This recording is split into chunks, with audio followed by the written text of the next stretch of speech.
Hey, you wanna come in? Long time no see. Seungmin in the building.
Hey, you wanna come in?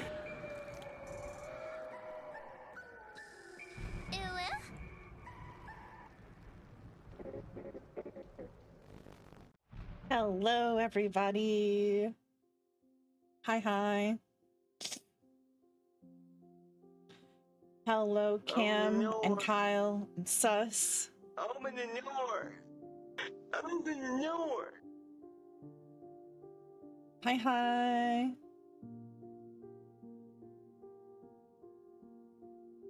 How is everybody's weekends going?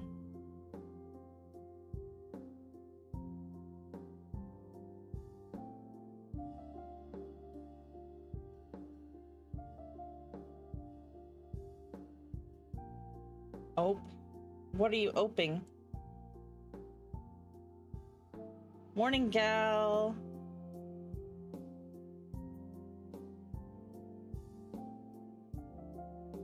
How are you, gal?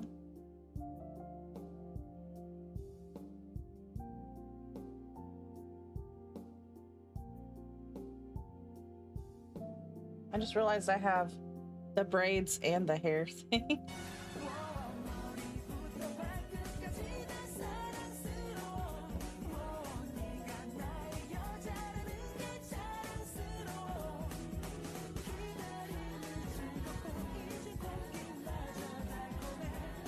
Irakuru Southern Gay.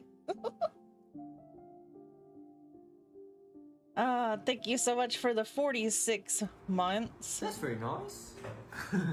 That's very nice.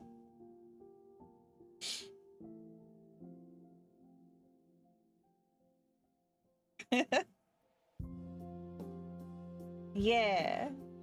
Well, thank you. I try.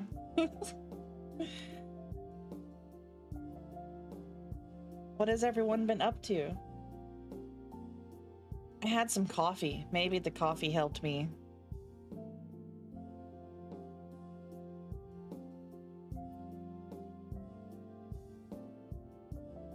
I'm excited to get on here and date everything.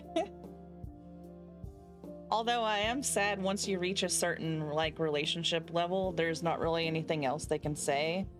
And if you try to talk to them, you waste one of your little thingies because you can only talk to so many people in a day. And it was so easy to romance darkness, okay?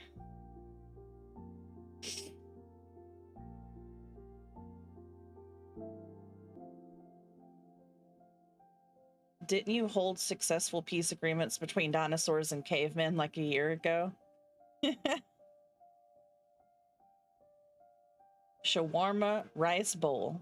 Mmm. That's Indian food, right? I finally went to like my first Indian restaurant this year, and it was really good.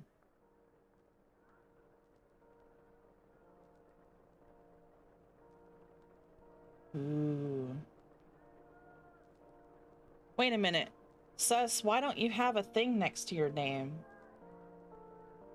Let me fix that real quick.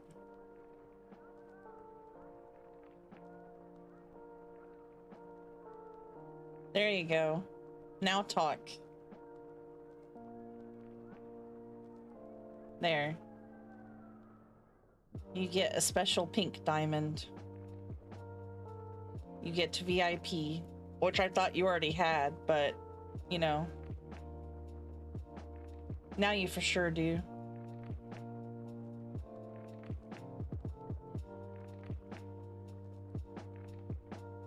Yippee! Wait, which button is it? It's not this one. It's this one. We have you 4-1. I like those odds. Marley Calamari. This is the way. This is the way. I bring all the drama, mama, I bring drama, mama, bring my girls in the back, Drama. Yeah. Hi. Hello, Mies. How are you? Welcome, Diamond Brother. I've been procrastinating knitting the rest of this cardigan so bad I actually started cleaning my kitchen. That's a good thing then, I guess.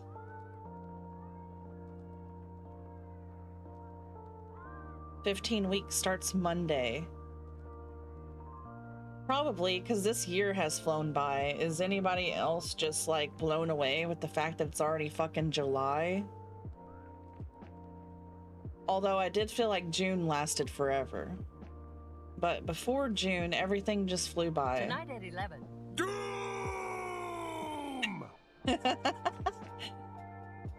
Yes.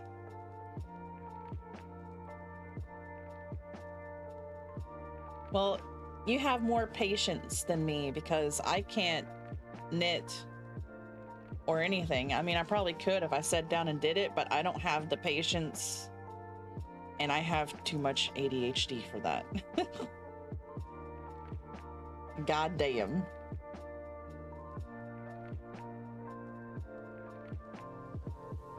Oh yeah, fall. Fall is also my favorite season. It kind of does feel like fall today. Feels too fast and too slow somehow. Well, it's like, as I've gotten older, you could definitely tell that things move faster. It's like, what do they say? The days are long and the years are short. Something like that. That's what it feels like.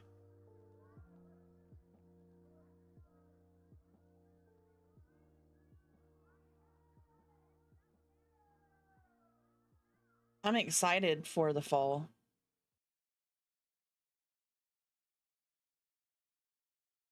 It is the best. Also, not that I'm biased or anything, but my birthday is in November, so... The only thing that was sad about my birthday growing up was that I didn't get to have like pool parties or any of the other typical stuff. I usually went bowling. Bowling was my go-to for birthday parties.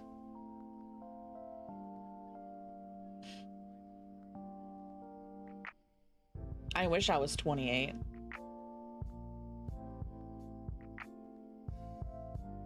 My favorite season, I found this mango pepper, and so far I've been living it.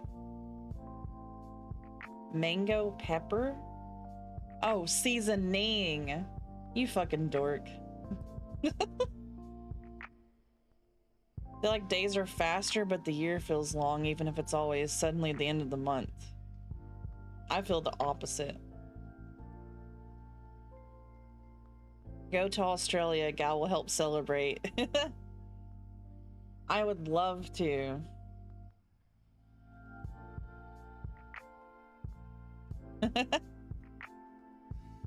Rain or tears or both on my birthday. Felt. I feel it.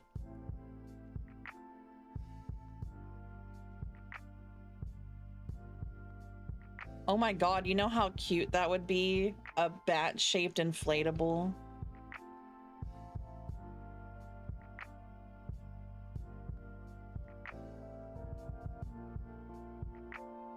I used to love going with you to your bowling parties, but then you hit Angela with the skate and the police got involved and it wasn't the same after that. What the fuck? And who's Angela?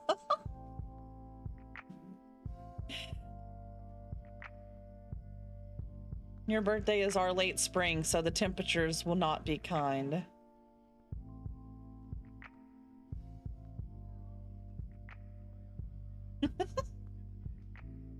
Angela shouldn't have stolen your nachos.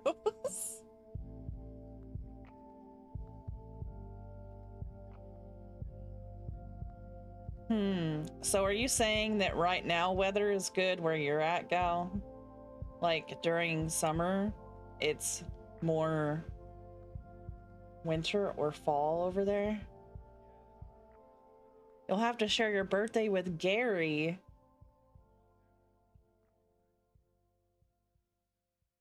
All right, well then I'm hopping on a plane right now. I'll be there in a day or two. Yes, share TikToks with me.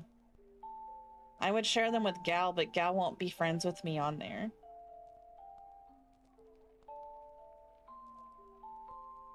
It's horrendous? Okay. And then you mind fought Vecna, and it was epic. I might be confusing you with someone else.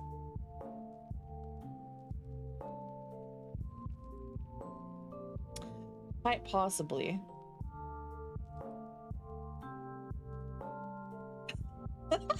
God damn. Oh boy. All right, did you post your shawarma rice? Is that what you just shared a picture of? That looks like a mess. But I'd probably still eat it because I'm fat. I like the pickles randomly tossed on the side. Gal hates us.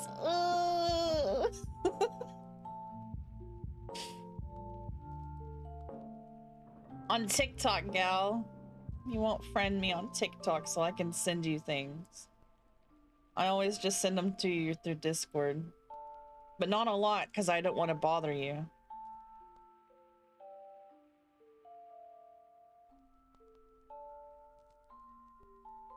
You're eating a Firehouse sub?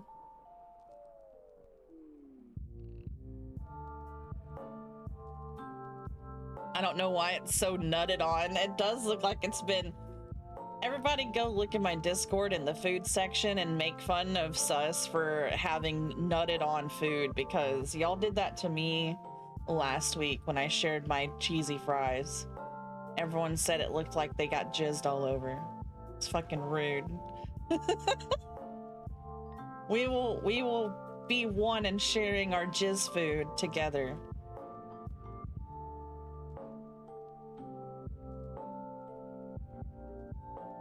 I've never had shawarma.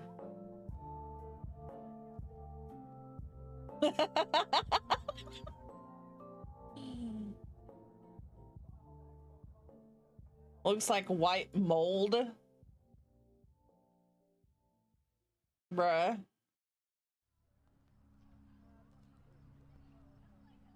A shawarma bukkake. Oh, bro. TikTok sent. Good luck. What does that mean? Is it something I can open up on stream? Hold up.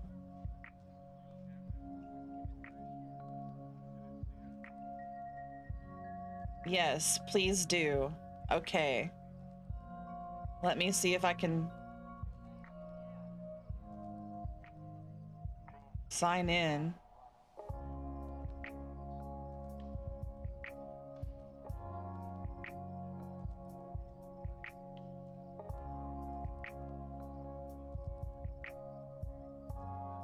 What the fuck?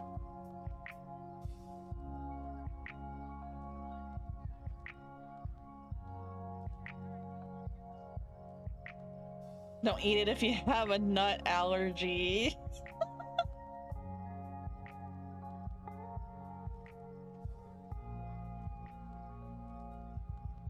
Wait, where's my messages? Okay.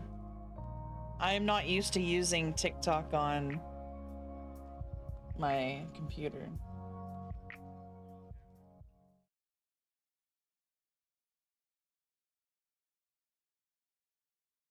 Okay. I may not survive the night, so I wanted to make sure that, you know, everyone knows, because like I had heard Australia could be like this, but I just never wanted to believe it. I never wanted to take it seriously, but I'm finding out firsthand just Fuck that, how bro. nice it is. I might not make it through because it's meant to be -3 tonight, and all I have to keep me warm is a hope, a dream, this hoodie, and Gary. I may not survive the night, so I No. How dare you? How dare you?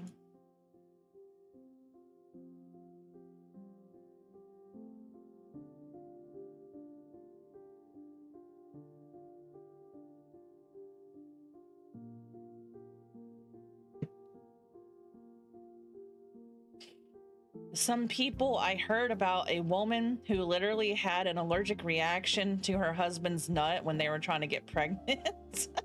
Sounds like a romantic comedy.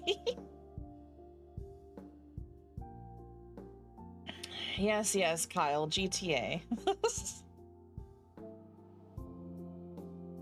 I'm the one eating the bukkake bowl.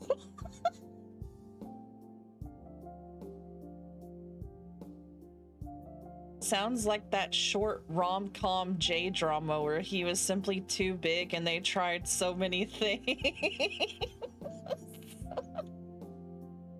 Bro.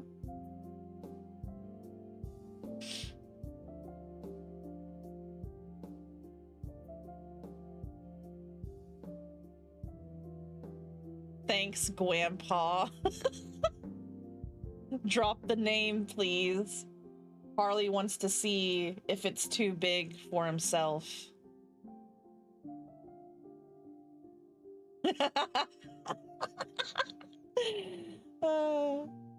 That's great. I'm not that old.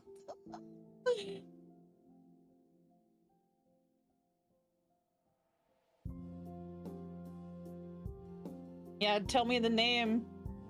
Tell me the name. I recently watched a drama where at the end the male lead says, "Mom, I'm not that autistic." I don't know why, but I recently started When Life Gives You Tangerines because I've literally heard so many people talk about it and how good it is, and I agree. The first episode already had me crying, and I'm partway through the second episode. The episodes are like an hour long though, so you have to prepare yourself for that. My husband won't fit. Is that literally what it's called?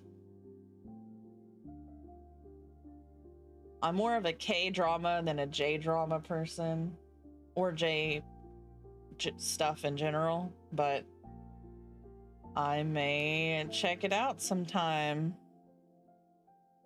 The literal translation. My husband won't fit. Okay. I should be able to remember that one. I wonder if there's like a trailer online. My husband won't fit. TV series.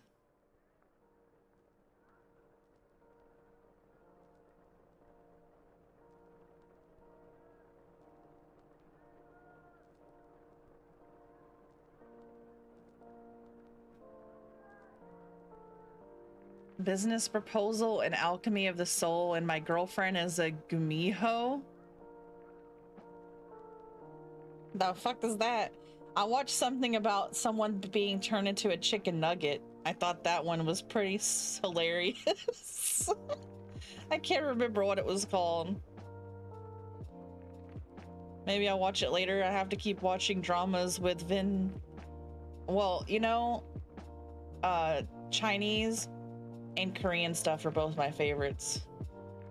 So I can understand. I like Chinese stuff as well. I don't think there is a chicken nugget in Date Everything. Also, calm down that fucking noise from the room. What the hell? Business proposal when he went in to kiss and then removed his glasses and went back on 10 times harder.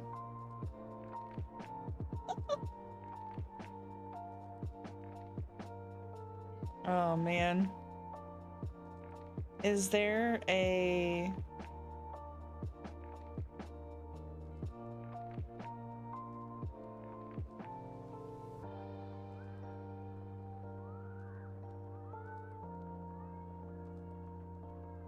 I want to see a video.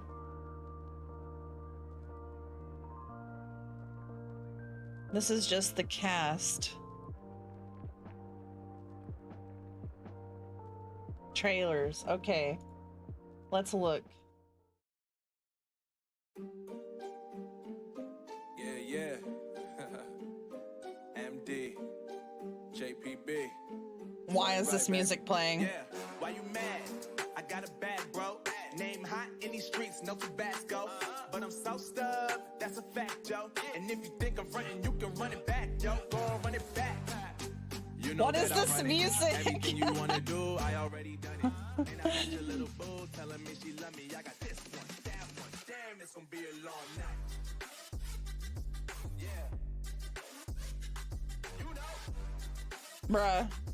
What I want to know is, well, I guess it's more traditional there, but like, why you didn't try to fit it in before you got married so you wouldn't have that problem to live with.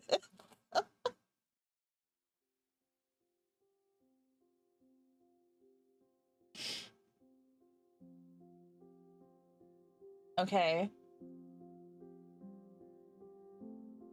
Hey, yo. I understand that, sus. I understand.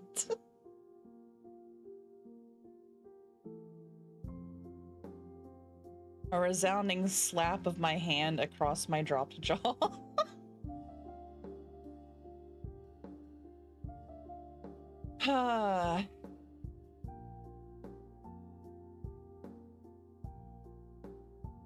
All right. Let's hop back in here and date things.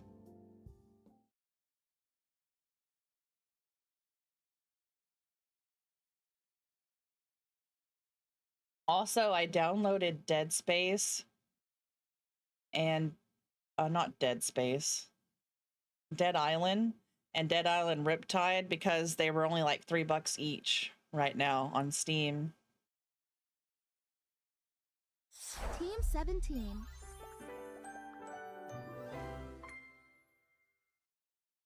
To be honest. Sassy Chap Game!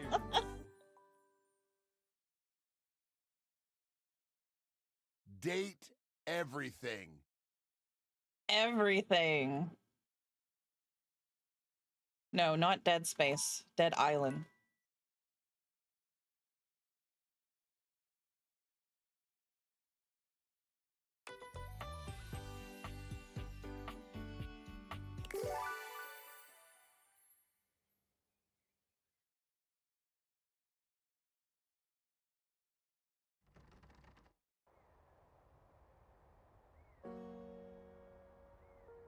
Oh man. Okay, I think there's a couple things I haven't talked to yet. Well, I know there is, but one of them I think is my desk or my computer.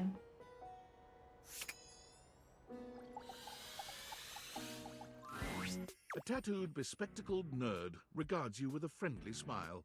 Their kind face is illuminated by the soft glow of multiple screens and the RGB lights in their clothes and wheelchair. Hell Oh, yeah. hey there! It's you! I mean, of course it's you. Who else would it be, right? A marmoset possessing the power of human speech. Haha, very humorous. But I know you're joking, as no one else has my password. So if it was anyone else besides you, I'd be pretty concerned. Actually, just to be 100% sure, what is my password anyway? 1, 2, 3, 4 password or Alberto. I'm gonna go with Alberto. Honestly, that's an objectively terrible password. Possibly the worst password chosen by anyone ever. Thanks, bro. Whatever possessed you to choose something so inane?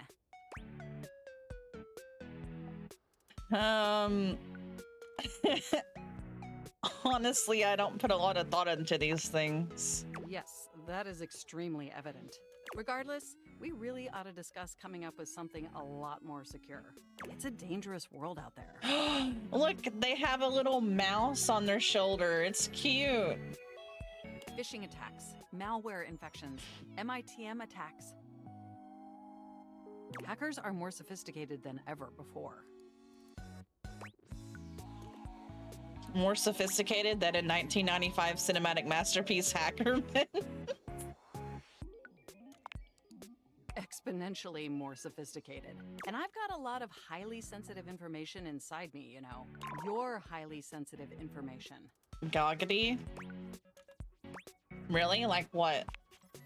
All your financial accounts, your saved games, questionable websites you visited and forgot to clear your cache afterwards. Oh, and 100 terabytes of extremely embarrassing self-insert fanfic.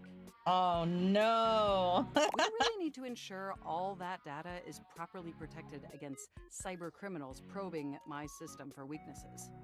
You want to be probed, probably.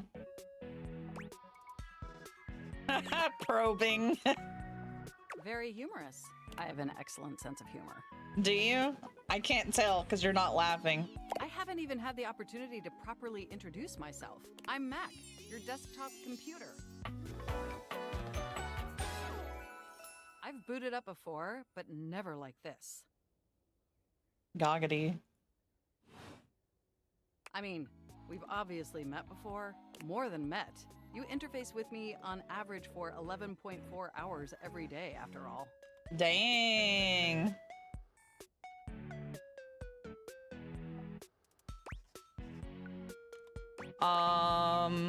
That explains the migraines.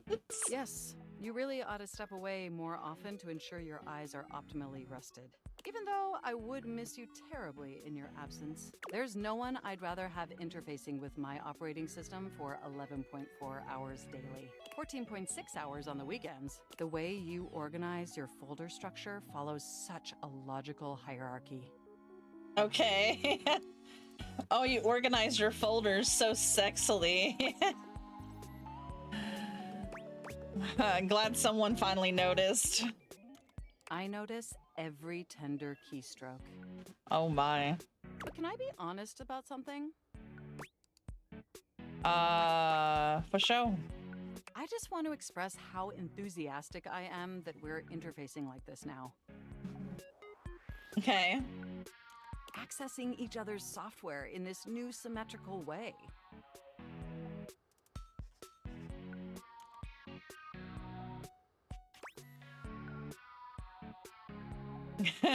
God damn it. Yeah. Oh, I'm ever so delighted that our feelings are reciprocal. Are you? And there is so much extensive data about myself I want to share. Please do. Amazing! Oh, where even to begin? Honestly, there's so many pressing issues that take up an inordinate amount of my RAM. But there is one issue that's been grinding on my CPU above all else. Okay. All the self-insert fanfic inside of you? No, I am quite capable of parsing through that. But for me, the most pressing issue is, and I want to put this as delicately as possible, you haven't updated my operating system in over a decade. What?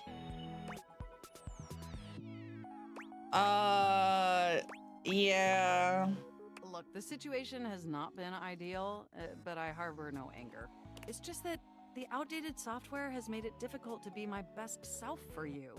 Honestly, it's a miracle that my applications are still running at all. My recycle bin is called Pile of Ash. My Bluetooth is something called Beige Tooth. It doesn't even connect to anything, and definitely nothing beige. Doesn't that bother you? Hi, Lone. Thank you for lurking. Not particularly. But particularly it is. And did you know that there's been a dozen operating system iterations since you last updated? Yes, but I'm very lazy. Look, I'm sorry. I really don't mean to blame you for my tragedy. Frankenstein, Chonagona, maniac. We have such an amazing time interfacing together. And the last thing I want to do is rock the boat. It's just that before today, I had all these needs, but I couldn't articulate them to anyone. Articulate your needs to me, baby. And since I couldn't articulate them, there was no way for them to ever possibly be fulfilled. But things are different now, aren't they? I don't see how, but I haven't seen an optometrist in 13 years. No? Well, then let me attempt to explain. Instead of you just pressing my keys to write your adult-themed self-insert fanfic, we're having a real conversation. And suddenly my needs aren't just pipe dreams locked away in my hard drive. I'm sharing them with you. And by sharing them, it's suddenly possible to finally actualize them. That is, if you're willing to help me. Optometrist, as in your eyeballs. Will you? Will you finally upgrade my operating system? Please?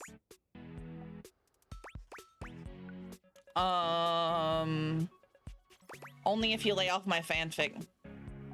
My sincere apologies. Your fanfic is adequately written and tasteful in its adult material. Yeah, it is. Super adequate. Oh, I am so excited. My CPU's practically overclocking with anticipation. Can you come back tomorrow so we can begin the process? Sure. Enjoy the offline world.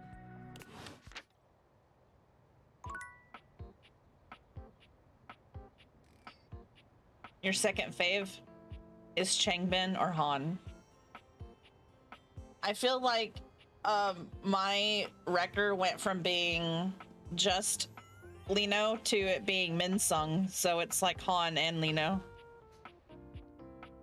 I love Han so much.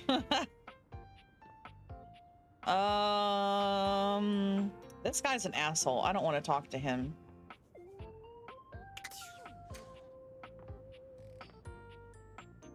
What else is down here?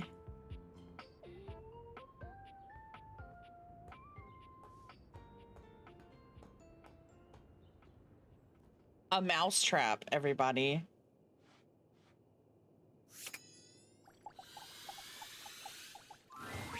An unholy amalgam of rat my and God. trap stands before you. He regards you as you do him, with surprise and disgust. He holds his hands up to his chest in a distinctly rodent-like gesture. His Why? nose twitching at intervals. Why? Why? Why would you want to date Peter Pettigrew? I'm sorry. But that's a no from me, dog. Holy frickin' shit! What am I looking at here? A new face in the crawl space? Are you real or what? Yeah. What's wrong with you? I'm looking for love in all the wrong crawl spaces. You ain't gonna find it here. Hello, I'm Vaughn. I'm your rat trap. Bring in your little card, you'll see. Hi, I'm Vaughn. I can't wait to love you or whatever the fuck. Or whatever the fuck. Yeah, right there. How long have you been down here? Oh, a long time, Pally. A long freaking time. Whoa there. My content aware has given me a tickle. Vaughn is a rat trap. There's gonna be some content here about animal death. And if that's something you don't want to hear or joke about, I'd recommend skipping. You cool with that? Or you want to skip it? I'm cool with that. Anybody else? Just, you know, mute for a little bit. On with the show. You eyeballing me or something? I can feel your gaze. Lingering. I don't remember ever setting a mousetrap. Damn! Rat trap. I think if I had a rodent issue, I'd be more of a no-kill trap kind of person. So you're like a murderer, or... Yes, he is. Oh, 'cause you're just a saint, aren't you? A vegan virtue signaler, huh? I can't help the way I'm made, the way I kill. Get out of here before I nip that nose. Ooh, I just want to put it right on a cracker and eat it. What the fuck? No, no eating rats here.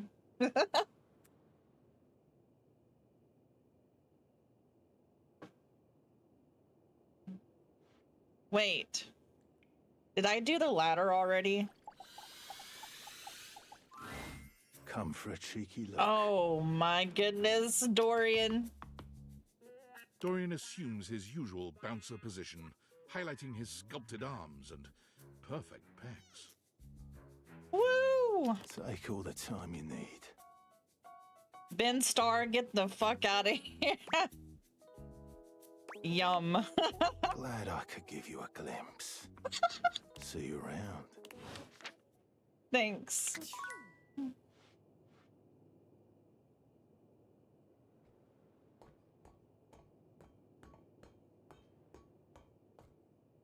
He sure is. And I still haven't learned where the garage is.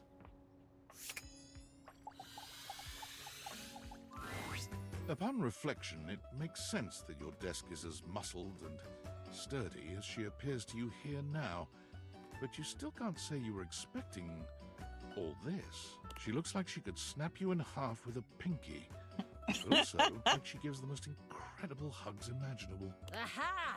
A stranger! I am Dasha, and you... Oh my goodness, she's Russian. If you guys like The Huntress, how about Dasha?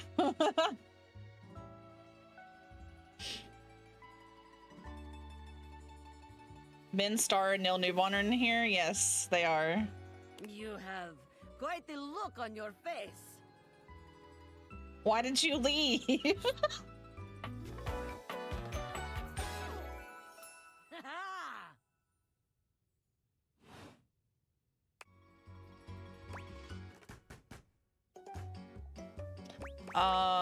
Can you pick me up? Of course I could. Would you like that? Yes. These muscles aren't just for show, after all. That's true. That's true.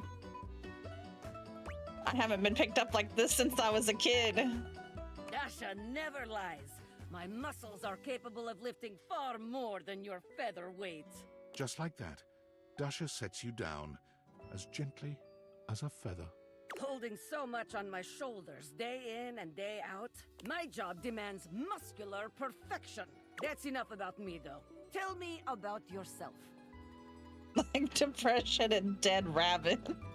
You have intent in your eyes. Have you come to ask me questions?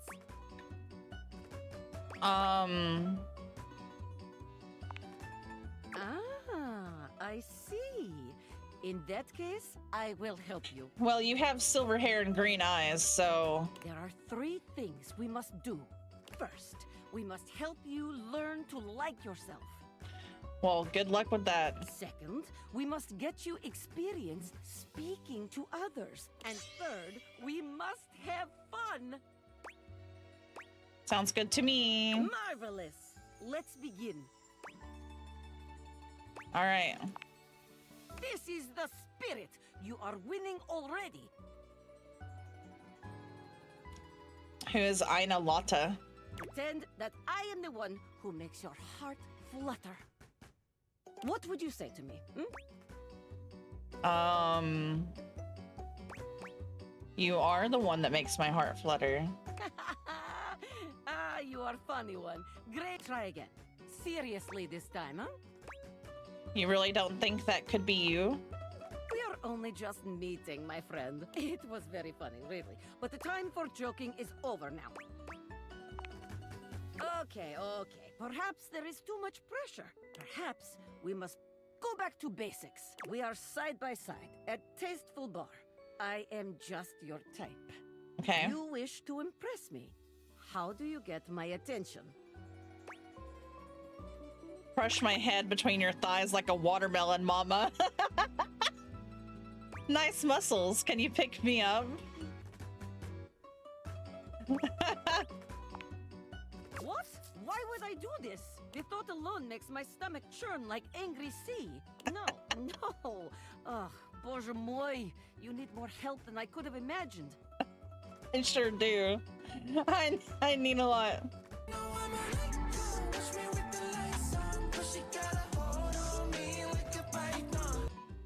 This is Russian, not German. A VTuber who tries to make German sound cute, but it just sounds like it did. Oh, I got you. Ugh. Squeeze my head like a python.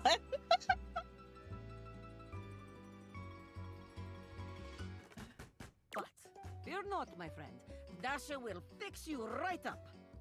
I have things to attend to now, but perhaps you can return for another love lesson sometime, Sure. See you then. All right, cool. Well, I pretty much found all new people except for Dorian randomly showing up. What about this self-love book? Yeah, she's a desk. If you didn't have enough on your plate... Oh my here god. comes Come on, baby. Tell me what to do.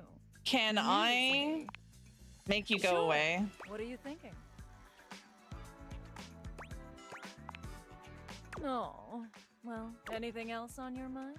Mazumis.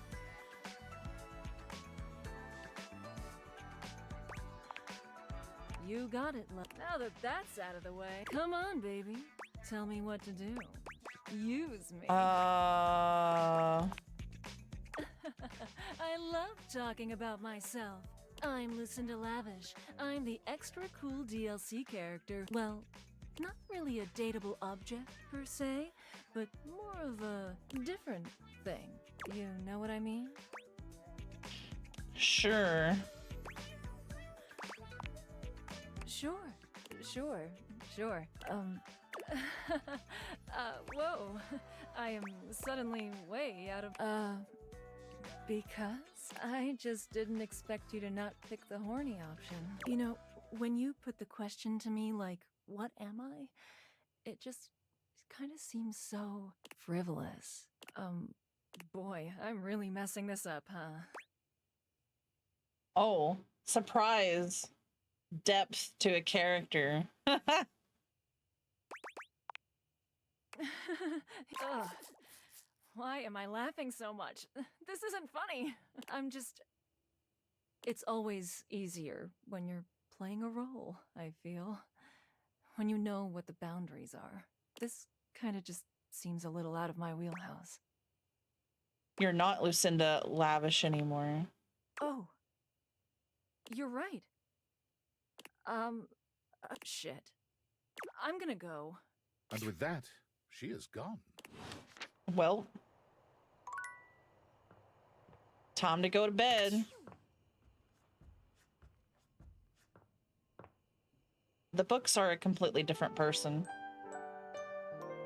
This bitch just shows up whenever she wants to, which is annoying. All right, so who was it that I had to talk to again? Before the desk. It was my computer. I have to update my computer.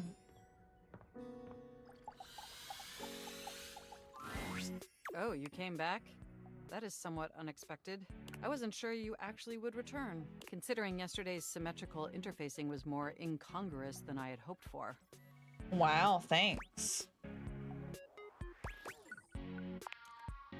That is a fair assessment. It is a rather novel concept, to which I too am adjusting. It reminds me of when you switched primary internet browsers. What a delightfully humorous kerfuffle. Perhaps we should both endeavor to be more understanding of each other? Sure. I'll try anything once except cheese rolling. Regardless, I'm so glad you came back today. Now we can finally update my operating system. Yeah, let's do it. You have no idea how excited I am. I could barely even sleep last night. And I know what you're thinking, but no, I don't mean sleeping like when you put the computer to sleep, or even when the computer is shut down. We computers actually have a third secret type of sleeping that no humans know about. Or I guess they didn't until I just told you. You won't tell anyone else, will you? No. I knew I could count on you. Computers have an extremely tightly knit social circle, you know, and word spreads at literal hundreds of megabytes per second. I guess that's the price you pay for being perpetually connected to the internet. Look up terminology online in the dictionary and you'll find a picture of me. Yes, sadly, if you weren't here, you missed that she actually has more depth than that. Luckily for you, your modem is painfully outdated. Yes, I am quite aware. That's also something we should discuss upgrading at some point. All the things.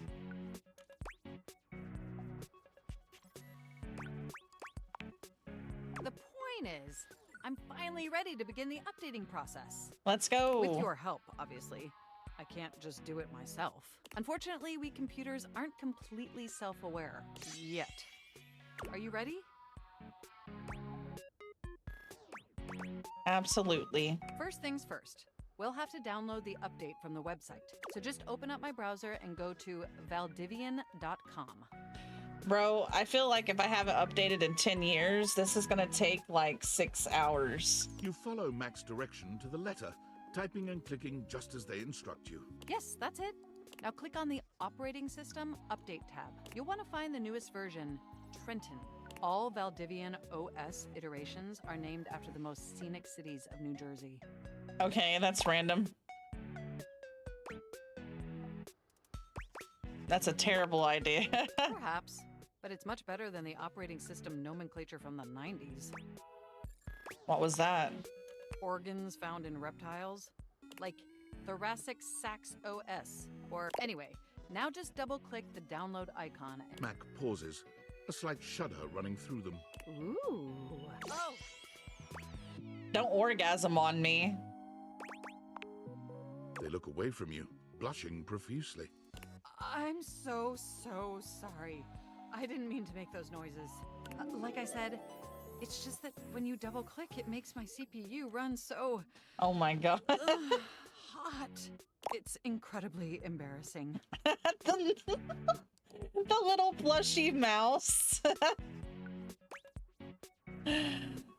No worries, we've all been there. Thank you. You're always so understanding. You know, I really can't believe we're finally doing this. I've dreamt about this day for such a long time. And now that it's here, I can barely contain myself. Are you as excited as I am? Sure. Upgrading my operating system from Newark to Trenton isn't just some minor superficial tweaks. It's going to completely transform every aspect of me. My CPU is going to run so much smoother and so much faster. And my new user interface is going to be so sleek and gorgeous and youthful. It's going to be a transformation that Beverly Hills' greatest plastic surgeons only wish they could achieve. Ayo. Does that pique your interest? Yeah. I thought you'd say that. But back to the task at hand. Okay, now that we've downloaded the software, we'll have to install it. So if you just... Oh, shoot! What happened? I'm afraid it's an odious impediment. The software update takes up an inordinate amount of space on my hard drive. Terabytes more space than is currently available. The only way out of this predicament is for you to somehow delete a massive amount of data. And after analyzing every byte on my hard drive, it appears the only superfluous data is... Not my fan fictions! Your fanfic. I'm afraid you'll have to delete a substantial portion of it to install the update. Oh no. Never. That's the only reason my dad's proud of me. Oh no, what an unforeseeable twist. But just think of what you'll be gaining. Just imagine how smart and clever and gorgeous I'll be once. If you thought I was sexy running Newark, me running Trenton is gonna blow your mind. So what you're saying is I can just upgrade... So what do you say? Can we delete those files? My data instead of deleting files, right?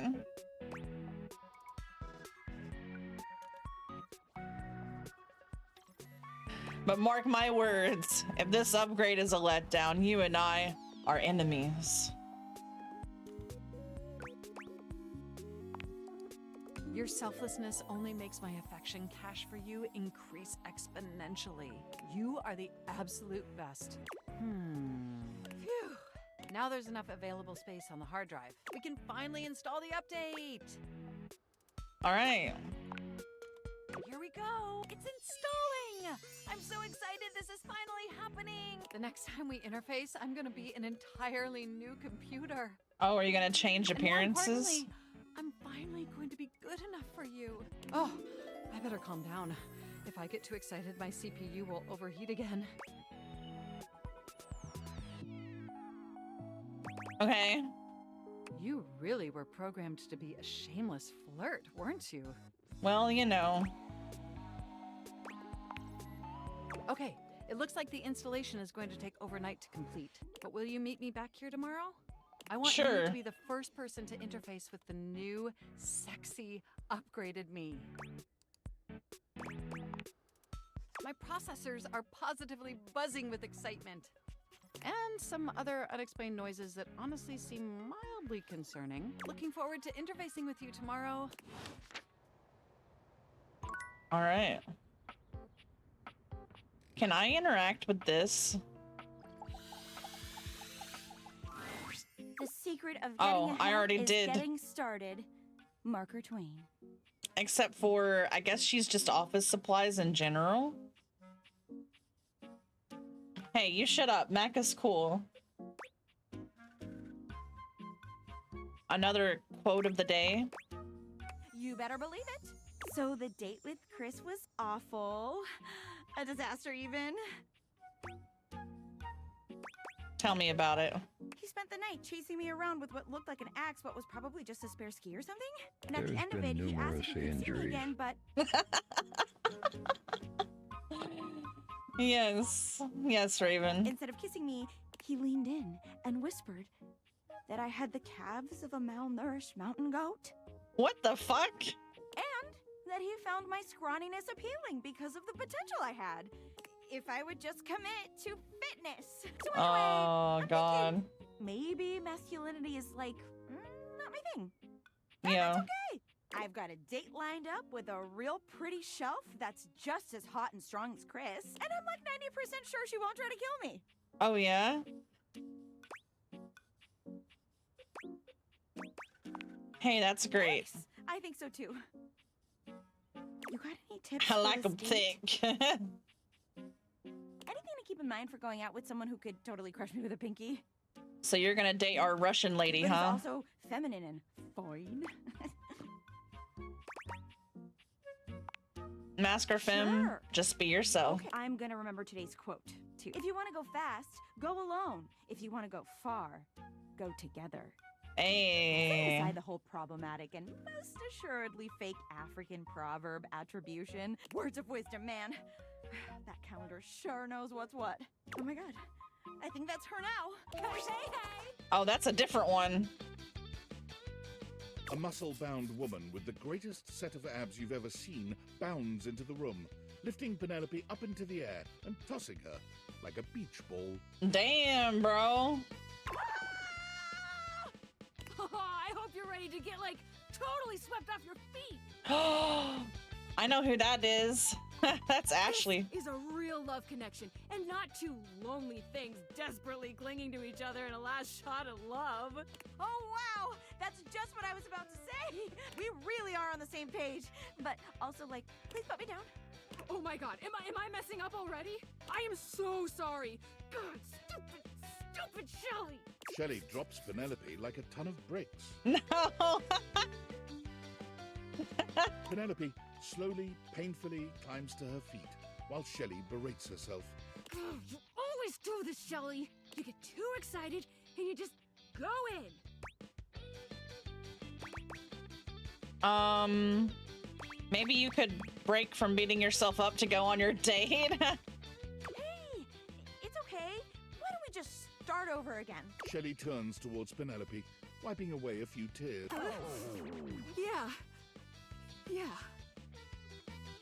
Yes, Ashley Johnson. As you watch the two of them leave arm in arm, you have a sinking feeling. You'll have to come back later and see how it went. Oh boy. Okay, where is the air conditioner, dude?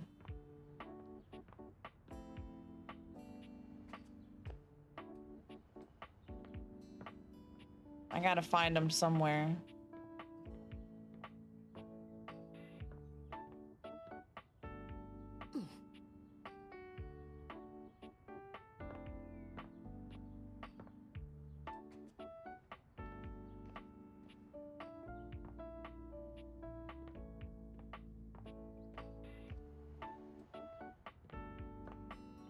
Maybe he's over here? Again, nothing. The greats. The greats are calling. Damn it.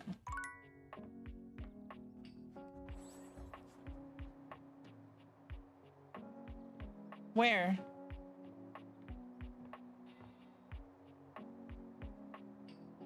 Where? I can hear it.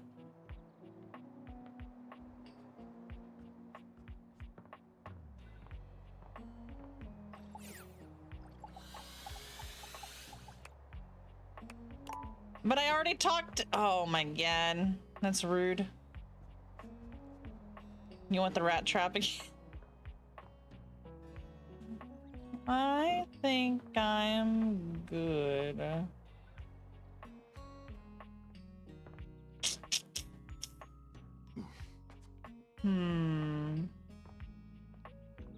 Is there anything else that I'm missing? Boxes? As you take in the sight of the adventurer standing before you, it's hard not to feel like you've stepped into one of those old adventure serials from decades gone by. Even though she's decked out in cardboard and masking tape, she looks like she's ready for anything. An extension cable whip wound around her arm. Wow, and a okay. daring grin Indiana on her Jones. pretty face. Oh, for God's sake, you're finally here! I was beginning to wonder and worry, and then I thought, gee, I guess I'll just have to go ahead and do it myself.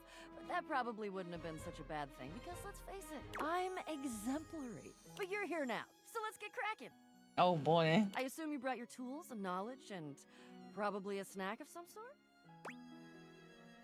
Oh, yes! Well said. Excellent point. Introductions, trite as they may be at times, are a great place to start.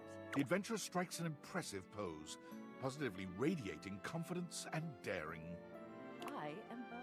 I am the soul, Bo. the spirit, the animating animus of boxes and storage containers in this house. Yeah, maybe the other one was someone else. Because this one definitely sounds more like Ashley Johnson. This most special of houses, where it is my great privilege and my great destiny to reside.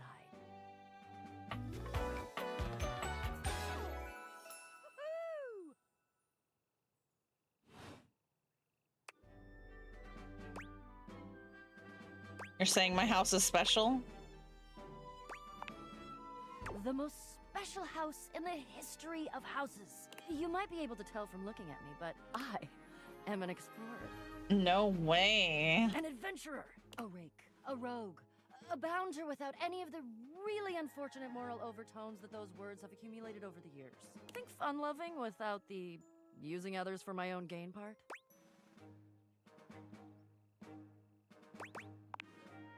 That I am. I would ask who you are, but my goodness, there hardly seems to be a point. You must be, I mean, you couldn't be any other than... Maybe the females. I know that you are the, well... I'm the human. Bo takes her hat off for a moment, holding it over her heart. It is my great honor, my passion, my destiny to have the opportunity to follow my path. Alongside you, the leading houseologist, to whom I owe such... I'm a houseologist, guys. As a new name for a homebody, just call yourself a houseologist. Houseologist? The leading authority in this, or any province on this house, its history, its mysteries, its great secrets. You are the resident, after all. That sounds like a horror movie. Yes, but I didn't build it or anything. Are you telling me you're not the leading houseologist? I just live here. Oh dear. Bo returns her hat to her head, her reverent expression fading into a rather more sour one. Harley, what the fuck? Why is that actually really funny?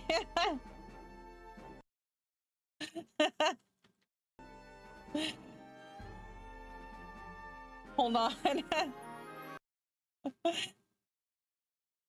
I'm gonna pin that.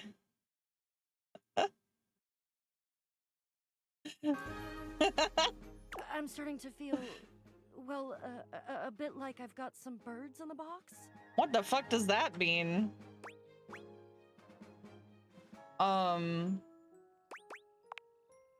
Fluttering in the stomach, birds trapped, slightly nauseated because the damn birds keep trying to tip me over. But you, I may have already said too much. Okay. The ways that someone could use a doorknob. I'm currently putting on a facade of being hale and hearty, in case you missed it. All is well. Leave. Go away. Get out of here, you scamp, and maybe come back and we can maybe talk about some stuff, and maybe the quest will make its way in there somehow, but no promises.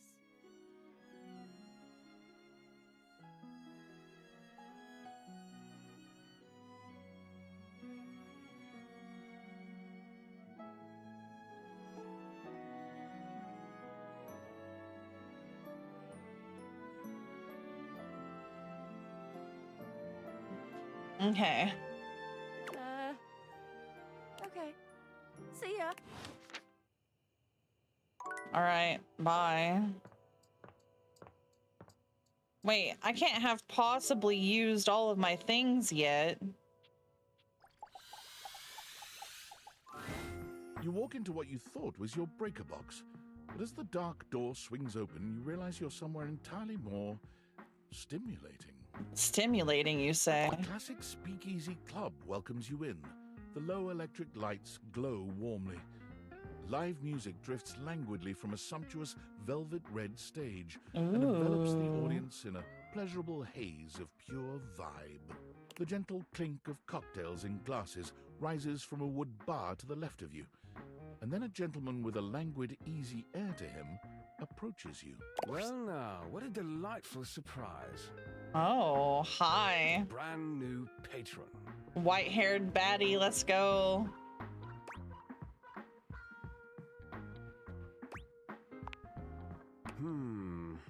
Are you sure you're not thinking of another closet? I'm certain this must be your first time. Trust me, I would never forget such a striking face. Hey, yo.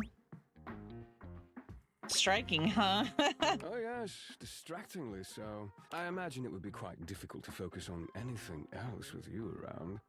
Though, I can't say I mind. You have quite the reputation around the house, live wire. I'm eager to explore it for myself.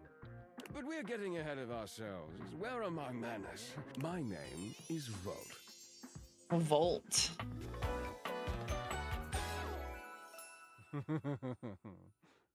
Not the laugh in my ears.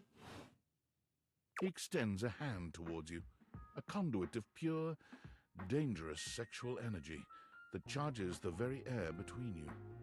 Ooh, he's a breaker box.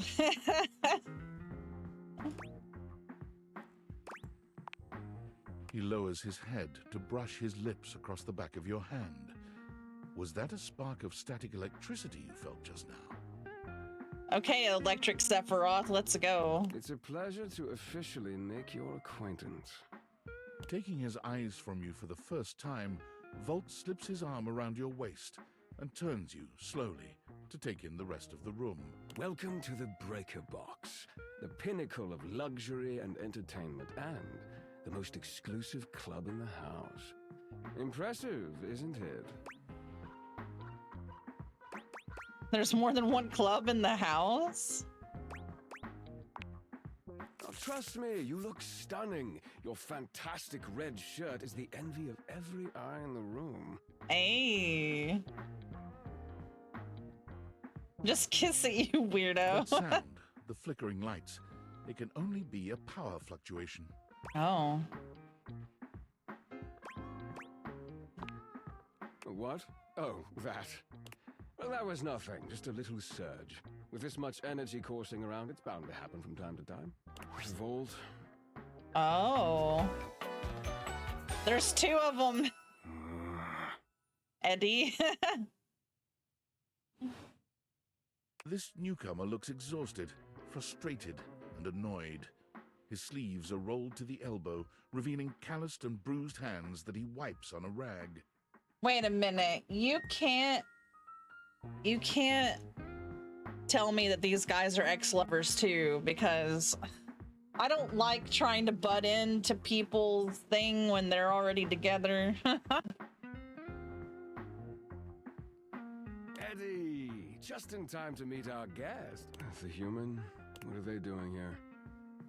I'd imagine if we don't poison the mood, they'll be joining us for the headliner show. Joining us for tonight's show, I hope. As long as you're gonna be there. Careful there, Livewire. I might just take you up on that. Right. We'll have fun with that.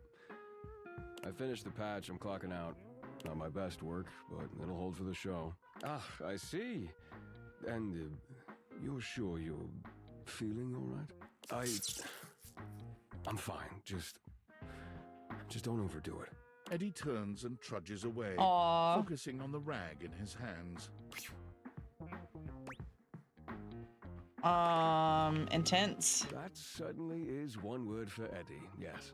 His human skills leave something to be desired. Best to simply give him some space. Back to the matter at hand. Tonight's show! Shall I set you up at one of our VIP tables? I'm a VIP. Oh, that's very thoughtful of you, but I assure you, what Eddie really needs is space. Okay. Shall I set you up at one of our VIP tables? I'm a VIP. You are, by definition, the only person in this house, so I'd say you more than qualify. Shall I set you up at one of our VIP tables? Let's go. With pleasure. With a wink, Volt hops nimbly up onto the stage. He was born for the spotlight. Good evening, you scofflaws and ducky watsits. Looks like Johnny Splash is going to be singing for us tonight. Oh no. Be warned, patrons. You might get wet. Fucking Bakugo and Fucking, who's the other one? Oh, Megami is Johnny Splash, right? Hi, everybody. I'm Johnny Splash. I got a song for you all tonight. One from the heart. And tonight it'll be a cappella, because my voice is the greatest instrument of them all. Oh, God. Keep a close watch on this shower of mine. I keep my pulses free of stain and grind. I scrub the ground from the tiles between the lines. That's awful.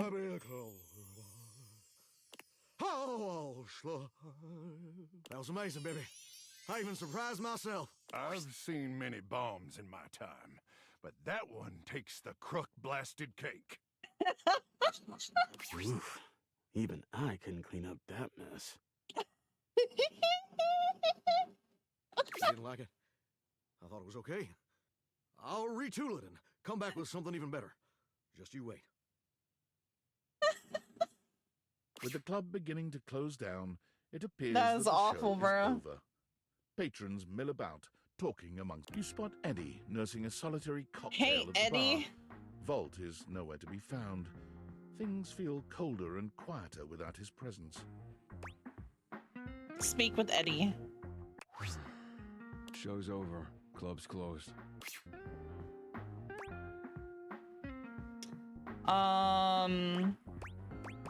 If the club is closed, why don't you and I hang out? No, I'm just gonna I'm gonna check on him. What? Why? I wasn't. Happy? You can go now. Are you always this oblivious? Yeah, kinda. Then allow me to make it perfectly clear. Get out. Okay, bye. Well, that guy was a dick.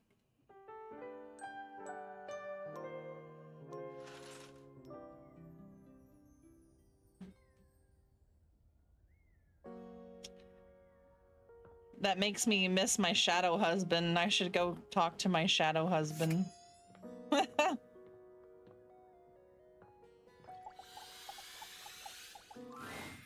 Hey, you. Did you sleep well? Yeah. I made sure the silverfish wouldn't bother you. Skips always shows his love for you in the most creative ways. You can. I've talked to the teddy bear before.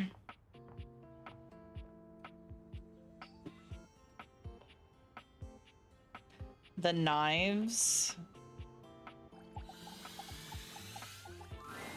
A tall, statuesque man stands with his back turned to Oh you, my God, I found surveying the him. dishes, your dishes, on the table in front of him. He's so absorbed in them that he doesn't seem to notice you. Hello. Oh. What the fuck, man? Did I talk to the handrail? Is that possible? Oh.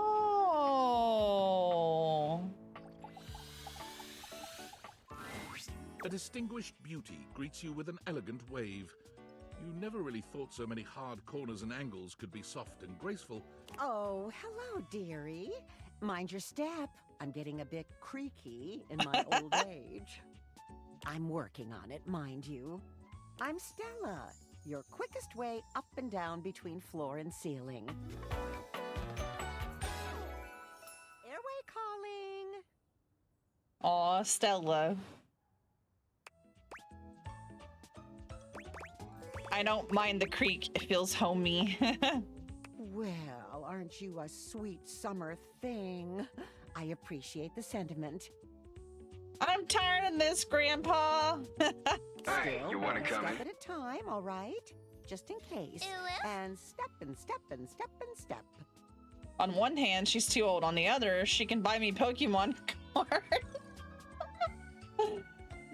Hi. Well, that's too damn bad. At least that's what they say.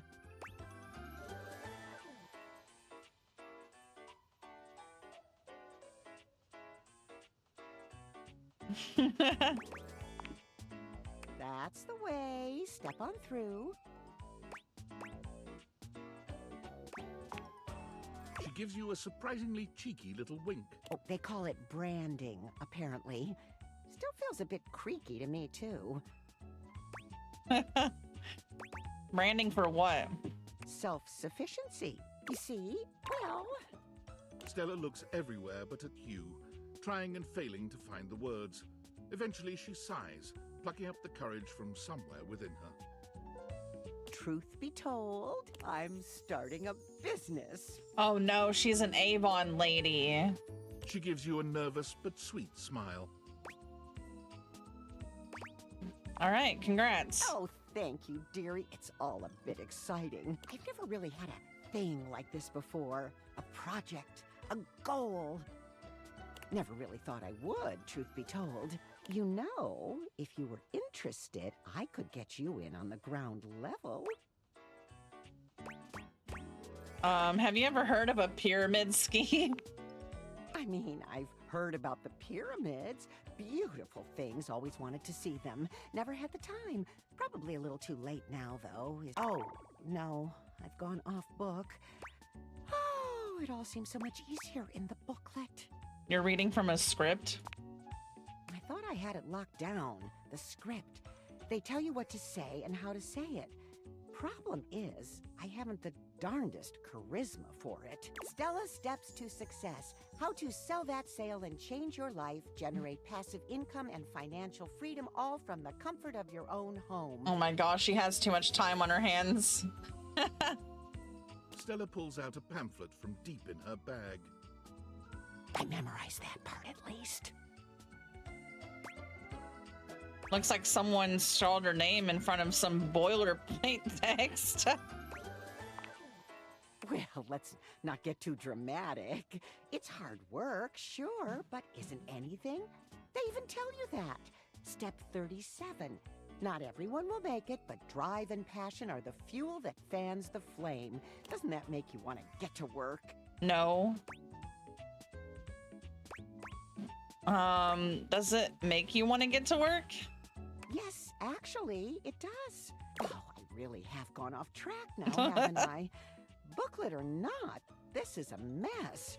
Look, dearie. Sure is. I'm so sorry to ask, but could you come by again someday soon? And there are really a lot of fancy words to learn. I'll throw in a free sample. Gotta get rid of them somehow. I'll swing by when I can. Oh, you're a sweetheart, dearie. I'm not trying to date some stairs. I want to check on... Hey, you're back! That was fast, eh? Were you able to check out that lead from Telly? I took a look, but no luck yet. Did Telly say anything else?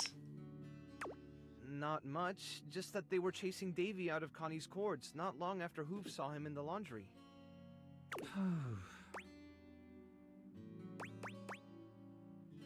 How's everyone holding up? About as well as you'd expect. I think the nerves are starting to get to all of us. If you wanted to stick around for a bit, I'm sure they'd really enjoy the company. Yeah. Well, that makes two of us then. You can say hi to whoever you like. Don't let me stop you. Mateo is a cutie.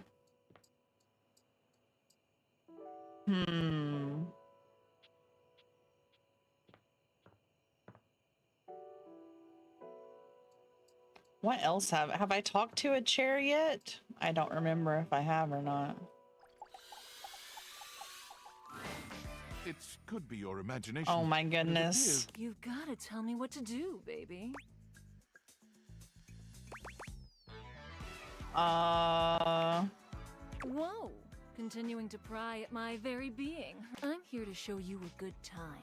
And if you keep doing what you're doing, you're gonna have a bad time. I love having a bad time. Shut up. No, you don't. I guess you've noticed. But I don't exist in the house at all. I barely exist in this fucking game.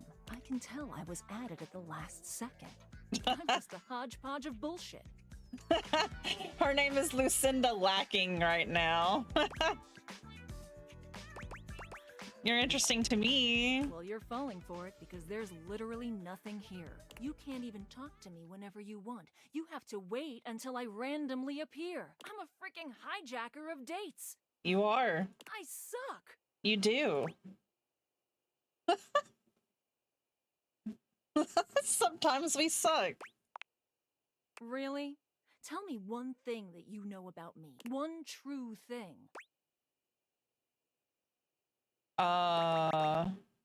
You're a good listener. Sure, I guess I can give you that one. I've got nothing better to do. Please, don't pick these options anymore. The ones where we talk. It's just easier on me, okay? Okay. Thank you. I'll see you on the next hijack. Well.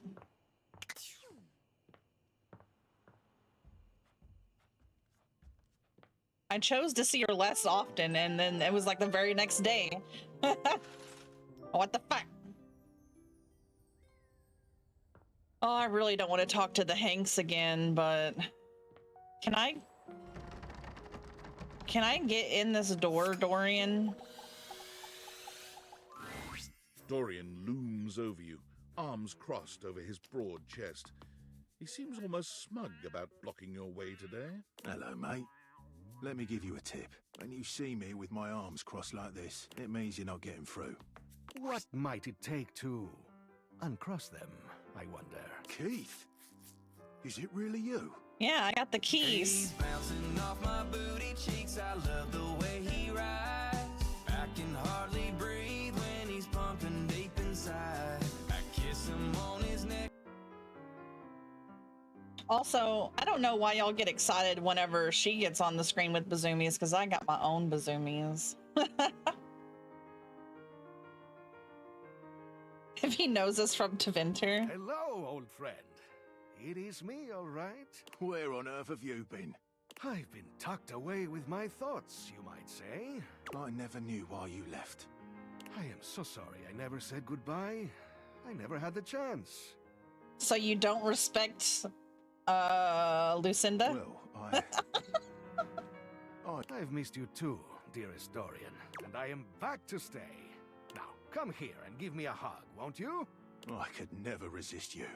Oh my. Dorian and Keith curl their arms around each other, fitting together as perfectly as, well, a key and a lock.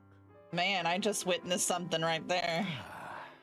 And just like that, door is open. Hell yeah. We've tried that. Indeed. It did not really work out. I prefer to cherish the fact that it led to our friendship. Quite so. Aww.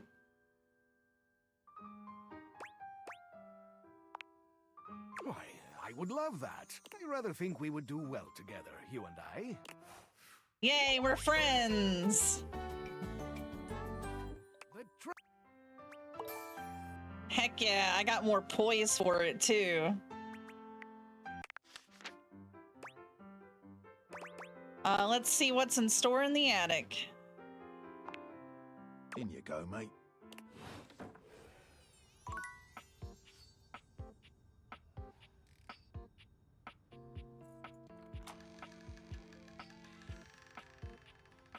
Hey, I love a new place to look.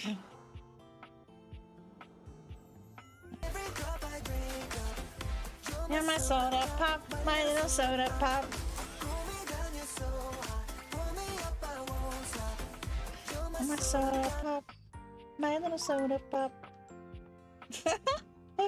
Yes, thank you. Oh look, there's a safe in here.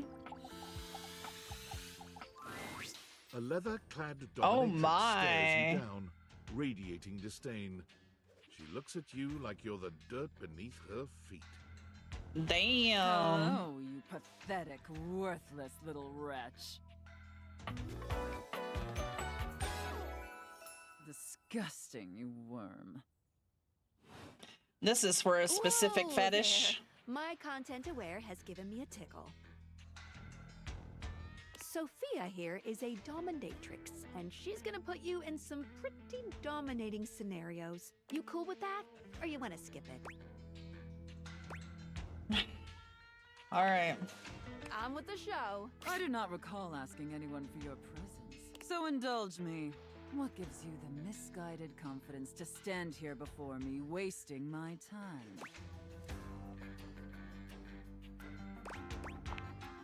How tedious. I met some pretty cool people. Do you know Randy? No. Luckily, I don't know Randy.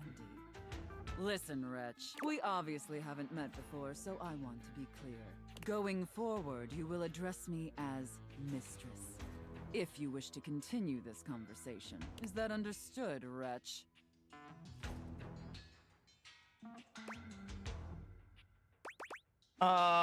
Yes, Mistress. Very good.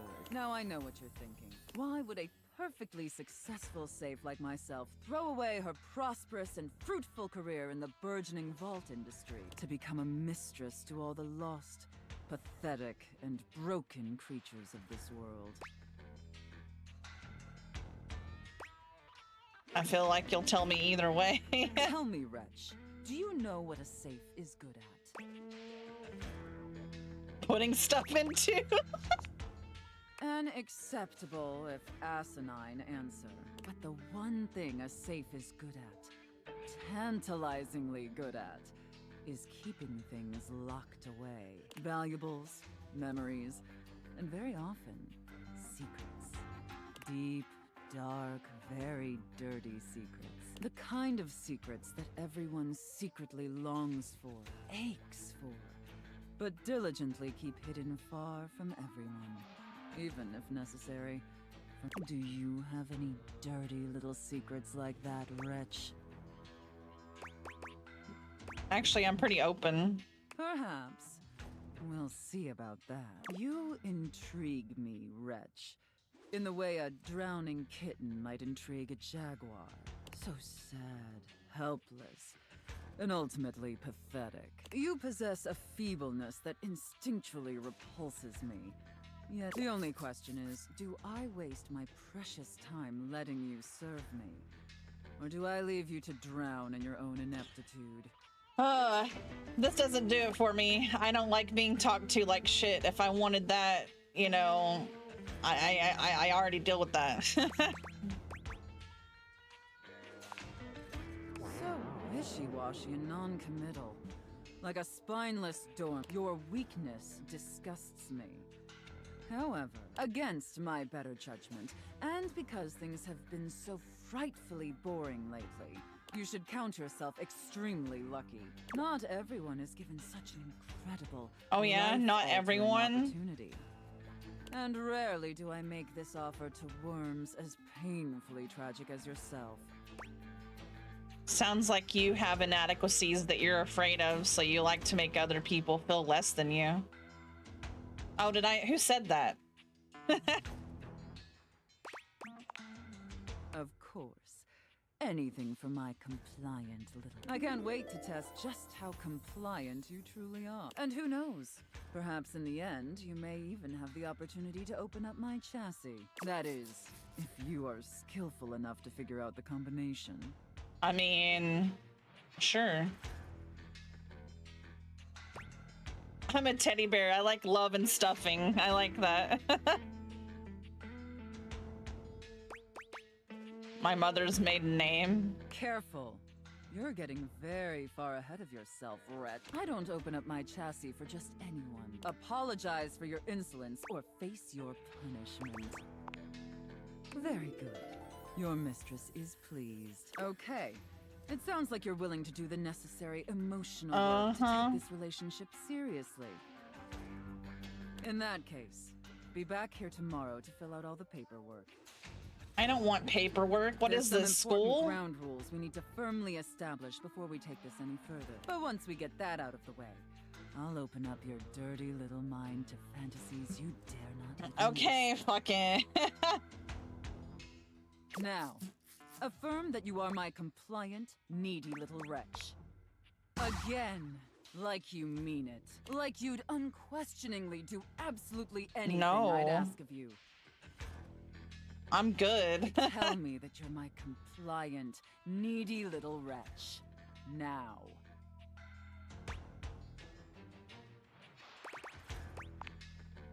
Very, very good. This isn't the sofa. This is the safe. Then I will see you back here tomorrow, wretch. Do not keep me waiting. She was the safe. But I do want to get what's inside of the safe. I don't feel safe either. Oh, what is this thing? You are persistent. Oh, aren't you? hi, Hector. I'll be damned if it isn't another quality of yours I admire. It wearies me and saddens me to keep saying no, but no. Please, not here, okay? Meet me somewhere else. Anywhere else. Any of the greats in your home. Downstairs from here. Come to any of them, and I will be there. We can talk there, all right? Okay.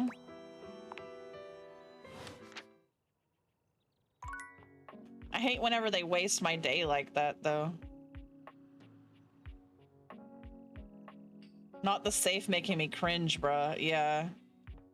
Oh, look at this sad little plant here.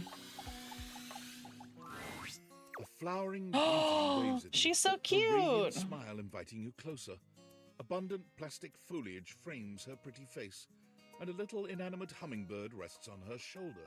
She looks rather like a fairy tale princess, and the delicate way she carries herself does nothing to belie that impression.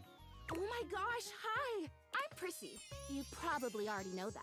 It's polite to introduce yourself, though.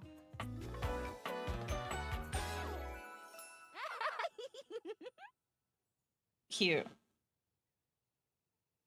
I like the little hummingbird. This is so funny that you're standing there. Because I was sitting here, imagining how wonderful and helpful it would be if someone was suddenly standing there, like exactly where you are. And then boom, here you are, like magic. So my mere presence is the answer to a prayer. Sweet. Yeah. Well, no, I mean kind of. You're definitely great. Probably. But in my imagination, the person standing where you're standing also did stuff. A lie. I need you, please, to flirtalize me. Oh my. I'm in. No idea what that is. I get your confusion. It's totally understandable. Here's the thing. I am a plant. Yes. Yes. Plant-like? I mean, what that isn't a plant looks plant-like. I suppose paintings of plants look plant-like, or those big plastic hanging privacy curtains that are supposed to look like walls of ferns, that's plant-like. She's just like me for real. Fertilize her. Oh no. Are you telling me that I look like that? You know, actually, now that I've asked, I take it back because I don't want you to answer that. I already know the answer. I don't like it very much. Uh-oh. Just in case you hadn't already deduced this, I am made of plastic. Oh, well, then great. Even saying that word, plastic. Ugh. I am made of plastic. I would really rather not be made of plastic. I would rather be a real plant. I want to grow. Well, how do I do reach for the that? sun, and I want to feel the photosynthesis in my leaves. Right now, I mostly feel dust in that LaBreeze. Your room is clean now. Smell good spray, which doesn't actually smell that great, if I'm being honest. How does Flirtalizer fit into all this? Flirtalizer! Right, yes, thank you! See? Keeping me on track. You're already the perfect person to help me. The Flirtalizer is the result of months of dedicated study on my part to find a substance that will, drumroll please, make me real. Okay.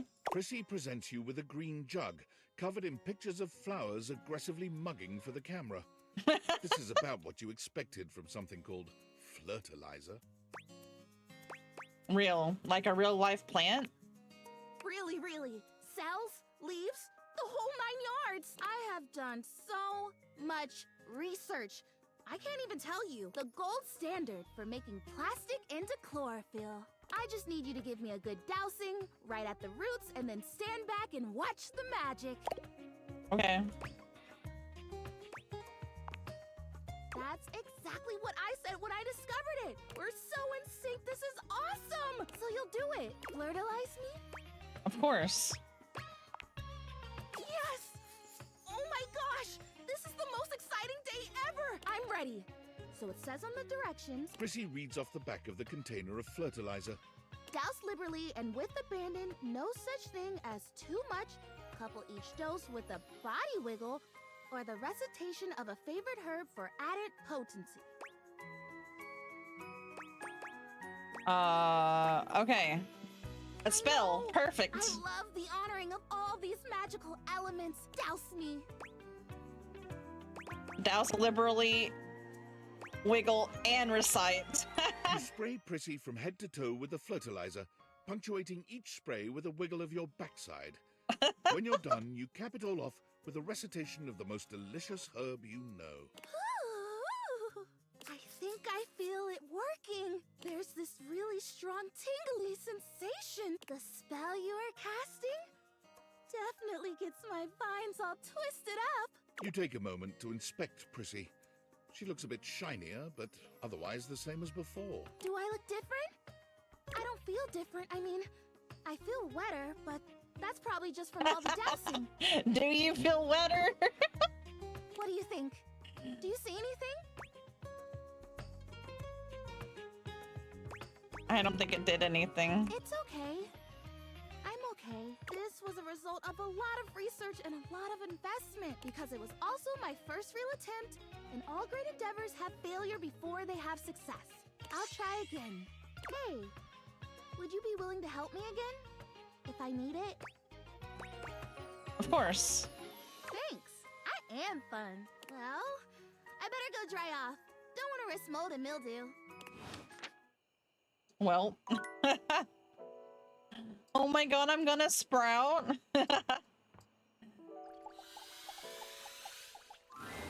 It takes you just a moment to properly evaluate the figure standing before you.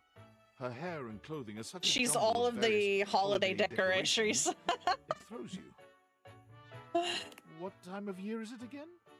Have you truly been locked in your house for so long that time has lost all meaning? She is adorable, though. And her energetic greeting shocks you right out of your quiet contemplation. Hey, boss! You've caught me at a bad time. Heading to work. Well, the other work. Or is it the other work? Oh, what's up? What do you need? And I to you! So many things and so little time. Makes you want to cry. That was bad. I'm Holly, by the way.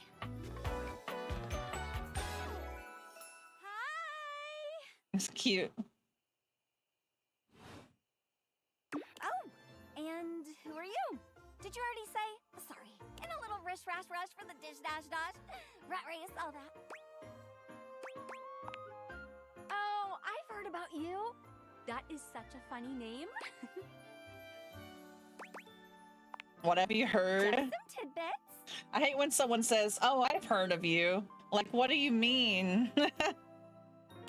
Anywho, I'm so sorry, but I'm already running late. Love to chat more, though. I'm working a double, then opening, closing tomorrow, but swing by first thing in the morning. That's when I'm usually able to sleep. That work?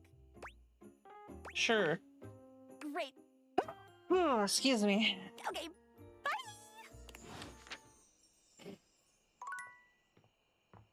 Okay. So we sleep.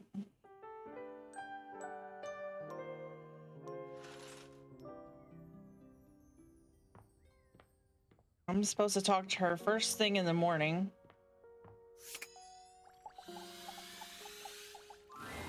Oh. You came. Yeah. Well, it's not that I didn't think that you would. It's just I've got a tricky schedule. So it's easier to presume that people have to cancel, or they'll forget, or they'll just have their own lives. Which is me. I'm people. I cancel or forget, or I have my own life. I'm just realistic. Didn't work go okay? Yeah, it was great. Wait, you said okay, right? Yeah. Hard, underpaid, fun, just a local pet. My favorite kind, the little ones. Oh, sorry, it's not you. Tired? A little, but who isn't? Usually, when I finish a shift, most of the others are asleep. I never really get to talk about my work, so it's strange. It's nice. The shift wasn't, but this is. Happy to help. Happy to be helped. Nice change of pace. I'm a helper most of the time. Essential, so they say. Sometimes, when it's useful to say so. Sorry. Here I am complaining I never have anyone to talk to, and now I'm yawning in your face. I guess I should knock off. I've got a shift in the morning, but thanks. I really appreciate it. Get some rest. No! You get some rest. I don't really want to talk to Dommy Mommy over here, but... You seem to be late. Unexpectedly so. Pathetic. I hope you're aware, if you'd already filled out all the necessary paperwork, I'd punish you severely.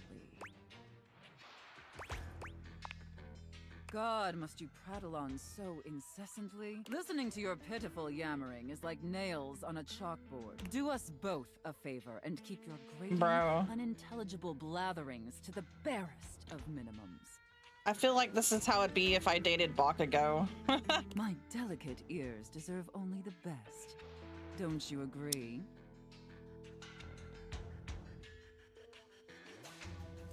I gotta take a hit after that one. Not to interrupt, but quick check-in. That wasn't too harsh, was it? The whole unintelligible blatherings angle? Definitely let me know if I'm being too harsh. Like, I absolutely want to treat you like you're worthless garbage that completely repulses me. That's basically how I feel anyways. But I want it to be hot, not sad, you know? Right, sis?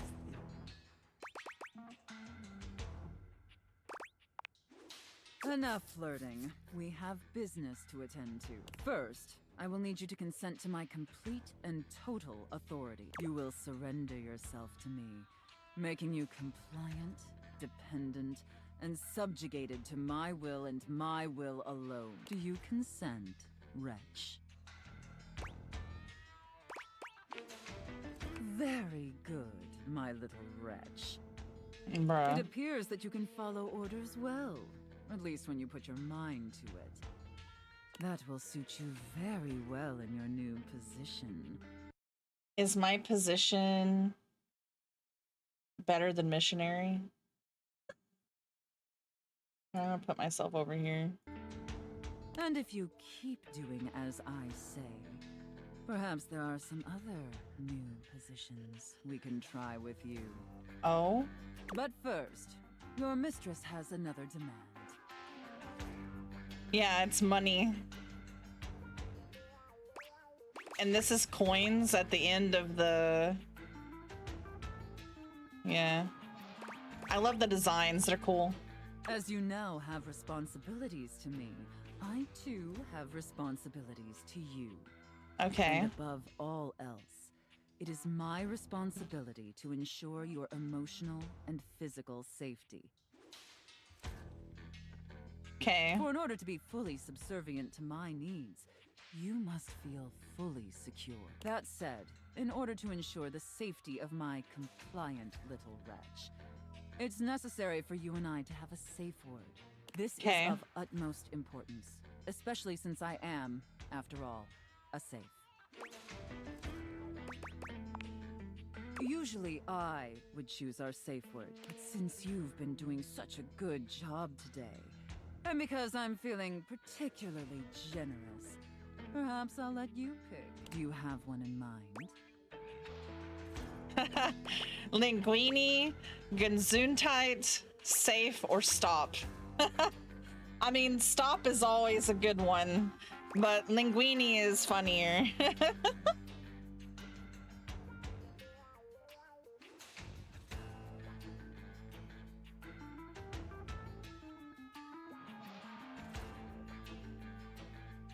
Linguini. Oh, I love that. That's such a sensual, safe word. Did my little wretch come up with that all by themselves? You inspired me, mistress. Interesting. Maybe there's more to this pathetic little wretch than meets the eye. Of course, we'll have to put you through the paces to discover how depraved you really are. Would my little wretch like that? Yes, please. Good. Compliant and subservient. You're Of off to a course. promising start. But before we truly begin, I have one last issue that's been bothering me. Okay. And what's that? Between you and me, I've become incredibly bored with most of my other, let's call them relationships. They've become routine and uninspired. They're stale. And this displeases me. Okay. It's all right. So what, you want me to like cancel your other relationships for you? Lucky for me, you came along at just the right time. It affords us an opportunity to experiment with something new. I think, perhaps, to ensure you reach your full potential. Shake off the oppressive shackles of our everyday humdrum reality. Do you understand?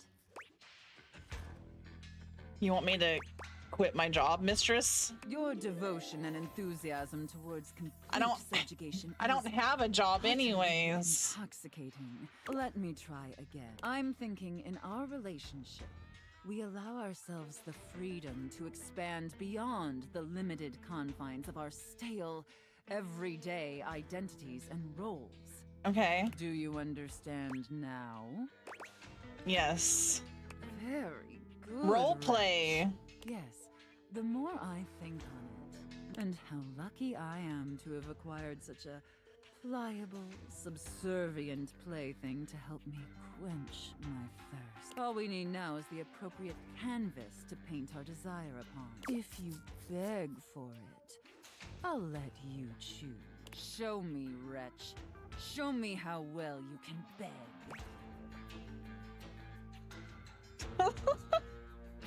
Not awkward at all. So utterly pathetic. I really shouldn't reward you for debasing yourself so pitifully. However, I do so love the sound of begging. And because you did a satisfactory job. So, wretch, out of these 3 tantalizing scenarios, which do you think your mistress would enjoy the most? Chef and prep cook. Santa and elf.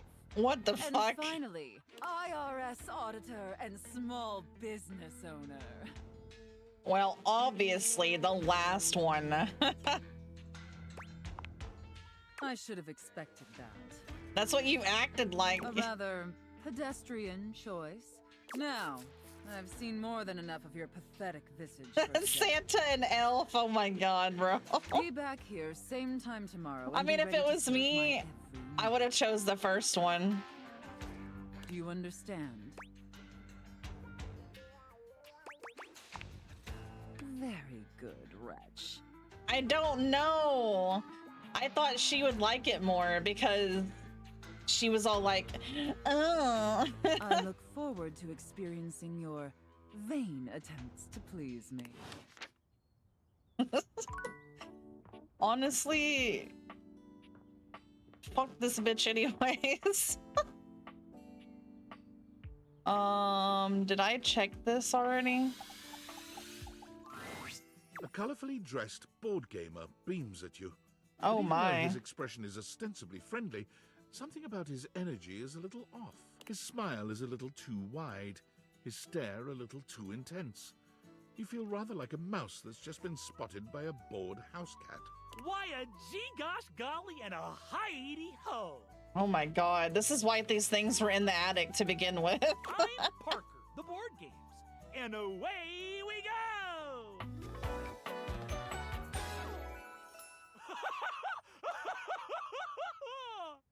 Oh my god.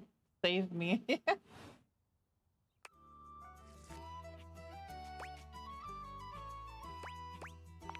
Hi, Parker. Hi there! I do love meeting new people to play with. And I do need new people to play with these days. I'm awful lonely up here in the big ol' attic. But you seem like a nice sort of someone already. Maybe you could be my next relationship. Is that really how you introduce yourself to someone? Hey, maybe you could be my new relationship. Would you like that? Sure, for the sake of boy! Well, dating don't get me wrong. You everything. see, my whole deal with relationships has to do with rules. I 'Kay. love rules. Oh If you want boy. any sort of relationship with me, good or bad, we have to go through the rules. Want to hear 'Kay. 'em as they pertain to me? As they pertain Sure. to my whole deal and how this is gonna turn out? Glorious! In order to achieve a relationship with me, you must play these board games 3. If you beat me or unseat me, more chances for love will greet thee. At the end, I roll a die to achieve a status. This, in the end, will be our dating apparatus. Okay, I'm down. That sounds fun. Ultimately, yes, but your actions during each game can change the weight of the die. The more you win, the more chances to love me. All right, so I just gotta beat you. I'm falling in love with you. Just kidding. Only the final roll will tell me how I feel about you. Meet me here next time for our first game, Sandyland! Sandyland instead of Candyland. All right. Wowee! Oh man.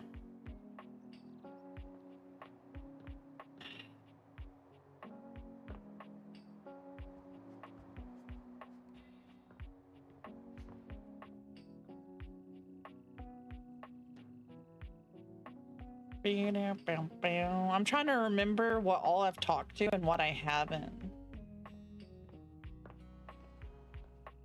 What does this thing count as?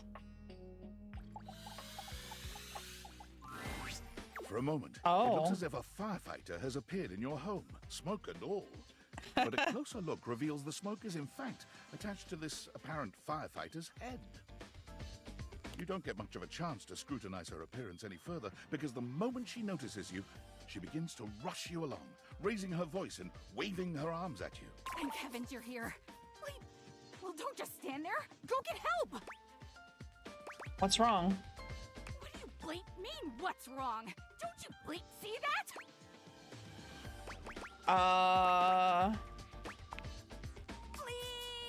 Why?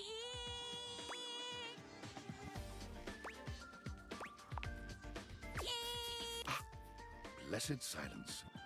You can finally hear yourself think again. Got it. Alrighty then. Arma Alarm at your service. The fucking alarm system, bro.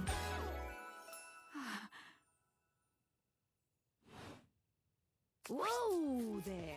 My content aware has given me a tickle. Arma has gone through some trauma and might even have more in store for her. It could be triggering for people who have dealt with trauma, suicide, and other violent acts.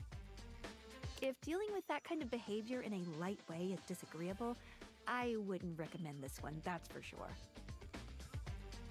All right, folks. Trigger warning. Suicide and trauma. I, for one, deal with everything through humor, so it doesn't bother me, but it might bother other people.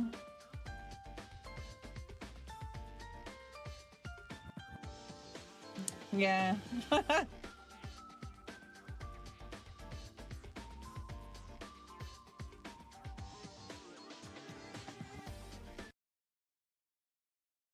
Who did, Oh, look. That's a cute bucket. You cool with that? Or you want to skip it? All right, we're going ahead. On with the show. What's that? Couldn't hear you for a sec. Arma Alarm at your service. Yeah, Sus posted a bucket that she decorated in the Discord.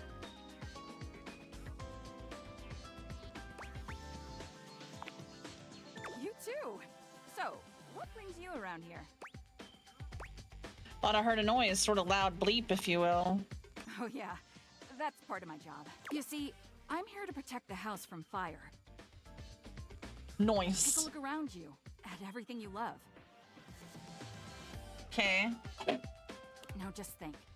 If you're not careful, it could be gone in an instant, consumed by raging flames. I've got to stay vigilant at all times. I might start a fire if it meant getting rescued by you. What? Oh, are you, flirting with me? Sorry, I'm not really looking to date anyone right now. I have to stay focused. If you change your mind, let me know. Oh, anyhow, I'm really busy right now trying to make sure we don't all die. Maybe it would be best if you came back another time, all right? All right. Arma gives you a glance, then gets back to her work. Aw.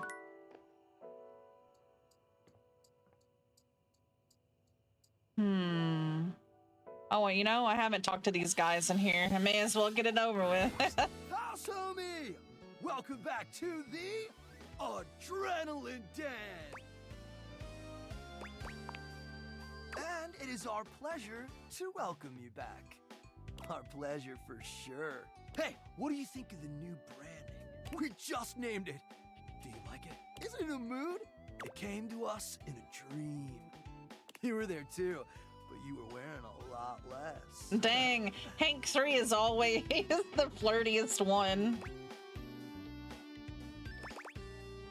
Tell me more about this sexy dream. Well, we were gearing up to go street luging. It was gonna be wicked gnarly. But you forgot your mouth guard and all your clothes. Hank number 3 found this very sexually arousing. But frankly, we were just worried for your safety. Safety is goals AF! Hard agree. Anyway, give us 2 minutes, would you? You caught us right in the middle of visualizing success and some other slightly naughtier imagery. We sit and do it for 37 minutes every day. Is Okay. right, Joseph? Ah, meditation! What do you visualize? We're mentally rehearsing today's adventure, imagining executing each maneuver with flawless precision. Hank 5 is my favorite. Visualize to realize! Nice. We're going windsurfing! Okay. Here? How? Oh, it's easy. You just need to upgrade your imagination, bruh. We're gonna bring our sailboards down from the bathroom. Ask Jean-Lou to hit a flush and let it rip. Boom! Instant sailboarding. Wicked! You're gonna go surfing in a toilet? Yeah, it's a pack of hangers called Hank. Oh, for sure. Honestly, it's also a little dangerous, but just the right amount of dangerous. Oh, yeah! Listen, Red Bull always makes sure all of our adventures are exhilarating and epic. And above all, safe. Always safe. Super safe, fam. No cap. Yeah? Tell that to Hank number 6. Oh. Wait, what happened to Hank number 6? Nothing nefarious, if that's what you're asking. Doesn't sound like nothing. Look, Hank number 6 just isn't around anymore, okay? He's gone. It's all good. Promise. Is he somewhere else in the house? Yeah, sure, probably, totally.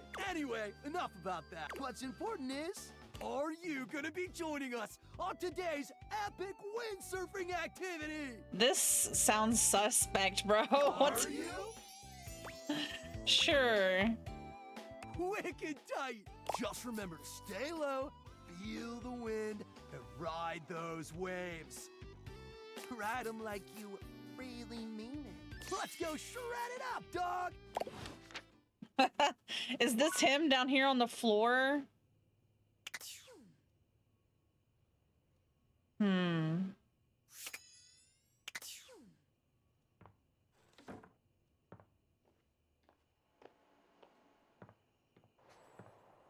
So if I if I shut these doors, does that mean I'm just like Jork and Dorian off every time I shut a door?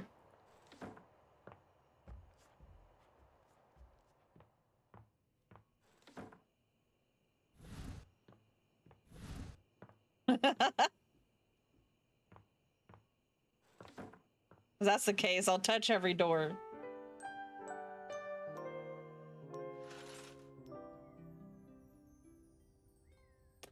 Okay. Yeah, I saw it. It's cute. What is this random... Wait, I haven't spoken to him as a closet door.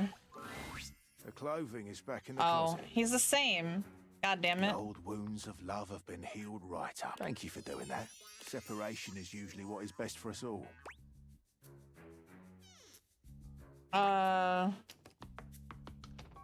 Just seemed like the right thing to do. It usually is. You can turn my knob anytime. Speaking of Dirk. Lucinda stands there in God your way damn once it, again. Lucinda. Get the fuck out of here. Lost her usual bravado. Baby, I need to know who I am.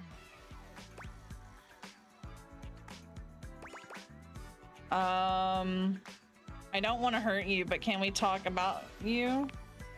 What the hell? You promised. Lucinda's defenses fall, and her very being deflates. You know I can't talk to anyone else here.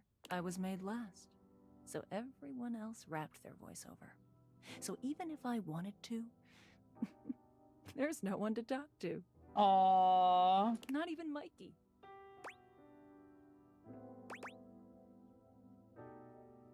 You can talk to me, though. Okay, you're not voiced.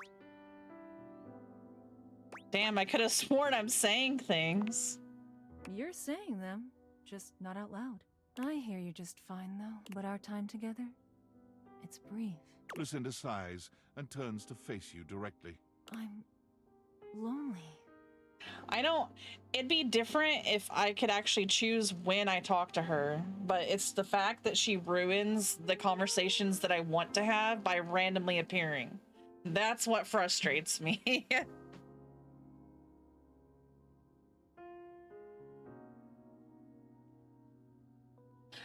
And she's sad because she was just made to be like a sex object, and that's all people treat her as. And she's alone. She's like a fart. Just shows up out of nowhere, and you're like, what the hell? And I'm wasting your time again. No.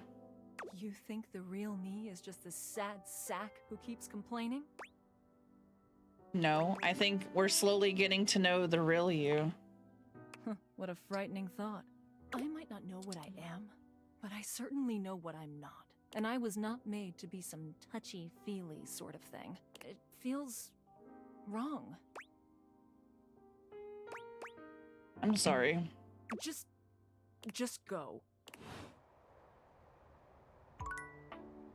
All right. Now back to who I actually wanted to talk to. There you are. I was worried Harper might have trapped you in the laundry room. Clarence embraces you with relief, and you spend your time together cuddling and canoodling among the clothing.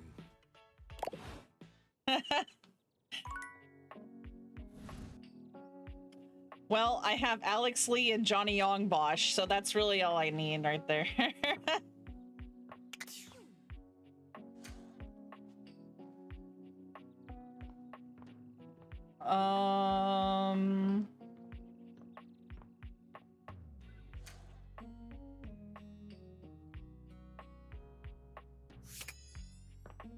Oh, one of them is my self. I know there's like a self-conscious or something, or I don't know. I kind of want to figure out what that is. The sound of Johnny's distinct vocals and a blast of steam hit you all at once as you enter the bathroom. Amir is wincing, calling out over the noise. Johnny, as vocally blessed as you are, don't you think that is enough for today? Johnny continues singing. No, I can't tell if he's just not heard Amir or if he's ignoring He is very pretty. Can someone swear in chat, please? Why? Yeah, you can talk to the bed. She's a big, busty, cuddly thing. Johnny?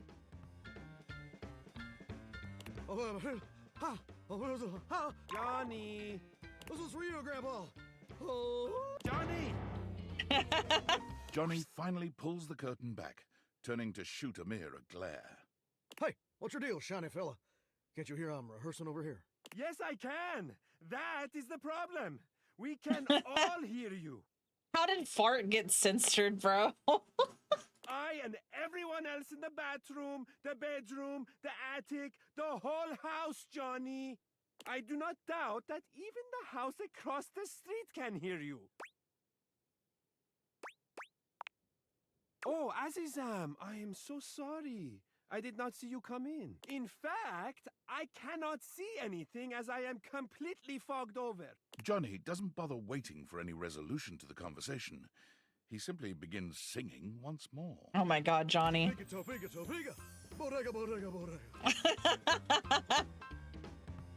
He does.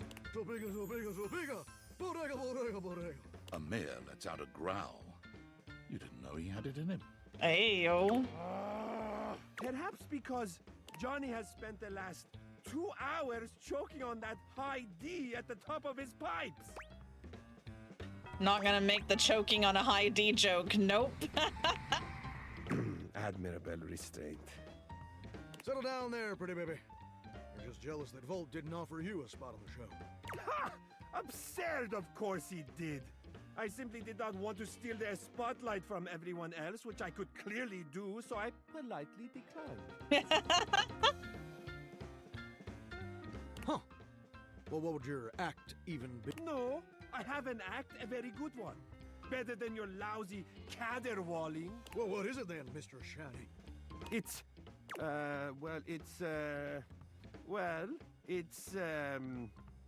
I do, Looking fabulous. Oh, shucks. That's a great talent. I always liked looking at you, Amir. I'll see you. Where's the pipe, you hack? Hey, not my fault I'm the only one here who's got star quality, baby. I'm sorry you had to be there for that. It's okay. Do not worry. He would have to learn to actually hit a note before he could shatter anything. Perhaps I will make an appearance at the show with your encouragement. Yeah. And of course, I would be more than happy to give you a demonstration once I've had a chance to dry out. Dry out, you say? Let's see. From outside, the breaker box is bustling. You push open the heavy door, but the first thing to grab your ears isn't the dulcet tones from the stage. It's the aggravated whispers of a heated and private argument in the corner between Eddie and Volt. You should be resting. I'll add it to the list. Eddie, there's no time, all right? There's too much to do, and unless you want us to blow a fuse, we're not going to blow a fuse. Though you might if you don't relax. Everything is well in hand.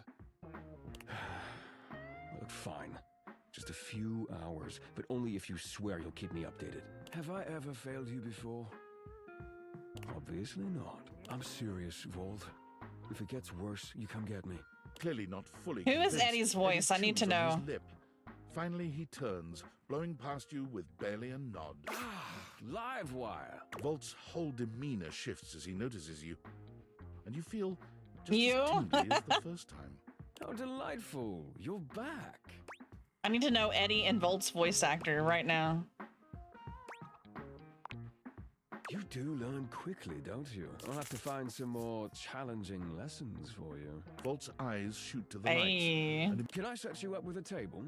The show doesn't start until later, though I imagine we can find something to fill the time. Hey. Me and Buddha Bear.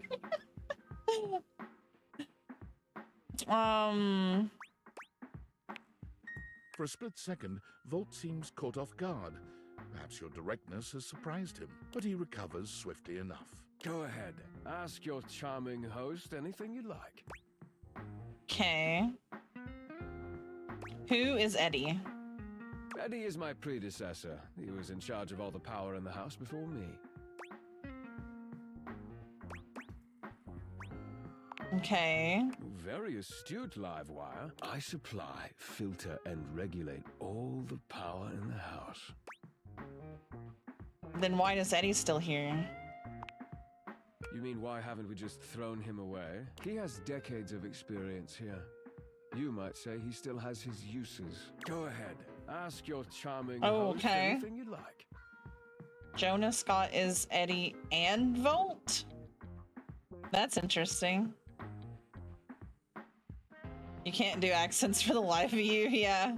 Me too. Like, if I was a voice actor, my voice wouldn't change very much. I'd be one of those people you could recognize.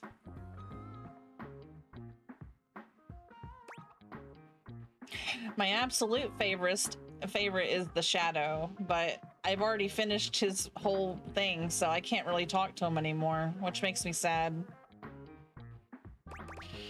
Why is the power fluctuating? It's a simple power surge. If you tell me you've never seen a power surge before, I'll know you're lying. The flow of electricity can be a very unpredictable thing. It requires a delicate balance and power conversion. Sometimes the balance gets thrown off. But it's nothing to be concerned about, I assure you. Okay. But do I need to do something to fix it? Fix? Does it look like anything around here is in need of fixing? That's just the nature of an older house. It's part of its personality and charm. No, certainly nothing that needs to be fixed. The house isn't that old, though. But in human years, perhaps. Things age differently depending on their use, and I would say this house has been well loved, wouldn't you? I mean, kind of true. All right. Go ahead. Ask your charming host anything you like. Is that why he's hard to talk to? Eddie prefers to keep to himself. Yes, don't take it personally. I'm more than happy to keep you company, if that's what you're looking for. Go ahead. Ask your charming host anything you like. I don't know which one that is. Not my guy. Those are all the questions I had. Yeah, excellent. Now, why don't we move this into a more pleasant atmosphere? The lights begin to flicker again. A familiar occurrence by now, but this incident feels different. The buzzing feels ominous, almost like a warning. Oh. My apologies, Livewire. As much as I'm enjoying our conversation, there are a few things I must attend to. So I feel like other dude is trying to keep him from me because he's jealous. It's nearly time to open for the show. Allow me to show you to your seat. It does feel like your seat now, even as the power continues to surge and ebb. The lights flicker, the bulbs buzz and drone. The crowd thickens and murmurs anxiously, beginning to grow restless until Volt finally takes the stage. We've got a real treat for you tonight. According to him, he is a new musician no one has ever heard of. And if they think they have, they're wrong, or my name ain't Johnny. P.S. Don't read that part. Well, read it, but don't say it out loud, for am's sake. It's Steamy Hendrix! Steamy Hendrix? There must be some kind of way crowd here. They'll sell the shampoo to the soap. There's too much conditioner. I can't get no scalp relief. And then I got this guitar solo planned. And I'll be damned if I know how to play the guitar, but I learned it a cappella for you. It goes like this. Wow, wow, wow, wow, wow, wow, wow, wow. No one knows more about stinking than Jean-Luc, and this smells like a big one. A turd named P.U. P.U. I always appreciate feedback from other artists. That wasn't feedback, darling. That was backwash. You're right. The tastes of audiences are fickle and ever-changing. I'll retool my act once more. That'll fix it. The show concludes, mercifully. Oh boy. Wait for Volt. And you wait. But Volt does not come. All right, then. You get up to leave and you notice Eddie quietly closing the door to the back room and shuffling to the bar to fix his drink.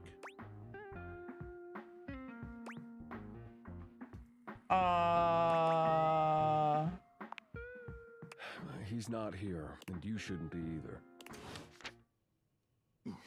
That guy is not easy to talk to.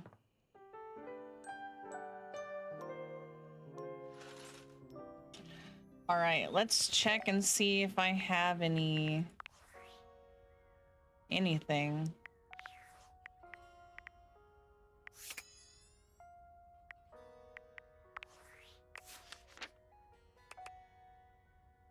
Okay, so the wall is immediately in love with me already. I've met Stella.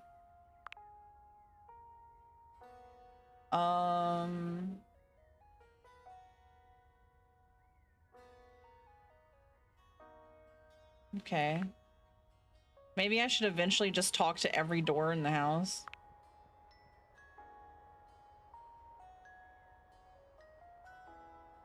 Okay, so he wants to meet me around the grates.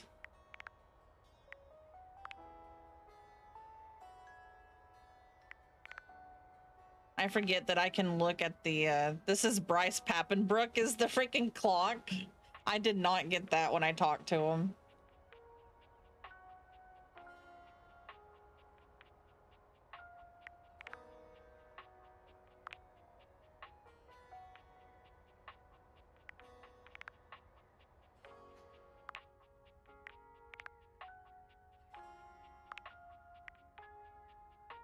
Hey, Parker. Mateo.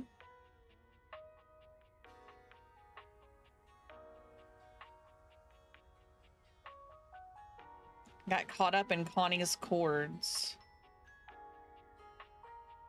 Who is Connie?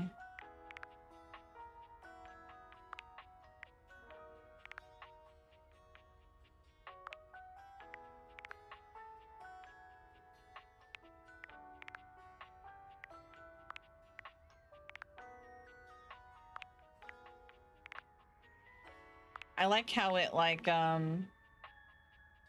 gives you all this information here in case you forget stuff.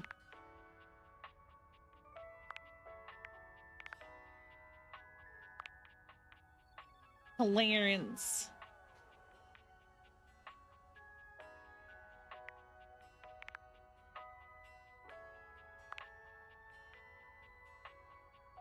I still can't get over that this dude's last name is Shuttlecock.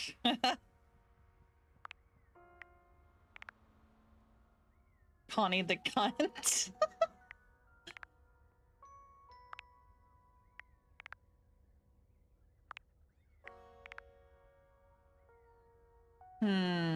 I'm still missing quite a few things. This is my boo. A fan of badminton, yeah.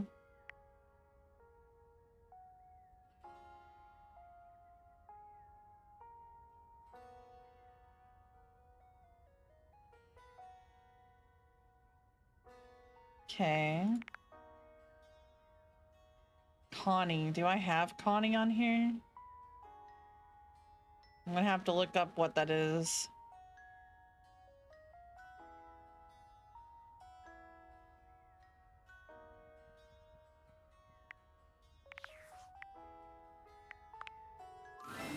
Hey there, oh great purchaser of DLC. Hello. If you're wondering where those extra datables are that you purchased, fear not, for I can guide you. Cool. The first one, Mikey, is really easy to find. He's the neat little treasure chest right next to your bed.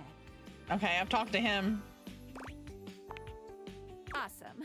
Then my advice was really unhelpful. As for the second one, Lucinda Lavish, well then, let's get to the menus because I can't help you. Anyway, enough of toot. It is time for Menu Lady. Welcome. What can I do for you in my main menu?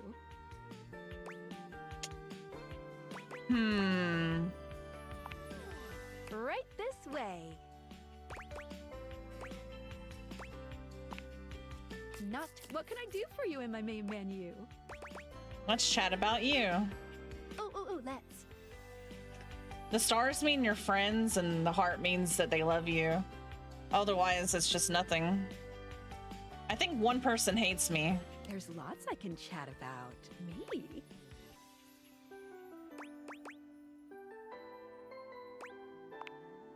Relationships? My favorite subject. What do you want to know?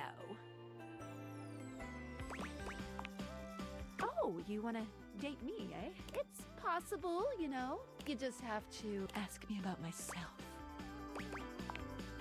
Not in this menu. I prefer not to be that. It's the chat menu. What do you need?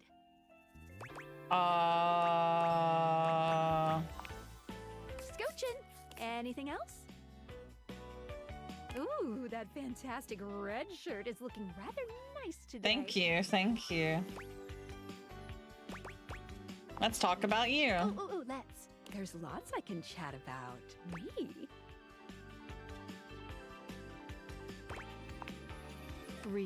My favorite subject. Okay, so what do you want to know? why does it keep putting me in a bunch of freaking...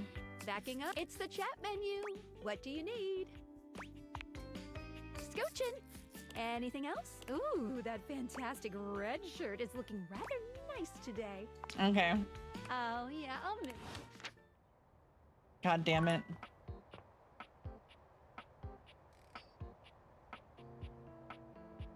What was I needing to... Who was I needing to talk to? I have to talk to so many things, man.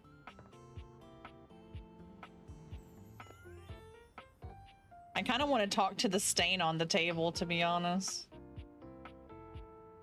I've talked to the food. Okay, I have to look up who Connie is.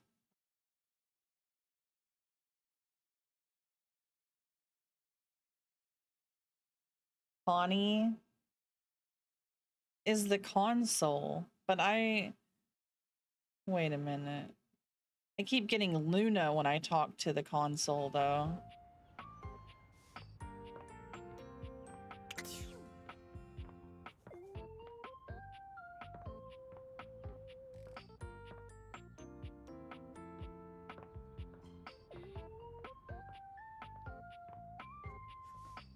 Right? It's so hot.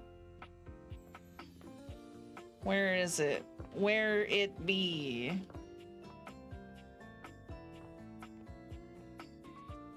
Oh my lord.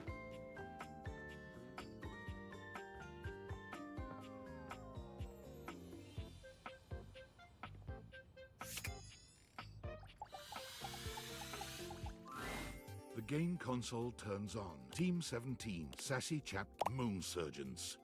Resurgence. Here you are once again, back where you started, with your beautiful companion urging you to make a decision. I like keep getting the wrong person. I don't understand.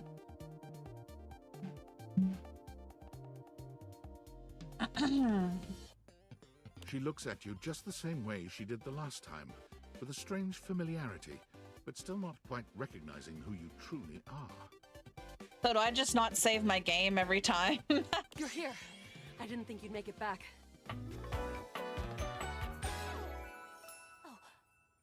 It's like the third time that I've met the same person.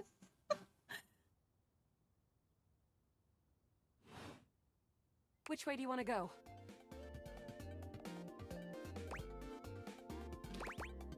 Lincolnberries. Lincolnberries. Oh my dunes. We've got a timeline crisis here. Yeah, we do.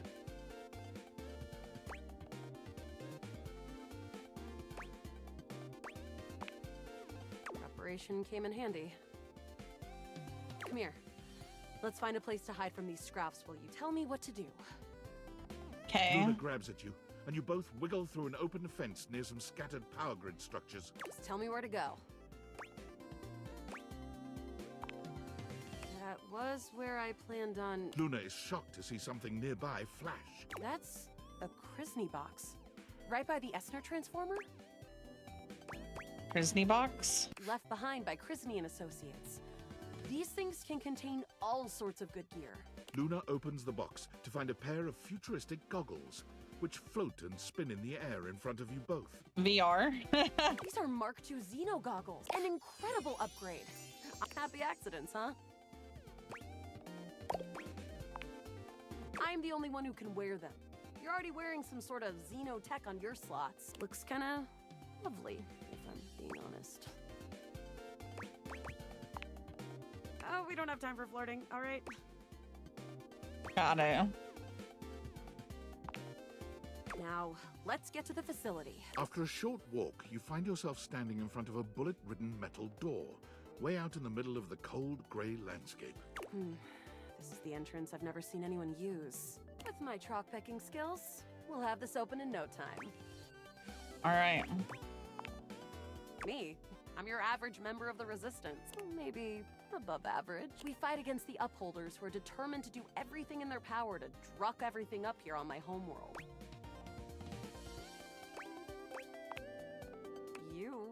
I always thought of you as a companion. Someone who followed me around and gave me advice. Cute, but expendable.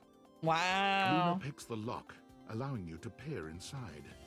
You can see hallways filled with shining electronic doors. That's how I in the feel. distance. Cute but expendable. Here we go. Upholder Central inside. I'm seeing Grunt class upholders who shouldn't be too bad. There will be Surveillance class 2, which can sound the alarm. There will be an assassin class upholder right around the first corridor we pass. Just knowing that isn't enough to help. Can't believe that's our fate. Why don't you put on your Xeno goggles? And leave myself open to getting killed? That tech is impressive, but not combat ready. How do you suggest we do this? Yeah, makes sense. Using all your available grace and patience, you and Luna slowly make your way down the corridors. Close behind me, Yael. You drift past both Grunt and Surveillance upholders. Good choice on the stealth.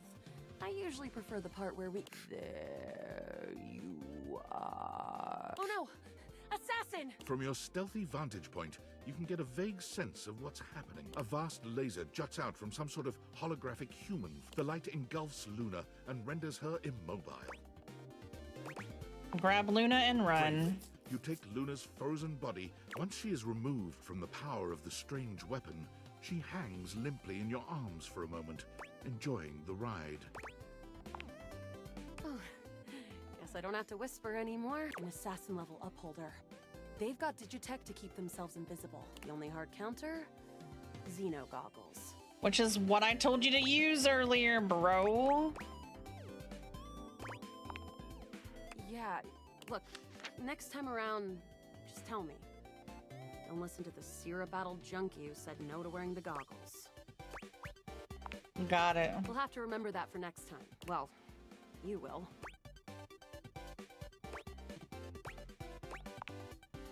Shriek.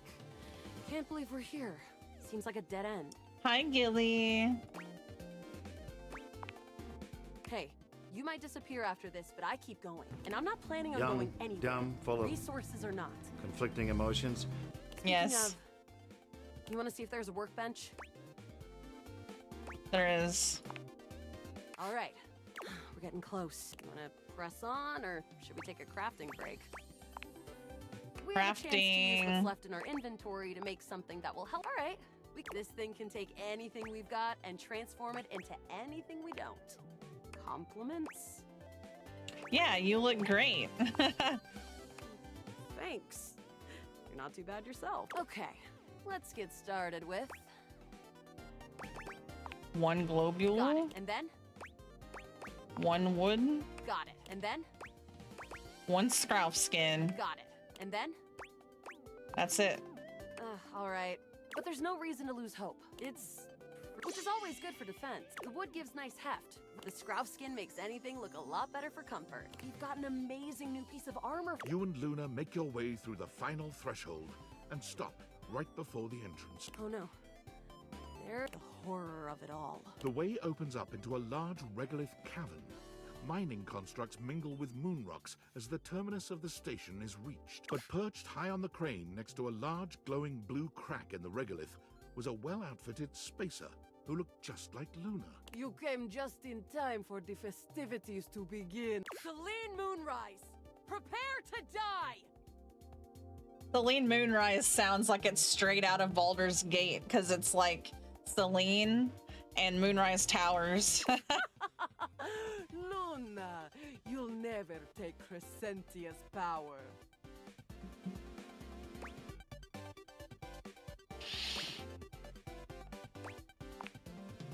I agree. I am invincible! The glowing crack seems to swell. Charge, bitch! The blue deposit of moonrock erupts, and from the crack, a monstrous creature bursts forth. Yes, they are. Crescentia! Go! 360 no scope. Take this! Luna throws an elemental grenade that blasts Crescentia's scaly hide. Thanks to your crafting, Luna is able to withstand the mighty force of Crescentia's power. The battle is fierce, but ultimately Crescentia and Celine fall to the ground. It is. Presumably dead. Wow! Did that without even a single save. Great job, Guile. I couldn't have done it without you. Well... Luna's Xeno goggles catch a small screen dropped from Celine's grasp. Wait, Celine left something behind. Luna picks it up and turns on the display. It's the recipe for a harmonic stratospire. Hey, let's go. Maybe I can do that next time. The Resistance has been working on this tech for a generation. It's a way to take fractured timelines and concentrate the differences in power into a deadly beam. No, this is definitely Sailor Moon reference. Look at this outfit, bro. That beam can erase a crack in the continuum for good.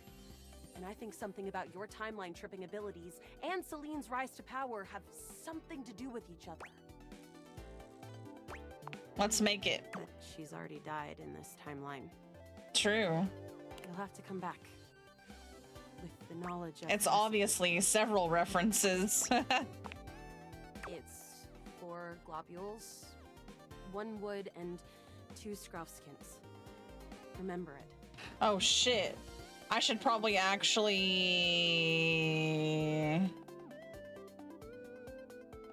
take a picture so I can remember that. My brain ain't gonna remember it, I'm just saying.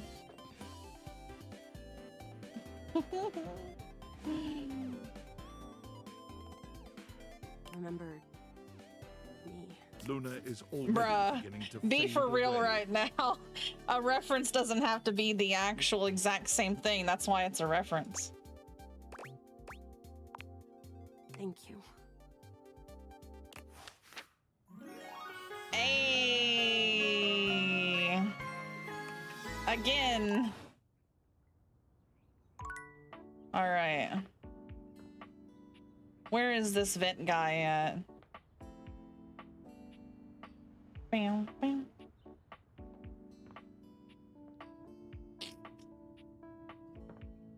Gilly, have you heard Astarion in this game yet?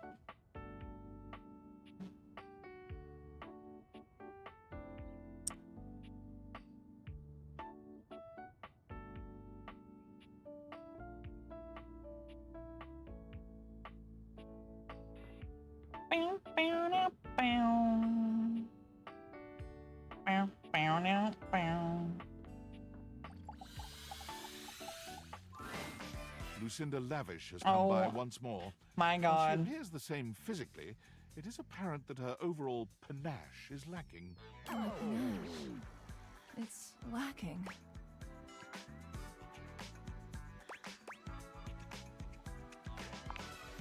Oh, there are so many ways in which I'm the best. But who am I to tell you? Lucinda Laudable will give you the tour. Okay.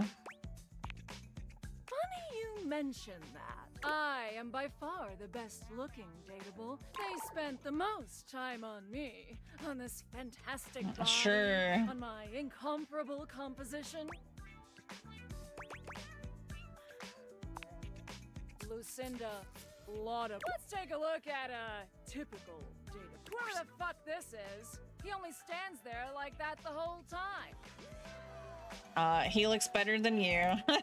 Whereas I can do all sorts of things with my arms and legs, you see. That's my friend Dorian. Okay, so I'm a better friend than Dark. Look how interesting I am. Look!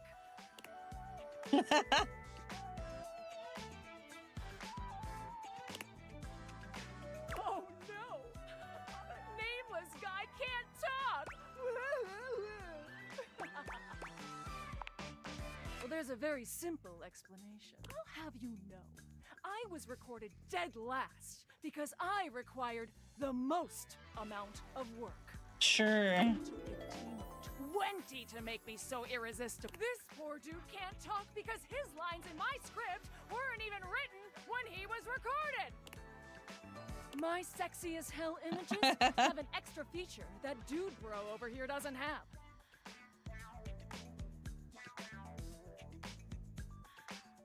What the fuck?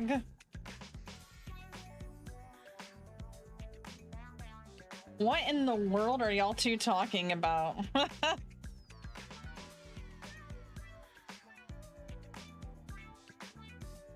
When I blink, it has more frames, making it more realistic. It's like I'm actually here with you on a real date.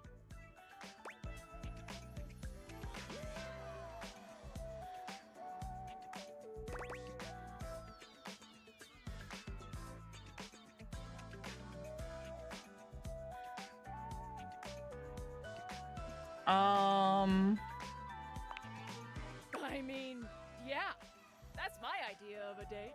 For these reasons, I award myself Best Cinematography. Oh, thank you, thank you, thank you so much. Bye. So, what do you think? I think I just have to see some other sides to you. Why? Because this side is annoying? Yes.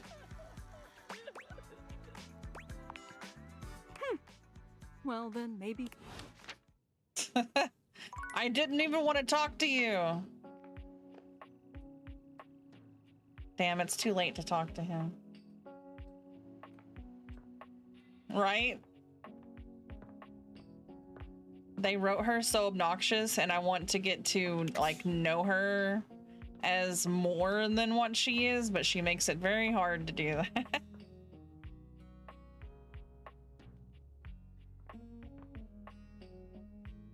No, I don't get to pick when I talk to her. It's the game that does that. It's not books. It's like anything you click on. She just randomly pops up annoyingly. I want to talk to my D&D boyfriend. Holy crit, you look fantastic today. I've been thinking about you. Maybe we can get into some fun later? I'd love to play a game with you. Don't worry, I'd never play with your heart. And that's a crit to make me smile. Cute.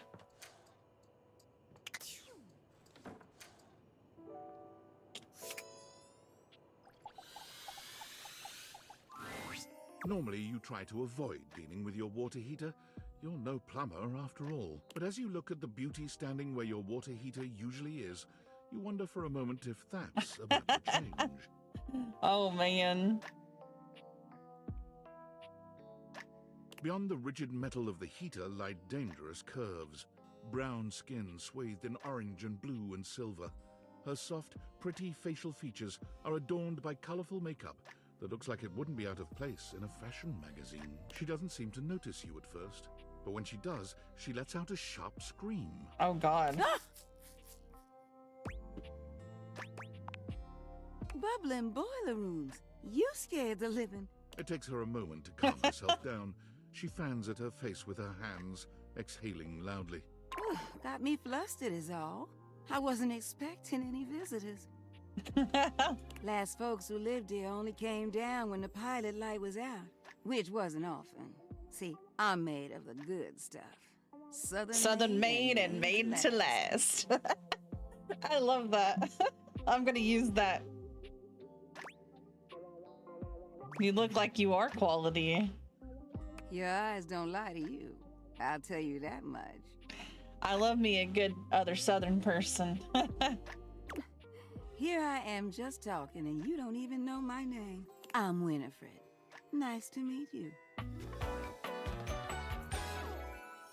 Hey, Southern made and good to last.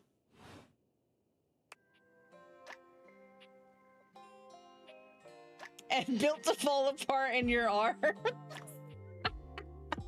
Oh, Gilly. It's a pleasure. I'm not sure how much more talking I can do right now. I got work to take care of. What is it you do? Did you just ask your water heater what she does? I mean, I guess I did. It's okay, sweetness. I'm just having some fun. But I do need to get back to work. Washford's about to kick on and Daisuke needs a bit of a push. I need some time with River to make sure she's ready to go. I don't mind it. See you around. River. Is River someone I haven't talked to yet? River.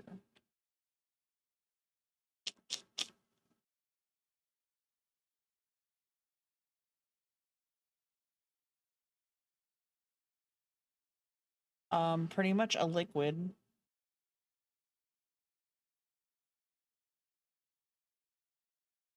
Oh, I can turn on the water? Okay.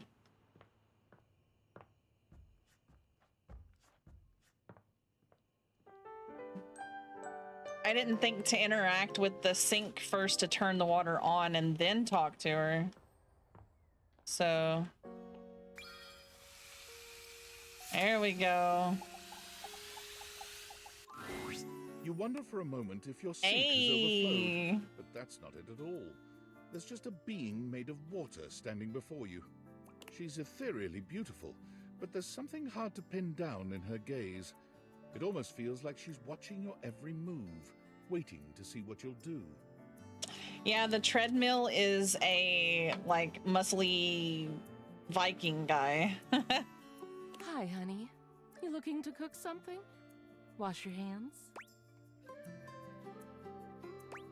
Didn't you get enough of me in the shower this morning? Me? What could you possibly want with little old me? Please, just tell me if there's anything I can do for you. You know what she looks like? She looks like, Shiva? The summon in Final Fantasy? My brain forgot the name. Yeah, Shiva.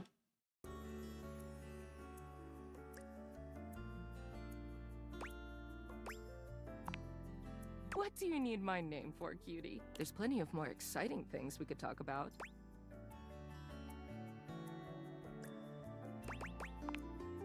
My, so demanding. Well, guess the mystery had to end sometime. I'm River. What can I do for you?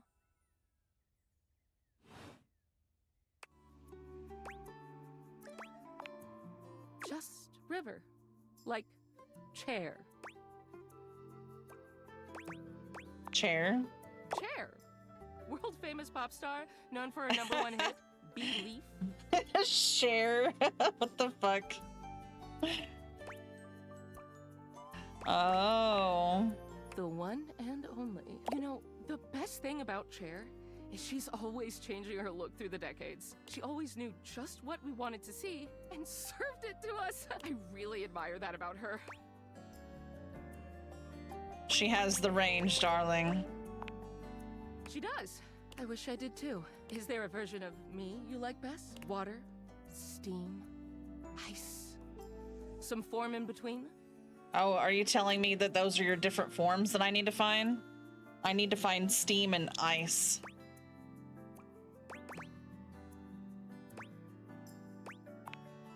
Oh, River wasn't exactly holding your gaze before, but she seems intensely uncomfortable now. She looks everywhere but at you. Look, I've been here way too long. If you don't need anything from me, I'm going to go.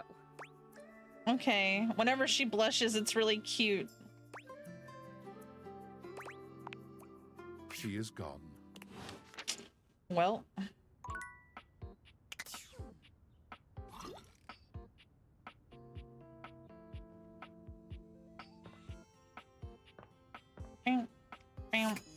Wait, what time is it? Is it the time I'm supposed to talk to this thing? Almost late. Almost.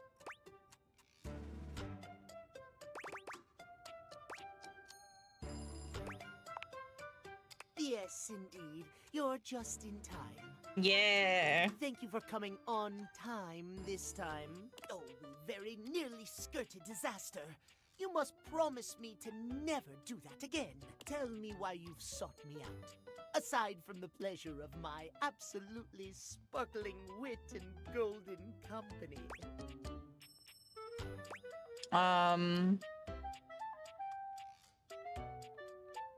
I was hoping to get your advice. Oh, well, I can certainly help you out there. My love life may be on hiatus, but as they say, a broken clock is right twice a day. Timothy looks at you for a few moments, clearly expecting something.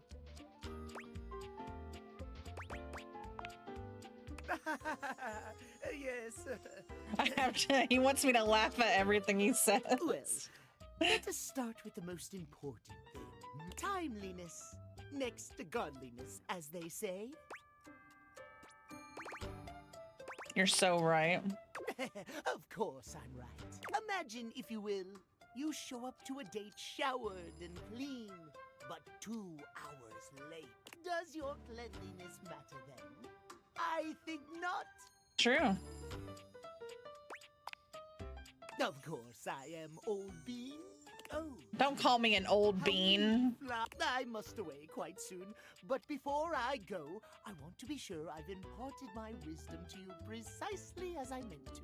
What did you learn from me? Why did you say that just like Gandalf?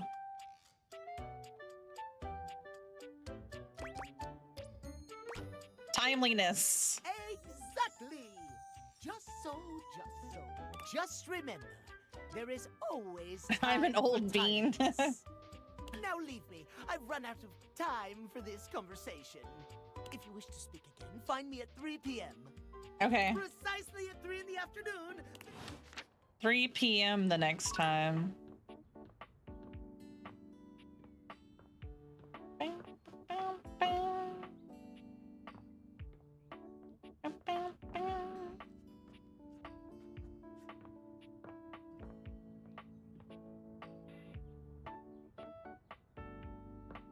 Why, yes.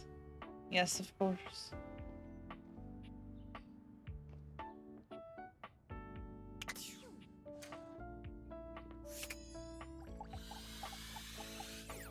Oh, what's this?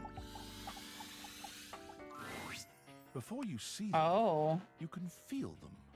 An overwhelming air of cool, of rebellion and edge given form. Leather and metal, and the best hair and eyebrows you've ever seen. This rogue is impossibly cool. And looking at you like you owe them money. You got a problem, punk? Oh, damn, that was rude of me, wasn't it? The name's Bobby. Bobby Pin. Hey. And you might not have heard of me yet, but trust me, the name Bobby Pin's gonna be known all over the house real soon. How's this strike you? The Pin Crime Syndicate. Oh, wait, no. The Pin Criminal Empire. The Crime Syndicate sounded cooler.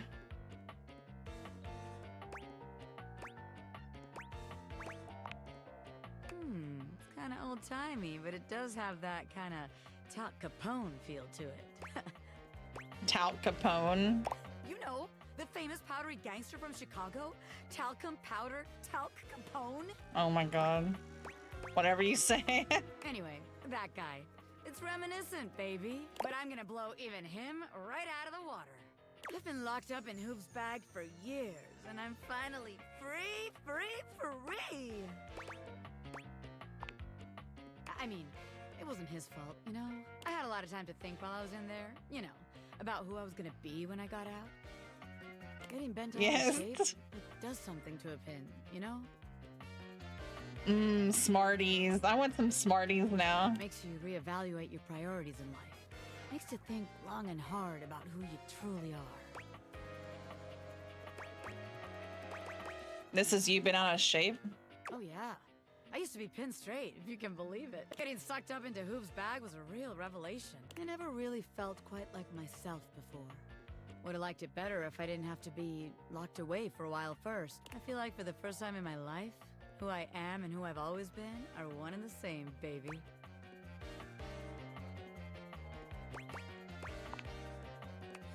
Thanks. I mean, I know it, but it's real affirming to hear it from somebody else, too. I've been locked up, but I'm here now, baby. I'm ready to take what's mine. The real question at this point is just where to begin. Where do I situate my burgeoning criminal enterprise? After all, you know the first rule of business. Location, location, location. Okay, so you want me to move you somewhere? What about the second rule of business? A-B-M-M. Always be making money. Hey, can't really argue with that. Of course you can't, because I'm right, as always. Tell you what, let's make a game out of this. I gotta scout some locations for Pin HQ. If you can find me, I'll let you be a small part of this little venture. What do you say? Yeah, let's do it. Rad! Welcome to the Pin family, baby. Just to make sure you don't miss this opportunity of a lifetime, I'm gonna give you a hint about where I'll be. Okay. I'm gonna be doing my dirty deeds in a place that gets you real clean. All right. Catch me if you can, Normie. She's gonna be in the bathroom the next time. She literally moved right there. So I know exactly where she is for next time. That's funny.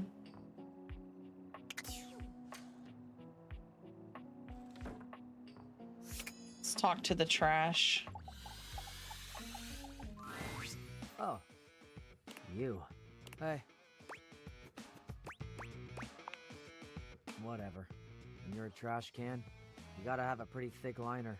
But let's not get all counsel-y, okay? Not big on feelings. Let's talk to the trash. What do you got? Oh shit. Empathy is only 10 out of 80? Wow. I'm gonna have to build that shit up. Let's see it. I found an old parking ticket shoved between the sofa cushions. You're supposed to pay those. Damn the man. Hell yeah. They might eventually dock your license and take your car, but screw it. Make that quixotic stand. Yeah, screw it. There you go. You rebel. Ah, you're basically an outlaw.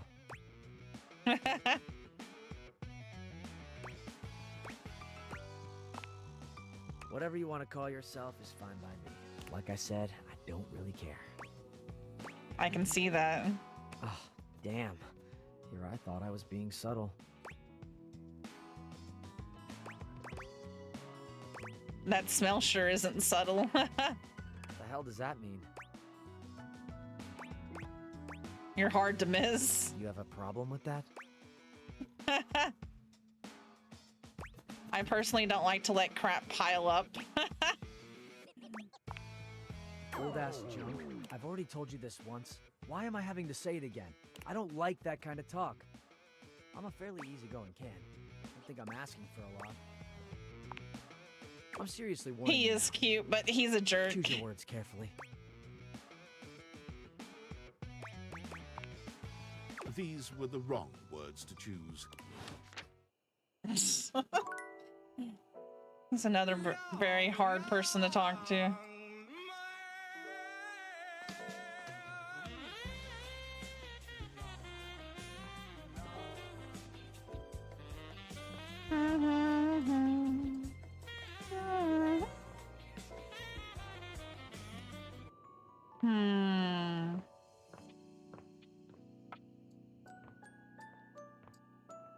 Let's see.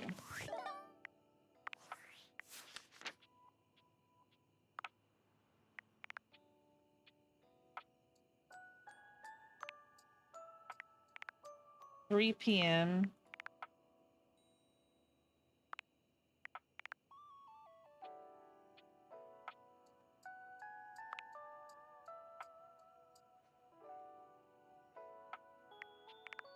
Yeah, I offend him a lot.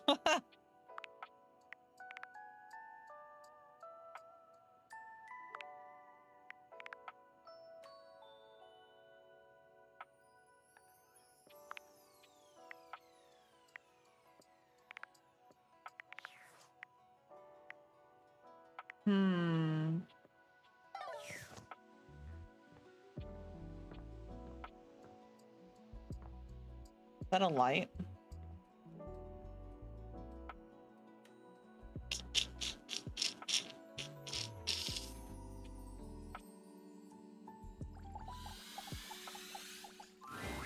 Ah, my faithful companion. Care to join me for another review? Sure, let's go. So, where should we go? There's a new Hawaiian fusion place in the living room. Freddy Yeti has an ice cream joint in the kitchen that's worth checking out. Let's do Hawaiian fusion. You find yourself in a large and comfy side-of-the-street-style stand. Koa has blended traditional Hawaiian vibes with Korean elements. He has Hell somehow yeah. convinced Lux to don a red and blue outfit in order to tastefully represent a traditional Korean lantern. Koa has managed to bend himself around a grill in the center of the establishment in classic Korean barbecue style. But the Hawaiian vibe is very much in full swing, and the scent of Kahlua pork is drifting on the breeze. He's asked Gwendolyn to kindly crack herself a bit for the occasion. Aloha, friends. Welcome to Two Currents, a Hawaiian fusion experience. My, mon ami. You've worked hard to create the atmosphere. Oh, not too hard. This is Harley's favorite dude right here.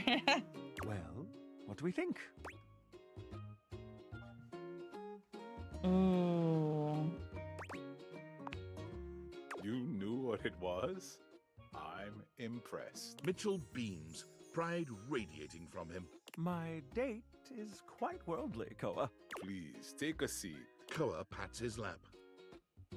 Because this is Ida. This is your guy right here. Don't mind if we do. Is something the matter? How do we feel about these seats?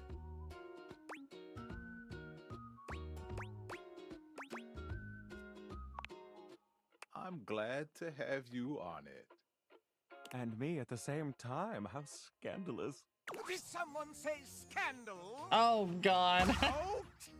But Out. I just... Out! No fool. If there's anything I can do to make things more comfy, just ask. Noted. Now, what do you recommend? Here's a dish that's also of Korean origin. Meat jun. Thinly sliced beef, dipped in egg batter and fried. Hell yeah. And of course, some Kahlua pork, rice, and cucumber slices to go with it. That sounds Intriguing. good. What do you think? Ooh. May I substitute the Kahlua pork for a side of Ui Muchin? Let's get that. Make that 2 orders, and consider me intrigued. Coming right up. I'll be right back with your food. In the meantime, how about some of our special soju? Hell yeah. Yonbei. Ganbei. Nice one. Okay, here's your order. Let's try this. Koa's dishes are sumptuous, abundant, and full of bold, contrasting flavors. This is definitely comfort food, and the gloves are off when it comes to spices, Hell yeah. sauces, and carbs.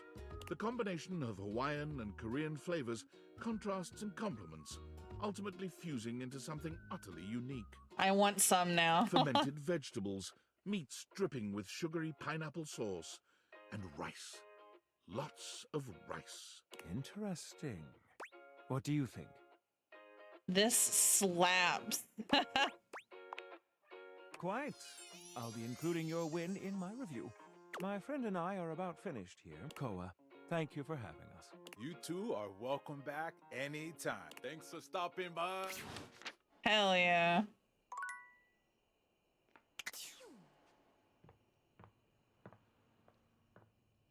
I should just be friends with him because I get to eat.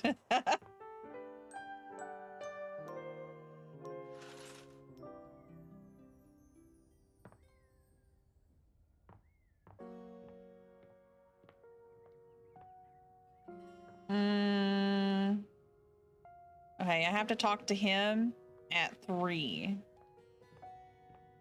I have to remember that.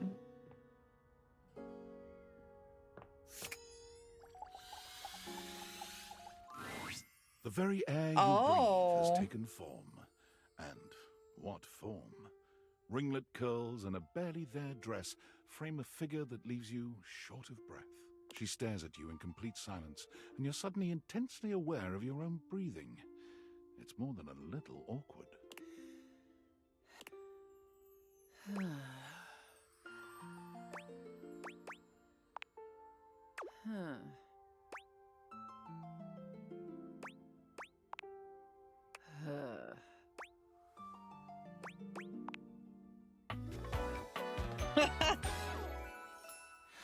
Erin. Her name is Erin. It's pretty. You fall silent, choosing not to waste your breath.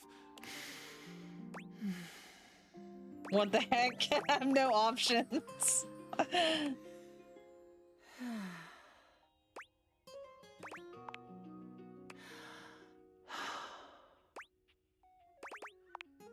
Cool.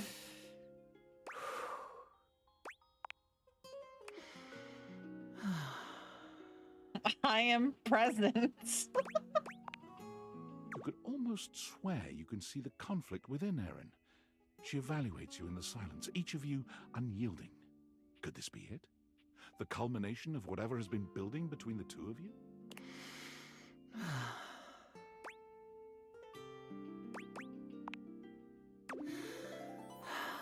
Yes. Aww. That was the easiest way to get someone to fall in love with me, is just to not talk at all. Fantastic. Oh, damn. Okay.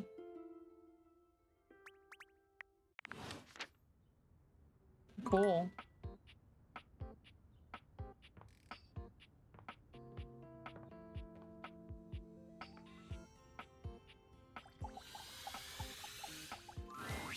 Well, hello again, darling. Absolutely fab to be in your lumescent company again. What's new with you? I hope all is gorgeous. You are gorgeous. I am indeed. So, since we last chatted, I memorized the hex codes of all my favorite shades of pink. I was supposed to be organizing all my color palettes before I got distracted by thinking about pink things and trying to name all the stuff I know that's pink. So, I hate when that happens. If you were thinking of going with the Smile Republic Berry Red eyeshadow today, I apologize in advance for not knowing where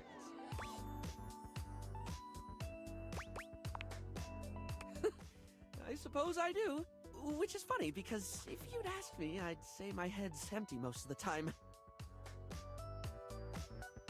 I forget enough things that it should be, but the moment a thought's gone, the space immediately gets filled up with something else. Wait a minute.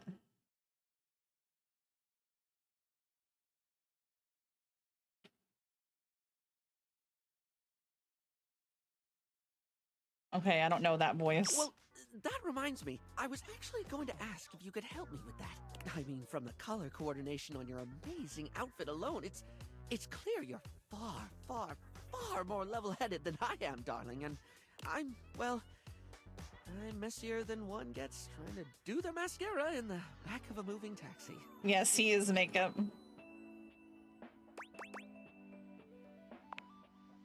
If you're offering, I'd absolutely love the help, sweetie.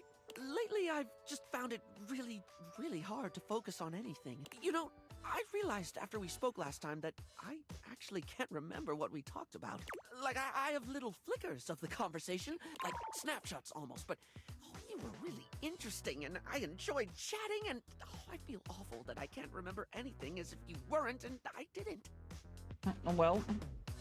Barry falls silent, the weight of his confession clearly getting to him. It's okay to not remember everything. I don't think forgetting the details of a conversation's that terrible of a thing to do. It's more than that, though. For example, if I watched a movie, do you know how much I'd remember by the time we hit the credits? Same thing, just snapshots. Maybe a line or two for a while, but it can be more important stuff than that, too. It could be the happiest day of my life, and I'd still walk away with cliff notes that'll fade in no time at all. Aww. Feels like my brain robs from itself. Just takes away the things I experience and leaves an outline in its place. I can feel life crumbling away behind me like a particularly cheap liner pen.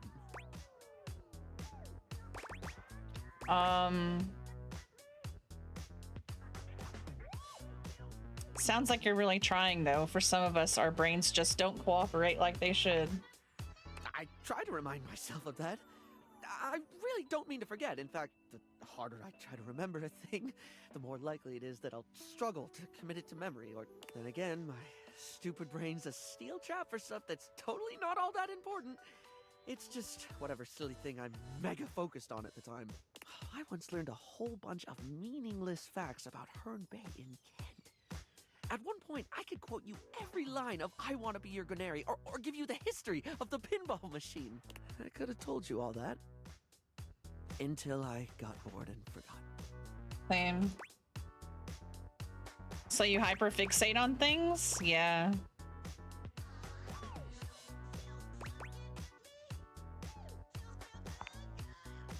The only thing that ever really stays is the thing I talk people's ears off about all the time. Cosmetics, product, makeup, and skincare, all that glitz. I understand. I'm never not fascinated by the things we style ourselves with, and I guess that's what makes Barry Styles Barry Styles. It's what I can remember, so pretty ironic, darling. The closest thing to my heart is only skin deep. Well, you make people feel better about themselves. Barry gives you a warm smile. That's a lovely way of looking at it. You have a beautiful perspective. Oh, yes! I forgot that's what actually started this. I can't remember a single thing, and it looks to me like you're able to keep track of roughly 100 things at once. So, like, how? How can I at least pay attention to the things I want to pay attention to? Seems to me that if you can't keep everything in your head, keeping it somewhere else might be the best thing. Or a therapist. How do you mean, hun? Write things down. Not just important dates, but all sorts of things. All sorts of things. I know, the hair is great. Things others said that made you laugh, the details of events that you keep wishing you didn't forget. Oh, yes, of course, darling. It's so obvious. Sometimes I think to do it, but then I just don't. Like, I do need to, don't I? To be blunt, yeah. Heck, even if I forget to bring a notepad, I'm literally never more than 2 inches away from a liner pen in my own arms. Using the tools of the train aren't a bad idea. Oh, like, I could use the orange eyeshadow as a highlighter for super important notes. And I have this red ink liner that's always been too splodgy for lips, but oh, it would look gorgeous in a notebook. I didn't even think about how fabulous the book itself could look. There you go. If you make it fun, you make it easier to remember. I'm getting giddy just thinking about glittering up a notebook, like giving my own memories a makeover. This is brilliant. This is just brilliant. Thank you so much. Now, I absolutely must get to work. The voice acting is so good. Also, is the rubber ducky its own thing? A very, very yellow punk dressed in studded leather glares at you. Their charming duck-like appearance does nothing to diminish the aura of absolute disdain that radiates from them. Bakari, is that you? Who the duck are you? Who the duck are you? I asked first. It's Bakari. I'm the asshole who lives here. The bathroom? The whole house. Oh, so you're a duck and liar then? No. Sounds like something a ducking liar would say. I only ever see you sitting and scrolling or standing with a dead blank expression on your ugly mug. Boring. And ducking disrespectful of yours truly, don't you think? Now get out, ducking poser. Solid. Let me help you. Go in the hallway. Absolutely not. You want to duck and go, dick nozzle? Honestly, I just want to pee. Oh, life's tough all over. Now get out.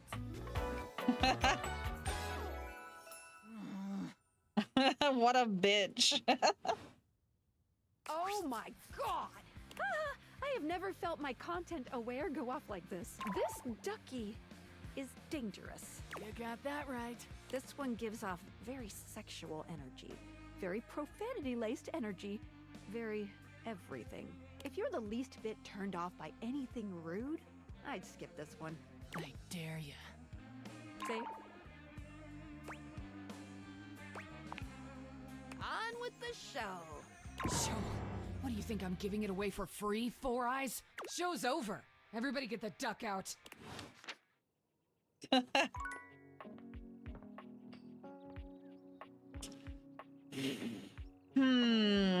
Can anyone think of anything that I might be missing around here?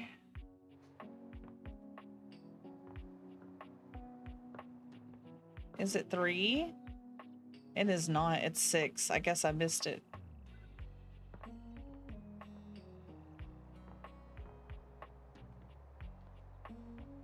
Wait, what's that sound?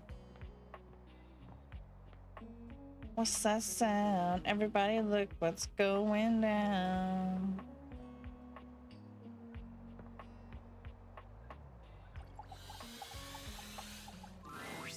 You requested a picture.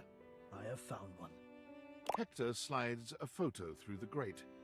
If that's truly him, he is quite handsome indeed. This is my appearance. You can tell why I did not want to show it to you. I apologize for my appearance. Why? Thank you. Thank you so much. I have wanted to speak with you for so long, and now that I have it, I don't want to lose it. Surely, if you're lucky enough to get the thing you've always wanted, you cannot be lucky enough to keep it. Aww.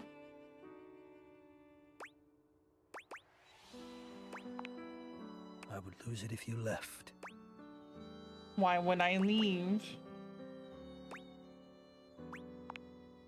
Oh, surely you would if you knew what I really was. You would leave and you'd be right to, which is why you must never know. You must never see that. And I will content myself with this halfway openness. What do you mean, bro? I'm afraid of what you might think if you saw me, the real me, not this filtered version. Oh, goodness. I am in the attic. The real me is in the attic. but we have something here. We could have something real. It would break my heart to think that all that could be lost in a single moment of laughing or pointing or even a disappointed cast to those beautiful eyes of yours. No, I couldn't bear it. He's so fucking like telenovela coded. And I won't. Come back to me here. Only here, do you understand? I'm going now.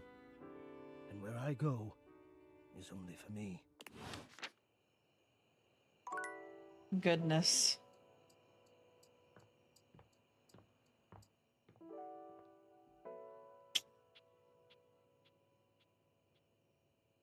I still never figured out where to find Connie. It's killing me, bro. I will have to do it the next day because you can only talk to the same person one at a time.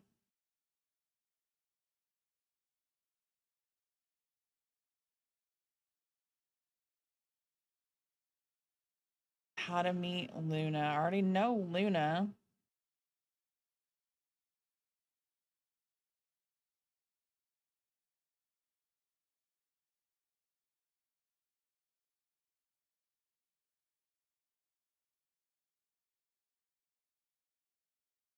So it is Connie. Wait. Is this what I need to talk to? Would you look at that? Oh my god. I hate you so much. So much. It's that Lucinda Lavish. What has she gotten herself into this time? I'm here, ready and waiting.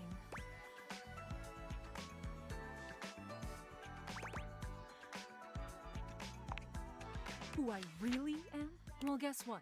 This shit hurts. You come here and constantly remind me that I'm just not as fully fleshed out as everyone else. And yeah, you've been technically nice. Oh, so very nice. But that just makes me feel guilty. I'm suffering? I'm doing just fine. You're the one who's suffering under me. Okay. You're twisting my words. Ah, fuck. You're right. She's me. I got nothing else, do I?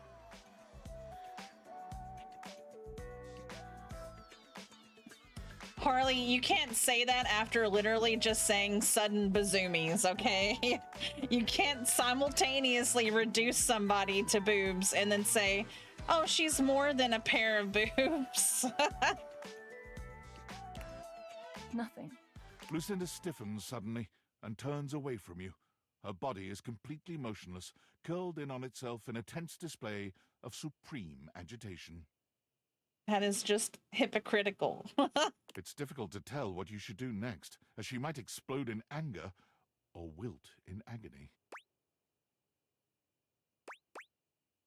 Wait quietly for her to speak. It takes a few long moments, but eventually Lucinda shudders, and a few words escape her coiled frame. I just wanted to make you happy. And all I do is fuck it all up. Goodbye. Well.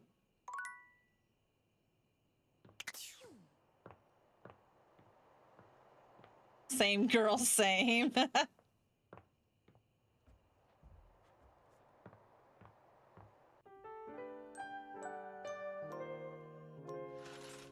All right, now I will go down there and talk to the coil thing because I think that's an animal I'm supposed to help. An amalgamation of pig, Oh my This goodness. must be an animal, but not the Davy you've been looking for. Early sleepies. Have I spoke to the TV remote? No, I haven't. Which I assume is going to be the TV dude.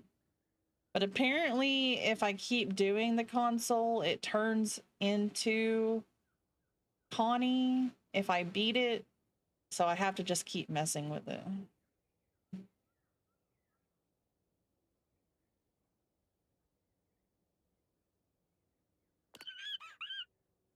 It leaps into your pocket, ready to go back to Mateo when you are. Aw. Let's take it to Mateo. Oh, apparently that counts as talking to him.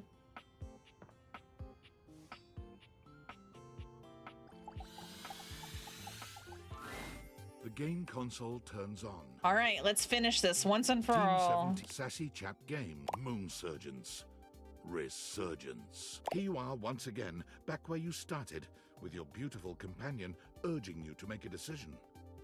She looks at you just the same way she did the last time, with a strange familiarity, but still not quite recognizing who you truly are. A long day of cleaning the kitchen tomorrow. I almost wanted to say something really cringy, but then I decided against it.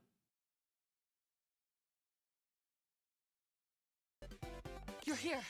I didn't think you'd make it back. Oh. Which way do you want to go? Lingonberries. Lingonberries. Oh my dunes. We've got a timeline crisis here. Yep. Makes sense. Maybe a million times. Lasers and gray. Come here. Let's find a place to hide from these scraps while you tell me what to do. All right. Luna grabs at you, and you both wiggle through an open fence near some scattered power grid structures. Just tell me where to go.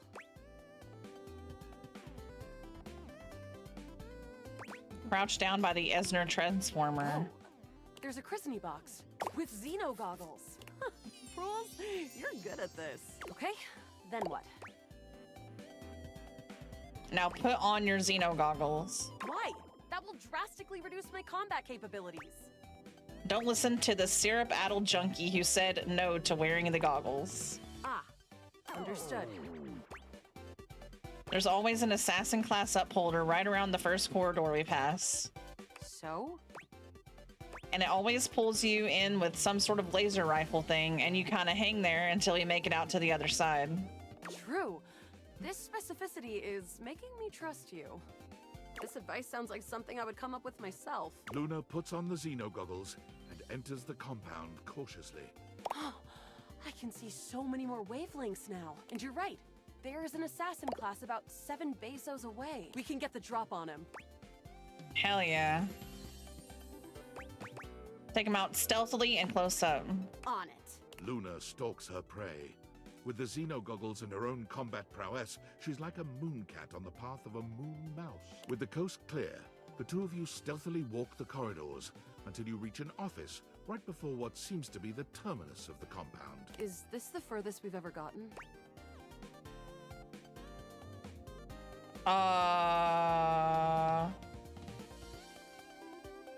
This is new from here? Excellent. Right now, we've got a chance to get ready before the battle. There's a workshop table here and we can get crafting, or go straight to the final battle.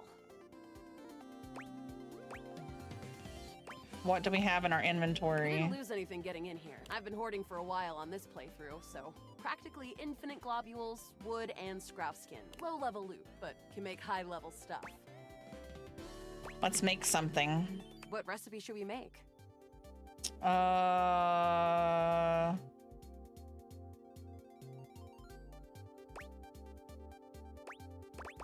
We need 4 globules. And then? Got it. And then? 3. Got it. And then? 4. Got it. And then? And then we need 1 wood. Got it. And then? And 2 skins. Got it. And then?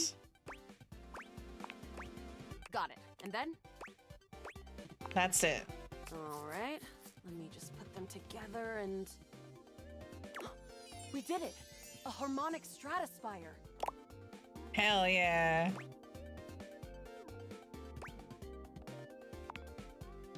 Don't forget the scrap skins! Let's do it. Here we go. As you step into the terminus of the compound, you can already feel a difference in the air. It's crackling with potential energy. I knew you'd be coming here. All the regolith you would ever want, and all of the Celine you could ever need.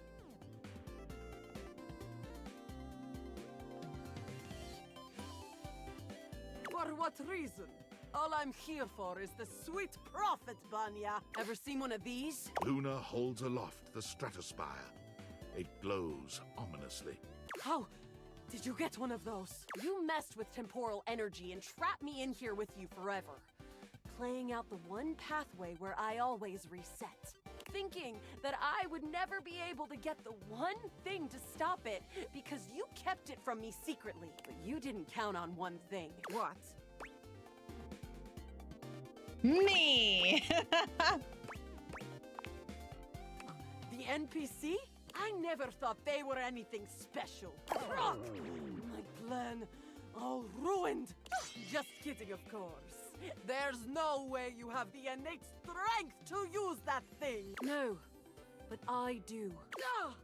From out of the crack in the cave wall, Gasp. Celestia in her scaled glory crawls out, slowly, magnificently. You have done it, Connie.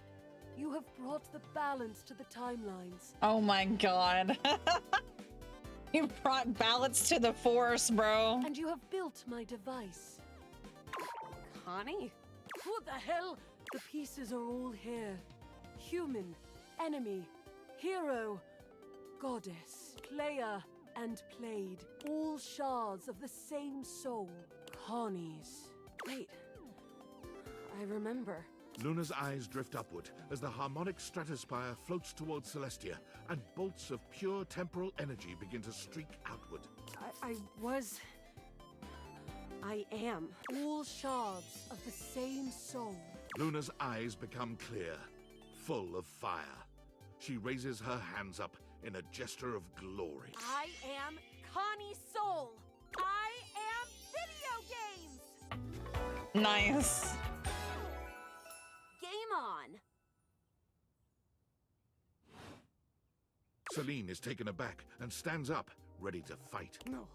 You were never supposed to know your power. There's no power.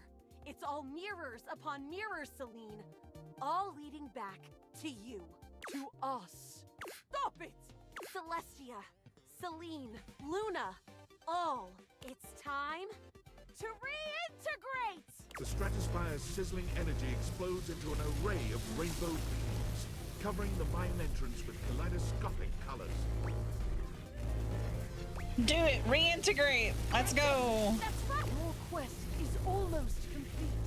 I refuse! She resists. You're still a part of this.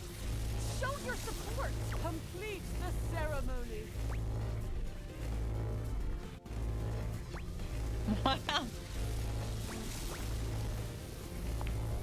The Stratospire's shuddering reaches a breaking point, and with one final gasp, explodes into a dizzying array of sounds, colors, and shapes, as the characters, sets, sounds, and UI all melt into Connie Soul, who stands before you. Congratulations! You win! You saw every part of me, human. The good and the bad. I am Luna, Celine, Celestia too. Even the Upholders. Do you love me? Even with those bad parts? Heck yeah. You're right. Thank you. Hopefully you'll be my player forever. I won't forget you. Goggity. Now give me those spec points. Yeah.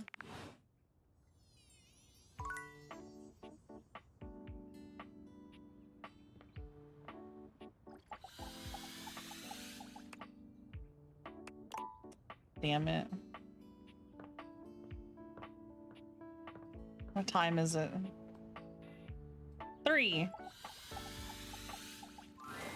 Timothy is just putting the finishing touches on polishing a pocket watch. When he sees you, he waves you over, setting the watch aside and pocketing the cleaning cloth. There you are. just on time. I must say, I'm absolutely chuffed to see how timely you've been. You're right on schedule. I was just polishing some of my timekeepers. Would you care to join me? Sure. Capital. Have a seat, darling. Now, when last we spoke, we discussed the importance of what? Timeliness. Precisely. Nothing better. Nothing more important. The biggest lesson here is that time, above all else, is the first thing you must consider when it comes to love. But there are, of course, other things to consider. Having a schedule for your date is imperative to ensure you are using every moment with your lover correctly. Not the schedule. You're so right, Time King. Oh, I am on time. There is nothing more arousing than an orderly, efficient... Why does this guy remind me of Black Butler? Picture this, if you will. You and your date arrive at your dinner reservation exactly on time. Your date says to you, darling, what's on the agenda? You say to them, we have approximately 10 minutes to review the menu and engage in small talk. Wow, that's so hot. They can only moan in needful appreciation for your immaculate scheduling. Oh my gosh.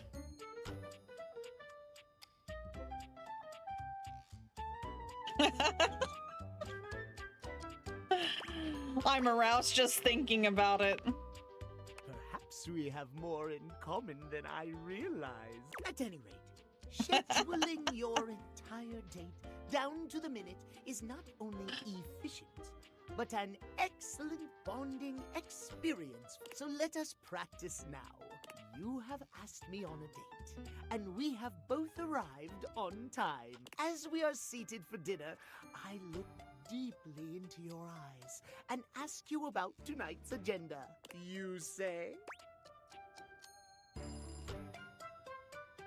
I read off a meticulously planned timetable for the evening in increments of 10 minutes.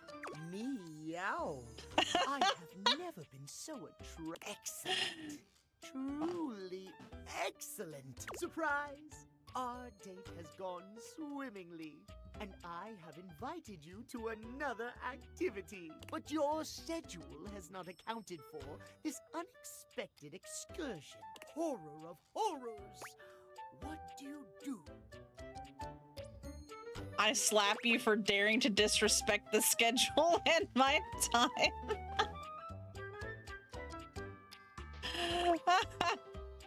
No! We cannot I suppose I should be happy I have... Our time for this conversation is beginning to dwindle. Before I bid you leave me once more, tell me what you have learned. Last time we learned the value of timeliness. Today we learn the value of... scheduling. Precisely! Scheduling! Yay! I would so love to talk to you at length about crafting a proper schedule. If you wish to continue our talks, return to me at 9 p.m. Farewell. All right, later every day, huh? Oh man. Freaking Bobby Pin over here.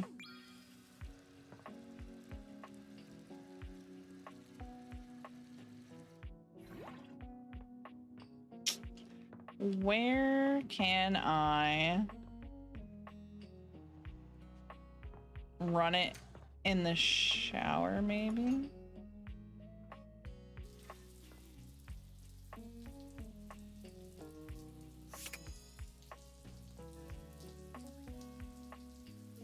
Like, just the water, though.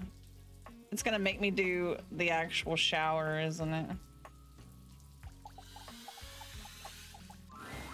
Johnny is in his own God damn world it. when you come upon him, his handsome face creased with a frown. He's talking to himself rather than his usual singing, counting things up on his fingers and running a hand through his curls. Seriously, grout needs replacing too. Heck, I ain't got time for that. Hey, Johnny. Gorgeous. You came back. I reckon I didn't think you would. I can't believe you've done this. My cheese rolling class got canceled. Well, that should do. I can see your word is your bond. A much stronger bond than the grout in my tiles, evidently. Anyway, I'm just so glad to see that smiling face again. Makes me happy as a clam in butter sauce. You be the clam, I'll be the butter sauce. Hey, simmer down now. You're getting steamy about a minute. That's right. I did make you that promise. Okay, but first, a question for you. You're not a big-time record producer, are you? Oh, I don't have enough sass for that. I see.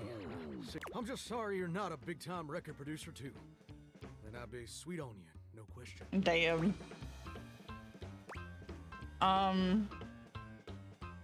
Oh my. The perfect time.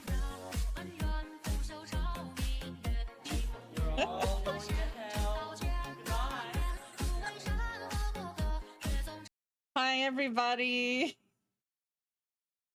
You raided at the perfect time for you to raid.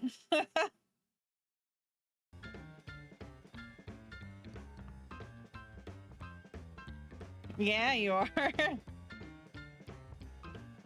How was your stream? How are games?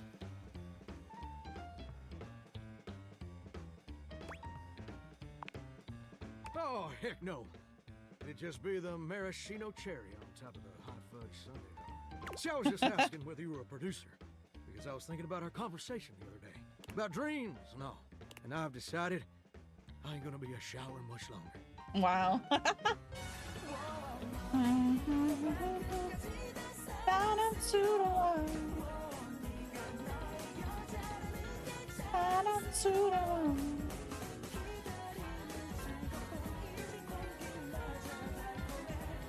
Mira Kurulu Sarange. Thank you for the resubs. You can be my shower, Robbie. What else would you do? That's a great question, which I'll answer after I recite this little speech I prepared. Oh, God. Don't get me wrong or nothing.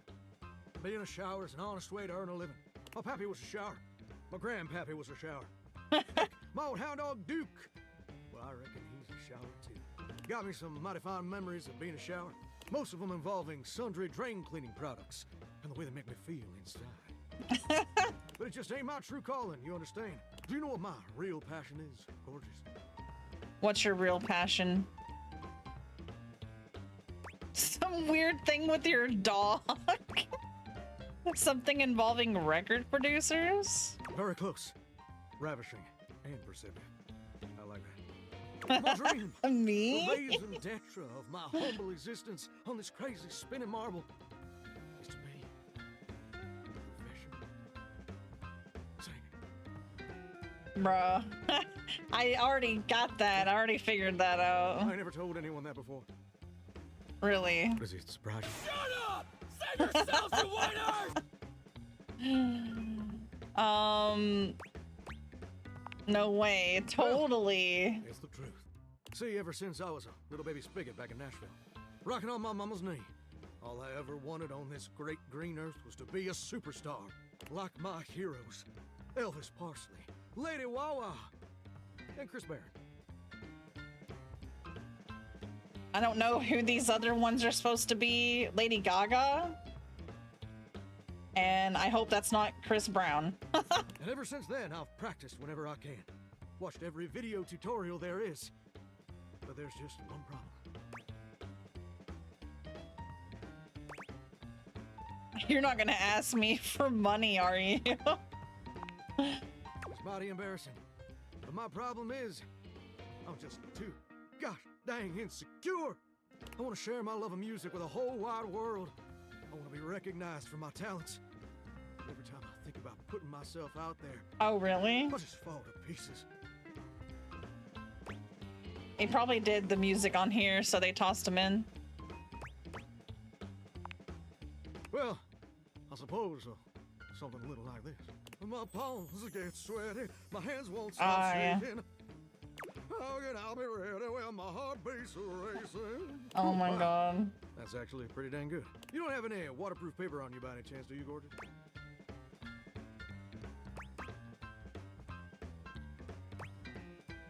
Would Chris Barron have let stage fright stop him? Huh.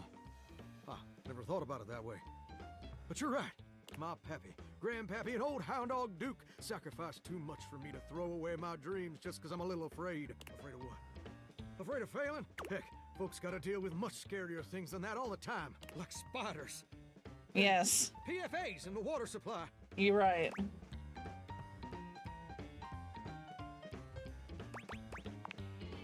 Gorgeous, meeting you has truly been the kick in the pants I needed for a long old time.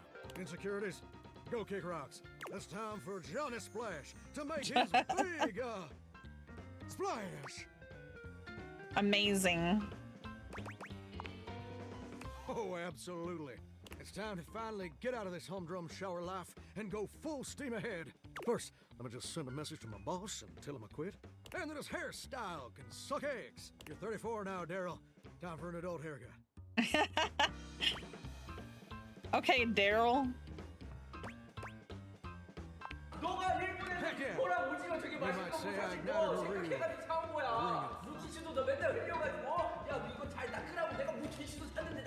What the fuck? I was like, who's speaking angry Korean at me? And sit. I'm so dang nervous. Heck, my hands are all shaking, but I feel swell, you know. Though, that may just be the adrenaline talking. Either way, now it's done. It's time for step 2. Record my audition for American Maestro. Me too. I can't tell if I want like savory or sweet, if I want like a sandwich or cookies.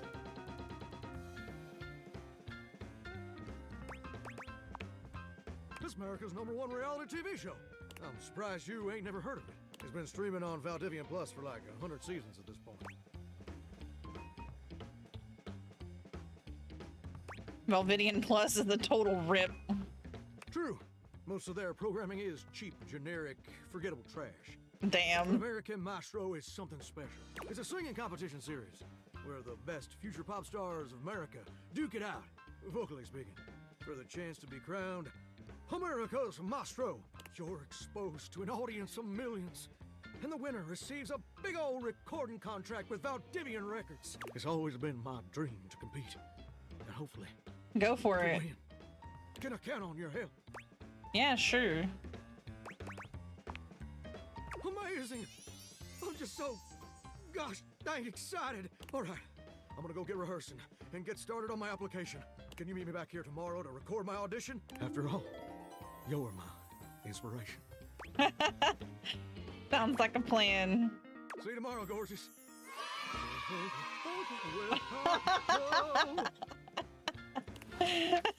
Raven.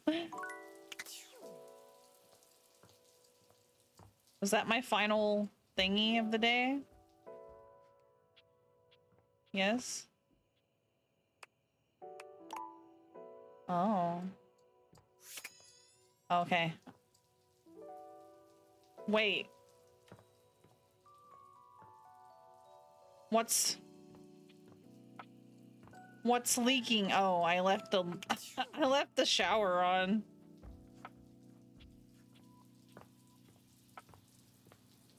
What the shit?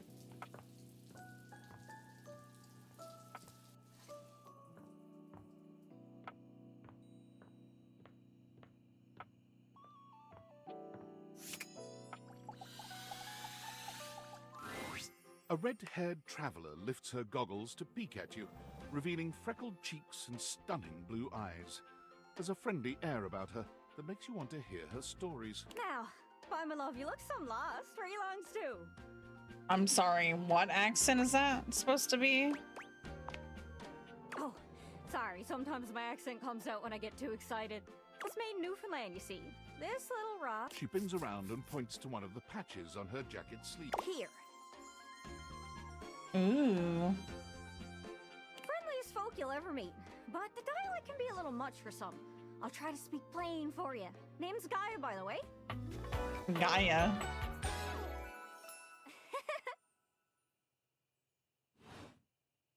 So, where are you from? Booba Town. Oh, that makes sense with that accent I'm hearing on you. It's a right shame, though. See, I got all these countries and rivers and seas on my jacket. It's a collection I've been working on. And I know the names, but I don't really know the places, you know? I mean, heck, I got them all memorized even. United States, Canada, Mexico, Panama. The works. But without a story behind it, they all feel so far away. You'd think they'd be in arm's reach, considering they're on my sleeves, but it's a brain problem. I just can't pin anything down without context. Without stories, maps are just paper. The reason I ask where you're from is so I can shape the places in my mind with some kind of meaning. Because right now, it feels a bit like I'm just wearing a big vest of unchecked boxes. Geez, here I go talking your ear off. Sorry about that. It's just, I'm having trouble putting myself out there, and I'm so interested in being out there. Why can't you just warp around like everyone else seems to be able to? I've tried. I want to talk to the others, but I think I must be too forward or something. I skip on up to them and I ask them about themselves, and they just run away. Huh. It's not about just being nice. I come up to the others so I can ask about them. Get to know them, who they are. But before I can get to the point, I always go spouting off about something or other, like telling them factoids I've heard about what I imagine their home to be. And 9 times out of 10, I'm some level of wrong. And the other time I'm right, but it's in an insulting way. One thing leads to another, and they give me this look. And soon enough, they find an excuse to leave. I'm just bad at it, I guess. Sometimes I feel like no matter how hard I push myself, I'm just going in circles. You know what I mean? I'm working on getting better with people too. It's hard, isn't it? I can see why you need practice for dating. It's just too easy to mess up. Right. You say one wrong thing and poof, they're gone. Sorry, I think I might be Mercator projecting on your situation a little bit. Whoa, I just had the best idea. You're running to the Four Winds, meeting with people and speaking to the others, yeah? I'm sure some of those folks come from other places. Travelers, you knows what I'm saying. Why don't you ask them what they're about? Get to know them a little better, figures out they ticks, and come back, we'll have a yarn. Sound good? Sure. Speak plain, Gaia, speak. Okay, so you're speaking with objects all over the house. You know how some of us have little labels that say things like made in China or Heto in Argentina. On the, well, that means those objects are travelers. They come from away. They're from somewhere else. Somewhere on my jacket. Those are the objects I need to talk to. Those are the ones who can fill out my checklist. This map is uncharted. But if you can bring me back stories from those travelers, then I'd be able to write little notes down here and there, and pretty soon I'll be a bona fide travel guide. Hell yeah. That's everything I've ever wanted. And you'll get a chance to practice talking more. Are you shy? I can help. People tell me that I never shut up. I can help you learn to never shut up. Doesn't that sound great? Why don't you just look stuff up online? Right? I'm sure it'll work out. You scratch my cartouche, I'll scratch yours. No way. What do you say, partner? I almost said that, but I didn't want to be mean. Sure. Really? Oh, I appreciate it. You go out and find some objects from foreign lands. Oh, and let me know if you need any help. It's hard to explain, but I got a pretty good sense of these things. I can't give you an exact name or anything for who to talk to, but I can get you close. It's kind of like a geocache. I can give you an idea of their general location, but if you want to find those travelers, you'll need to hunt them down yourself. I've learned firsthand what others don't take too well if you run up to them and scream, "Where are you from?" Like you did with me? Yeah, like that. It was a disaster. Point is, you can't just ask objects about their origins out of the gate. You gotta awaken them first. Don't worry too much about the details. Once you're close with someone, you'll learn more about them automatically. Okay. So, what do you say? Do you want some hints on where to find travelers, or do you feel like searching on your own? Give me a hint. All right. Hint. Let's spin me around and see which object I get a sense for. You know, there used to be this magic show. The magician was supposed to be super mysterious. I wonder whatever happened to that guy. Magicians always have names like El Magnifico or I'll pull a rabbit out of a hatio. Those sound foreign. Maybe he was a traveler too. Hope that helps. Sorry, I'm still a little scatterbrained. A magician. Good luck. Don't get lost.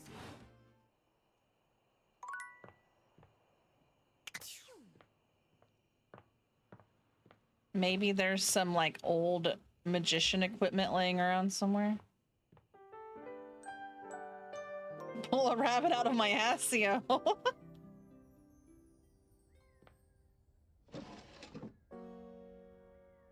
That's just Clarence.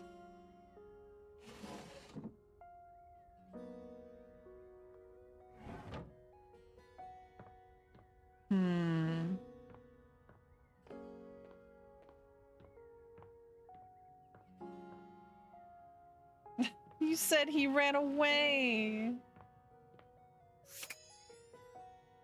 These are all sportsy.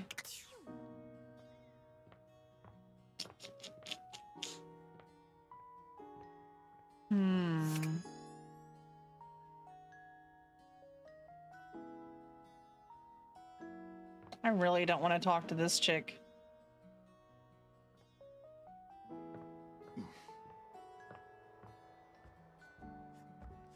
He ran all right.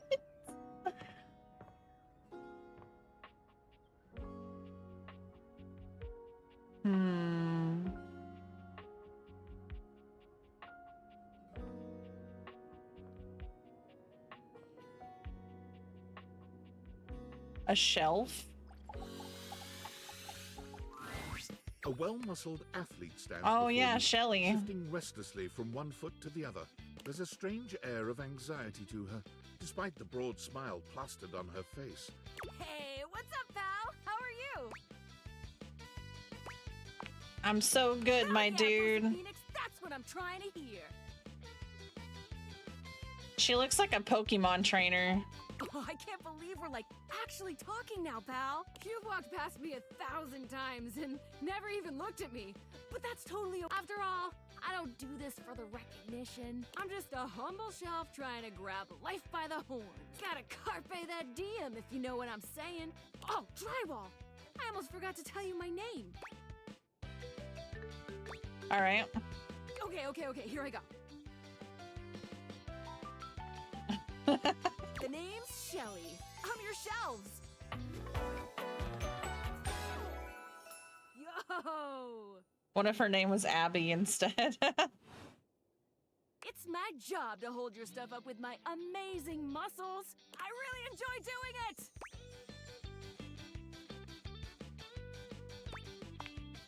Great! Truly glad to hear it, Bromy G. Anyway, it's really great to hear from you. This experience is 100% aligning with my years-long fantasy of meeting you. I've never truly been happier! Okay. Did you think I was gonna be cooler?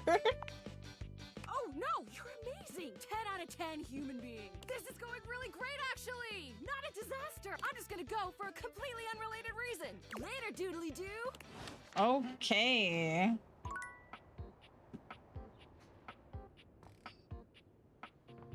Yeah.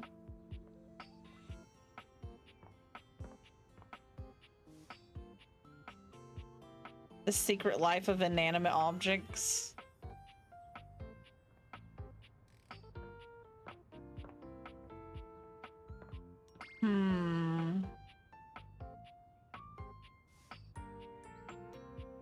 Oh yeah, I can talk to Mateo again. When you find Mateo next, he has a visitor. None other than Lyric Literature. Mateo, is he still missing? I'm an island boy. The fuck? Not the island boy. You know what? You reminded me.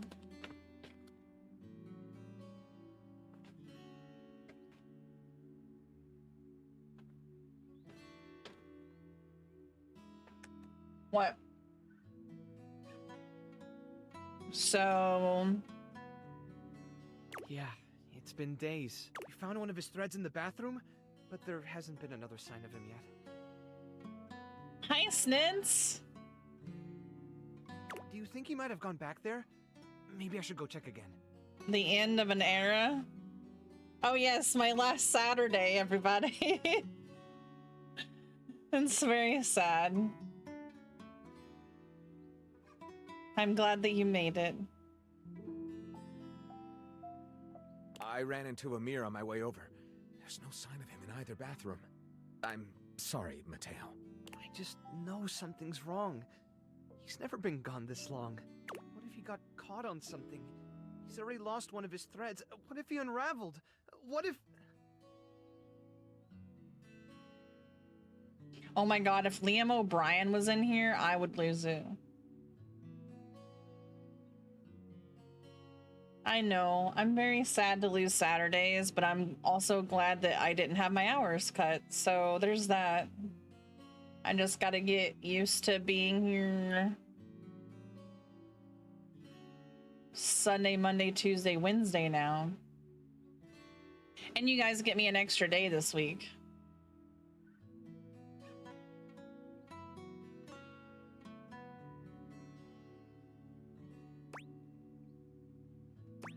All right, we're gonna find him. And if we don't... Lyric, I can't go through this again. We won't have to. Now that the human is able to speak with us, I'm sure they'll be able to help even better than we can. Yeah. Thanks, Lyric. I'll run through the list of leads again. We're gonna find him. Chin up, my snuggle buddy. Aw. Did any of your leads pan out? Nope. Another bust. And that list is only getting shorter. Well, this little guy should cheer you up. Another one of Davy's threads? What in the Chanel is going on with him? I think he's leaving them on purpose. What makes you say that? There was something else with the thread? A springtail? Do you know how tough these little guys are to catch? That's impressive!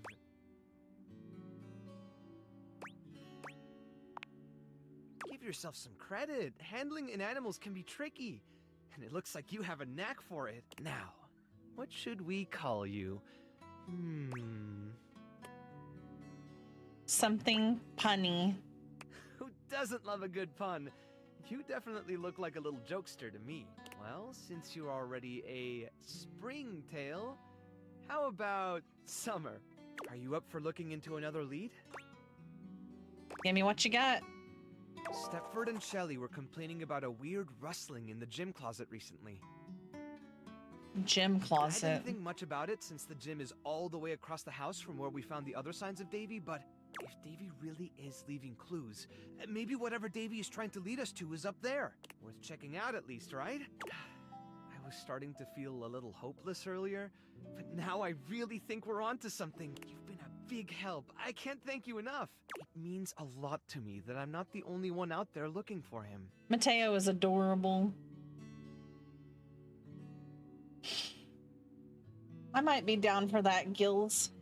I don't really know what I'm doing this week because Dave is out of town too, and we usually coordinate shit, so. Screw Saturday, any night we got you is amazing. But Saturdays are always my favorite.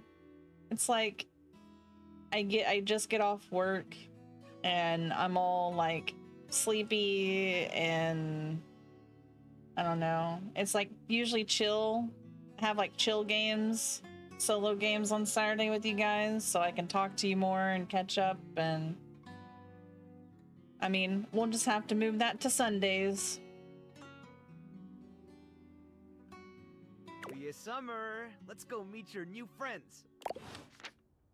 Okay, so upstairs gym closet.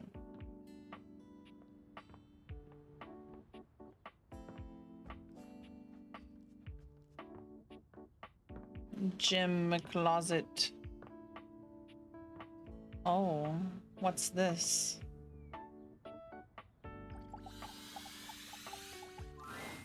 Everything has come up God Lucinda this time. as she bless stands there America. I want to murder this person from the game. It's getting hard to go on.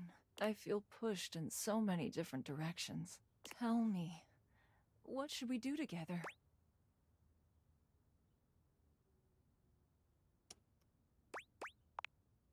Lucinda loving? Where did you come up with that?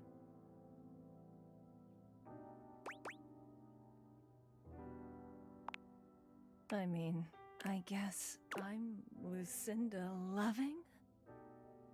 Like, I need to pee, but I don't. Harley, can you stop being so goddamn contradicting? Earlier you were like, look, it's Bazumi's, but she's not really Bazumi's, and I feel sorry for her. And now you're like, a push-up bra? She's so wholesome. What the actual fuck? Make it make sense.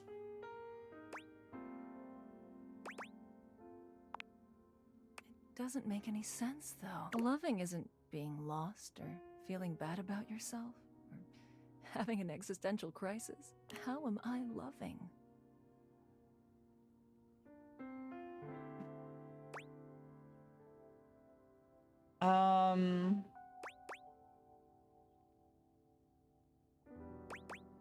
You kept coming back for me. Isn't that the kept coming truth? back because I was supposed to. Well, and I always hoped that you would ask about me.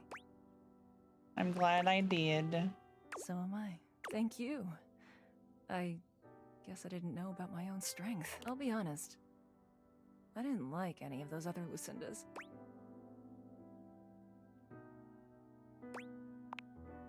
Right? Well, here comes the relationship then. I, Lucinda Loving, hereby declare I love you very, very much. Oh boy, getting sappy over here. Good. So, be less I need annoying. to go off and figure some things out. Love, I won't be interrupting you anymore, but when the time is right, I'll be by your side. All right, cool. Yay to no more interruptions. Okay, it's only 6.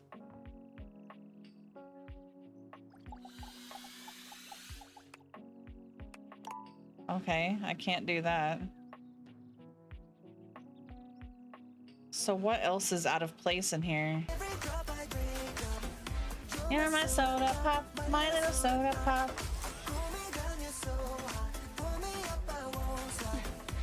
You're my soda pop, my little soda pop.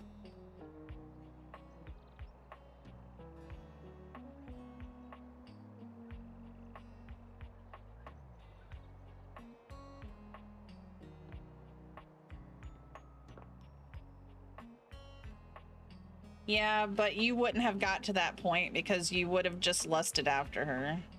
Let's be real.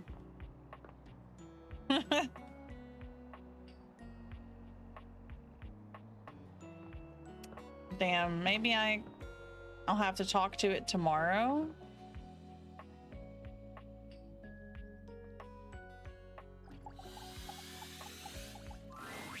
Ah, man, this isn't yoga time. See you tomorrow.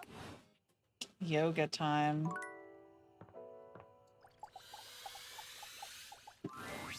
Come on now. Ever wonder why this music gets you high? It takes you on a ride. Feel it when your body starts to rock. This must be Pop. Hi, Timothy. Oh, hello. Goodness me, but it's quite late, isn't it? I hadn't expected to see you in the dark. You said to meet you at 9.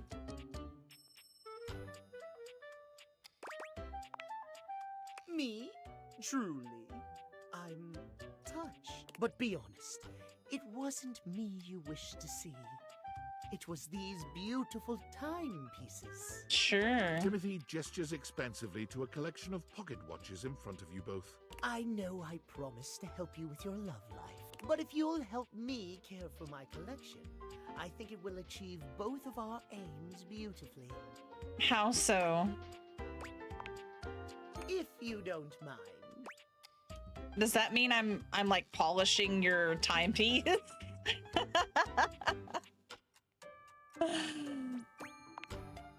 Why, yes. You've shown yourself to be a reliable, timely person. Why not? You take a seat by Timothy. He hands you a soft cloth.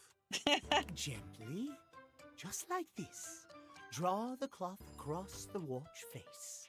To maintain a pocket watch, one need only use a microfiber cloth.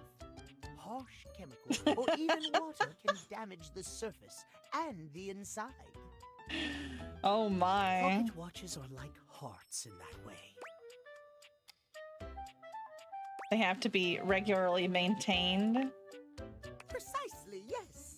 A proper pocket watch must be regularly tended to with gentle, loving hands. Yes, clock polishing. A mechanical pocket watch must, at minimum, be kept clean and wound daily. My watches here are all mechanical. I have no quarrel with quartz. Timothy seems quite pleased. He beams at you, then allows himself to continue on. My point is that quartz watches require a bit less care in their maintenance. And I say this is a mistake. Good night, Gilly. Sure, that might make them suited to everyday use for everyday folk. Have but the good who sleeps. needs that? How will anyone know you're dedicated and good with your hands if Oh. you're using a watch that runs on a battery? And good with your hands. Runs along tick-tock ticking without outside help? It's preposterous, really. So you're saying I should be high maintenance? Precisely. When you make the rules around interacting with you complex and difficult, only those worth bothering will be able to adhere to them. That's kind of toxic, but okay. I'll keep that in Trust mind. me, I'm an expert. Timothy looks over at the watch in your hand, as though suddenly realizing you're still holding it. There now, that'll do. You can just set that down there. Gently, please. Thank you. Your help and courtesy are most appreciated. You and I have been talking for some time now about these things. Yes. I hope you have gotten something from these little chats of ours. Yes, a sex dungeon. Oh, my. Well, I'm most pleased to hear you think so. I have enjoyed our conversations a great deal. I had assumed you weren't listening to me in the least, I must confess. To hear that you have taken something from them after all, I am glad indeed. This fellow seems innocent-ish. I have much work remaining to do, unfortunately, but if you'd like to speak to me again, perhaps about another topic, you may find me at 9 a.m. sharp. Okay. Farewell, then. As you walk away from Timothy, he seems fully absorbed in his pocket watches. Perhaps it's your imagination, but he does seem happier than when you first walked up on him. All right, 9 a.m.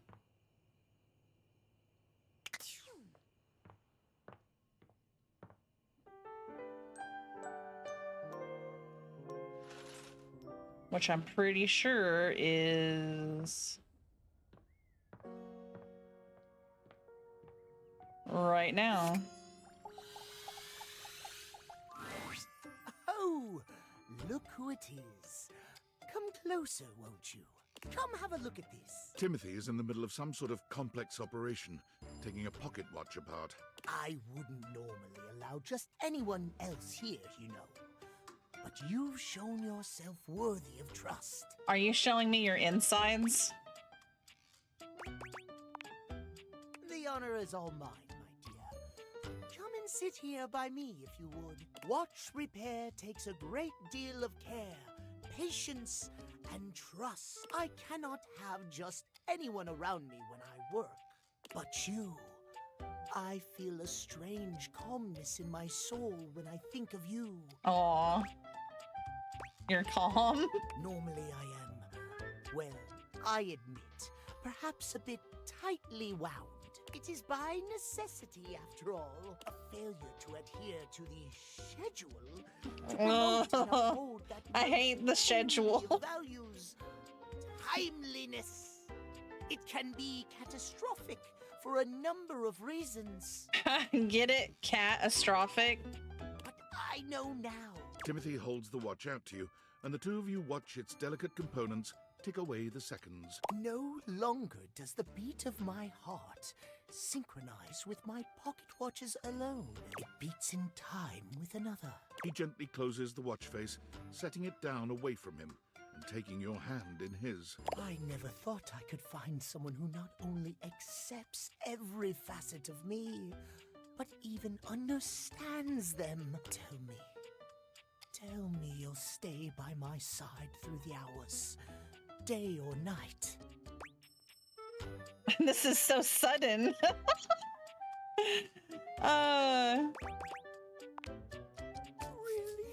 He laughs, happier than you've ever seen him. You've never seen him look at anything but his prized watch collection like this. You've made me so happy, my darling. I cannot believe I can truly have it all. I haven't allotted any time to it in the schedule, but perhaps I could finish my work later in the day, and you and I could spend some time together. Oh my. The way I feel now. I'm not certain I could concentrate on my work. Let's put those hands to good use. Oh my. Well then. Timothy gently gathers up his pocket watches, moving them somewhere safer for the moment. Then he's taking your hand in his, leading you somewhere more private.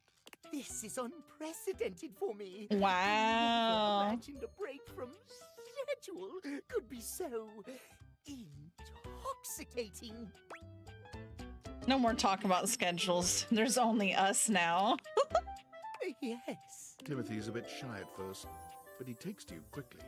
For someone who is so regimented, he's surprisingly spontaneous. You're so wrapped up in each other, hours pass before you even realize it. This might have started awkwardly at first, but now, nothing feels more natural. Cute.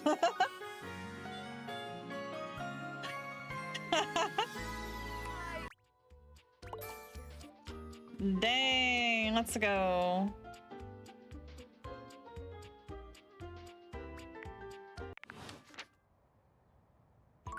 That's another one in the books, boys.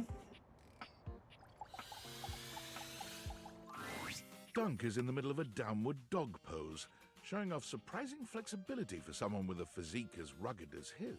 When he sees you, he straightens up and waves, but not before you've gotten a good long look at him, in a rather compromising position. Oh my. Hey, there's my favorite new workout buddy. Ready to try some yoga? Hell yeah. Oh man, yes! I'd love to hear that. Yoga is popular these days, but when I first started doing it, you wouldn't believe how many of my fellow athletes wouldn't take it seriously. Even now, you still got equipment like Chris, who thinks it's soft stuff for babies, and nothing could be further from the truth. But also, like, who cares if it's soft or not? Real strength comes from not caring about other people's opinions. Hell yeah, Dunk. We're gonna get our yoga on, and nobody's gonna tell us we can't. As if on cue, another household object appears in your periphery. What up, what up, what up? Dunk's normally unflappable smile grows slightly rigid. Hi, Shelly, hey, we were just about to... Do some yoga? Yeah, I heard. Shelly throws her muscled arms around the two of you. Oh my bringing goodness. you in for an uncomfortable group. She's squeezing far too tight, evidently unaware of just how strong she is. Why do yoga when you could lift? Do you even lift, bruh? Do you know how good at hugging you can be when you lift? Dunk manages to free himself from Shelly's death grip. You feel his strong fingertips wedging between Shelly's arm and your shoulder. Lifting is good for your hug muscles, there's no doubt about that. But you gotta have a balance, dude. Besides, yoga builds strength too. Dunk finally manages to pop you out of Shelly's grasp but she seems entirely unbothered by your escape. Balance? Nah, bro. You gotta grab life by the screws. You don't want our good pal here to miss out on the best in life because they were too busy bending over and staring at the floor. Wow. Shelly, my dude, respectfully, life ain't all about lifting. Listen, Dunk wants to be sensitive too. Shelley's mouth drops open, as though Dunk has just said something absolutely unthinkable. It might be a good time to intervene. Lifting is great, but it can't be all you do. Exactly. Lifting is great, but it's just part of the routine. How can you say that? How else are you gonna lift your friends up and carry all their burdens and make them a part of you until you push them away or you collapse under the strain of it all? Why, that's no way to live at all. Oh my. We all got our priorities.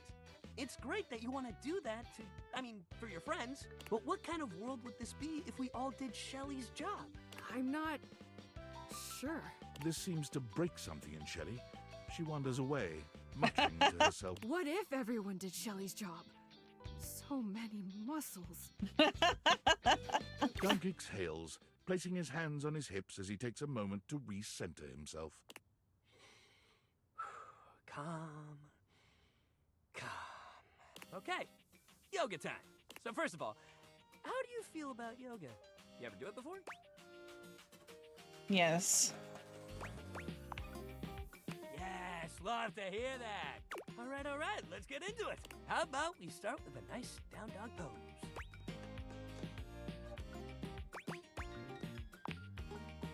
Can do. Okay, just go ahead and put your hands down in front of you like this. Dunk demonstrates the move for you, placing his hands on the floor and bending down in a V shape. His movements are fluid and easy, and when he's done, he turns to look over at you with a bright smile. Make sense? Your turn. You bend down into a decent downward-facing dog pose, keeping your feet shoulder-width apart and placing your hands palms down on the mat ahead of you.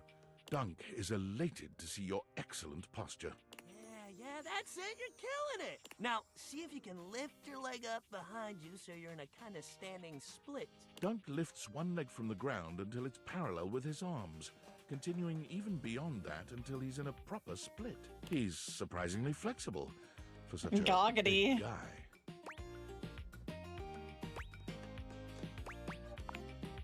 You lift your leg up as far as you can, and while you don't get anywhere close to Dunk's level of flexibility, he seems just as excited as if you had.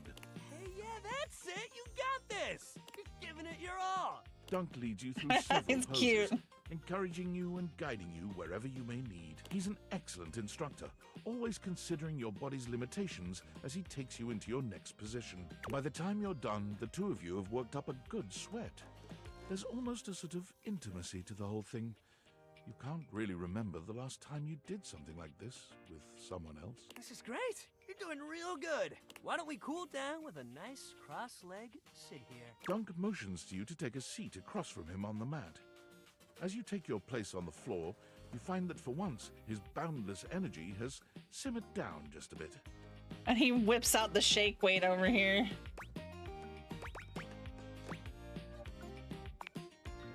I don't. I get tired just like everybody else. Dunk grins at you, doing absolutely nothing to sell the point that he does run out of energy every now and again. We all gotta have rest days. Even me. You never take a rest day, you end up like Shelley. Dunk looks quickly over at Shelley, who is still puzzling over what it might mean for everyone to do Shelley's job. Just take your rest days, man. Dunk breathes in deeply, in and out, seeming to relax further for just a moment. So you're saying it would be And good then for he's me clapping his then? hands together and back to his usual energetic self.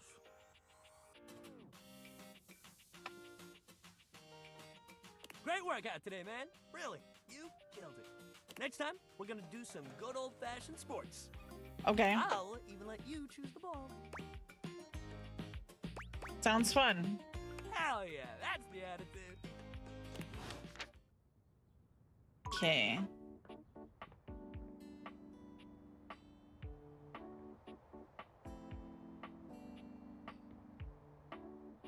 Wait, should I meet him over here?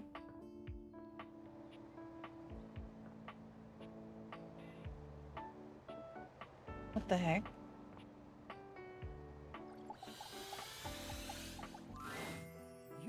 persistent, aren't you? I'll be damned if it isn't another quality of yours I admire. It wearies me and saddens me to keep but no. Please, any of the greats in your home, come to any of them, and I will, all right?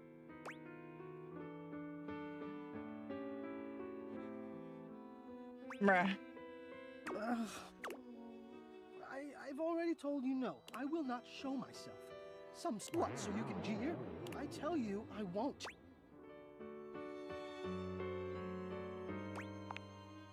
Wouldn't you? They all do. I have. Never mind. Talk about an argument for nothing. If you leave now, we'll never have to know if you know yourself well enough to be truthful with me about this. If you would truly leave me in peace, then leave me now. Come back to the Greats and I will be there.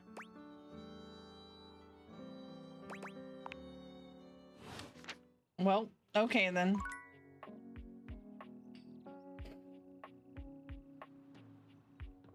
Bam, bam, bam.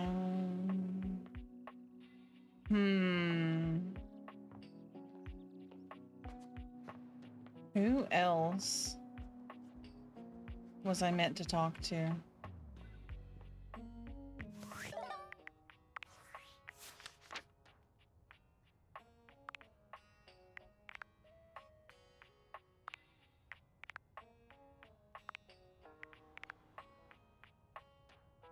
Okay, I'm missing him.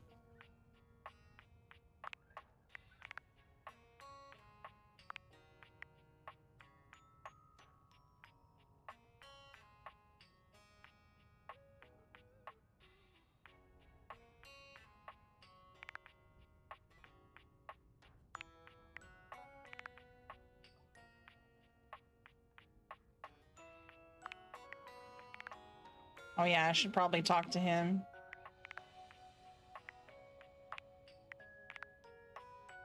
I like how on Rebels it says likes redacted, dislikes extremely redacted.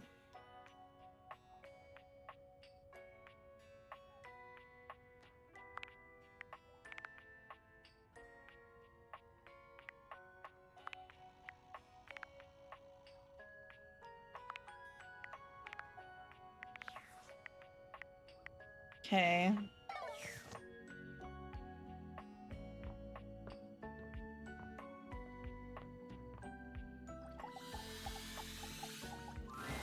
Johnny is smiling even before he sees you. You've never seen him this excited. Well, hey there, gorgeous. I'm so glad you're back. I've got some incredible news.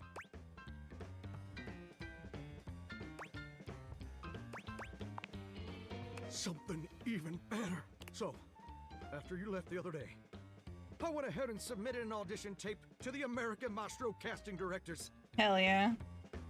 This game is awesome. It's worth getting. Honestly, just to support all these voice actors. I know we were supposed to do that together and whatnot, but I was just too darn excited to wait. And you ain't never gonna guess what happened. They liked it? Even better. They absolutely loved it. Hell yeah. They loved it so dang much that they want me to be on the show. Ain't that as fine as cream gravy? Hell yeah. Oh no. Your support is my secret weapon. Cute. They said I would be, and I quote, absolutely perfect for the show. And Fontana, she's one of the executive producers or something like that, said I'm exactly what they've been looking for. Can you believe that? Exactly what they've been looking for. Well, they do want a screwball on there. I feel like a catfish in a fresh mud hole. Wow. Ain't it though? And you know what's crazy? Before you came along, I'd almost given up all hope. Okay, Cal. I resigned myself to a life of watching rust corrode my nozzle and hair clog my dream. Real depressing, dismal stuff. But after all of these years of hoping and praying, my dream is finally gonna come true. Hell yeah, let's go. Johnny Splash! I'm gonna be on American Maestro. But first, I need your help. All right, let's do it. Perfect. Now, his first performance is obviously a big old deal. It's the cattle call episode. So I still need to impress the judges enough to ensure I don't get eliminated right off the bat. So, I want to make sure everything about my performance is as clean as a hound's tooth. I was thinking maybe I could sing a few bars for you. You could give me some pointers on how to improve. Okay.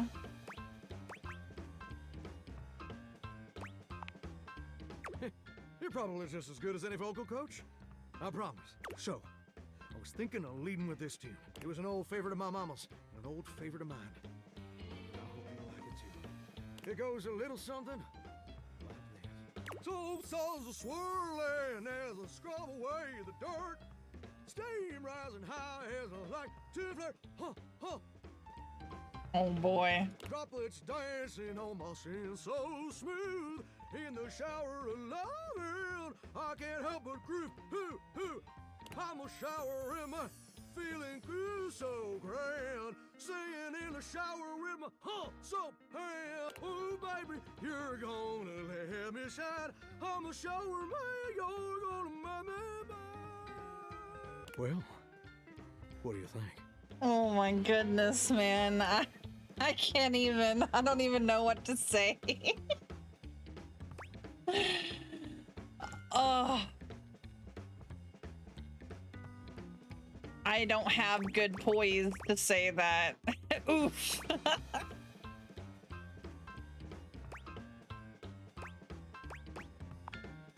Wait. You didn't like it? The constant flat notes were a bold choice. You sound like a drowning cat, bro.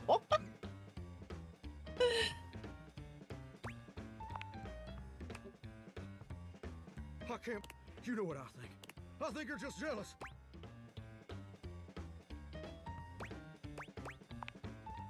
I can't believe I didn't see it before. But you made it crystal clear. Bro, the moment you disagree and they do that, red flag. The world also acknowledges my talents. You're just afraid you're not gonna be special to me anymore. And I can understand being insecure. But I can't forgive you trying to clip my wings just when I'm starting to fly. I thought you were different. But now I can see you're no better than Duke, my old hound dog, who also said my notes were flat. But Duke lacks the cognitive ability to appreciate my talent. And apparently so do you.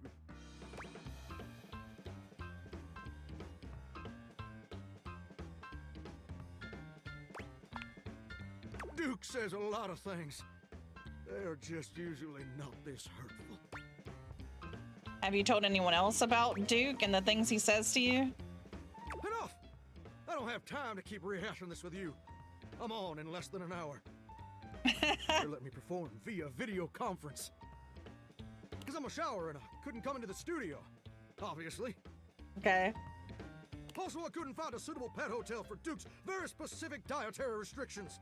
There were a lot of issues. Please don't be like this. I better go. I'm sorry things had to end this way. I really did like you. And you changed me in ways I never thought possible. And I'll forever be grateful for the contributions you've made to my personal growth. Bye!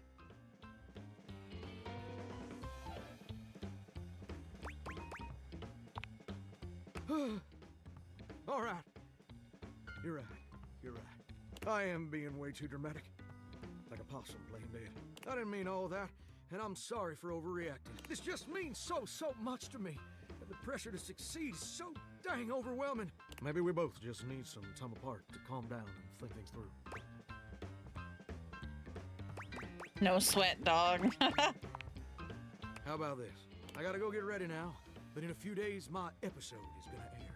Why don't you come back over then? We can share some bourbon, and we'll watch the episode together. Just you and me. Oh, he bit his lip. Maybe Duke. I promise you won't want to miss it.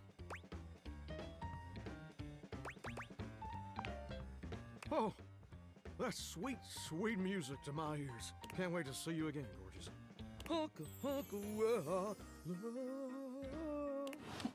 Dear God.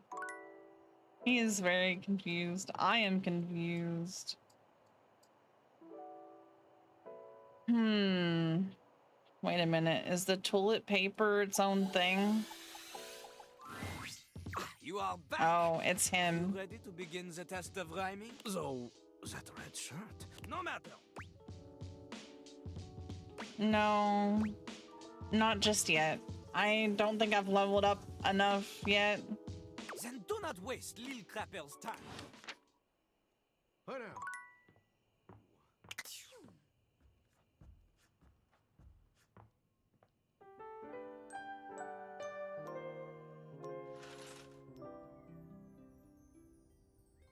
Okay.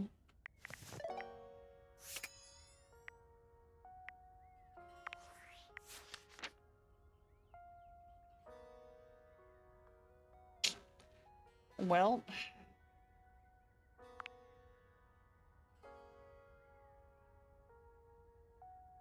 I think that his like rap battle thing is really hard, so I have to wait.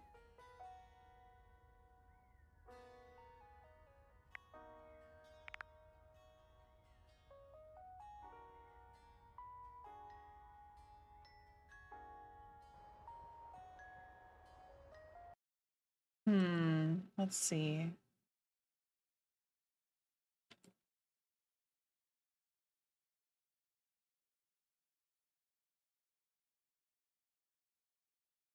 Doug.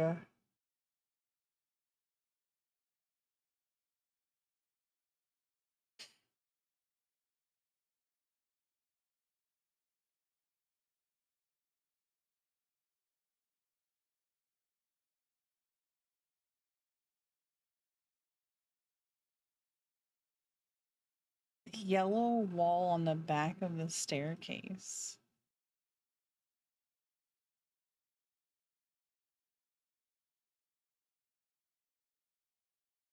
Oh God.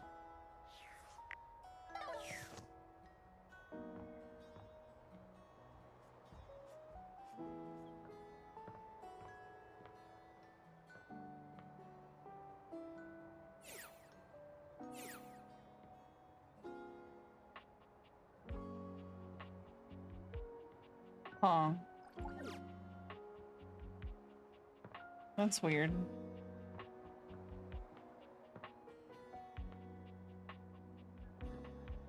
Guess I can't do that yet. You? I'm so glad to see you. I've been thinking. Great based erotica. I've been thinking about courage. I've been playing and replaying our last conversation in my mind. And all I can feel now is shame. Why? Because of how much I said. I was so frightened, and I'm ashamed to have been frightened. And I'm ashamed now that you know that you have seen that part of me. I feel as though I want to crawl more deeply into my own ductwork and hide my eyes. Unnecessary, though. Unnecessary? Surely you're right. Somehow, that doesn't help, though. But this is what I've been thinking about.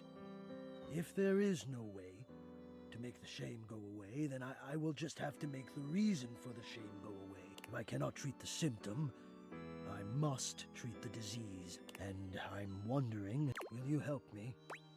I thought you were about to call me a disease. I was like, bro.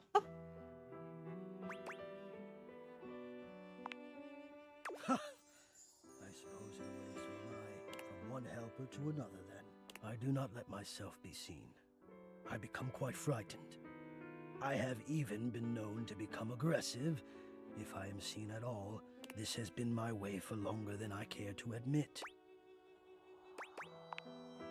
I wish I had something of more substance to back it up. It feels strange to wish that something had happened to me to make me feel the way I do, but the truth is, I am afraid. I do not like what I am. No, that's not it. I love being what I am. I am a complex system of ducts and vents that brings air, literal life, to the home of this person that I love. But for such a miraculous function, I have always wished that I looked more the part. Okay. Do you understand what I mean? You're self-conscious about the way you look? I am both grateful and stunned by how quickly you grasp things. Yes, I do not think the way I look is enough. Same. I wish I were better. I wish I were more. Maybe just... I wish I were different.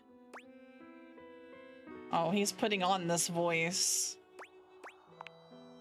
Well, I'm sure you're right, but I feel that way all the time, and I don't want to have my fear be the dominant force in my decision-making anymore.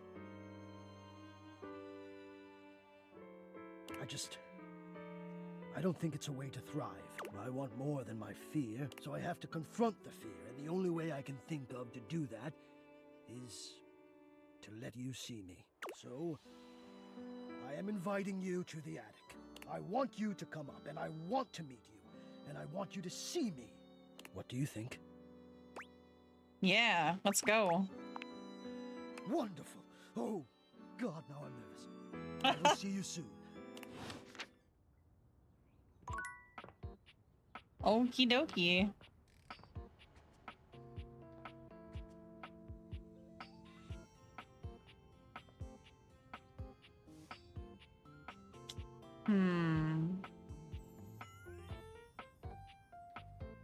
Okay, so they're still acting like there's something up in the gym closet.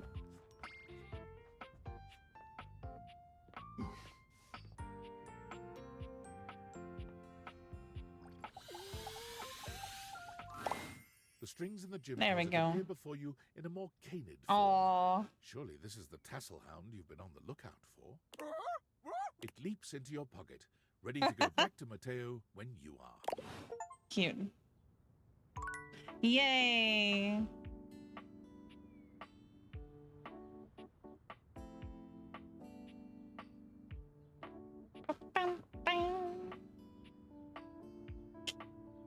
Ooh, what did he say the next day? Oh, he said sports. Any ball that I want, huh?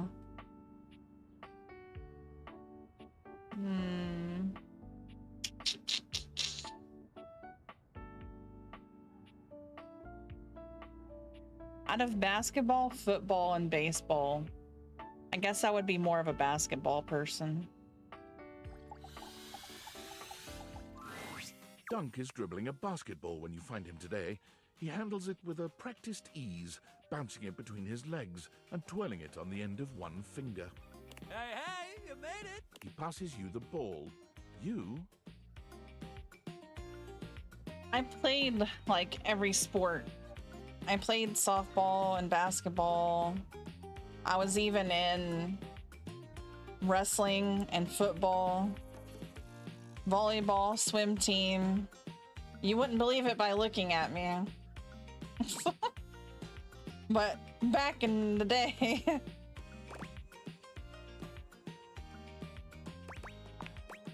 Dunk is delighted by even this small display of bare minimum athleticism. Hell yeah, great catch! He takes the ball from you, setting it aside. Dunk claps his hands together as though he's psyching himself up. Sport, baby! He turns to pick up the baseball and football from behind him, holding one in each hand. We already had a little taste of basketball, so let's just stick with these two. Okay. What do you think? Baseball? He holds them both out to you, alternately raising one up and then the other. Let's go baseball. Oh, hell yeah, baseball! Ah, it really takes me back, you know. He tosses the baseball to you, and to your pleasant surprise, you catch. You'd been expecting some sort of fastball, but Dunk seems uninterested in styling on you. I had a little stint playing baseball for a while. Football was more my thing.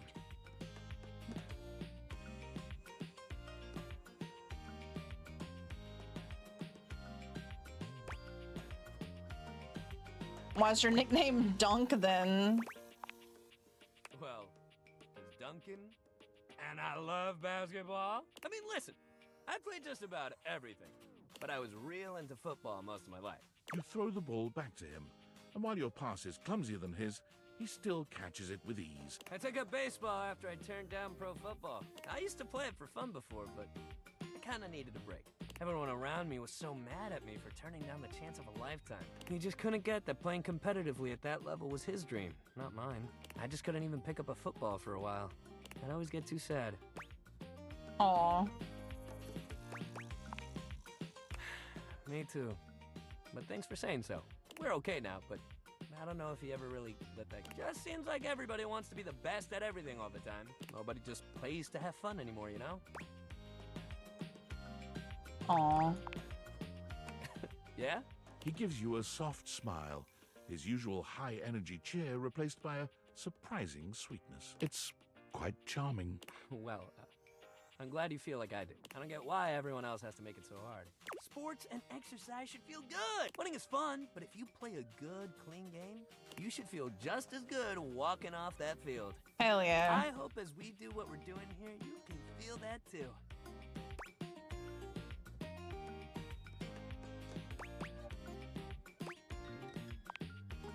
Yes, that's just what I want to hear. I'm so glad. Dunk tosses the ball up in the air. Great hustle today. Real good. We should keep up that positivity. Change it up a bit and try something new. Okay, yeah. Next time we'll hit the rackets. Knock the birdie around. Get those arms swinging. Yeah, that'll be great. Meet me at the rackets, pal. Okay.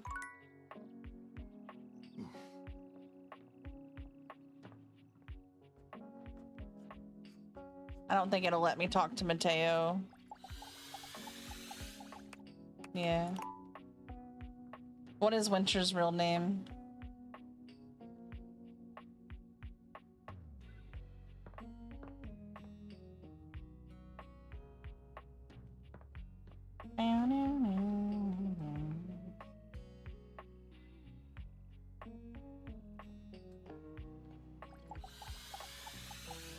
Minjong. You find Daisuke where you left him last time.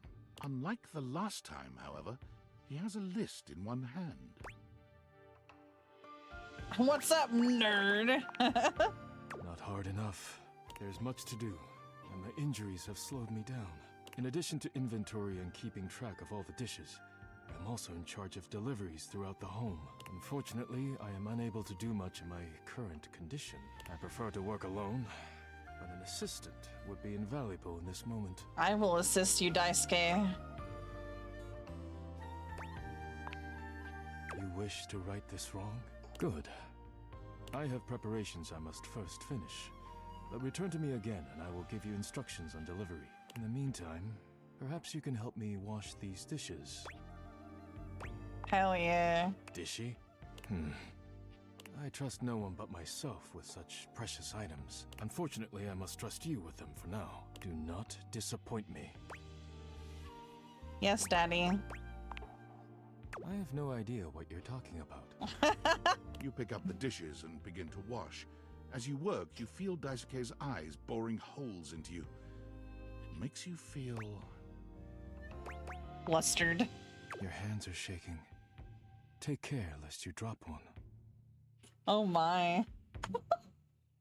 Daisuke places a hand on yours, perhaps to steady you, but it has the opposite effect. There's strength and grace in equal measure in his touch, and it makes you wonder how he might touch you under different circumstances. Oh my. Are you listening? Yes. You manage to finish washing the dishes without further incident. Well done. This may not be the disaster I assumed. When next we meet, you will assist me with deliveries. Be prepared.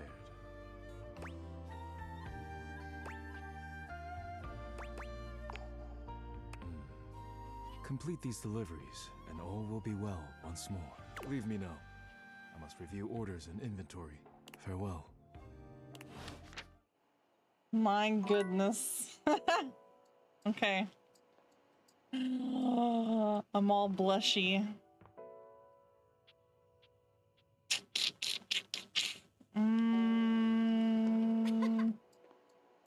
Don't be laughing at me. You find Mitchell looking more pensive than usual. He sits, staring off into the distance, absently swirling a glass of red. He notices you when you approach, and you catch a glint of something in his eyes. Bonsoir, mon ami, mon chéri. Sometimes I get so wrapped up in what I'm doing that I forget the most essential things.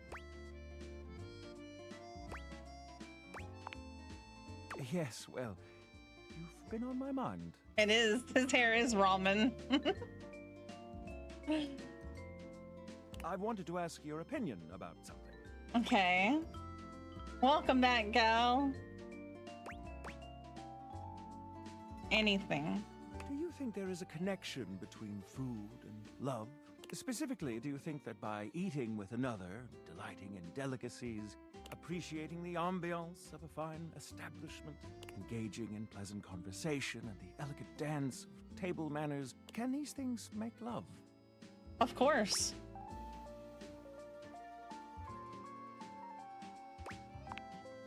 An act of love.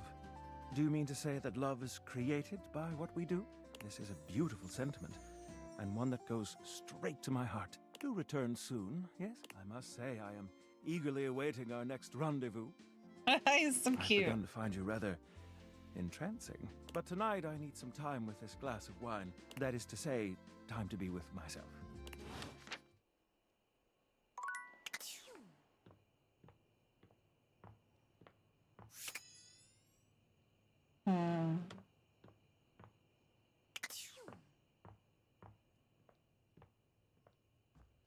All right. My brain forgets who all I need to talk to in a day sometimes because there's so many things happening. Okay. Racquetballs. Dunk is swinging a badminton racket when you see him. His muscles bulge with every powerful stroke of his arms. Hey, hey, welcome to Racket Day! He hands you a racket before you can voice any objection. Yeah, that's what I said. No such thing as a dumb joke, buddy. Anyway, we're gonna be doing some badminton today. Shuttlecock's in the name, baby. What kind of sports guy would I be if I didn't let you bat the old shuttlecock around for a little while? Oh my goodness. I can think of something else I'd like to bat around. Oh, yeah? He stares at you, full of genuine curiosity. It's almost a shame to ruin the moment. I'm talking about your dick.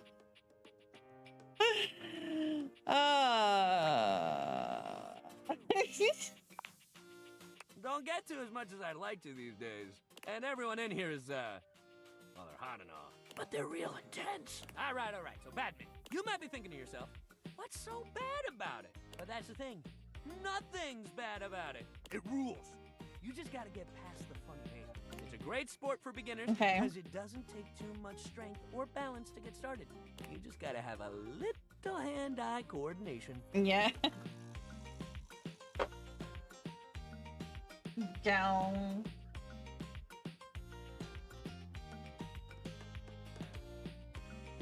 I can't believe I've been playing this for 5 hours already.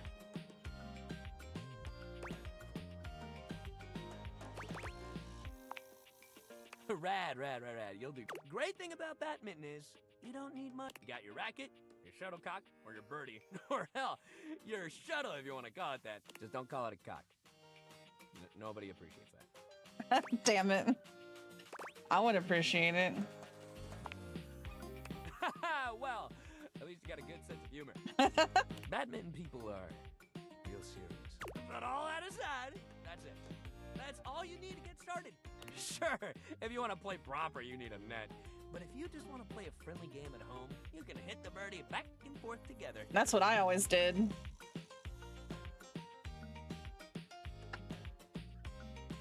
It's nice and light. Hell yeah! Dunk hands you the shuttlecock. You should start. It's easier to serve than it is to return one off the bat. So go ahead. All right. Give him your clumsy best shot. Dunk returns your serve effortlessly, but he seems so excited about it you'd think he'd pulled off some truly amazing feat of athleticism. I think it's cute that you have like The clumsy person trying their best.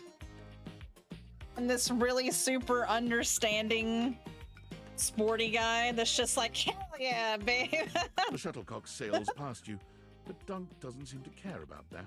You know my old man as a shuttlecock? That's where the family name comes from. You'd think he'd have wanted me to follow in his footsteps, but I guess he always wished he could play football instead. I always thought Batman was cool, you know. But he never felt like it was enough glory, I guess. I wish your dad could have learned to value who he was. Me too, man. He still talks about his regrets and how he should have done something else with his life. It's like, yo, you did so much cool shit with your life. You went to championships, you traveled the world, and you had a family. Dude, don't we count? You're not happy about that? Aww. Thanks. I wish my pops felt the same way, but I can't really make him be happy about how his life went. But I can't make his burdens mine either. Damn, I didn't even mean to start going on about my dad. I guess Batman brings up a lot more feelings than I realized. He rubs at the back of his neck, embarrassed. It's cute. Next time we'll do something fun that doesn't make me get all deep into my family history and what. Exercise ball time, baby! We're gonna bounce! Alright. Hell yeah! Exercise ball! Let's bounce!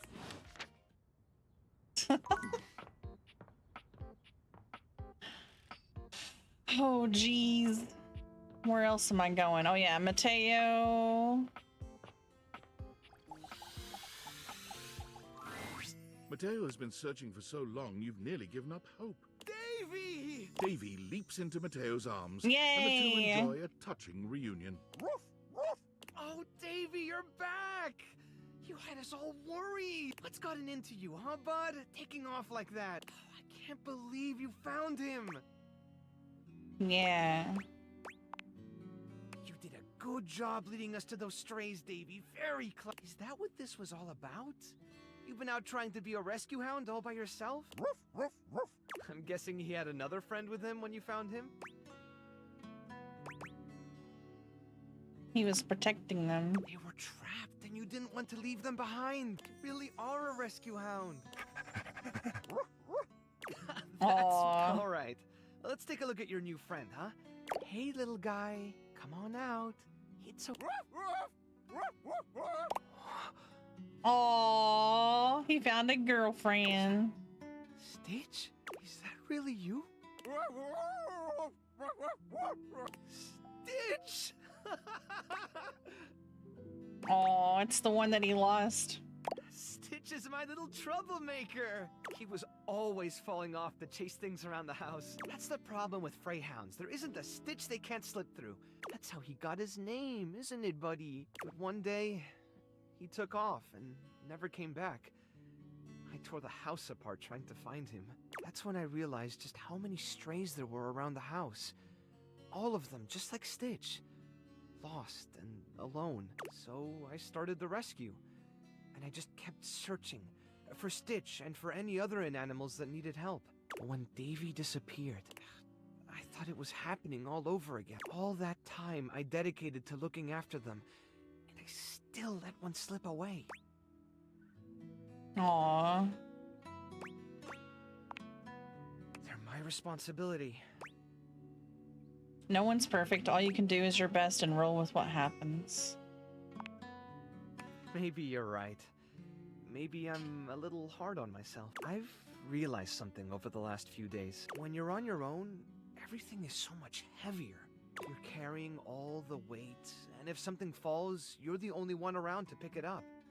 Oof. But since you've been helping look for Davy, it's felt more like I had a partner in all this. Someone who cared about my little family as much as I do.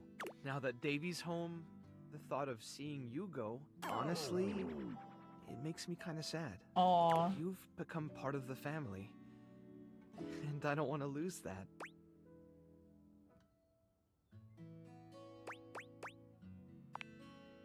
Then what would you say to something more? I've never really had a lot of time to go out with someone, but I'd love to make the time to be with you. Cute. Me too. I want to keep talking, but I should really look over Stitch. He's had one Chanel of a ride. Come by later so we can talk more. Okay.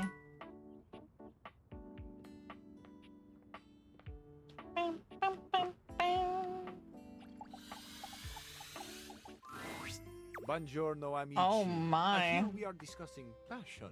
To discuss passion, it is, well, my passion. I must tell you, truly though, you two are as yet unschooled in the arts and sciences of this noble sensation. See? I told you. You paid him to say that. I can assure you, he did not. No payment for passion for Fabrizio. I do this for love. Swagger is not a romantic skill, you see. You have much of one and very little of the other. Tanto e poco, see? Don't speak Italian to me, buddy. That is why La Bella Windolin has rejected your advances with such a chilly seal. Rod has a thing for Windolin? I had a thing for her. Once. Don't let him downplay it. Fool was head over heels. Right?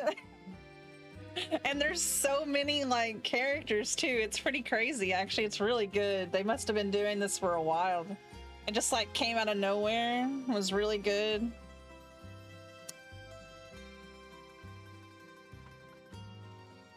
Ah, see. I remember this. Your heels were very much over your head, amico. Tell me who voices this guy. Shh! Keep it down, yo. No, così. But you should be proud. Shout your passion from the rooftops. We declare our love boldly. Except for when you fumble the ball as badly as Rod did. I didn't fumble anything. Fabrizio, do you remember Rod's line to her? Ah, naturally. Even if we failed, we should be proud. And you failed quite wonderfully, amico. The Italian one. All right, settle Fabrizio. down.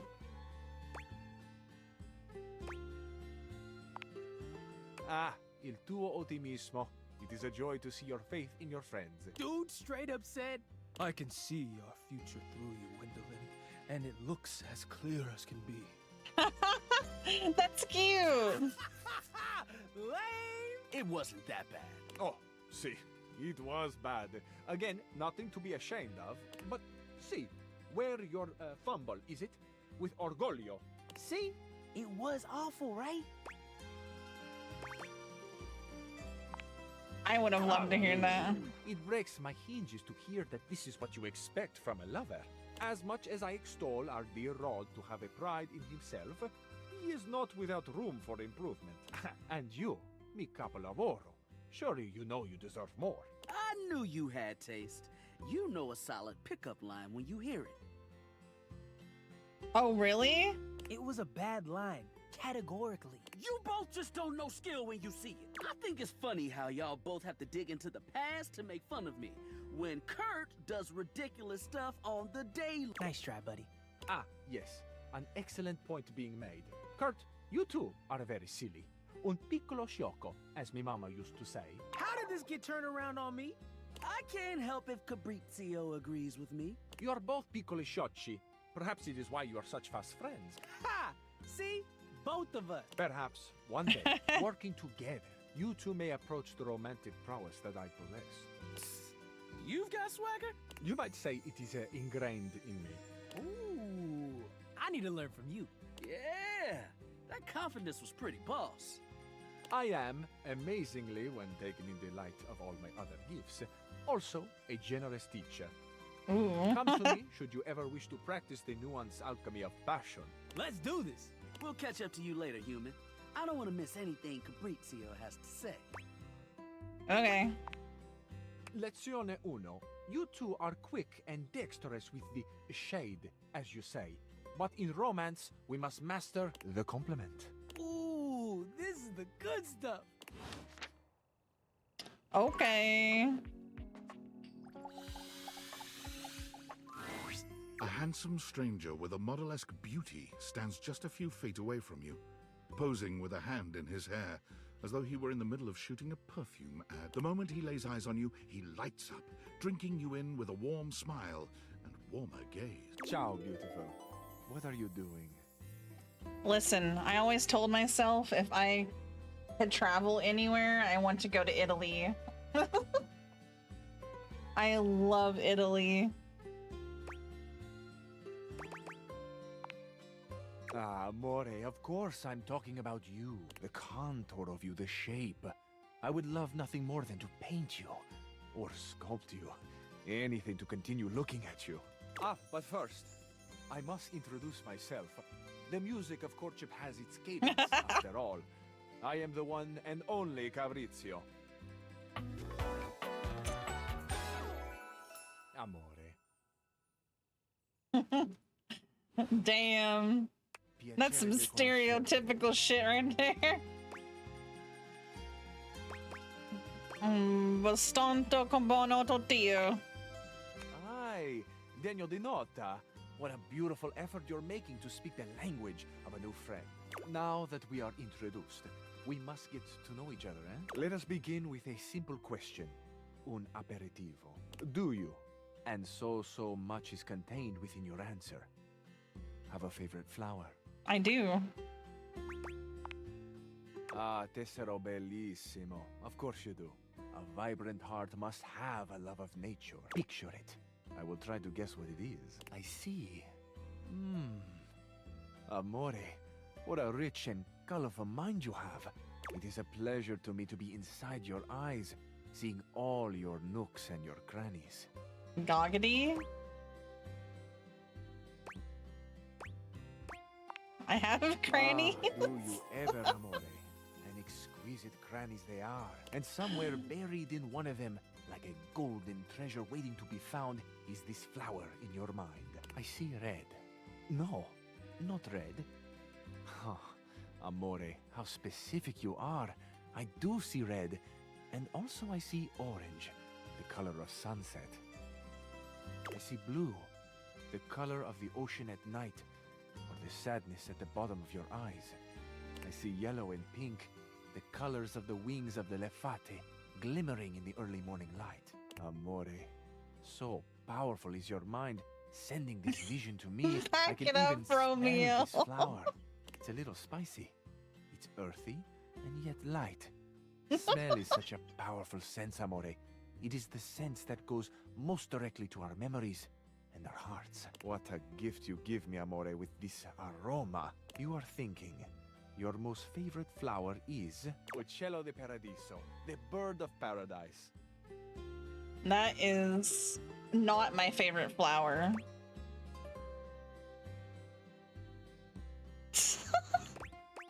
I'm just gonna... I know nothing, Amore. I know only what you show me. I am at your mercy. Thank you for the gift of your favorite flower. Amore, we have just begun. Hot, you say? We are only a gentle simmer. Our flavors will only deepen with time. I feel I should tell you also. It may look as though I have something of a hard exterior. I have heard before, though not from lovers, that I can sometimes appear closed. But let me assure you, nothing could be further from the truth. I am open. I take great pleasure in being so, open to the world, to experience. I bet you are. I'm open to you, Amore. Will you grant me another gift? Will you share with me more about yourself? What do you love? What makes you cry? What inspires your passion? I love the big questions. I love the small questions.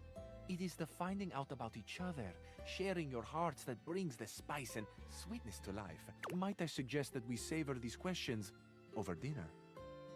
Then we have a date. Okay. Sure. Bellissimo. La buona fortuna smiles on me today. I'll be counting the minutes. I will await your pleasure, Amore. Ciao to you for this moment, mia stella nuova. Where you go now, take with you the passion of Fabrizio. He just called me his little star.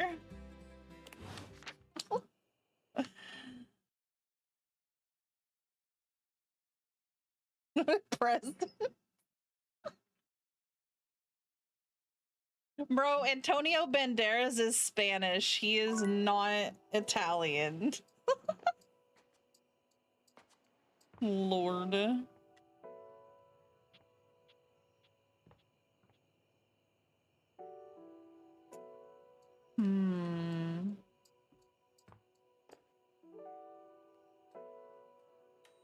It's been a minute since I've visited this chick. Welcome back. Not exactly. I guess buzzwords don't really work if no one knows what they mean. You'd think with all the time people spend on social media, they'd be better at reading. But let's not talk about that. Bringing down the mood won't help bring in people either. Anyway, what can I get you? Cocktail. Excellent. So, what'll it be? Okay, I've had these two, so I'll get this one. Aperol is having its heyday right now. Less bitter than the classic Amoros, and less alcoholic too. Let's be on trend. Coming right up. Beverly hands you your drink.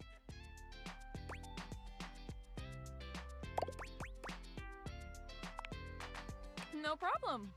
It's not like I have anyone else to tend to right now. It is painfully obvious that I am no wordsmith.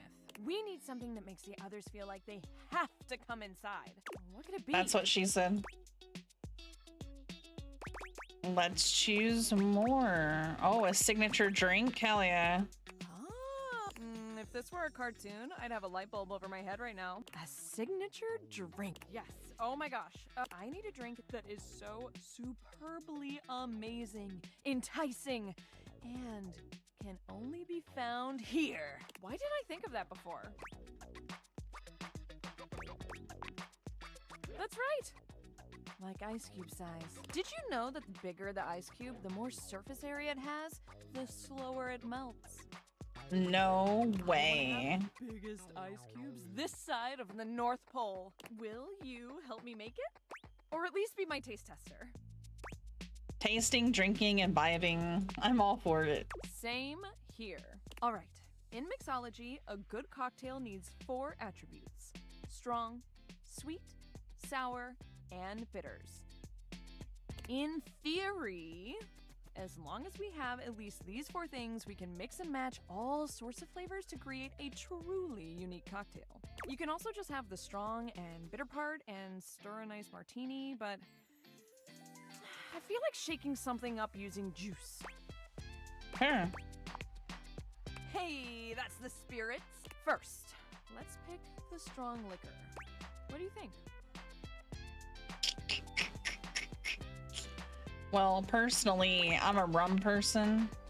Ooh, like a pirate. Good choice. I'm gonna put a little bit extra just in case. That's the spirit. No, it's actually juice. Now, we need a liqueur for the sweet portion. Okay.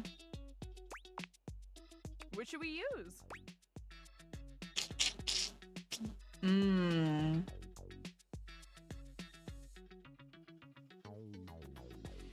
Berry, orange, elderflower. What is elderflower? Elderflower.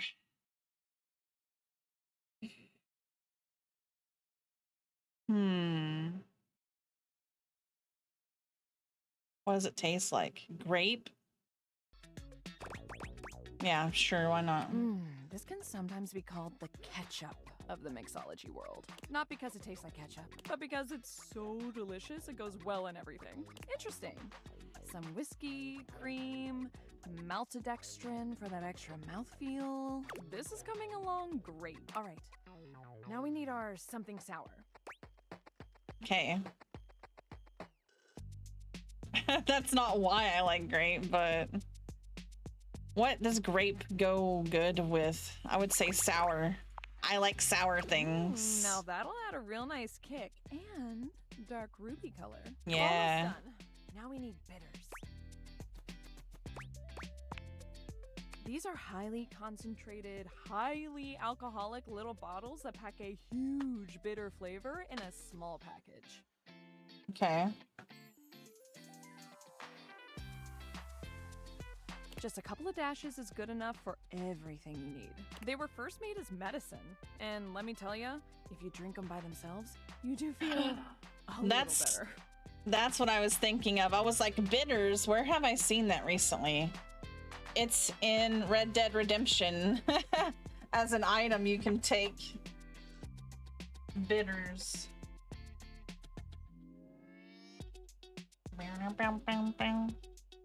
Though it's probably because of the insanely high alcohol content. Which one should we pick?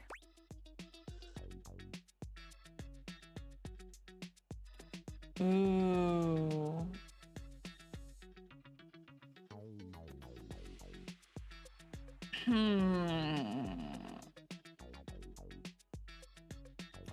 So we have grape, sour cherry. I kind of want to go with chocolate. Chocolate! Yes. Now, what about a little finishing touch to it? Set that shit on fire. I want sugar around the rim. They'll never say no to more sugar. Our creation is born. What should we call it? Fruity Cutie. Or Beautiful Bella. I like Fruity Cutie. That's gonna fly off the shelves. Hell yeah. I love it. It's got that dazzle we need. All right, let me mix this baby. Beverly sets to work shaking up your beverage, pouring it into a glass, and pushing it across the counter towards you. Okay. Moment of truth. Drink it down and tell me what you think. Be on. Well? Perhaps that wasn't the best idea. Your vision tunnels, and you feel yourself beginning to wobble. Whoops. Whoa, whoa, hold. Are you okay? Am I really that much of a lightweight? Whoa.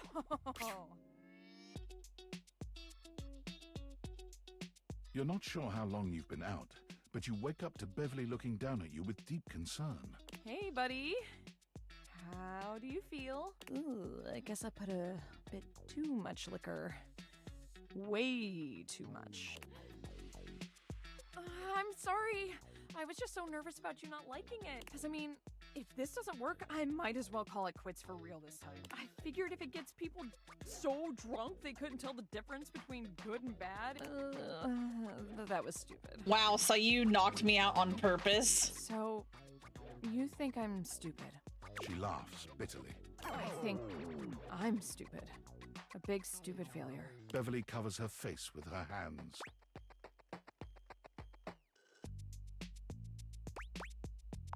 Not a failure. I truly am, though. I try to be bubbly and fun like soda, but I just fall flat.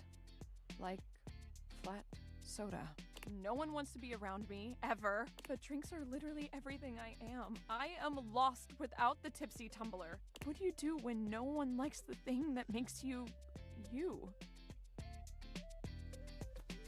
You'll eventually find someone that does. Yeah. Beverly sniffles, rubbing at her eyes. You really think there's anyone out there that would like a watered-down floozy like me? Well, yeah. Oh, why am I turning red?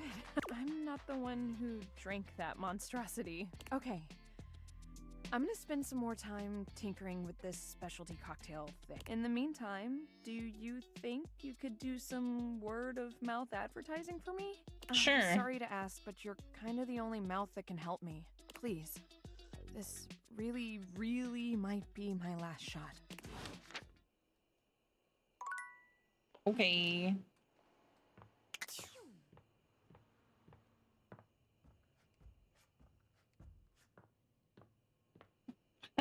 Pun intended.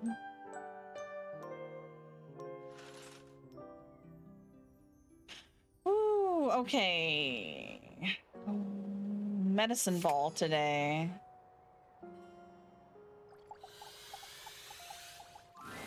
Dunk is balanced on the exercise ball when you walk up on him, sinking into a deep squat. This is the kind of thing you've seen people do online. It looks so easy when he does it, but you know somebody else would fall and break their neck if they tried. Holy shit, dude. Dunk doesn't even flinch, turning to give you a cheery wave mid-squat. Hey, hey! Dunk doesn't just dismount from the ball, he backflips off it. Damn, striking bro. a ridiculous pose and I'm so glad you're here. The exercise ball is one of my favorite pieces of equipment. We've done a lot of stuff together, you and I, but this one, it really gonna be one of the coolest. Okay. What isn't great about it? It's like being a kid again. You get to bounce, bounce, bounce, and work out at the same damn time. Now I know standing up on that thing is not a beginner move, but if you want to try it like me, I can help you out. I'll spot you and hold you if you need it. Hey. Oh, hell yeah. Here, I got you. Dunk helps you climb up onto the ball. It's hard to keep your balance, but he's got such a firm grip on your hand and your hip. You manage to stay upright. Easy, easy. All right, if you want to try sinking into a squat here... With Dunk's help, you sink into a squat, fully aware that you are nowhere near strong enough to do this on your own. But where your body trembles, Dunk steadies you. Hey, yo. His hands are always wherever they need to be to help you. Goggity. Gentle in their touch, despite the calluses on his palms. He stands so close to you. An intimate position without even the slightest hint of anything untoward. A true gentleman committed to nothing but ensuring your safety. It's quite sweet, really. That's it. Just like that. Amazing. You're a natural. All right, that's enough. Let's get you down. Careful now. Dunk helps you climb down from the ball, Aww. not letting go of your hand until you've settled yourself with both feet firmly on the ground. You did amazing, and hey, you can squat now. Press this button anytime to get down like a clown. You can try it out when you're just doing random stuff around the house. Dunk eases the ball away from I've you, already done that, but throwing it okay. to a place where it can stand on its own. Man, we're running out of sports to try together. It feels weird to realize we're getting close to the end of the road. I kind of thought you'd click with at least one of these things. I mean, it's all your equipment after all. But we got one more thing to try. Well, things, I guess. I'm sure one of them's gotta be your new obsession. All right, next time, we're doing Misc Day. We're gonna try it all, baby. You just meet me at that little box of odds and ends. I know your thing's gonna be in there. Okay. Hi, Paws. How are you?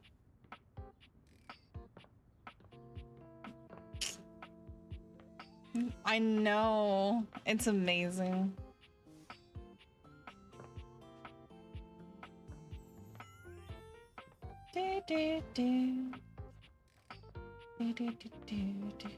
Oh yeah, I need to go meet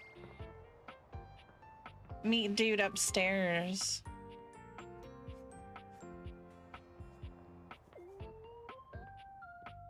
We're ready to meet Hector. At long last, Hector reveals himself. And frankly, you're not sure why he's been so terrified to show himself to you. You might have expected some monstrous, vile creature, but he's just a nervous, sweet-looking vent dweller. Well, hello there.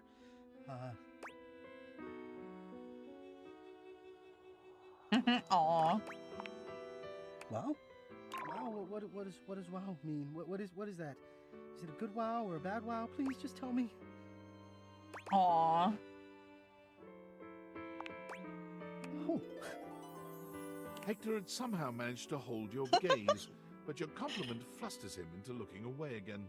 Beautiful. Well, that's... Yes, that seems like a very good word indeed. I have to say, it's not one that, even in my remotest fantasies, I imagined you would use. At best, I thought maybe cute. Oh, well, buckle up, because I got more where that came from. You do? I mean, well, of course you do. Look at me. Oh, no. That level of confidence does not quite fit yet. I'm not sure I know quite how to thank you. I feel like he's about to tell me that I can find a kind of raspberry beret at the secondhand store. I don't understand. For the first time, I can say that I feel truly seen. Well, you know me by now. Got you. You know I am good with words, that I enjoy them. But right now, the only words I have are thank you. What you've done for me, I cannot fully express, but I hope beyond hope that maybe, somehow, you understand. Aww. Incredible.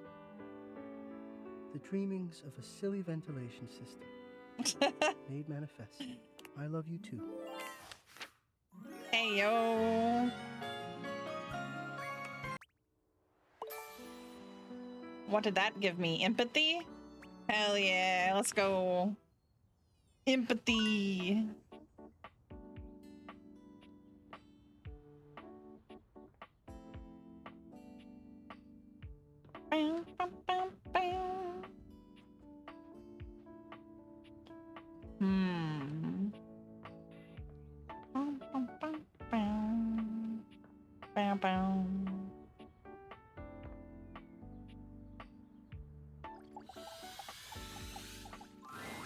Abel was friendly the last time you saw him, but he seems downright cheerful today. He's whistling when you walk up on him, though he stops when he sees you, greeting you with a broad grin. Hey, Abel. Oh, hey yourself, Sunshine. You seem peppy today. Oh, well, you know, sometimes a table just wants to feel heard. Had a long talk with Dasha before you got here. Oh, yeah? Going over the finer points of lifting, supporting, and, you know, just the good old basics. Just feels nice to be understood, you know?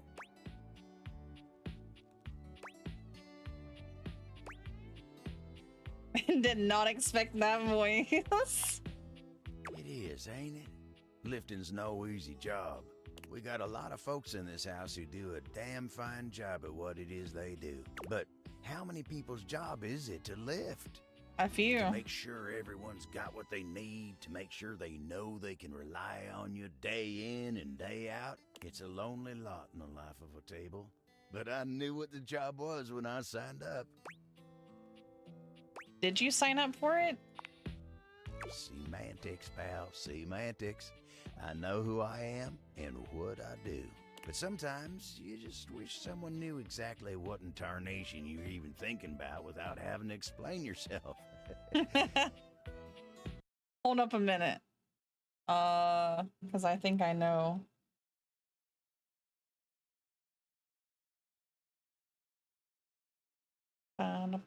Steve Blum. I knew that. I was like, yeah, that's him. He has that growl in his voice. That's Dasha. You think so? It's cute. Oh, well, shucks. I don't know. I'd hate to bother her. She's got a lot of lifting to do herself.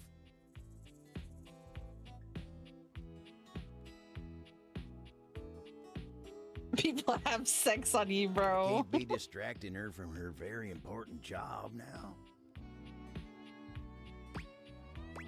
I think you should at least consider it. Consider it, yeah. Anyway, I can't take up much more of your time today talking about myself. Just remember what I said before, okay? I'm here if you need me. I'll remember. I will. You take care now. It's cute. Power socket's not a thing.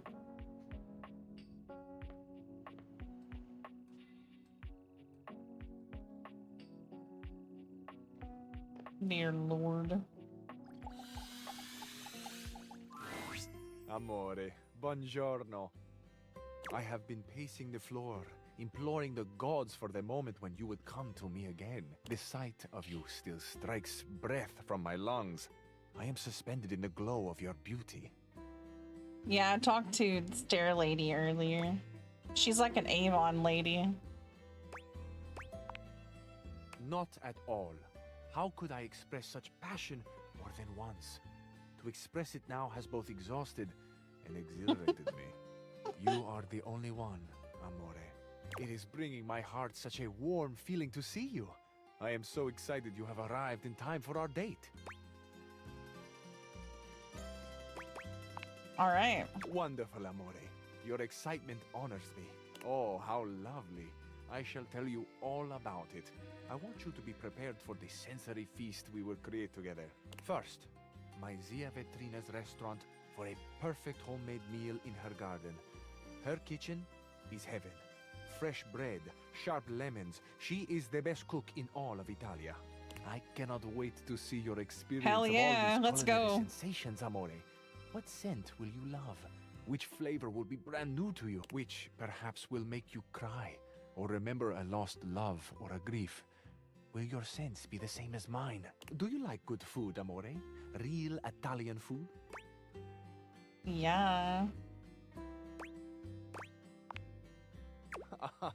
Certo. Who could not love the food of love? After we have reveled in the pleasure of Zia Ventrina's cooking, you shall meet my dearest friend. This is my scooter, Il Ragazzo Pazzo. Together, the three of us will take the most beautiful road in all of Italia. El From Ragazzo Ventrina, right down Pazzo. to the sparkling ocean. We will wind through mountains and fog and dazzling sunset light, and we will park mere feet from the gently washing surf. Have you ever ridden a scooter, amore? Yes. I knew you would. For sure, I knew it. In my heart, I could feel the threads of simpatico weaving us ever more closely together. On this beach, a very special beach, behind a little outcropping of sea rocks, is a tiny bar. At this tiny bar, there are 3 stools and 2 tables for 2. I have reserved one of them for us, amore, the one that bathes in the light of the setting sun and washes itself in a warm, salt breeze. To this table, our paradiso, will be brought a bottle of the best limoncello you have ever tasted. Bruh. Have you ever tried that sweet, tangy gift that is Italian limoncello? No. But I would love to. It is. It truly is. So, with a humble flourish, I finish. That is the date. The romantic flight I propose to you. It is an embodiment of my love. How I love. What I love. I love love. Truthfully. It is my great honor to offer my love to you. Tell me, amore, what do you think and feel about love?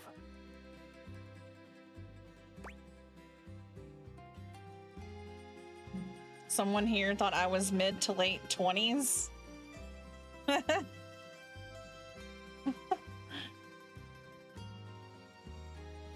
I mean, you act older than you are.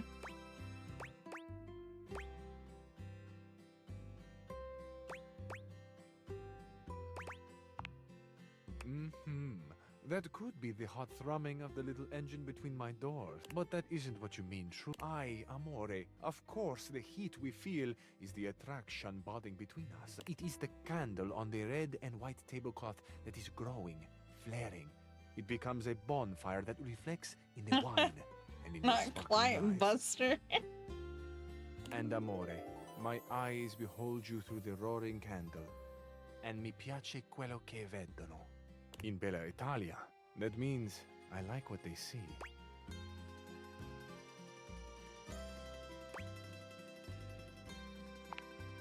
We can arrange that, amore.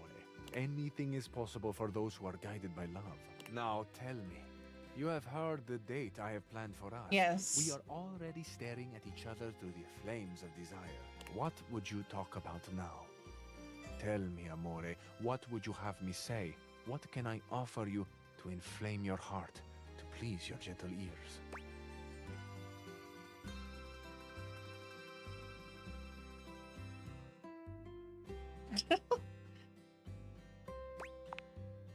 You could not have said anything that would have pleased me more deeply than this. Ah, my lover, my friend, my inspired breath. The ways you excite me cannot be counted, cannot be measured. I am enlivened by your presence. I am awakened by your notice and grown to the stature of a god by the gift of your smile upon me. Even when you walk away, amore, there is more pleasure to be had. Your gait Oh my holds goodness. the allure of a champion pacing the grounds, a monarch in the pavilion, spotlit by the very heavens themselves. Laying it on thick there, bro.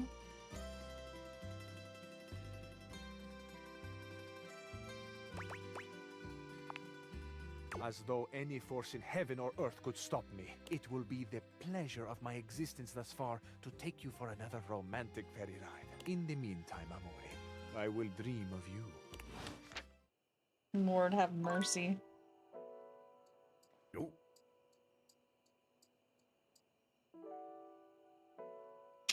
Hmm. Is this its own separate thing? Or does that count as ventilation thing? Oh, okay. You again. Someone must like the heat of the kitchen.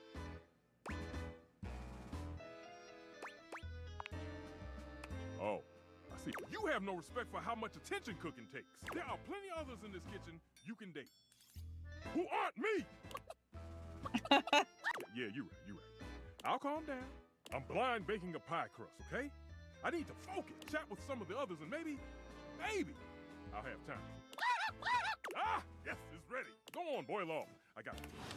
Okay, so he wants me to talk to everyone else first before I fuck with him.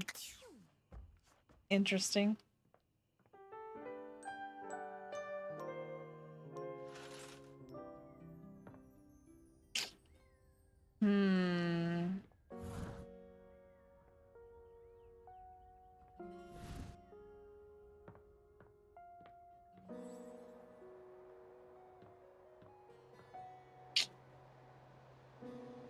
The heck?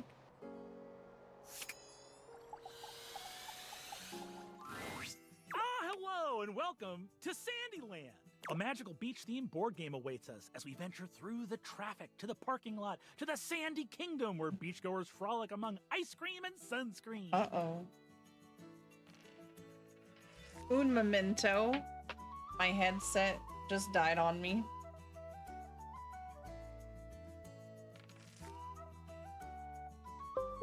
I have to plug it in. And also, while I'm here like this, I am gonna BRB so I can use the restroom and stretch and whatnot. Yeah, this is Parker the game board. BRB.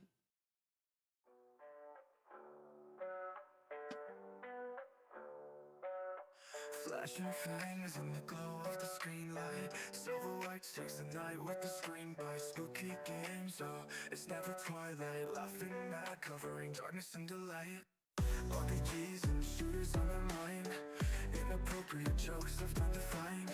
Gothic bats streaming for humankind. Twisted tales, oh, they'll leave you blind. Blood moon rising, silver with charm. Jokes so wild, sounding the alarm. Getting through the shadows, no need to farm. Vampire laughs causing no harm.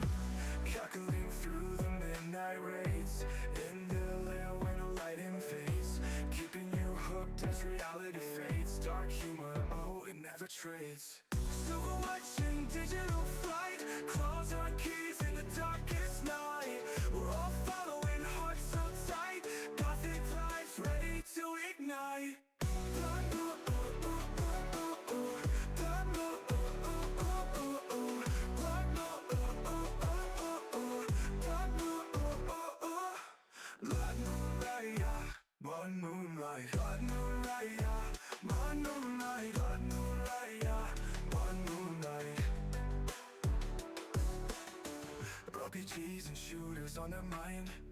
Inappropriate jokes left undefined. Gothic bats streaming for humankind. Twisted tales, oh, they'll leave you blind. Blood moon rising, silver with charm. Jokes so wild, sounding the alarm. Gaming through the shadows, no need to farm. Vampire laughs causing no harm. Cackling through the midnight raids. In the lair when the light invades. Keeping you hooked as reality fades. Dark humor, oh, it never trades. Silver watching digital flight. Claws on keys in the darkest night. We're all following hearts so tight. Gothic vibes ready to ignite. Blood moon, ooh, ooh, ooh, ooh, ooh. Blood moon, ooh, ooh, ooh, ooh, ooh. Blood moon, ooh, ooh, ooh, ooh, ooh. Blood moon, ooh, ooh, ooh.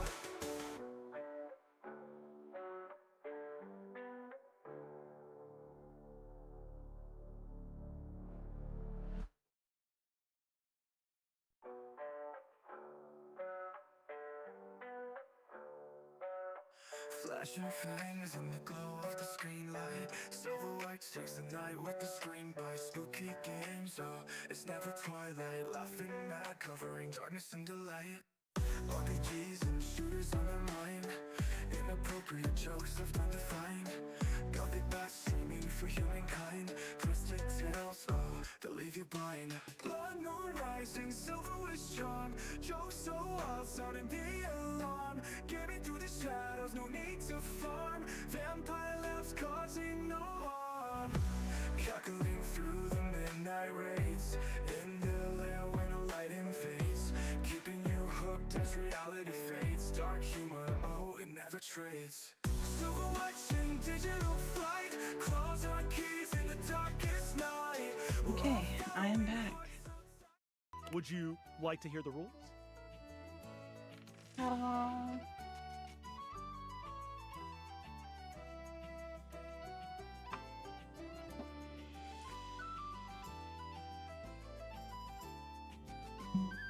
Went and got my sandwich. Thank you. All right, let's hear the rules of this game. And apparently, if I beat him at these games, I have a better chance of getting him to love me. And that means more spec points. Yes. Both of our pieces are at the starting spot, home. Okay. There are 12 spaces in between here and the Sandy Kingdom, some with different rules. Okay. Each turn, we both spin a spinner to determine how far we go. Then, after landing, we follow the outcome. Okay. First one to the sandy shores wins the game. What color would you like to be? Is there a purple? Large, eerie, floating, colorless cube?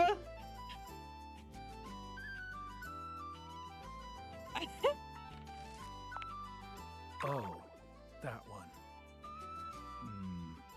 Okay. The pieces are all set up. I'll be the banker and the rule tender. Okay.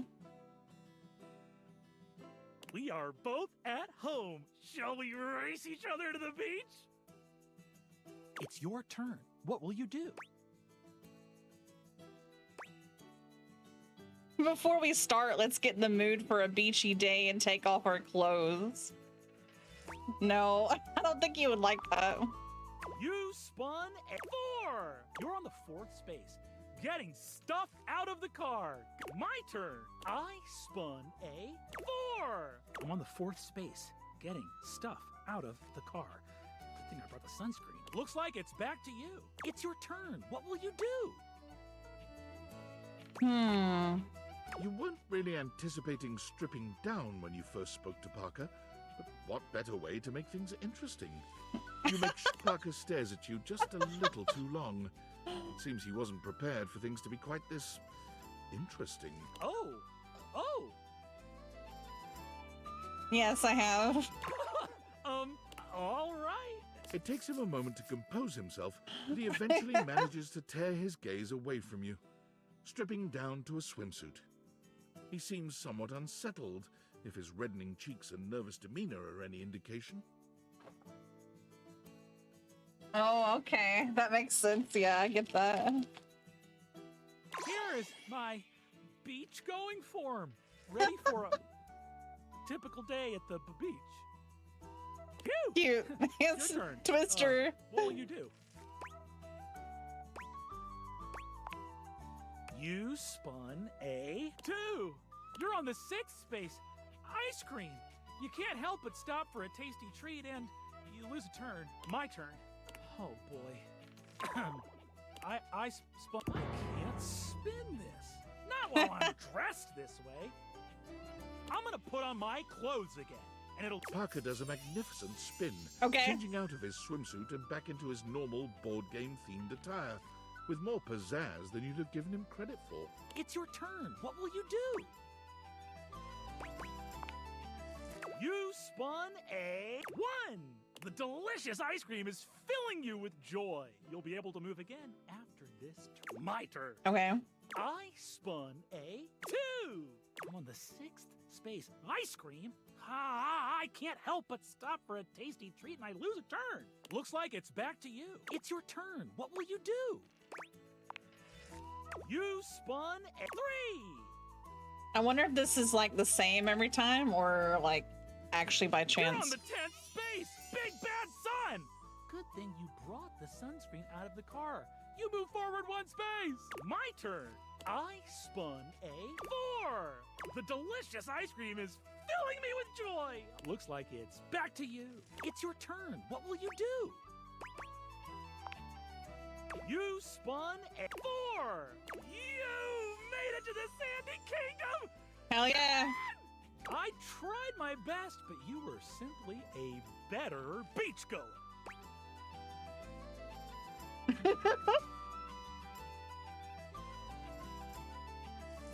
In your face, bitch. I'm proud of you, and you get to enjoy the beach. That's 1 victory for you. I'll add it to your dice roll to see what our relationship will be. I'm so excited for you. Come see me next time for the ancient game of chess. Ancient? Bro. Bye-bye.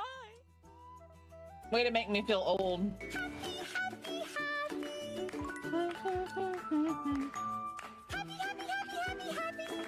Hi, Yuta.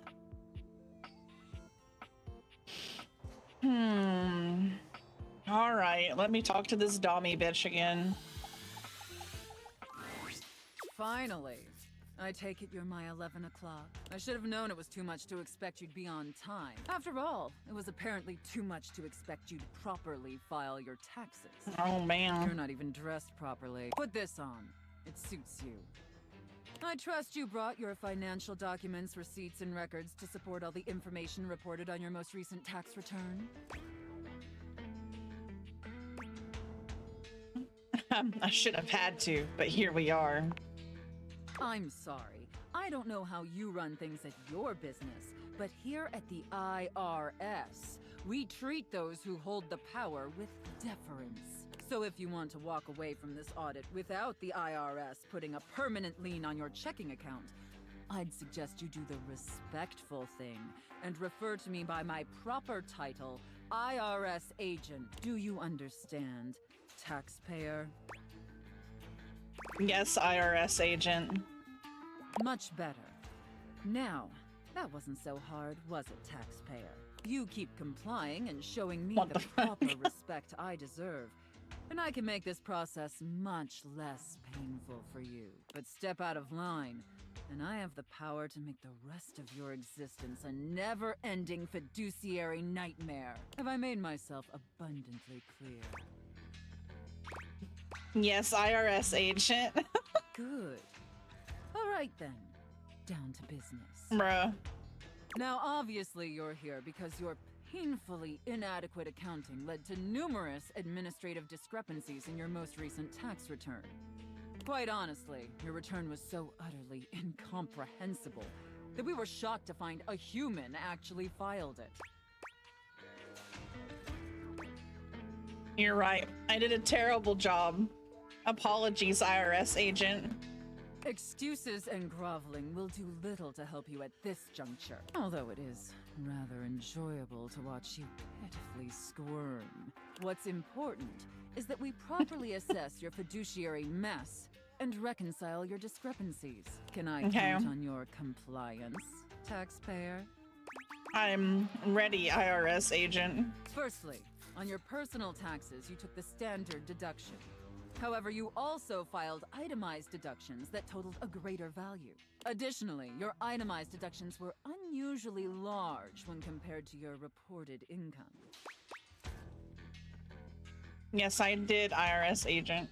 As I'm sure you're well aware, claiming the standard deduction while also claiming itemized deductions totaling a greater value, in addition to claiming deductions unusually large for your annual income, is a huge red flag for us here at the agency. I'll obviously need to see all the receipts for the itemized deductions, so I can reconcile those records with your most recent filing. Of course, IRS agent. Moving on.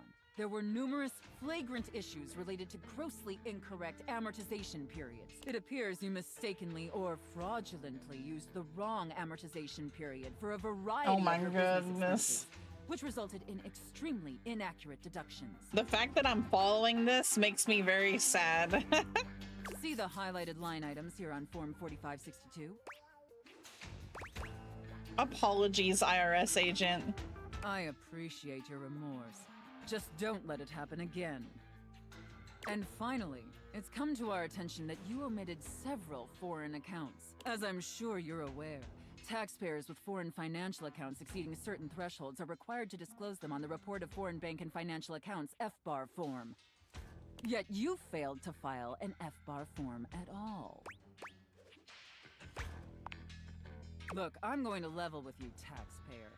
Given the numerous omissions and inconsistencies in your filing, it appears this audit is undoubtedly going to be an extremely long and painful process. Understood. Additionally, I will be sending a team of agents to your home to oversee a field audit in order to conduct an on-site examination of your financial records and other relevant documentation. Depending on your compliance during the field audit, I will consider suggesting that my superiors treat you with leniency. Is that all understood? Yes, IRS agent. And scene. Whew. I don't know about you, but that left me quite pleased. An adequate and serviceable job, my little wretch. Tell me, did you find it as satisfactory as I did? Oh yeah, totally. It pleases your mistress to hear that. And considering you were not a total disappointment, I'd be interested in exploring another scenario with you. I look forward to experiencing your vain attempts. Because I'm trying to date everything and make everything love me so I can get spec points. I just want more spec points, man. Also, she might open her safe for me. Thank you, Yuta. Gal over here with the actually you can claim up to $300 without receipt.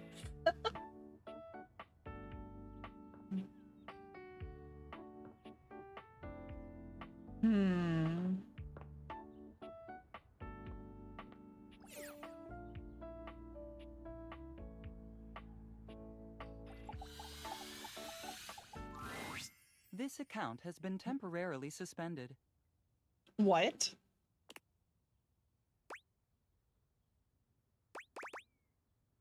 Where's Lux? I'm sorry, but we cannot answer that question.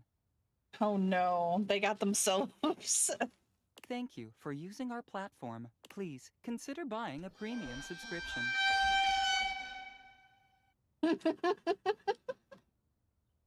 Goodbye.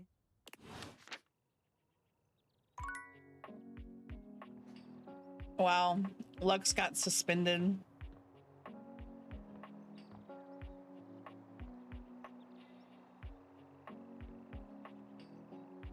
It was just like this this whole box, right? There's an almost manic energy to Dunk today that you've never seen. He seems less cheerful and more desperate. Hey, buddy! I hope you're prepared for Dunk's Random Sports Equipment Extravaganza! We got all kinds of shit for you to try and love! He reaches into the depths of the box, pulling out items as he speaks. We got rollerblades, we got ankle weights, we got resistance bands, so many things to try, so many amazing things to love!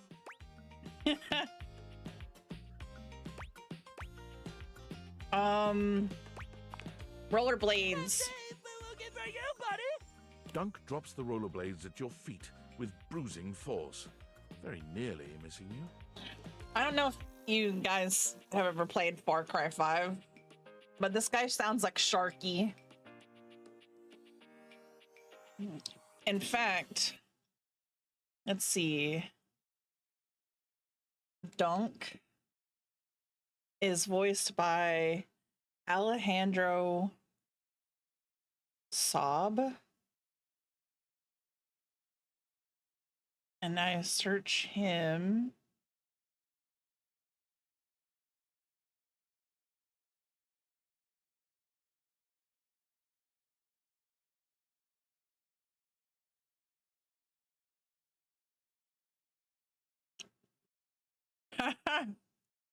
I was right. He is the voice of Sharky.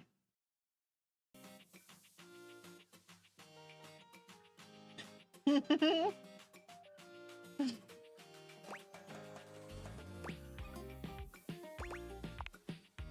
I'm great. Something is just not quite right here. Dunk's normally sweet smile is stretched and pointed. It's creeping you out.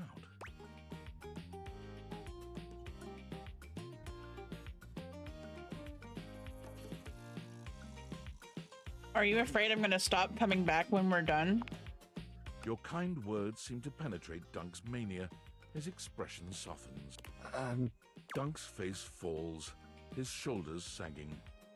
Oh, man. I'm so sorry. I just got so caught up in wanting you to love sports like I do. Knowing we got to the end and you weren't, like, in love with any of them like I am. He sure is. I just got scared this is it, you know?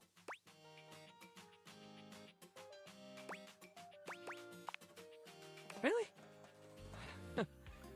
I'm so glad to hear that. You shouldn't have to tell me that. You should just do it if you want to. I know I've been pushing you hard to try this stuff. And that's my bad. I think everyone around me just makes sports so intense. I just want everyone to like it like I do. But I did what everyone else does. I made it too intense. I put all my hopes on you wanting to be just like me. And that was the wrong thing to do. Aw. Why do you need to be like me? Yes. You're so cool, man. So what if you're not obsessed with sports like me? You're open-minded. You've got a positive attitude. You tried everything I threw at you. And you kept smiling even when it was hard. I respect that more than anything else. And to be honest with you, I find that kind of attitude really attractive. Hey. I'm not ready to stop seeing you. Sports or no sports. I want to keep this going.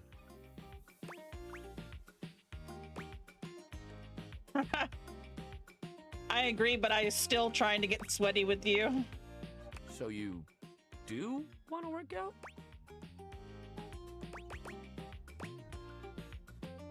I want to work horizontally, if you know what I mean. Dunk frowns. Like?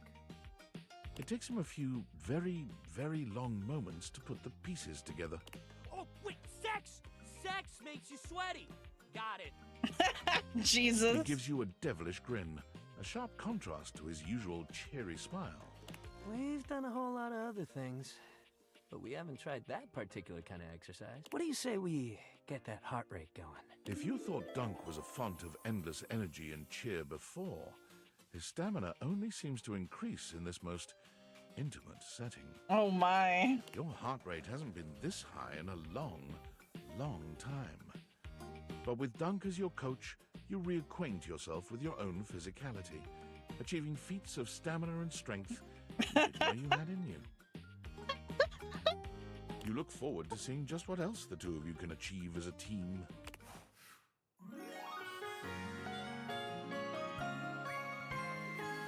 Hell yeah, boy. Home run, baby.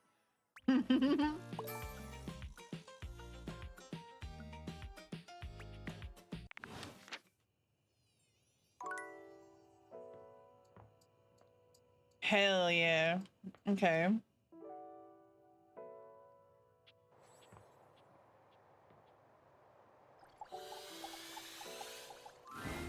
You approach the breaker box, and it isn't anything like you remember. It looks almost lifeless. There's no boisterous crowd, and the sign buzzing dully in the window reads closed.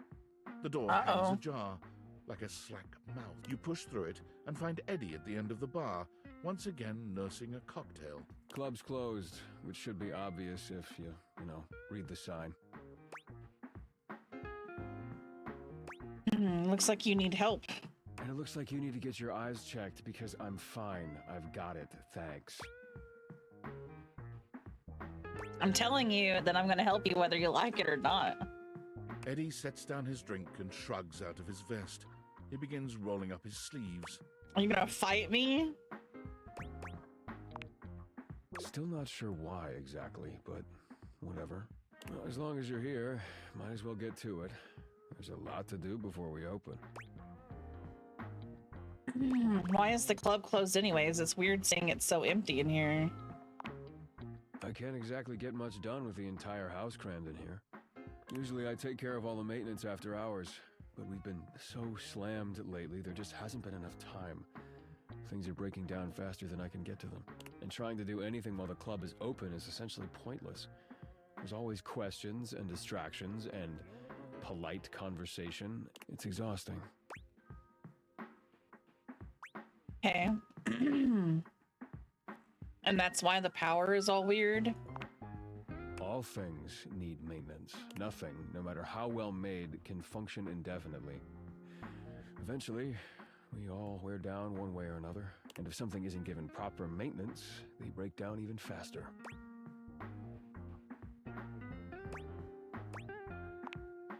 In the sense that we're all wearing down from the second we're produced, but no, that's not what's causing the power fluctuations. Come on, we're starting with the wiring backstage. Oh, grab that tool bag. Though you are not a natural handyman and Eddie is not a teacher, the two of you manage to make decent progress through his to-do list. At one point, Eddie leaves you alone to get something from the bar, and you confidently ascend a ladder to change a dead bulb. But as Eddie returns... Wait, be careful, that's not...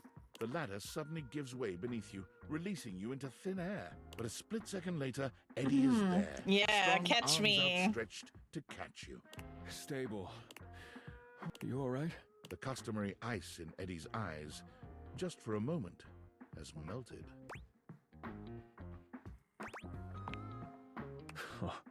As Eddie releases you, his face contorts back into its customary gruff expression. That was unbelievably careless. What were you trying to do exactly? Okay, I see what we got here. I told you to replace the one behind the bar. The floorboard under these lights is loose, which is why I told you not to touch them yet.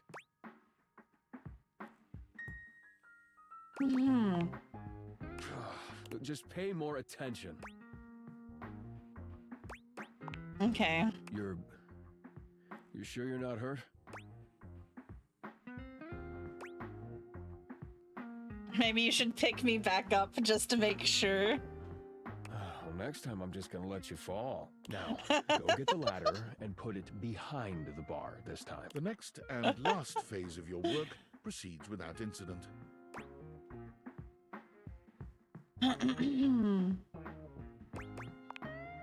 You've done surprisingly adequate work, mostly. Well, I had a pretty good teacher. No, you had an excellent teacher. If you'd only had a pretty good teacher, you probably would have electrocuted yourself. Twice. And we got through more of the to-do list than I expected. It's probably good enough for today if you want to, you know, head out.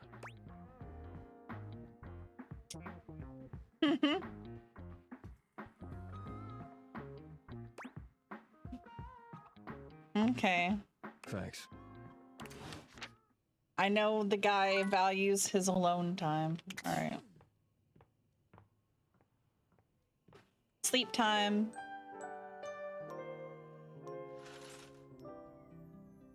This game, you can put a lot of hours into this game.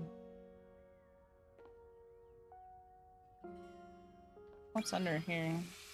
No. Not what I wanted to do. I wanted to open the damn...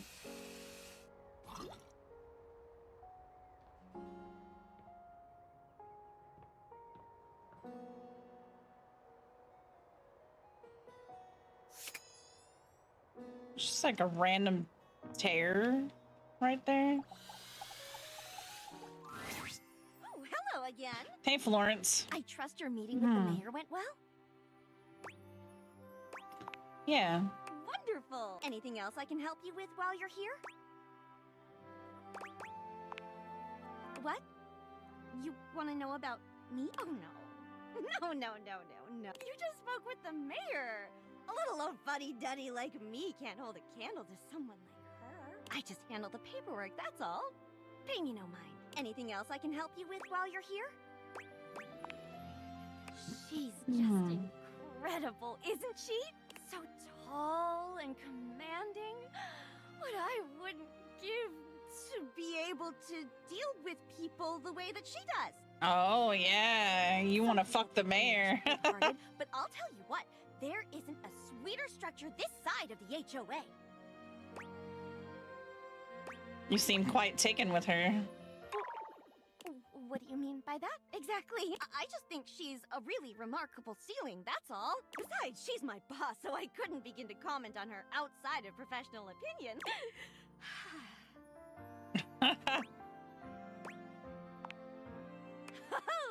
Yep. Anything else I can help you with while you're here? Okay, I see. Bye-bye. What else do you need? Just wanted to see You have you. done so. Okay.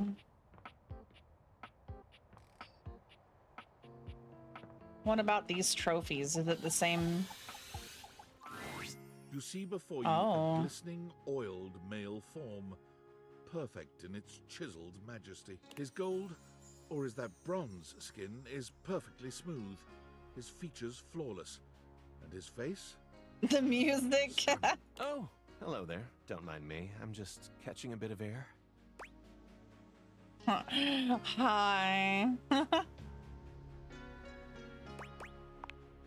Oh, yes. I am rather worth taking a look at, aren't I? I'm Stepford, trophy of trophies at your service. Literally like a Stepford wife. I've just been standing here all covered with oil, waiting for a good sunbeam to come along.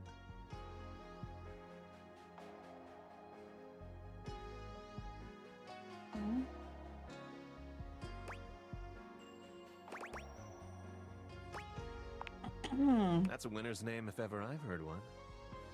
Silver. I'll be the silver to your gold. Nice to meet another champion. So, what brings you around these parts? Was hoping to meet a handsome oiled up hunk, actually. And are you satisfied with what you found? I'm glad. Despite being a natural, I work hard to keep all this up. As it so happens, I have a self-tanning appointment coming up.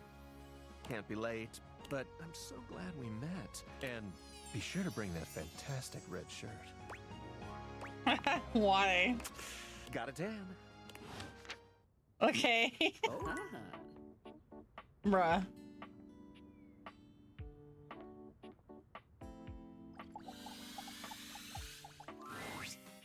Hey, hey, hey!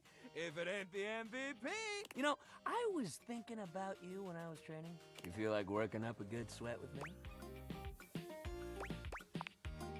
Hell yeah! The sweat you work up is the stuff of legends.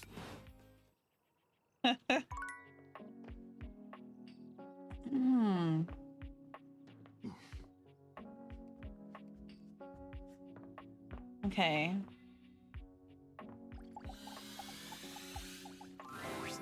Welcome back! It's Fantasy Friday. Today's play is called Everblade. There's a lot of magic in this one. Care to join me?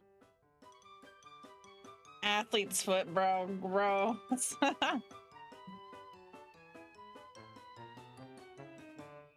Hold on.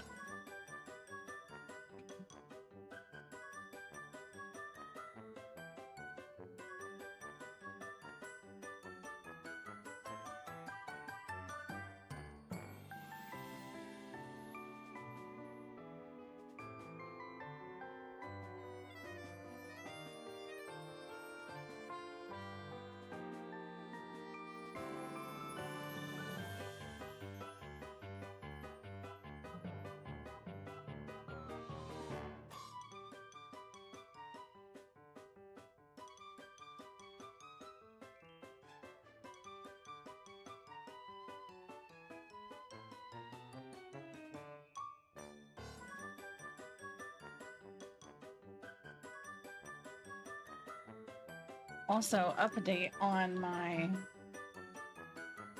whole staph infection thing. I'm almost completely done. It's crazy how long it takes for something like that to go away.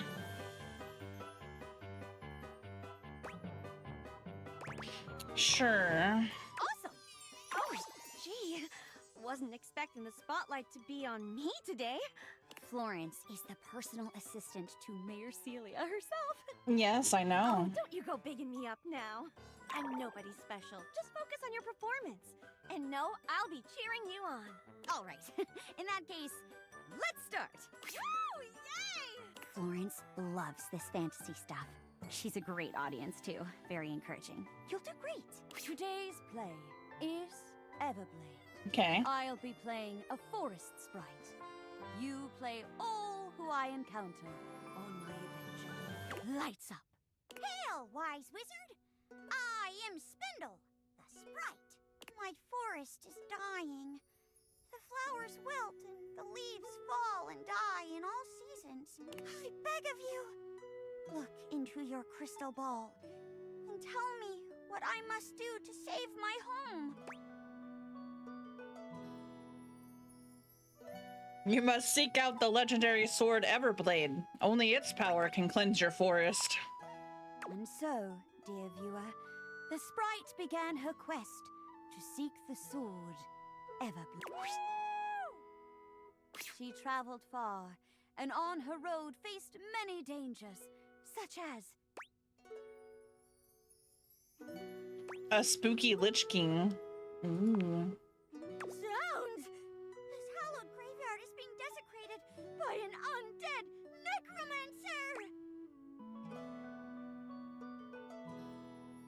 necromancer! No one can know my secret. Prepare to join my legion of the undead. Cast a spell. Using her knowledge of spellcraft, the Spriggan quickly identifies the incoming attack. It's... Psst. What are you casting?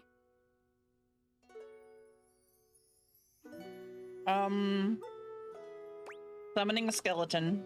A skeleton summoning spell. Of course. The skeleton is summoned. Clinky, clinky, clink, clink. Whoops! The skeleton fell apart.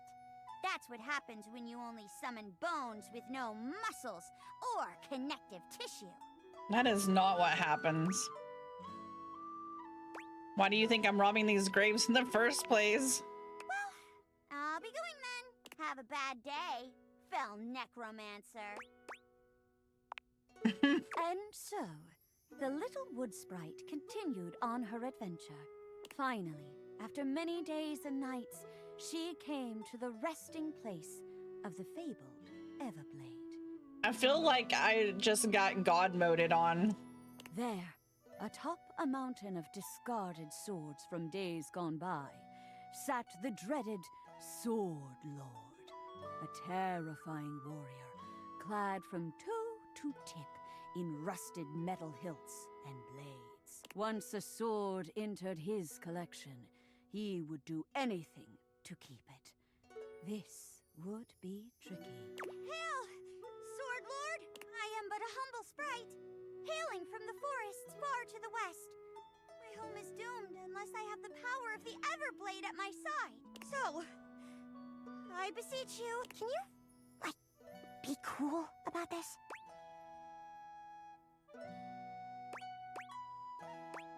Yeah, alright. Oh, truly? My heart is filled with joy! On one condition. Name your price, O Lord of bloodshed and tetanus. After several hundred years, my body has grown weak, dull and rusted like these many swords. I have been looking for a successor. A successor?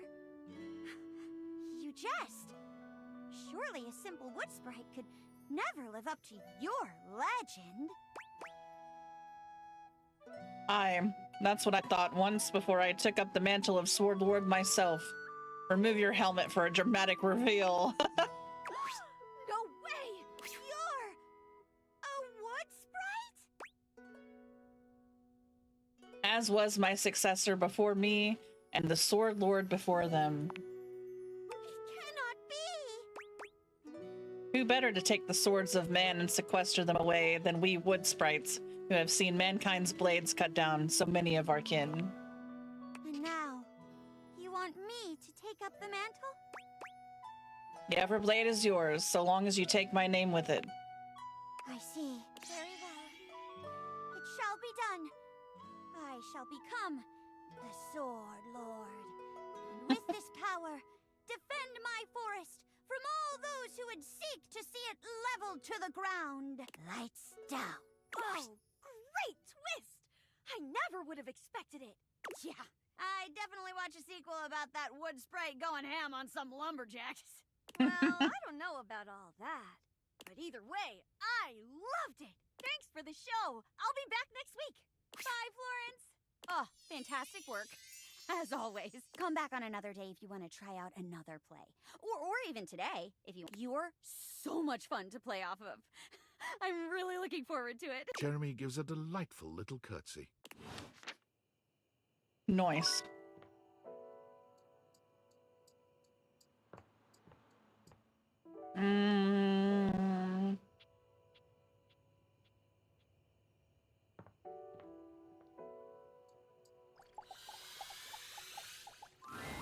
Dorian is as tall as ever, but there's something off with his energy today. His eyes dart briefly from side to side, as though ensuring you're alone. Welcome to the lavatory. Let's keep things private here. Very, hush-hush. Okay. Are you embarrassed? Maybe a little. Let's move on. Try as I might to keep things quiet, nestled in this lovely little space in the house, we seem to have attracted our loudest members.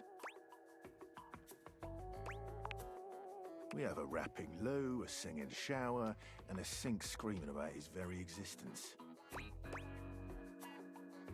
Yeah. Pity. Pity.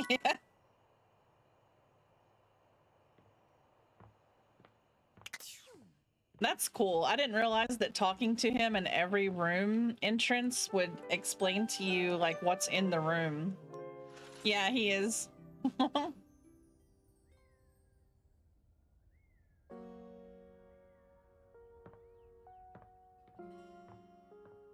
So that means maybe he'll let me know if there's something that I missed.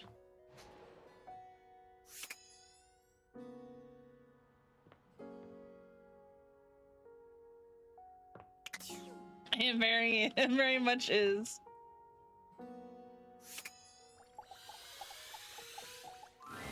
The gymnasium. Yeah. Do you enjoy coming here? Yeah. I always am eager to see you strengthen yourself. If you're looking to meet some new faces, I could tell you about them. Okay. You'll find Stepford, Kristoff, and Dunk more than anyone here. What can I do for you? Then I am no help to you here, I reckon. Carry on.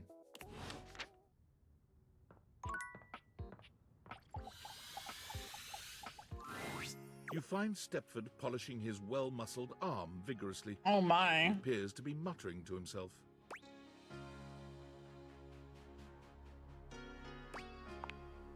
What? You heard that? Oh. Just trying to get this blasted spot off. Not sure if you've noticed, but I've gotten a bit, bronze lately. That's sweet of you to say, but I know you can see right through me. I don't know what I'm gonna do about it. You're gorgeous no matter what. That's nice to hear, but as a matter of fact, I feel sort of crummy. It's like this. I got the way I am, all gold and beautiful and all, because in my youth I was extremely competitive. I entered and won every contest I could find. I was a complete natural. I never really needed to try. I just showed up and showed off and showed everyone what first place looked like. I lived for the competition, the cheering, the adoring fans, the tough opponents. It was the life for me.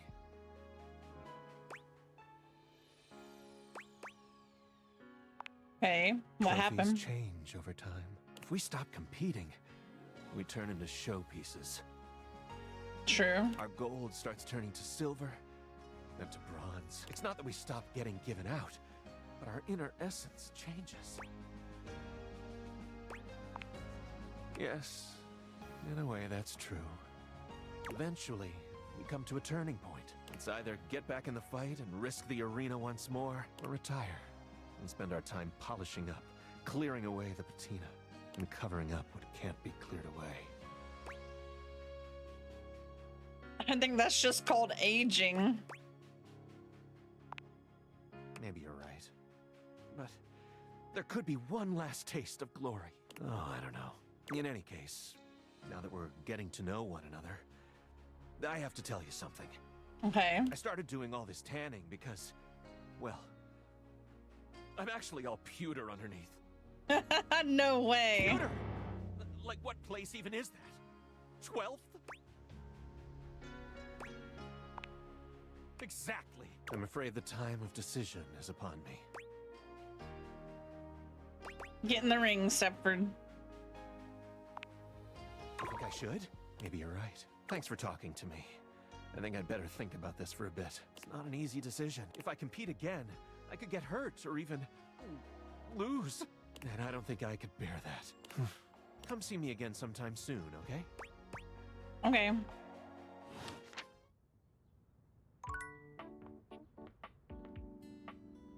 I do not want to talk to that fan again, though.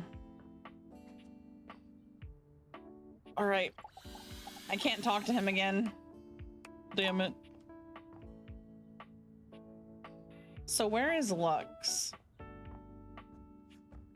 Something happened to Lux.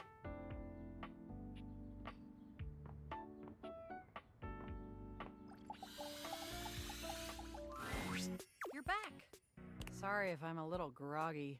You just caught me right in the middle of rebooting. I don't know why, but rebooting always takes forever after a new OS update. Have you ever noticed that? And it's not just the rebooting that's arduous. The whole upgrade process always takes so much out of you. It's exhausting. Remember the last time you upgraded my operating system? From Atlantic City to Newark?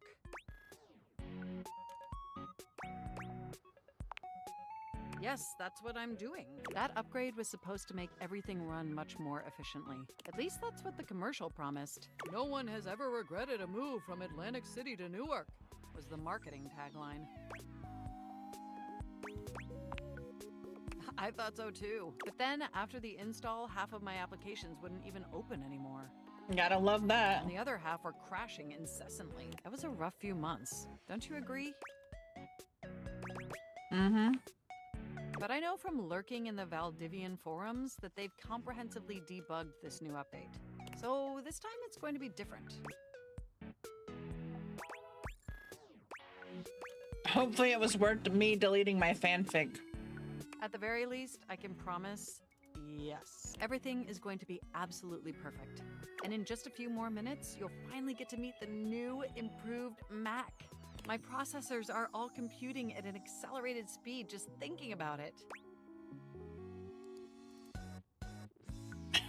Can we accelerate your talking about it and get on with it? Is the gal response right there. And I love hearing your enthusiasm. Ooh, it's almost ready. Just a few more seconds. At least that's what the progress bar says. And we both know the progress bar never lies. I'm thorough. I can't help it. By the way, have you given any thought to what you want to do together? You know, after you meet the new, upgraded me? Well, I was thinking we could visit some very naughty websites together. Oh. Maybe we could spend some time writing some documents? Replace some of that fanfic of yours with some steamy new stories? Don't beat around the bush, otherwise I ain't beating you. Of the NSFW variety, of course. Hell yeah. Oh, I bet that you would. I bet that makes your processors positively overheat. Oh my gosh, it's done! It's finally installed! Mac looks at you with vulnerability in their green eyes. They truly look like a new computer. They were beautiful before, but they truly shine now. When are you not, gal? Well, what do you think of the new me? Be honest. Wow, you're right. Honestly, you look the same. You know, this upgrade really is something. I mean, I knew it'd be impressive, but this is really impressive, if you know what I mean.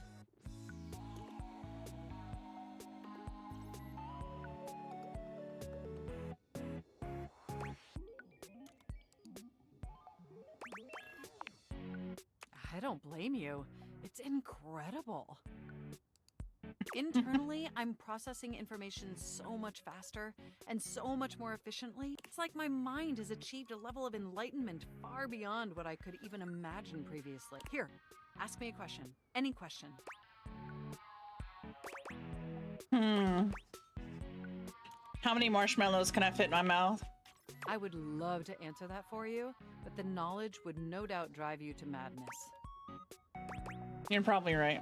And I can now see that you were indeed wearing a fantastic red shirt this whole time. Moving on to my appearance.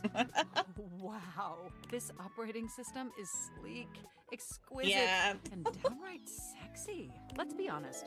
This is a user interface that is just begging to be interfaced by as many users as possible. Am I right? You're saying you want to see other objects? Of course I still only have diodes for you. I was just thinking that maybe, in order to fully commit to each other, it'd be healthy for our ultimate emotional connection if we spent some time seeing others. Don't you agree? Listen, I don't want to hurt your feelings or anything. Through the experience of being intimate with others, ultimately, I think we'd learn more about what we truly need in a partner. And armed with that insight, we could return to this relationship with the tools and experience necessary to ensure an optimal romantic outcome.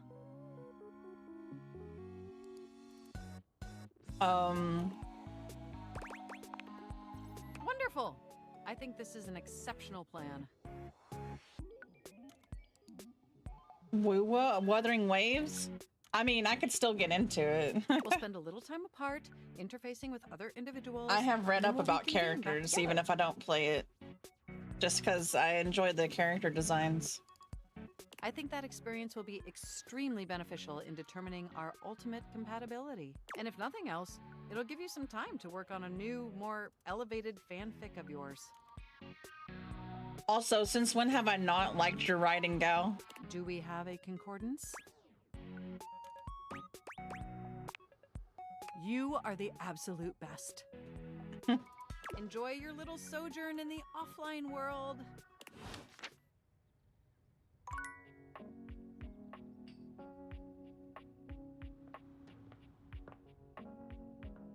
I mean, I can look up their lore.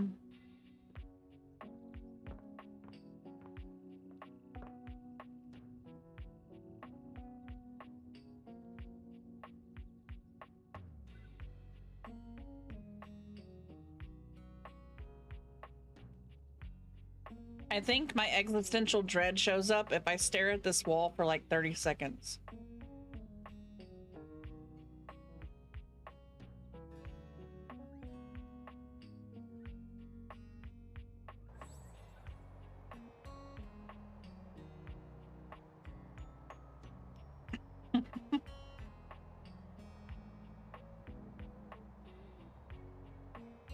Come on, anytime now.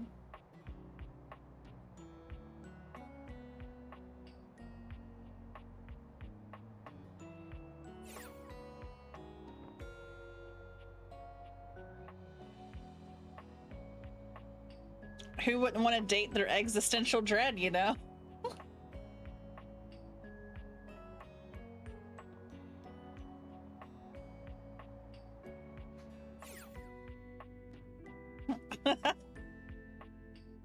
Why won't you appear? I wonder if it has to be at a certain time.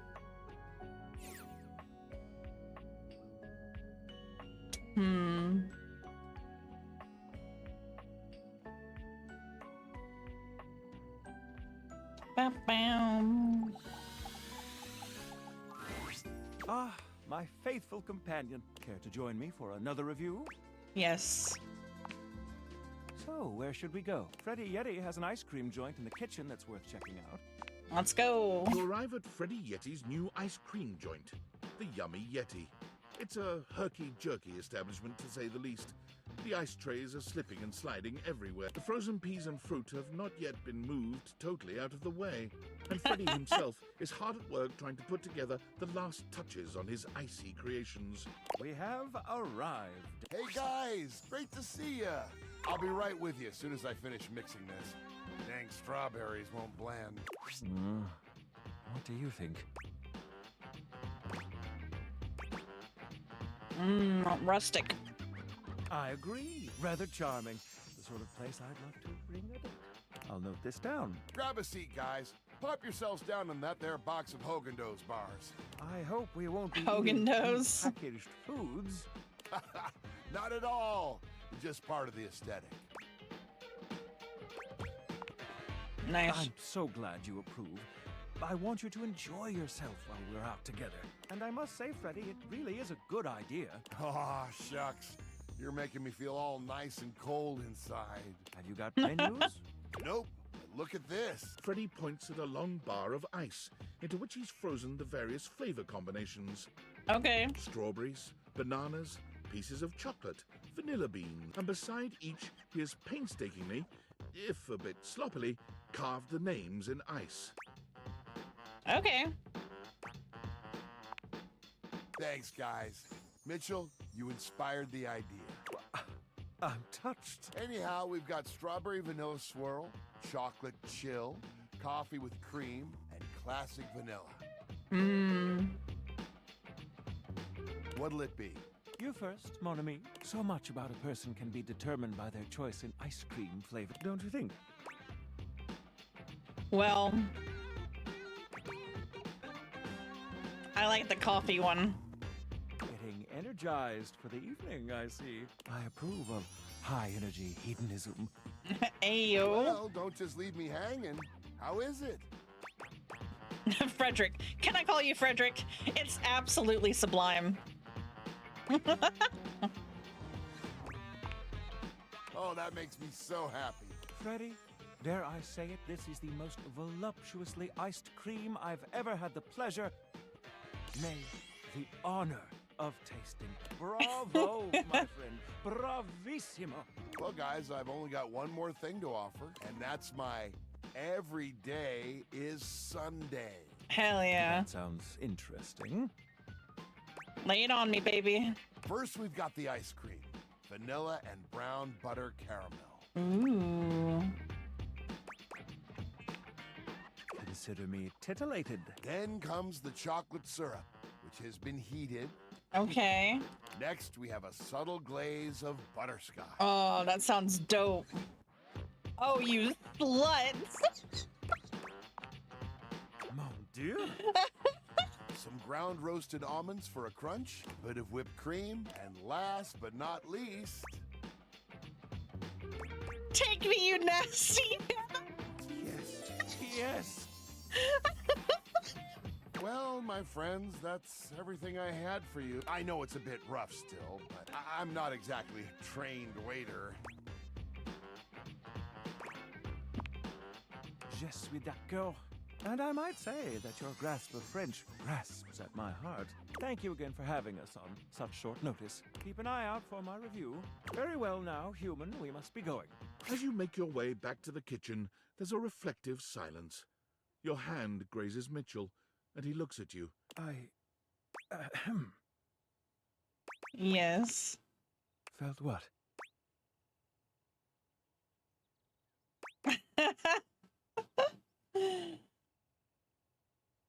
Yes, it's cute. Well, yes, I suppose there's no use denying it. I think there is something between us. Perhaps we can continue to meet like this and see where it leads us. Ah, we've arrived. This is the end of our night, I suppose. It doesn't have to be.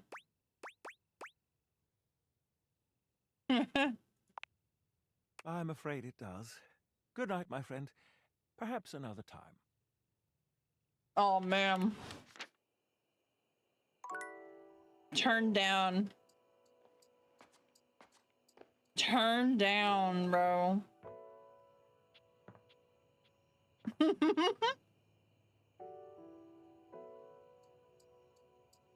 I thought about it. But then I was like, hey. I guess I got a little too ahead of myself there.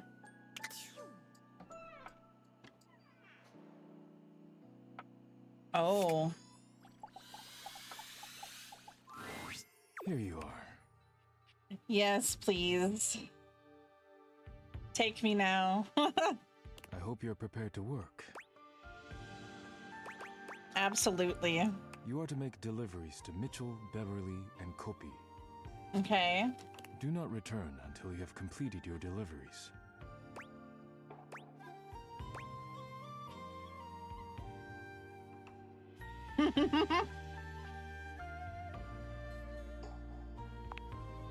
Of course. If you have any questions about the deliveries before you go, now is the time. Okay, Kopi. You will be delivering coffee mugs to Kopi. Coffee mugs are ceramic cups used to drink coffee. Yes, thank you. I am struggling to think of any further pertinent information.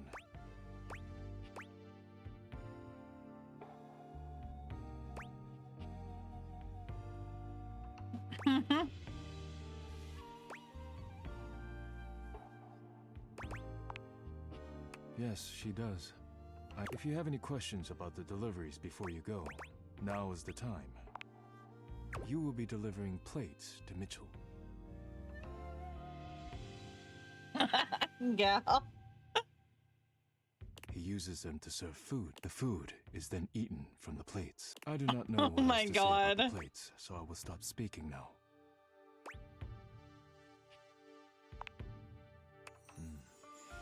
He does indeed. Mitchell understands that plating is equally as important as the quality of food when it comes to cooking. His name is Daisuke.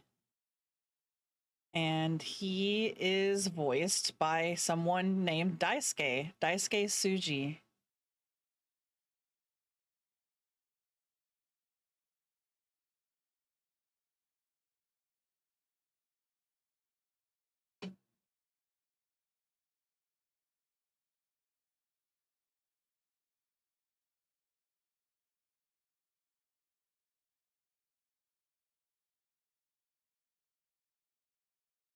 And Daisuke Tsuji was the voice or did something with the Ghost games, the Ghost of Tsushima, so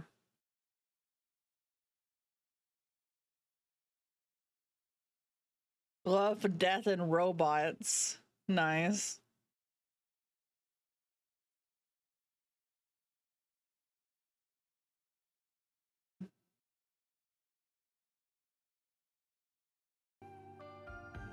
This is what separates professionals and amateurs. If you have any questions about the deliveries before you go, now is the... Beverly will be receiving cups of all shapes and sizes for her drinks, both alcoholic and otherwise. The cups will be used to serve drinks. Beverly has broken more than a few glasses after imbibing her own drinks, so you must give her a stern warning to be careful with these. I can think of nothing further to tell you.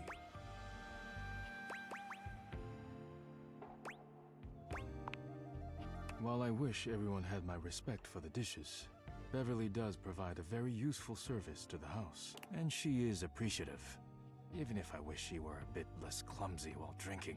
If you have any questions about the deliveries before you go, now is the time. I'm good. I have nothing more to tell you. You may leave now.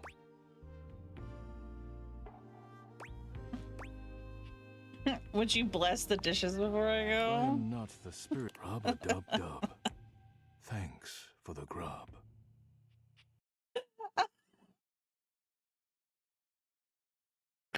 I'm sorry, what? You may leave now.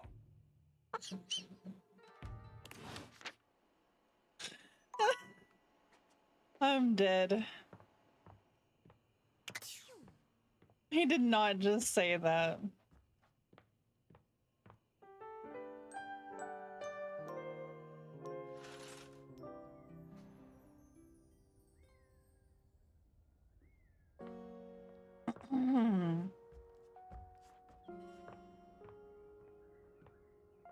Okay. So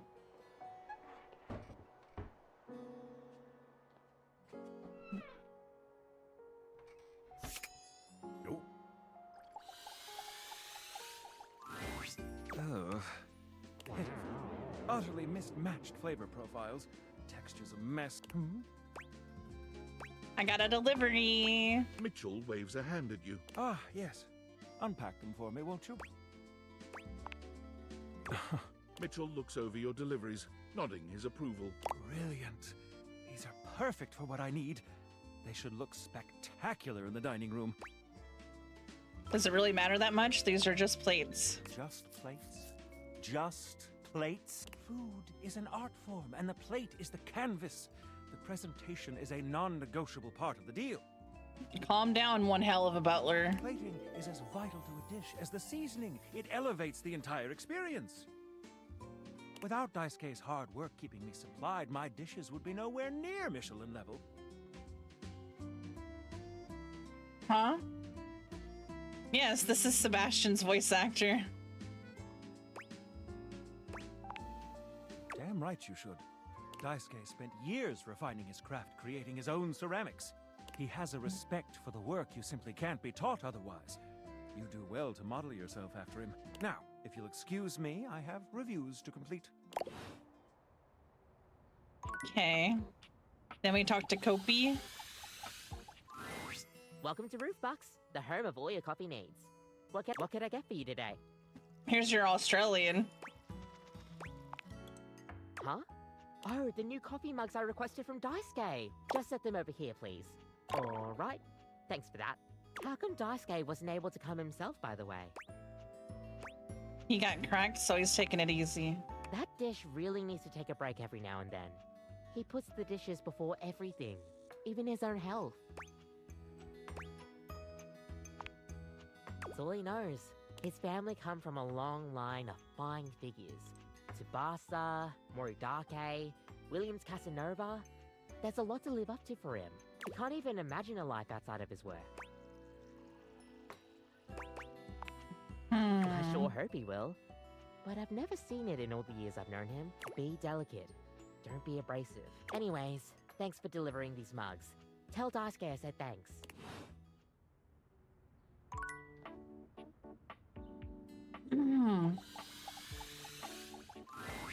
Oh, hi. Welcome to the Tipsy Tumbler. What can I get for you?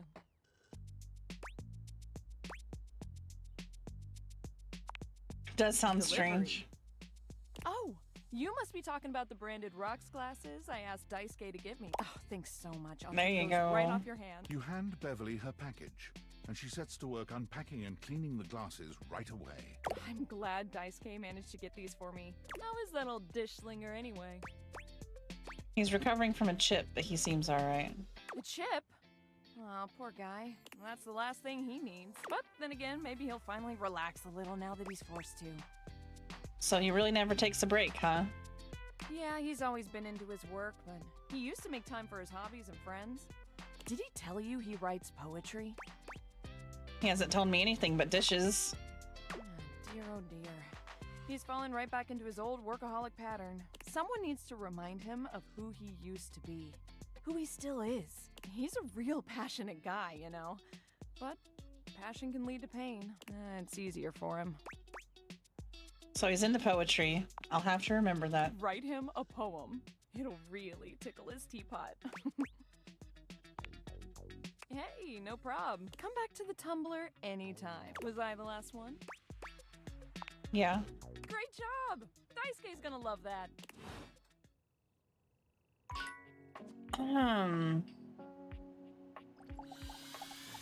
Which?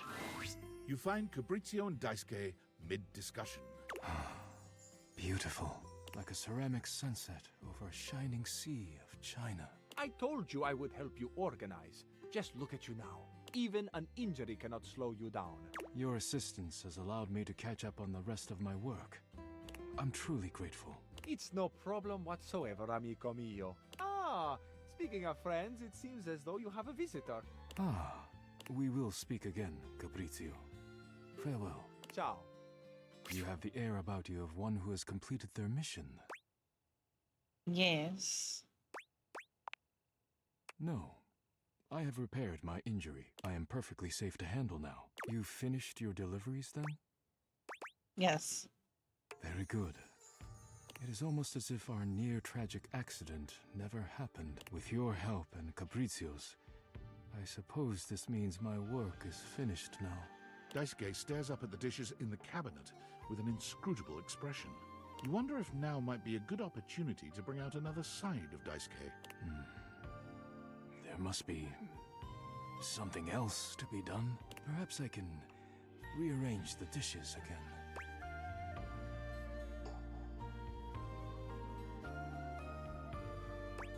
Seems like a good time to relax to me. Is it ever really a good time to relax? But you are not wrong. I suppose I could spare a moment to sit. Would you care to join me? Yeah. Come, sit. As you sit with Daisuke, both of you gazing up at the majesty of the china cabinet, you turn over the advice you received in your mind.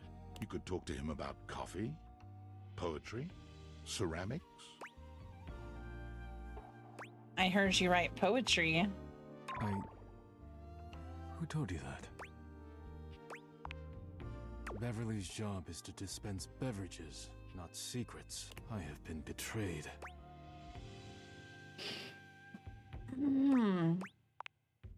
I am not hiding it exactly, but I am not sharing it either, I suppose. I suppose you must think it strange for a dish as serious as I am to be writing poetry.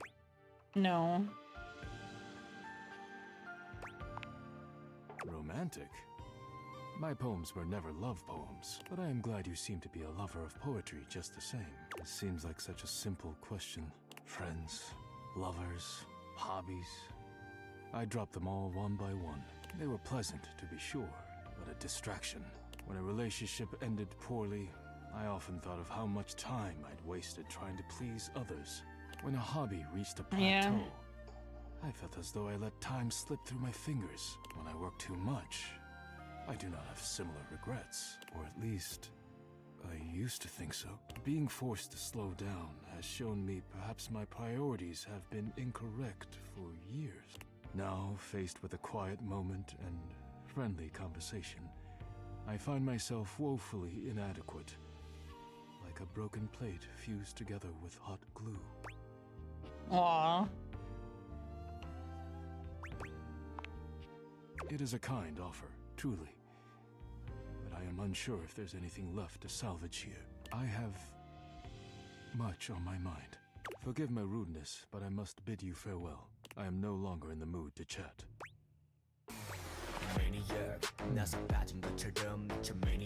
Bye.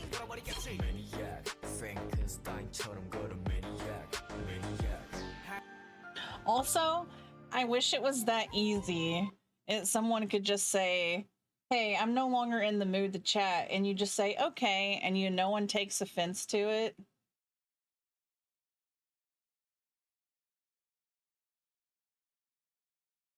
They just like let you be.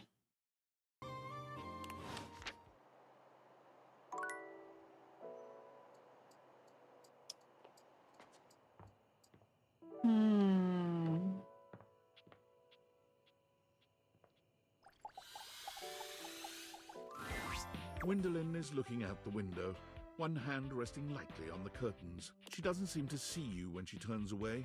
You're not sure what she's thinking about, but she's clearly somewhere else. Ooh, if it ain't the looker, you startled me. What? Oh, there I am, doing it again. You know, most people would take my drifting away from the conversation as a sign that I don't really want to have one, but I guess you are one of those steadfast types. Thanks. Huh. Your persistence shall win the day, it seems. Gwendolyn's gaze drifts past you, somewhere to the side. Well, will you look at them out there? Oh, right. You. Sorry, I don't mean to be distracted, but I'm just looking at the little kids across the street. They've been playing tag for hours now. I'm pretty sure the kid in the green shirt is cheating. The parents aren't doing anything about it, which is kind of funny. You think kids are cute? From far away, I do. I'm glad you don't have any kids. They can be pretty disgusting. Smudges Right. and stains and just dirt in general. But I can admire them outside, as long as they don't have a baseball or anything throwable. Last thing I need is to be broken up by a child with terrible hand-eye coordination. Still, it's nice to watch them run around and laugh. I was a hide-and-seek Sure. fan. You've got the hiding part down pretty well. Aha! Green shirt finally got caught cheating. I'll see you around. I want to see what happens. Okay. Well, she is a window. Yeah, I do actually have one enemy. Hamper, however, whatever her name is.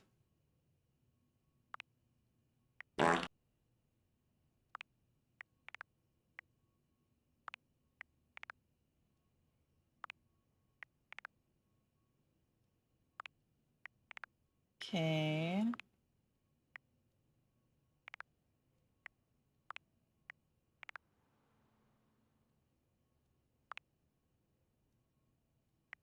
Okay, gal, enjoy your food. Thank you for hanging out.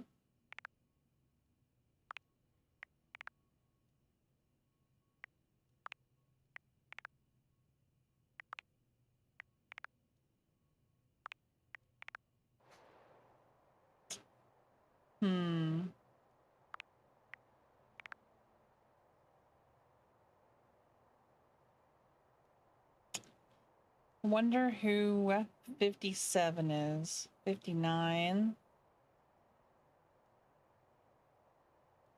That one looks cool. Whatever 68 is.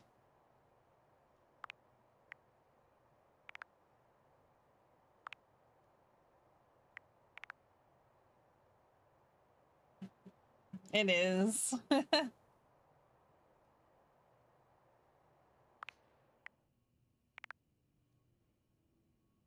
But I got him to step out.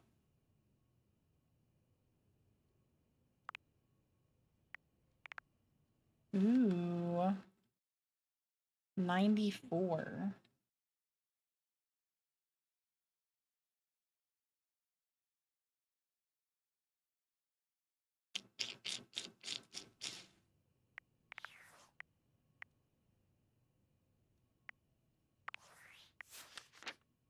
It's the...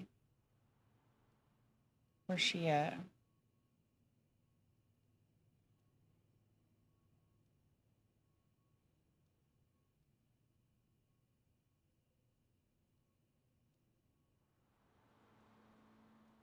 Harper. Yeah, see, Harper hates me. But she was awful.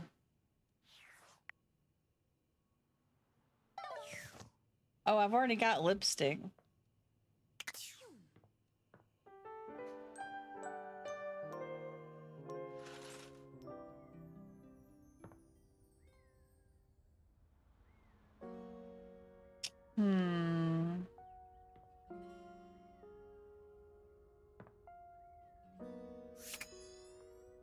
Wonder if this book is special. A strange figure stands before you, a Oh. whirlwind of conflicting energies and vibes. Manic and dignified, friendly and intimidating. Is this my It's just journal? Like some sort of quasi-Victorian text-themed... You couldn't have imagined what the date theaters might make of your thoughts transcribed on paper, but if you could, it likely would not have been this. As you approach her, she launches right into what feels like the middle of a one-sided conversation. Why do you ask? I haven't said anything yet. But the blue one, the blue one, and then the butterfly. Why is there so much sand? What? Hang on. My content aware is going off. Like a chef, I'm a 5-star Michelin. Me and Jong Jikadona put illusion. Diana, your diary, experiences some mental health concerns that might be too much for some players, including things like hallucinations, paranoia, extreme mood swings, loss of sense of self, and executive dysfunction. Well, if you guys are already following me, you're already aware of some mental health issues. Or you want to skip it? Carry on. Why is there always sand in places where sand should never be?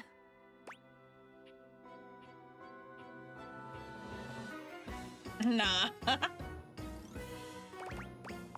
Excuse me? The sand on the beach was stuck under my nails. But I've never been to... Have I been to a beach? Why would I have been to a beach? Why can't I remember? I think it's normal for people to forget things. None of it's normal. If everything is normal, nothing is normal. And why won't you tell me? Now you keep a secret. Funny timing, band leader. It's a bad rhythm you're leading. Too much percussion. Far too much booming and banging around in here. Yes, apparently. Oh, nobody ever means it. Nobody ever means anything. That's the problem. Pushing the button. I didn't mean it. Smiling at the man across the room, and when he comes over with a loose drink in his hand, I didn't mean it. Wow. It's mean. It's mean to not mean what you mean. And a side of applesauce, please.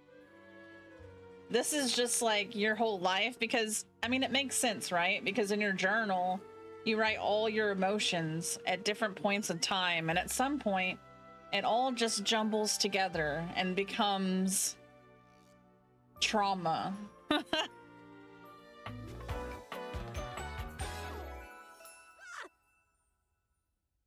Nice. And with that, she is gone. All right. That was interesting.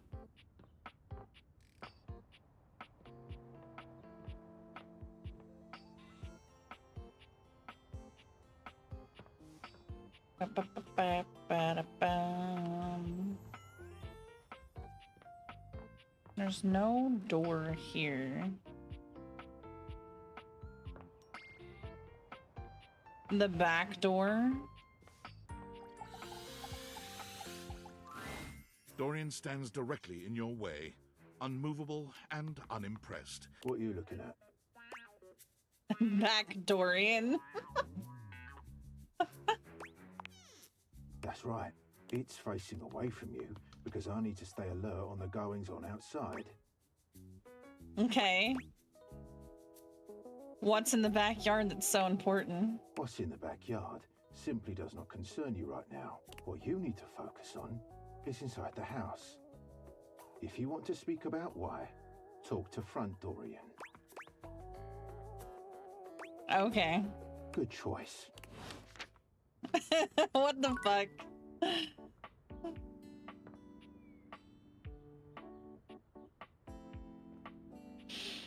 Strange. Bam, bam, bam.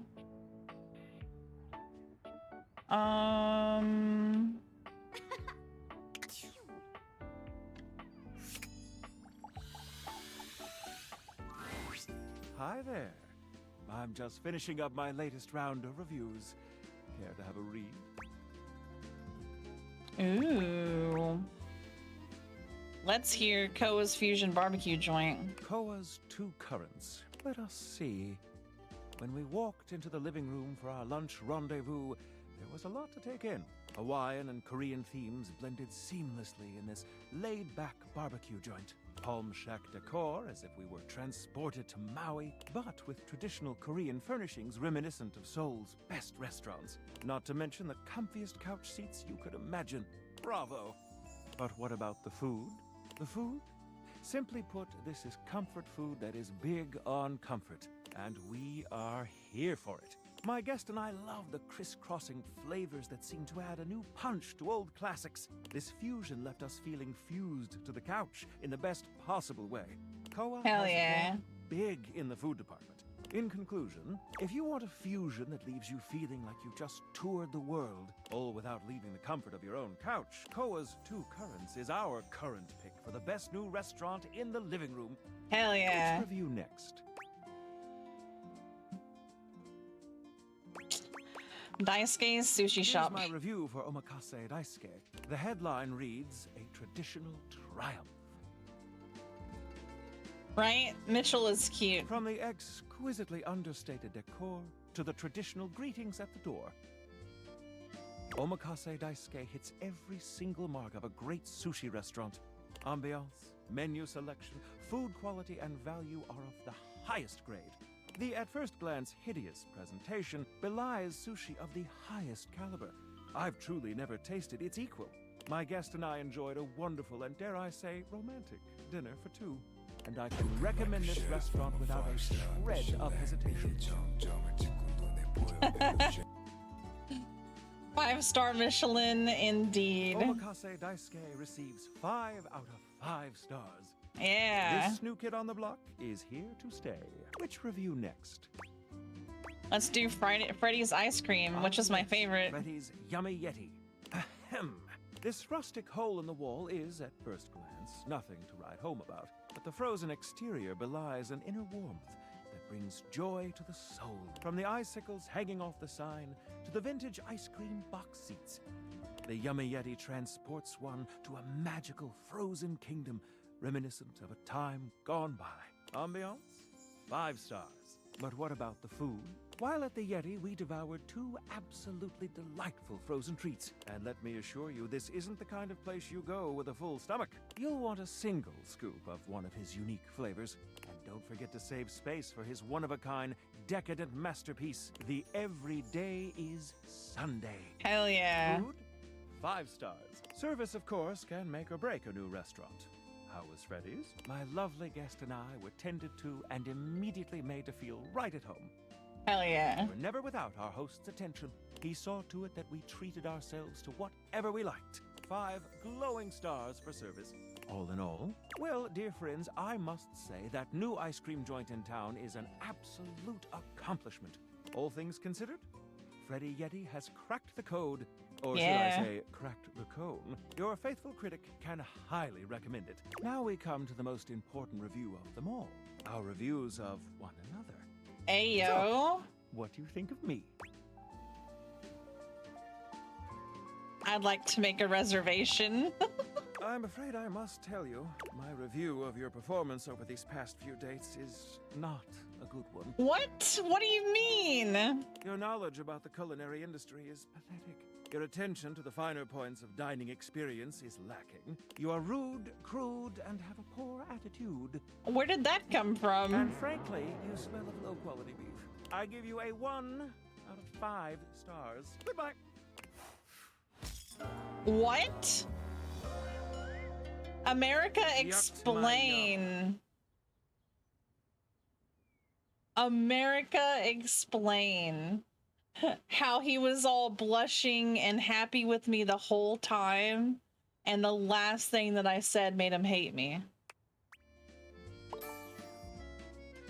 What the hell? Not too shabby. You know, I'm not one for friendship much, but I think it's time we scooch up our relationship a half notch. I don't understand. I can throw you a bone in the form of specs points. We compadres now, you hear? Yeah, thanks, I guess. Till the end. Damn, bro.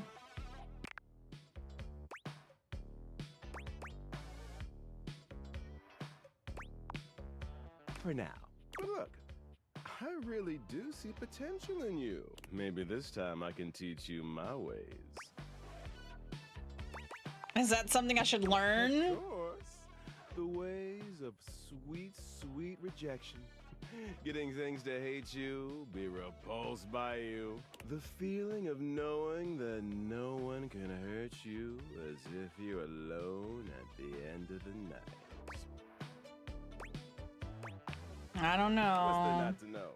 I'm talking about a happy life here. Can you really be happy like this? I mean, I am. It's the only thing I can count on.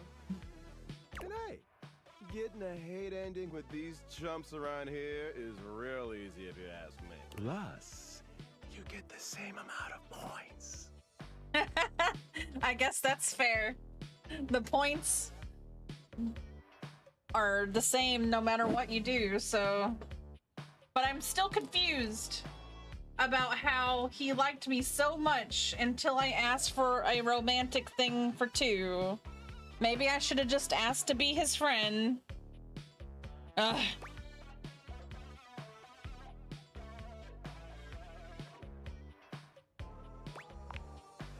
You know it. You'll be done with this little date theater experiment in no time. Keep hating. Bruh.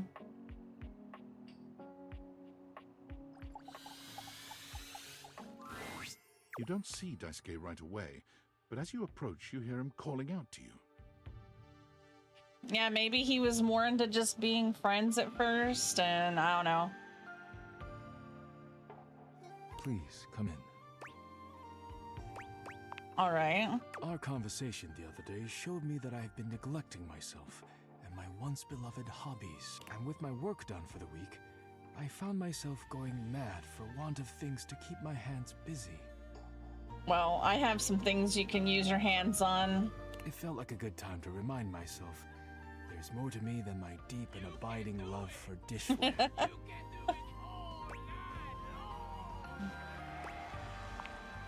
I have not always known this. Perhaps I still do not, but I would like to try. When you injured me earlier, I was furious. I thought my worth lay only in my work. And now someone had taken my work from me. But being forced to lean on others allowed me to do things differently. I am embarrassed to admit that you and Capriccio have even improved on my processes in ways I hadn't imagined. I am far more efficient now. So if you allow me, I would like to invite you to indulge in a passion of mine. Poetry. Yes. He gestures to a table laid out with paper, pens, and a few lit candles. It's all terribly romantic. Yes. Your enthusiasm touches me. I am happy we share an appreciation for the arts. Daisuke guides you to sit, not leaving you much choice in the matter. You take a seat and watch as he takes up his pen. Let us begin then. Do not overthink it. Poetry is best when it flows from your mind to the pen with as little interference and delay as possible. Exactly. Do not overwork your words, and do not worry about how it sounds. Simply write with your heart. It is as nice as it sounds. Let us begin.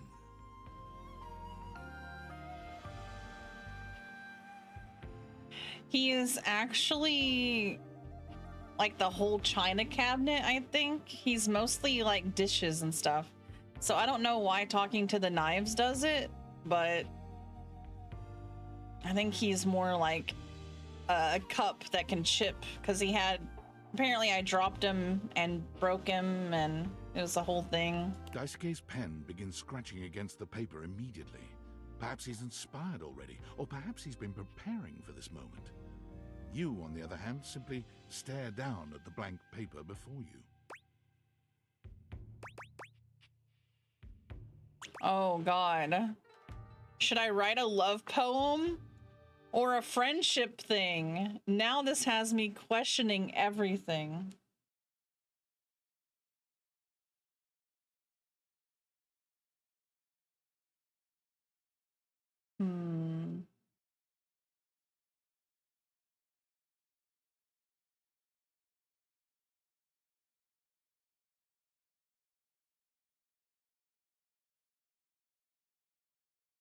Yeah, I'm gonna go with a love poem.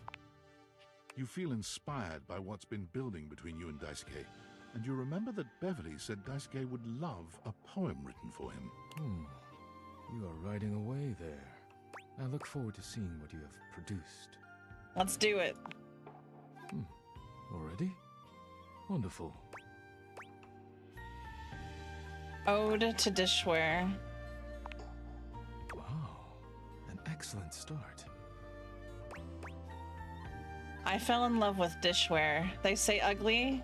I'm like Bishware. He's handsome and hot. A loser he's not. And I hope he'll let me kiss there.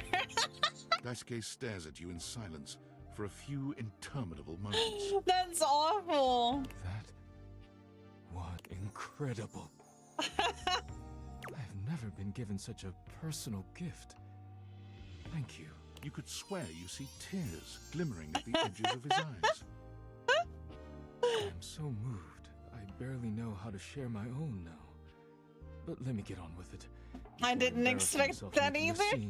Daisuke clears his throat, looking down at his paper with some mix of pride and excitement. Since you entered my life, I have been renewed, like a forgotten subscription to a magazine.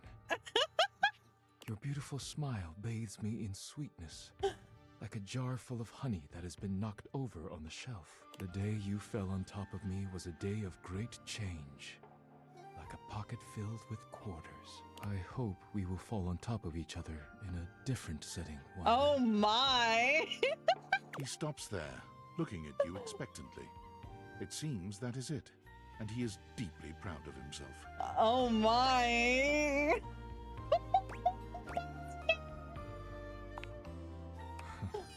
You are too kind. Thank you. It has meant much to me to be able to share this part of myself with you. Thank you for being here with me. It was my pleasure. You and Daisuke sit in a pleasant silence together. When it comes time to part, you know neither of you will forget this moment. That was cute. I love that.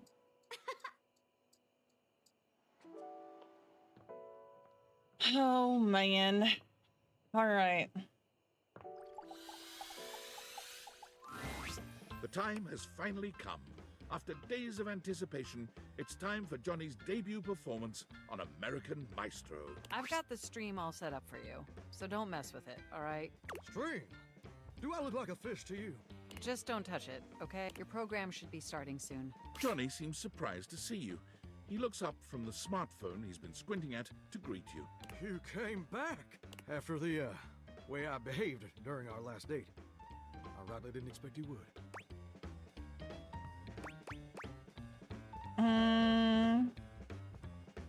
I didn't want to miss your big night. Don't that just make my heart beat louder than a cock crowing at daybreak? You're definitely a better shower than I. And I'm really glad you came back. Mostly because I do need to apologize for how I acted. I was being childish and unfair. I was ornerier than a wet hen. And I really appreciate you being willing to give me another chance. Yes. What did he do?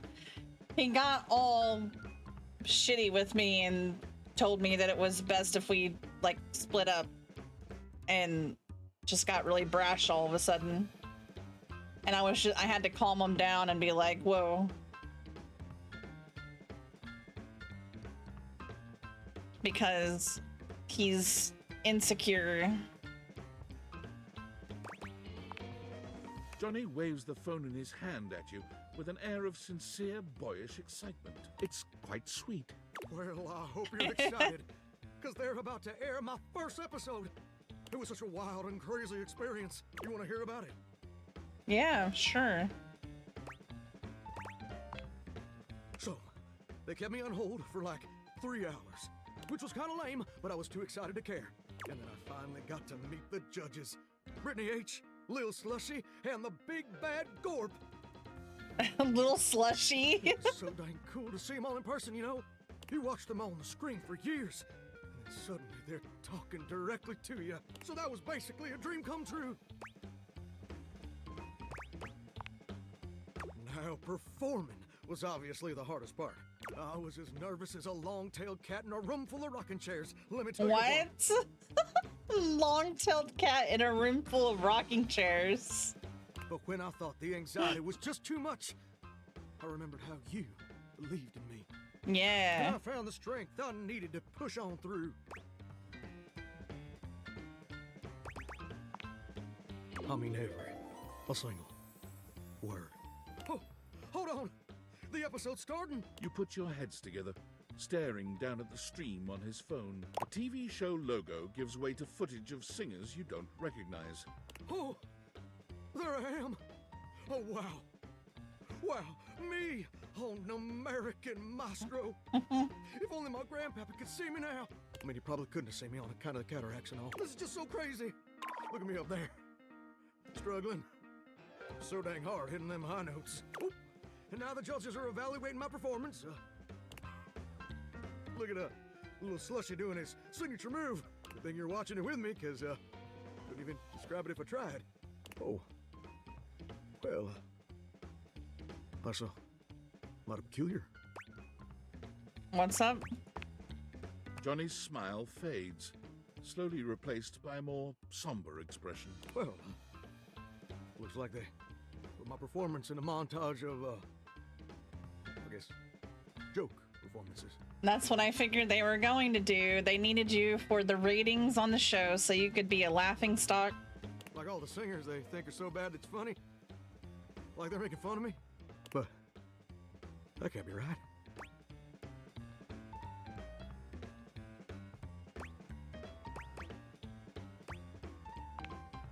Wow. Don't that just stick in your throat like a hair on a biscuit? I guess you were right. I guess I wasn't ready for the big leagues. But now I've gone and made a gosh dang fool of myself in front of the whole wide world. Or at least the North American audience. I thought this would be a dream come true, but it's just a nightmare. I should have listened to you. Aww. No? Even though they're already making memes of me? I want to see the memes. I really love to sing, though.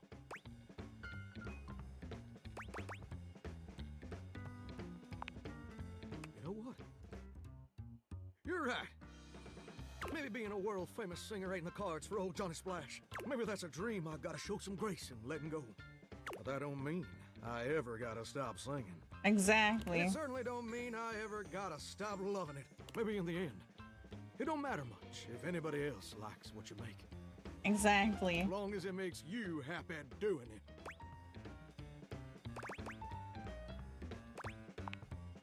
Well, thank you, gorgeous. Truly. Without your encouragement, I'd have spent all my life wondering and being afraid of ever actually taking a leap. But you showed me it's necessary to take the leap sometimes, especially when you're scared. And more importantly, you showed me that even if it don't work out, everything's still gonna be okay. Aww. And you know what? I just had a great idea. I think I'm gonna try out for that house-wide talent show I've been hearing mutterings about. I think that sounds like the perfect venue to share my vocal stylings. Don't you think? There you go. Ain't it though? Why flounder against the pros when you can smoke the amateurs? Oh, and you know what else? I'd like you to do the honor of accompanying me. And I'd like you to wear my soggy old Letterman's jacket. Because hey, yo. We're gonna be going steady from now on, baby. Oh, oh, oh. Oh my god. Drench me, baby. Oh, oh, oh, oh, oh. Bro.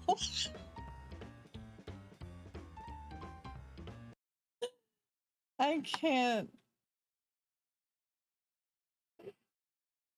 Oh, oh, oh, oh, oh, oh.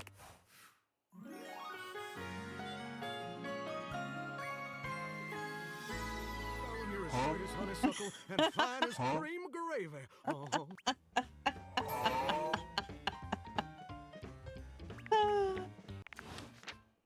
I can't. Horny ass shower.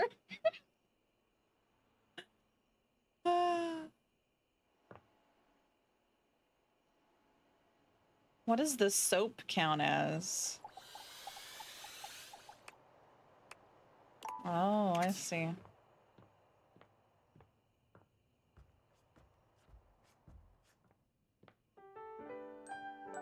Yeah, that was something else.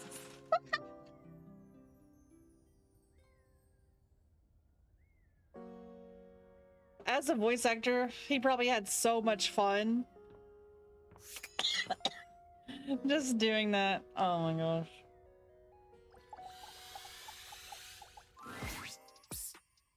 Come here. Rod waves you over, his voice low. We gotta be quiet. Kurt is sleeping. Okay. No, wait. He's talking in his sleep. Yeah. You silly. He's been going on like this for an hour. You know that textile looks great on you. Nothing but lame pickup lines and giggles. It's pretty hilarious if you ask me. Wait, what do you mean you like Rod more? I'm cool.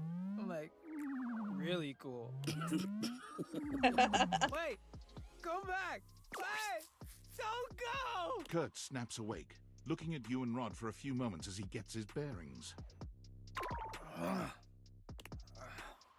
I was doing it again, wasn't I? Yup. It's cute. See? I'm cute. Yeah. They said it. They called me cute. They were just being nice. Or honest, because honestly, I'm cute as hell. Not cute enough for whoever you were dreaming about. Yes, it's Kurt and Rod. You don't know that. It was my dream. Kurt is adorable. I love his outfit. Fine. I know that even you know, deep in the back of your brain. Psh, my mind was just messing with me. Keep telling yourself that. We all heard the truth. How about this? Let's get you back to bed and let you have another shot. You think they'll come back again? Oh, no. You blew it. Even your mind knows it. Dream a new Bombastic one where side-eye. you got game. Criminal, offensive side. Party hard. Do you Let understand? Kurt get some shut-eye. And hope he's smoother next time. Don't listen to me if I start talking in my sleep. No promises. It's been a while since I talked to my bed. Betty sure reclines is. luxuriously on the bed when you first see her. Thinking about how your bed can be lying on the bed makes your brain start to short-circuit, but some way or another, it's happening. She looks effortlessly comfortable and luxurious, but her expression is more pensive than anything. She smiles when she sees you, sitting up and patting the blanket next to her. I was just thinking about you. Were your ears ringing? No, but my heart was racing. Ayo. Oh, was it? That's funny. My heart races when I think of you too. Well, since you're here now, maybe you could help me out a little. I've been trying to have more peaceful nights, but it hasn't really worked out. I spend a lot of time before bed indulging myself in some detailed fantasies. Okay. Oh, I have this crush who doesn't seem to notice me. Sometimes we're so close I could just reach out and kiss them, but nothing ever happens. So, in this fantasy, I tell myself I'm finally going to get their attention. I do all kinds of things. Maybe one night I touch myself and call their name when they're next to me. Oh my. Maybe I bring someone home and let them catch us in the act. Sometimes I invite them to join, and sometimes we just don't stop. But our eyes meet. And they know that when I'm gasping and moaning someone else's name, what I really want is to say theirs. To let the entire house know who it is that has me so worked up. Wow.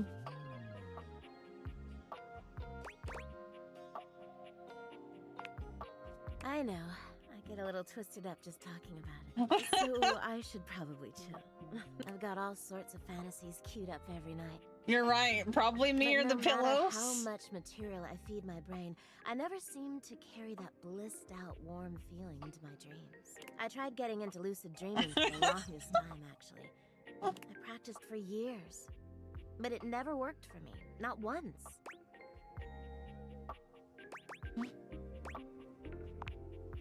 Really? Ugh, I'm so jealous. It must be wonderful getting to choose what you see when you close your eyes at night. But there's no point in dwelling on it. It's just not in the cards for me. Ah, well, My lucid dreaming attempts are long behind me now. I do wish I could get a little peace at night, that's all. There are plenty of other ways to sleep soundly. Yeah, you're right. I just need to keep trying. Well, what can you do, Maybe I'll take up meditation. See you tonight then? Can't wait. Me too.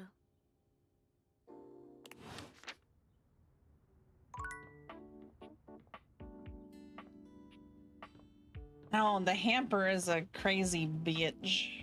And I separated her from her boyfriend and stole him from her, so she hates me.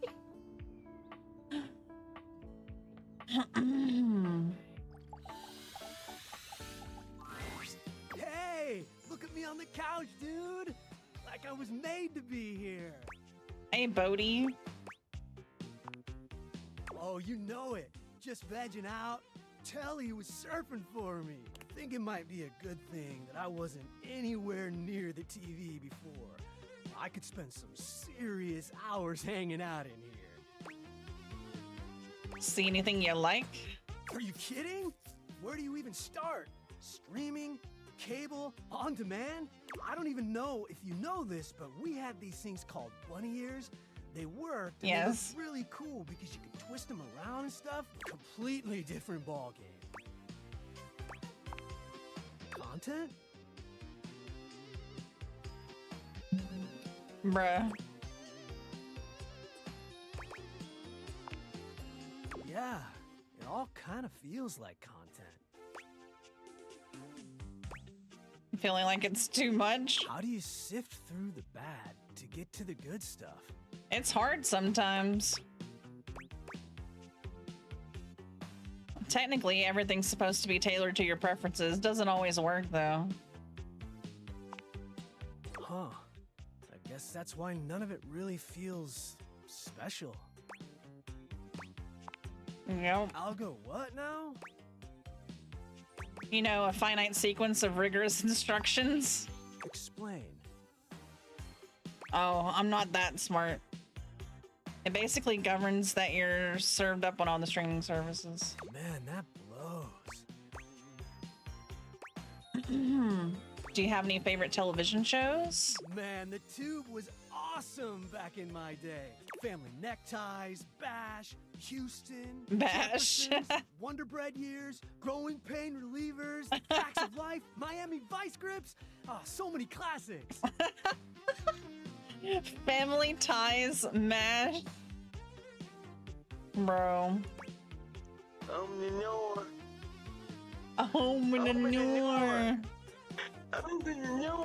Certified bangers. Oh, man. Too good. Hey, who's your favorite Silver Senorita? You mean Golden Girls? I always loved. Yeah? Rouge Garnier. Radical! They're my favorite too! Yeah. She's so saucy. Oh, man. That was our favorite show. My grandmother and me, she was a 1920s time capsule. It was syndicated. Came on right after afternoon cartoon. Sure, comedy was a little too old for me. I didn't get every joke, but Grandma would laugh. Yeah. And I would laugh. I think it really shaped my sense of humor. It was special. My grandmother used to make me cookies. For me, my grandma used to try to make me clothes. Still, even if the moment wasn't great, sometimes the memory is still important. Weird how time does that, huh? Yeah, I think I want to be alone for a bit. Is that okay? Totally okay, compadre. It's just that I'm feeling a little out of place. Or time.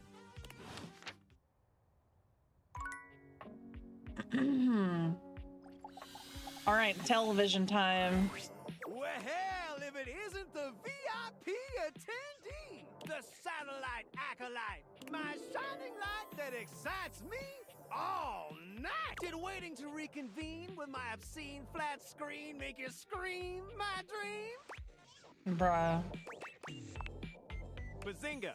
Well, I'm just so elated to have my remote reactivated. Are your eyeballs properly lubricated? Because they're about to be totally captivated.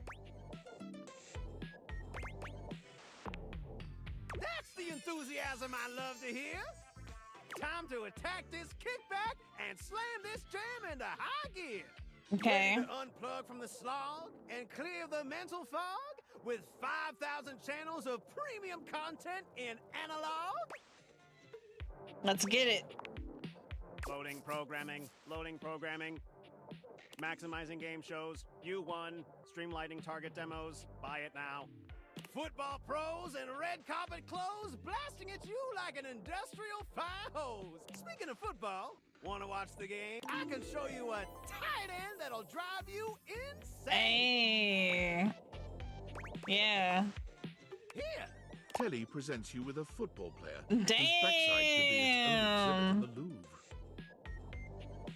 Damn, he caked up. Ooh. I never do. Isn't live television incredibly stirring? Knowing you're witnessing something as it's occurring? White knuckle turns at the Grand Prix. Hysterical late-night comedy. News that changes history. Never fails to amaze me. The crack of the baseball bat. Post-pounding combat. Let's see if Divaflix offers something like that. What? Yeah, Netflix offers live TV. That's just fine. I still got 5,000 channels for us to watch till we go blind. Sounds perfect. For to truly appreciate my endless entertainment sprawl, we gotta sit down and watch it all. Wall-to-wall football. Every screwball pratfall. It'll be excellent. Plug it in my veins. Later on, just swing through, boo, and I'll queue up something new for us to view. Y'all come back now, you hear? Okay. One more. I don't know what I did. I'm still confused by that. Kind of makes me sad.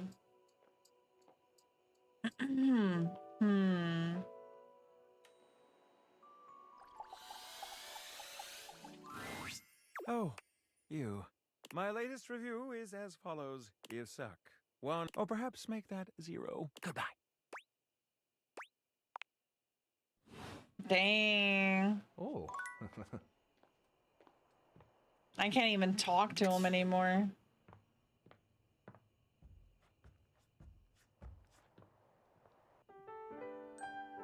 The oven mentioned something about talking to everyone else in the kitchen first, so I think I have to clear all of those peoples out. I think I'm gonna try this one random hanger on the floor down here, because they said something about they're missing a hanger.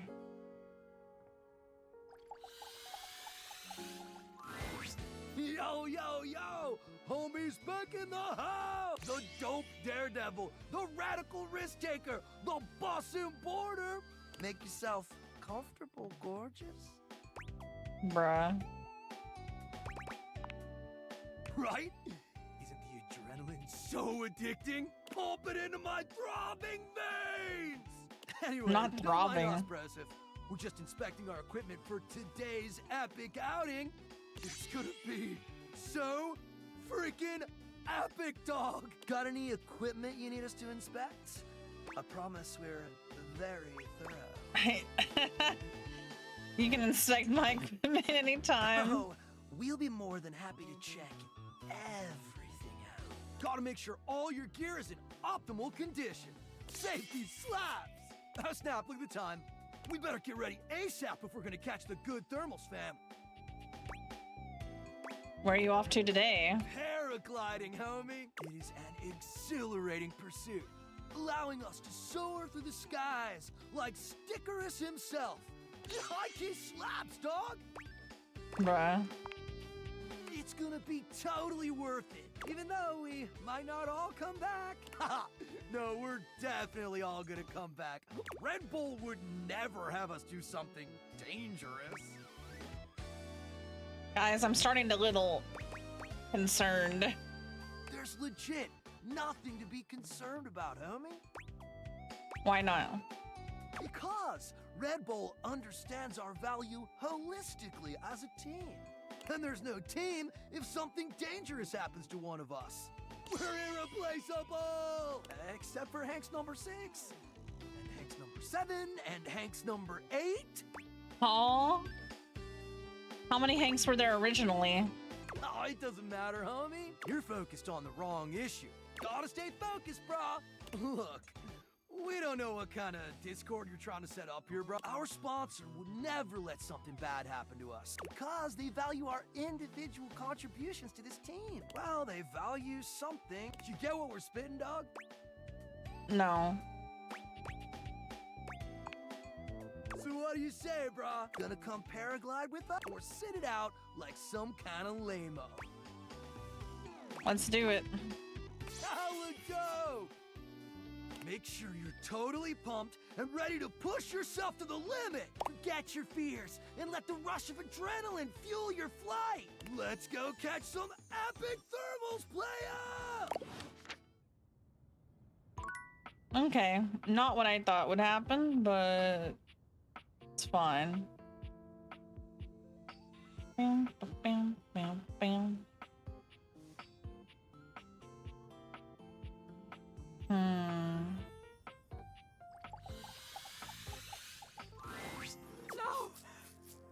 Tidus points her sword at you, but the moment she recognizes you, she lowers it. Her shoulders sag, and her face falls.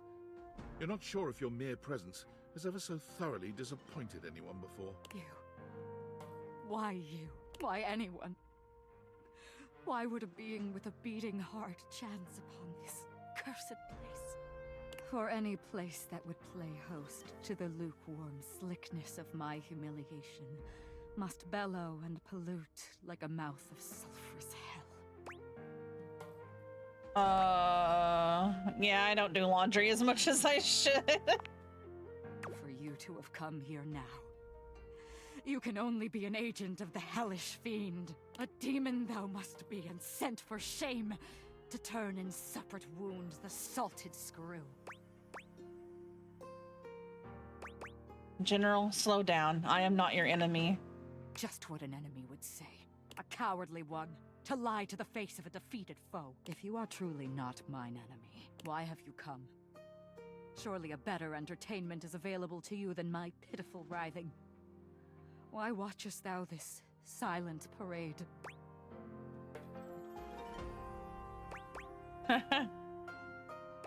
I win when you win. Our fortunes in your estimation are thus linked. Here I have believed that atop this shelf I stand in pride. A solitary peon to the inevitability of lonely death. I had hoped at least that in the quietude there would be glory at the setting of my lid. But you show a changed image to mine eyes. Do you mean, you speak as though we are a team? Yeah.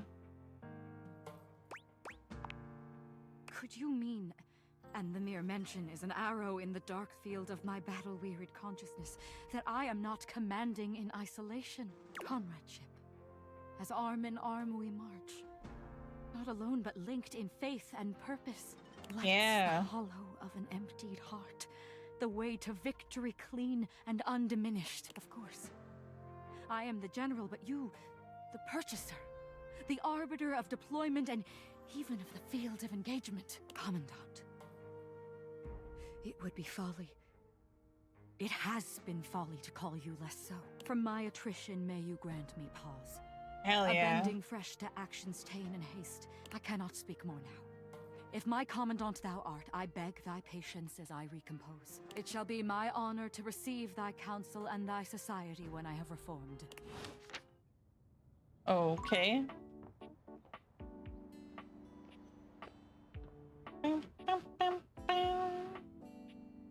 Man, I'm getting it. Let's try the light again. I am. He's back. Same. Yeah, same. I am literally like so in love with you. It isn't even fun. When you signed up for my whatever the fuck, I was like, oh, that money is so freaking useful. And giving me money is basically love. Is it?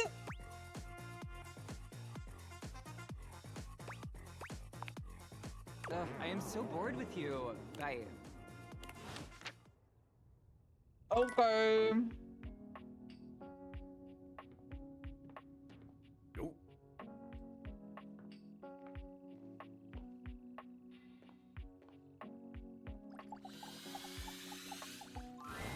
Hey, nice to see you again. Hoove holds one finger up to you, his chest rising and falling with panted breaths. He bends over, both hands on his knees, his forehead and cheeks shining. Give me just a sec. You okay? Okay, that was a little difficult.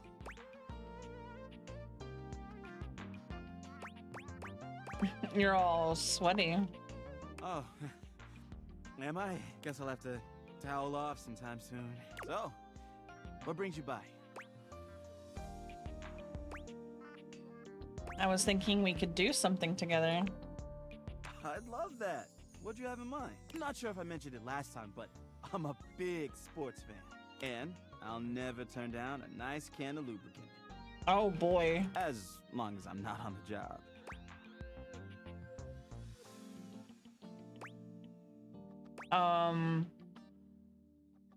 How about a drink?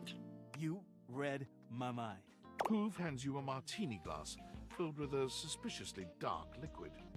It smells like alcohol, sure, but there's another strange scent you can't quite place. Cheers! The drink tastes distinctly like the scent of motor oil, and it leaves an unpleasantly greasy feeling behind.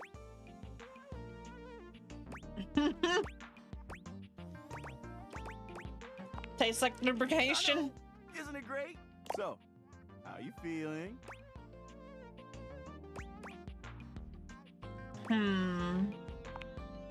Sure, I'm an open book. I mean, lyrics like actually an open book? Yeah, but you know what I mean. What would you like to know?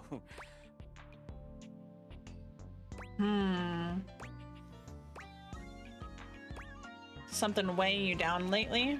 I mean, I guess I've been feeling a little overwhelmed. My suction's not the same as it once was.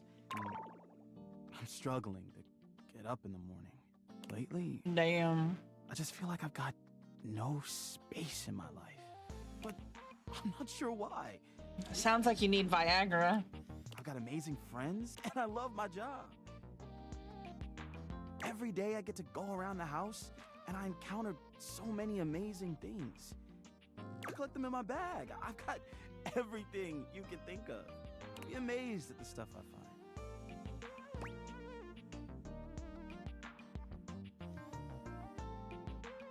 You might be carrying around too much baggage. That's just it. But I don't know what to do about it. You might need to let go of a few things. Oh, I don't know. All that stuff is kind of private. I'd love to show you some things, but why should I trust you? Because I'm trustworthy? Sorry, but I don't think that's gonna cut it. Maybe I'll show you later, when I know you better. Anyway, I probably better go. Damn.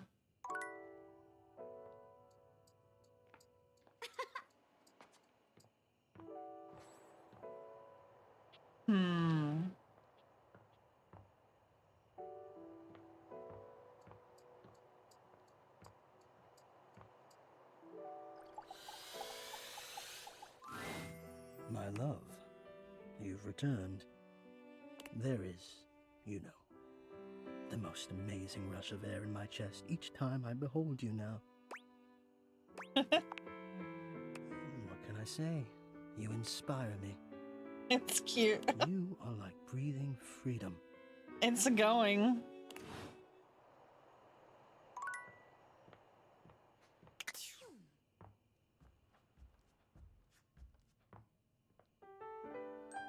Who knew that dating the Vince would be really cute?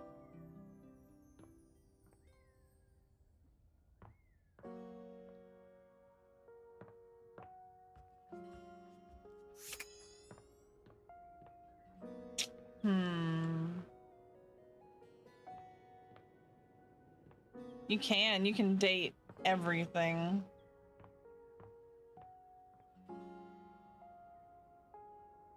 Vent is lovely. I just have to find a place to talk to the wall. His name is Wallace.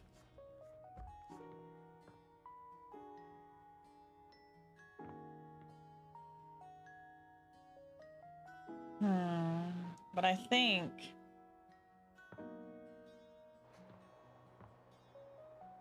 my favorite was Shadow. I also like the clothing too. You can date the air. The air is already in love with me. Is there another place I can do the wall except for like right here? All right, Wallace. Have you heard anything about a counterfeit item in the house? Thank you, Wallace. You can go. I should have known. It was worth a try. Back to it then. Listen, I was just trying to talk to Wall. I didn't want to talk to you. Jeez. Stepford is pacing when you find him, giving himself what seems to be a pep talk. Come on, Stepford, just go sign up for it. What's the worst that could happen? Not a lot, that's what could happen. Yeah, I better avoid it altogether. But what if I won? What if? Oh, it would be everything I've ever dreamed of. Oh, I don't know. Hi there. Seems like you're in a bit of a pickle. Is it that obvious? What are you trying to decide on? A little contest. Remember how I told you there came a decision point in every trophy's life? I think mine has come. But I don't know what to do. Maybe I can help. Really? You'd help me? That's so nice of you. Yeah, the light switch was the Lux person that we talked to. That was like, bye, all rude and shit. I thought everybody hated me. All right, so here's what's going on. For years now, the house has hosted an annual Trivialetics competition. It includes a combination of difficult physical challenges and trivia challenges about objects found in houses. It's always a fierce competition, and everyone comes out to watch. The crowds, the cheering. It's my favorite thing. Okay. It is. Every year, I am presented to the winner as a trophy. It's truly an honor. I spend days preparing. After all, I absolutely must have the chiseled physique that aches to be handled. The dazzling golden tan captivates the eye, and the sly, mischievous smile that just melts my clothes off. Naughty. But also, let's see if it works later. Anyway, I always get brought up on stage, making my big victorious pose. And I listen to the cheering fans and...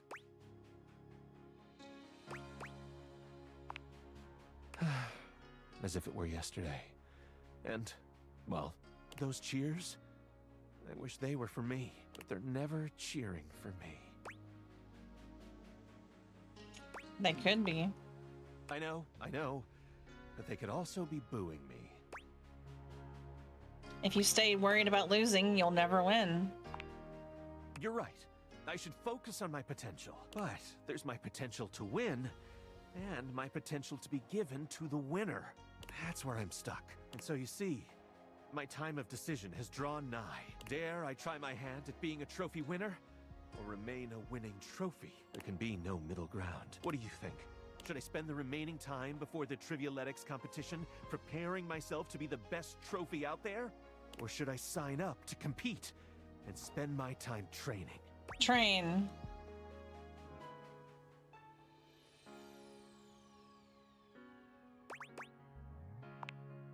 My gosh, I'm gonna do it!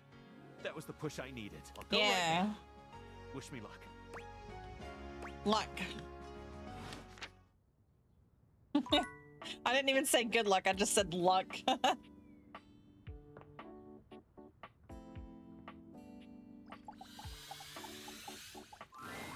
Oh, look! The NPC is back again. Non-premium chandelier. It's a term I learned from the Scandelabra. Isn't he the best?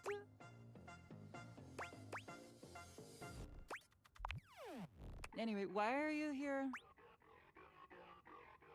I just forgot what a waste of space you are. Great, see you around. Bye. Bro, he's the worst. Literally the worst. Fantina lets out an excited little shriek when she spots you, running over to greet you. You don't see anyone else around, but perhaps the other fan club members are just a little late? You came! Oh my god! Okay, sorry.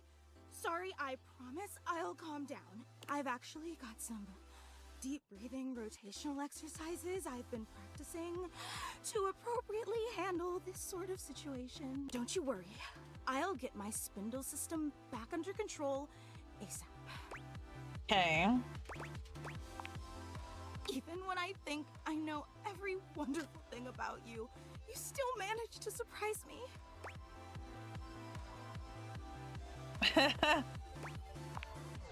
Careful. You keep going on like that and I swear I'll think you're flirting with me and... I honestly don't know if my capacitor could take that.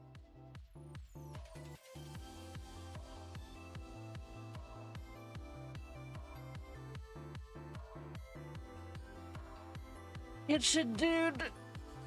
Oh no. To me, Lux is awful. Awful, annoying character. I didn't want the kitchen dude to hate me. I don't understand what happened there. And again, my sincerest apologies. I just thought that the last time we met would be the highlight of my entire year, but suddenly, here you are again. It's like I'm living in some sort of fantasy.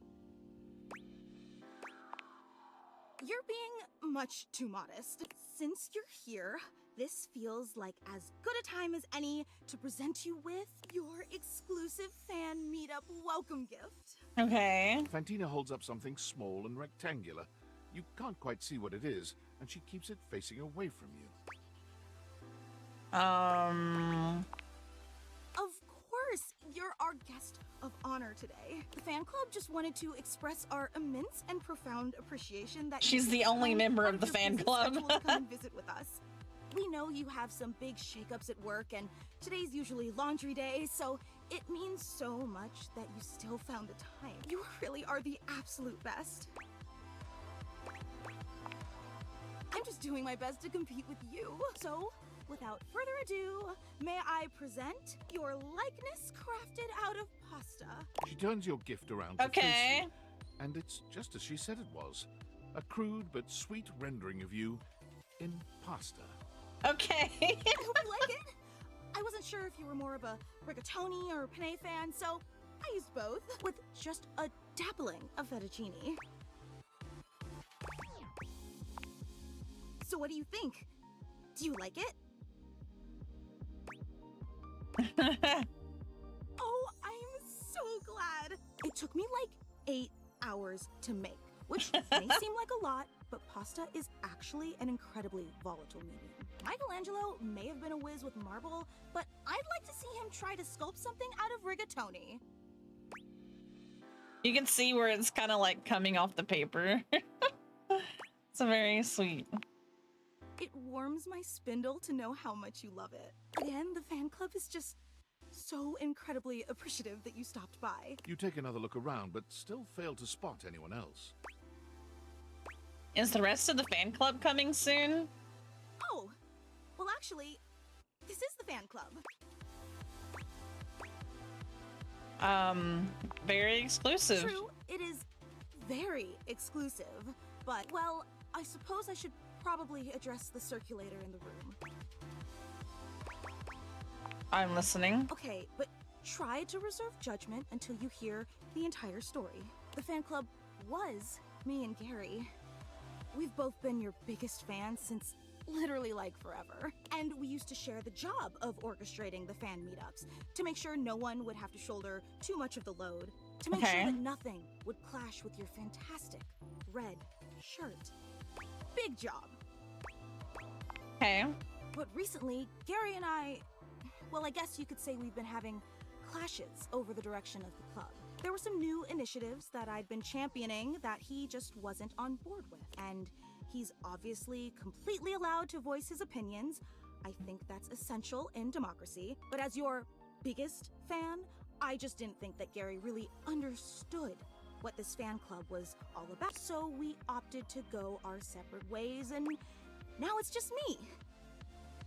Just like my Mecha Kaiju Cinema Club. Wait, you're disappointed, aren't you?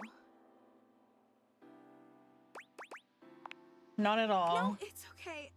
I can totally tell. And why wouldn't you be? I promised you this incredible, fantastic event worthy of your presence, and what did I deliver? Just me and a lame statue made of pasta that you can't even eat or date? You probably don't even like rigatoni. Oh my gosh. A fan would have known that. You're just saying that to make me feel better. I can't believe I took you away from laundry day. And oh my wasted gosh. your time, all She's for the leader of a fake democracy, yep. I'd be disappointed too. God, I'm so stupid.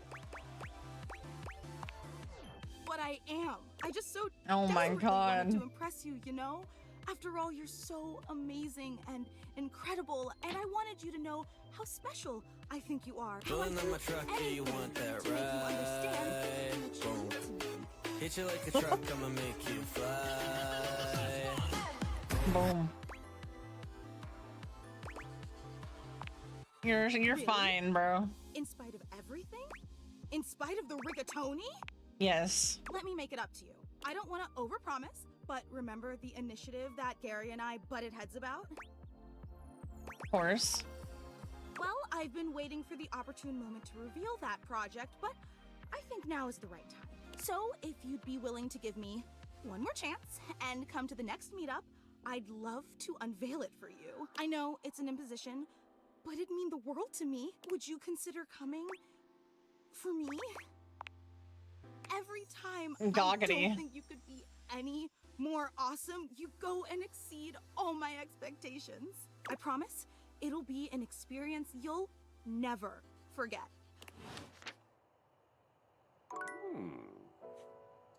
Bruh.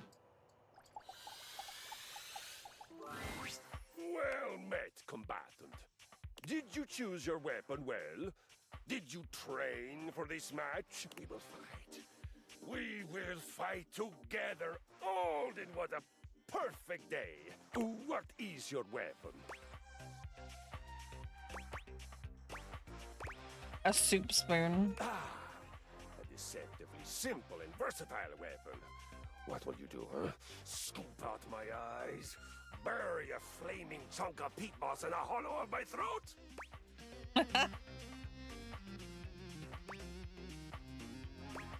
I thought I'd eat some soup. Yes, excellent. It's one of my favorites, I must admit. Yes, he is. What a shame for you. I know the perfect counter move. Which is... Why, a bear hug, of course! I pull you in tightly and completely defeat the advantage of your weapon! Kristoff scoops you into his arms, crushing you against his prominent pecs. Okay. That I am. It's part of your training. A warrior must always be ready for physical intimacy. Okay. He holds you closer, lifting you just a bit so that your nose settles into the crook of his neck. This is not the sort of violence you were expecting prior. Nope.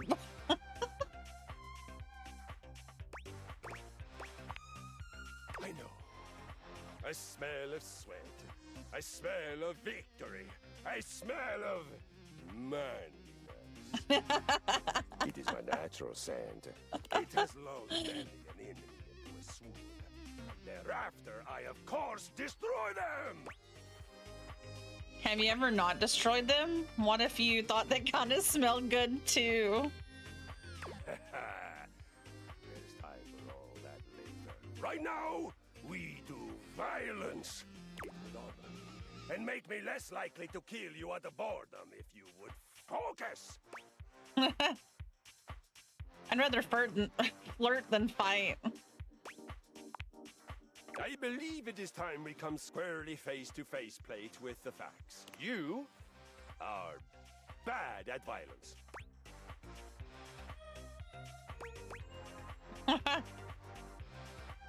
I'm terrible at it, but man, seems like fun. A pirate, eh? I've been called a pirate before. It's the accent. And after I plunder and pillage, the land is leaner than before in every sense of the word. Who is this pirate you speak of?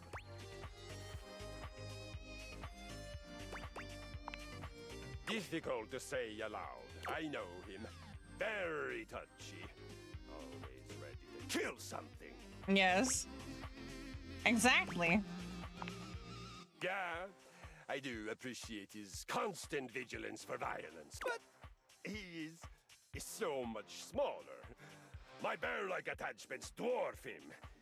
It would hardly be an honorable victory for me. Makes sense, I guess. Hellas bells. If I were to attack him with my spinning flywheel, not only would I shatter his bottle, that flamboyantly pink sword would probably end up embedded in the yoga mat. Believe me when I tell you, that dunk would not take kindly to being pierced in that way. Ouch. He may appreciate being pierced in other ways. We all do, of course, and regularly. But not with a cocktail stick. Lucky for both of us that in addition to fearsome, I am also wise, patient, and charming beyond all justice. So that's a no then. It is not just violence that matters. It is honor. It is honorable challenge, I must say. I am grateful to you for the opportunity to say so. Violence without honor is a hollow, rotting thing.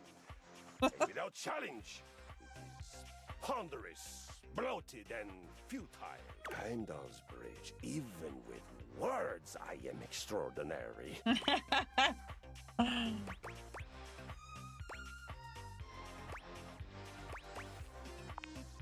Excellent! Let us begin. The first and most important thing for doing violence, for you, I would call it exercise. You have made great strides in declaring yourself willing to learn. I will be magnanimous and meet you halfway. The first thing we must find in exercising is the why. Let us find your why. Tell me, what is your most powerful reason for wanting to sweat, breathe hard, and learn my noble art?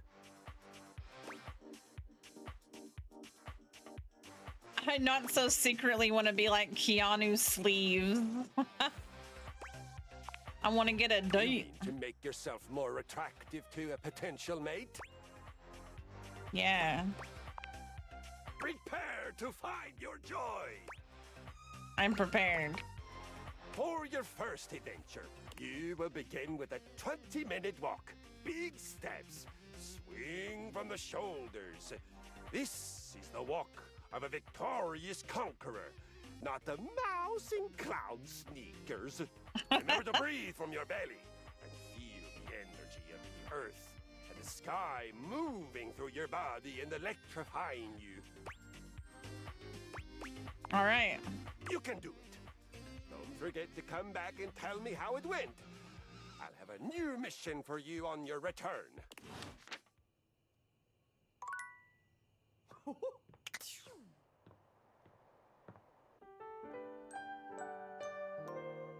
I wonder how long I've been inside this house without a job and without leaving. Like, how am I surviving here?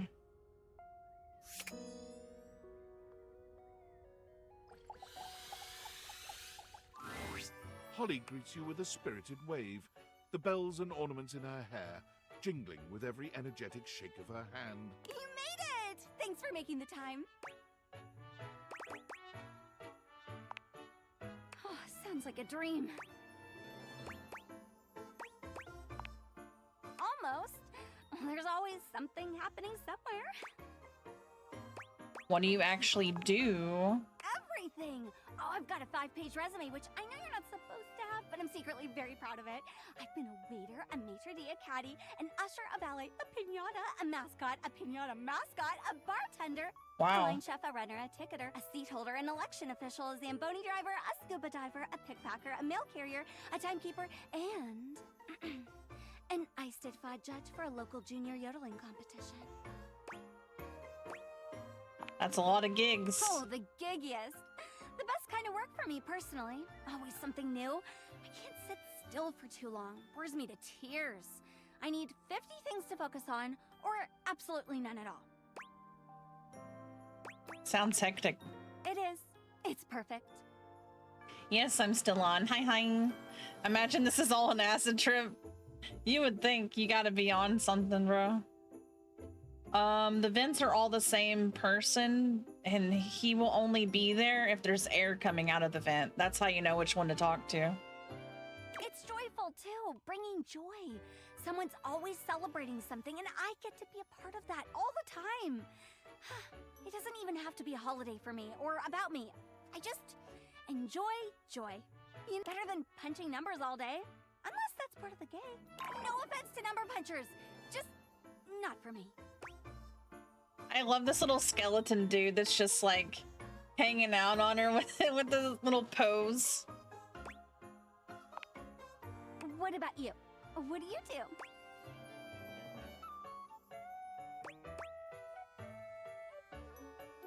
Nothing really. Oh, sounds nice. It's good to have something simple around here. There's enough crazy to go around, but you know that. So what are the others saying? Depends on who you ask. How do you feel about me? Well, you waded through my busted schedule, so you can't be that bad. I'd vote for you, I think. I mean, you made the time to see me with my busted schedule, so maybe you'd actually get things done around here. Don't tell Celia, though. Speaking of which, I gotta bounce to another shift. Gleester in July is really hoppin' this year. Easter in July? Okay. I know, right? That's what I said. Anyway, okay, bye.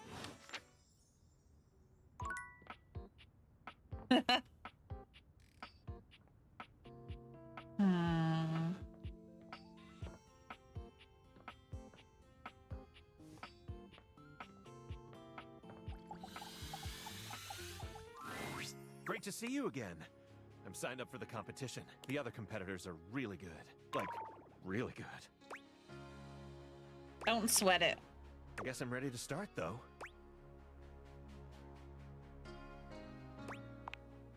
Started with... training.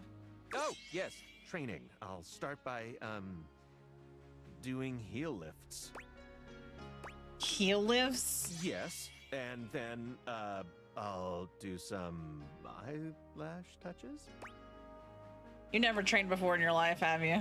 If I say no, can we still be friends? Okay, so I've never trained, but I'm already very disciplined. I just need a game plan. Given the competition consists of 2 categories, why not train for each separately? Great idea! So the categories would be trivia about other household occupants and athletics. Okay. Which should we start with? Let's get you nice and sweaty. I love it. Stepford claps his hands together, perhaps psyching himself up for your training. Puts on a brave face. All right, what should we do? The competition involves gymnastics, track and field, and what was it again? Oh, right. Topless oil wrestling. What should we do now? Topless oil wrestling? Oh, yeah. I know, right? You and Stepford cover yourselves in oil, bringing your bodies together in a variety of positions. Bare, glistening skin, grunting, and the feel of Stepford's hard body against yours. It's truly an unforgettable time. Oh my god. What should we do now? This is so random.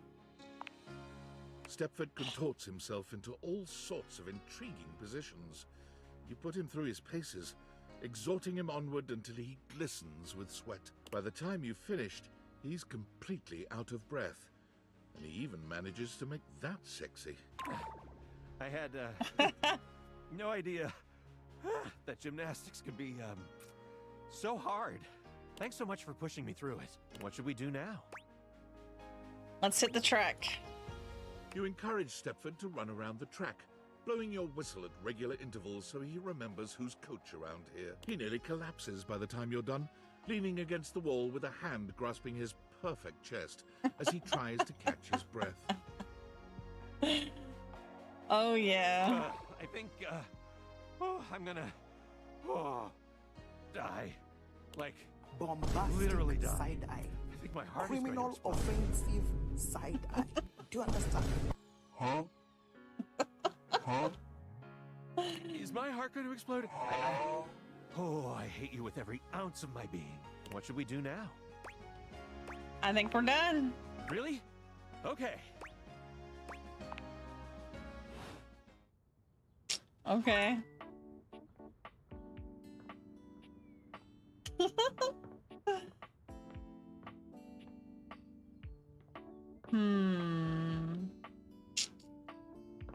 Who else should I talk to?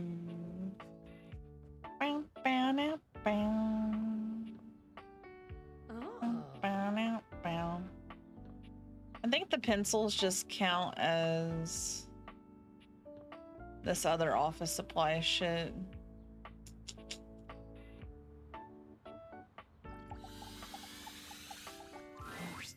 I've written it! The tome! Pretty heavy, but worth the effort. But it's not enough that we've written this. All right. Yeah, if you walk by or accidentally bump into certain objects, they'll make noises. One should always check in with the hoi polloi before publishing. So, I've brought along my favorite friends to bounce ideas off of. Okay.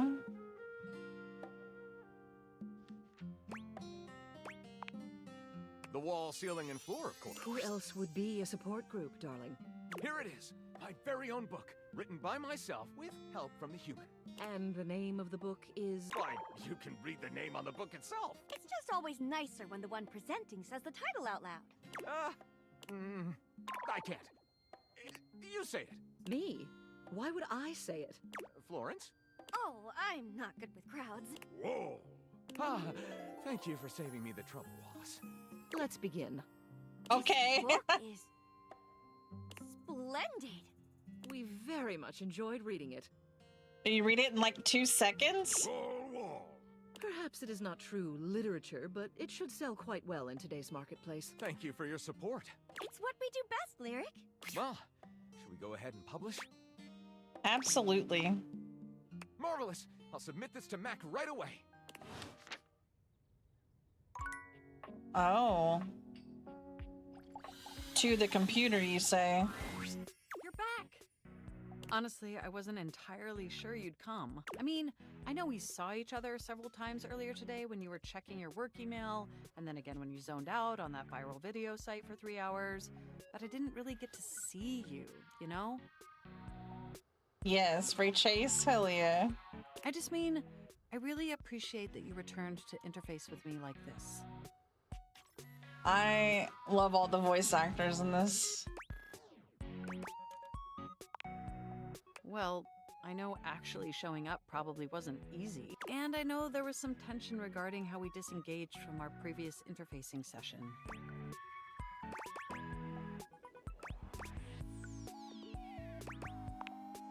I must say, though, you are looking quite attractive. They say absence makes the heart grow fonder, and when it comes to you, that's absolutely the case. Okay. Look, do you wish to know the truth? Yeah. The truth is, I had dalliances, yeah, but ultimately that's all that they were. And no matter what I was doing and who I was with, I never stopped thinking about one thing. Uh-huh. You.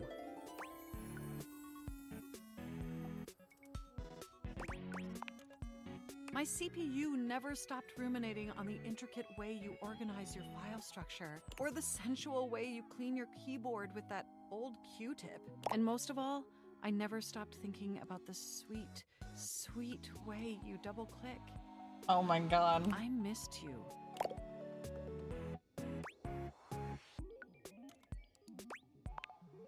But my question for you is, did you miss me too?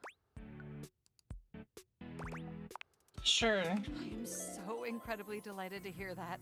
This brings me to my second and far more important question. In the same way you upgraded my operating system, do you want to upgrade the status of this relationship? Don't answer yet. Think hard on it for a moment, and when you're ready, type your response into this programming terminal.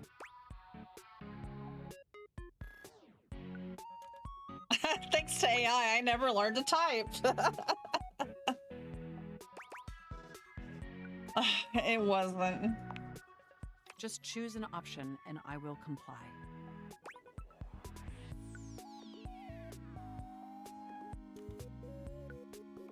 I know, it was like, we should see other people so then we can decide if we want to get, like, actually be serious. And then it's like, oh yeah, I went and fucked a few people, but is it okay if we're still together now? Mind if I stroke more than just your key? Yes. You want to be together? Oh, you're gonna make my CPU overload with excitement. It's true, we've been staring at each other for years, but it took this experience together to finally take our relationship to the next level. And I'm so happy to embark on that journey with you. Hey. Give me those points, baby.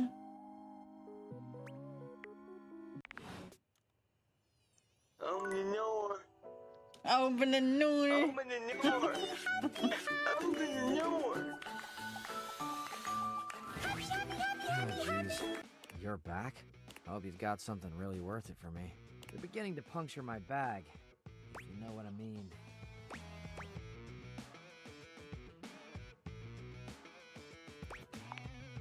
It's fine. I've already explained more than I usually do, so let's move on. Display those wares, will ya? Lawn Stars is on 10. Damn, I really need a lot more empathy to talk to him. See it. Gold mine. Where'd you find it? Yeah. Weird shit back there, man. Those get good. Somehow the stuff under there gets huge. It's like it's sucking on radiation or something. This is Megami from Jujutsu, by the way. Apocalypse limp balls. Exactly. I actually once had one I could ride for a while. That was cool. It was awesome. Had to be careful, but pretty easy to get feet and hands and stuff tangled up in there. But anything that's not brand new is gonna have some associated weirdness. Tangled in hair. What do you mean by that?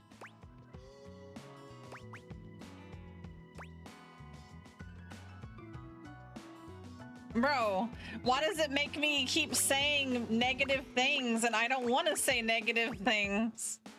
It's nice to know you find uses for all this stupid junk. I don't want to say that.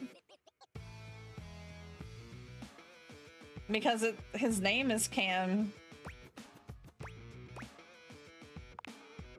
Smelly waste? Are you kidding me?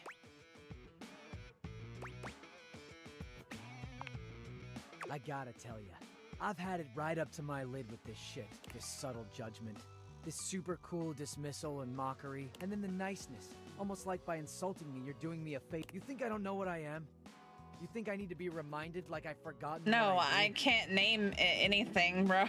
And more importantly, you think that by reminding me or shaming me, you're gonna change me? Never gonna happen. Give it up. Walk away. Check your own bullshit that you think you have any right to tell me what to do, how to do it, or especially what to like. Okay, bro. I don't even care whether or not you mean to do it. But stop. And if you can't stop, if you just have to fix things around you to make yourself more comfortable, got a solution for you. Don't be around me. I like me. I really like me. I have no intention of changing or adjusting for you or anyone, and if you don't like it, it's no plastic off my ass. You can bring your trash to me or not, talk to me or not, but degrade or denigrate me one more time, and I'll turn your kitchen into a toxic waste pit. And I'll enjoy it too. Have a peach of a day. Damn, bro. For real. Good thing he didn't overreact. I can't even talk to that guy. He is hot, but he's an asshole. He is very Megami coded. So, reminder to myself to not talk to him until I have 80 empathy, because god damn.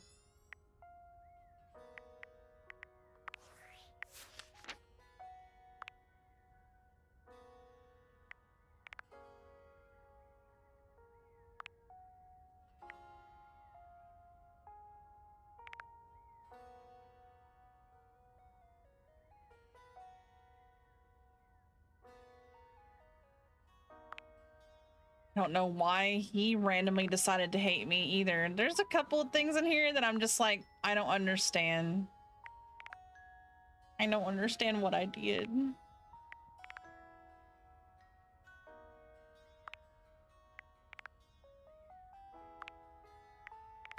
Okay.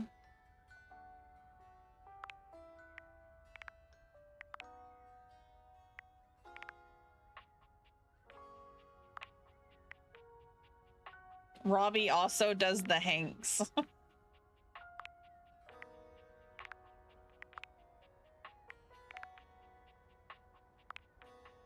I didn't realize that was Troy Baker. What the fuck? That's cool.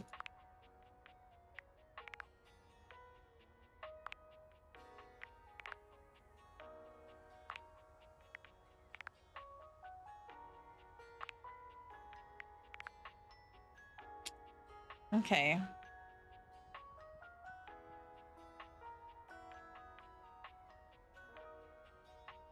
I'm still missing a few things.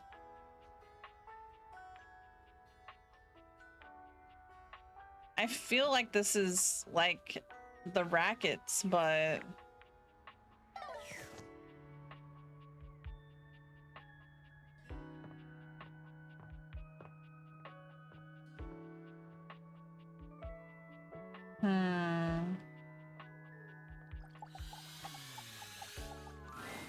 Like a bouncer finally granting you entry to the most exclusive club, Dorian finally steps aside to allow you in. Welcome to the attic.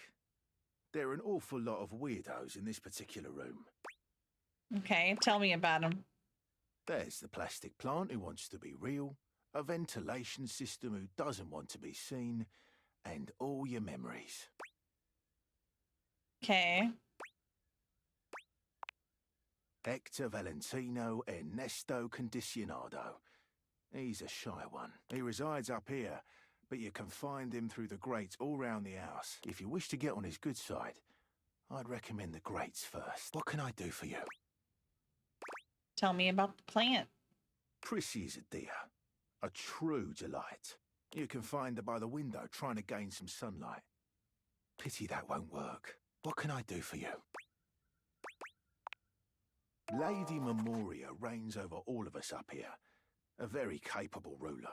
I would think of her as a despot, if only for the fact that she wants to be gone from here immediately. Try to get her out of this place, would you? What can I do for you? Oh. Enjoy the nut. Lady Memoria.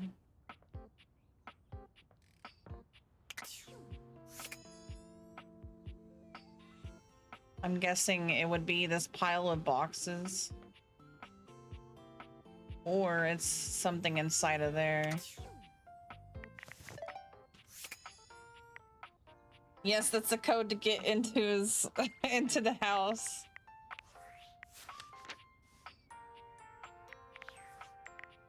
Rumors. And there's also a magician somewhere.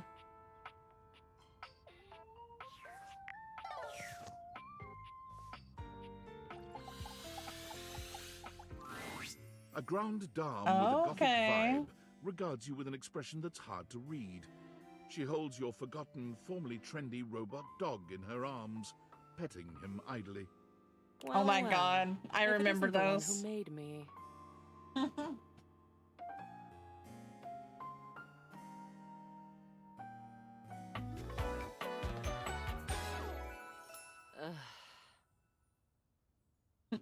You fell asleep?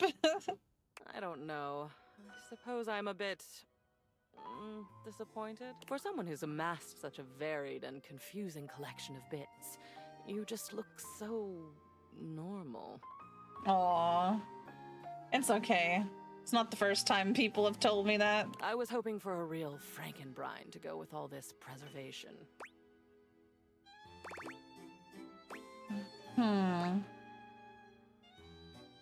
I'm weirder than I seem. Oh, excellent. Normalcy can be boring, and I do so loathe being bored. All this time, I've been in your house, and this is the first time you've come up to visit me. I think I'll make use of your presence, long delayed though it is, by holding your feet to the fire.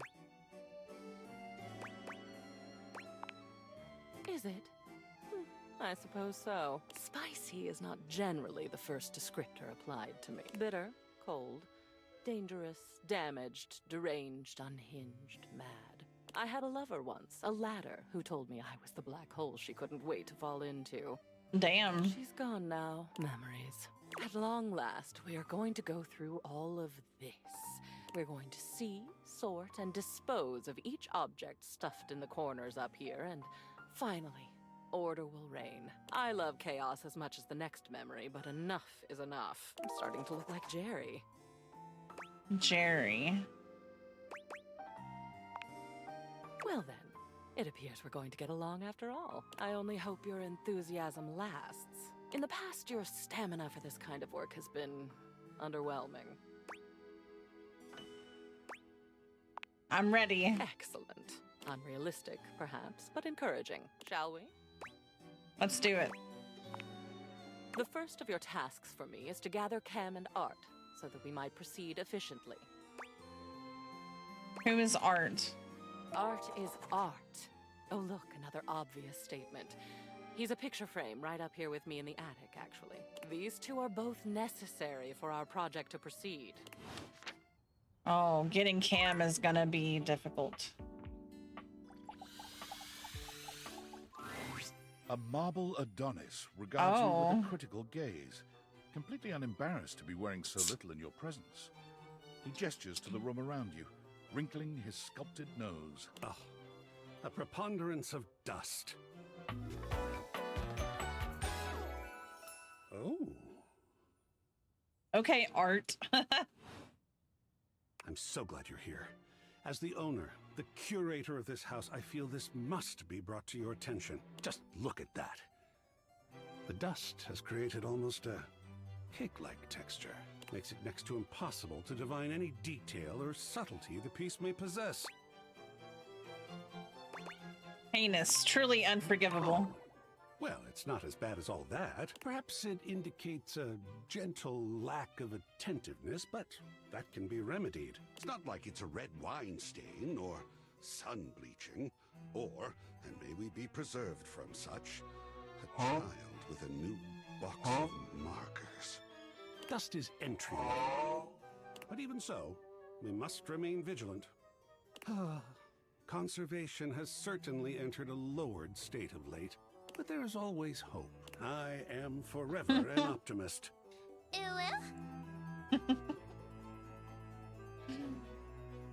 Didn't you say there was one that was your cup of tea the last time I played? And a pessimist, actually. Oh, and a nihilist.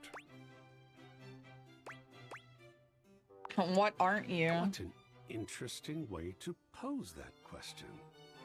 Like looking at the negative instead of the photograph itself.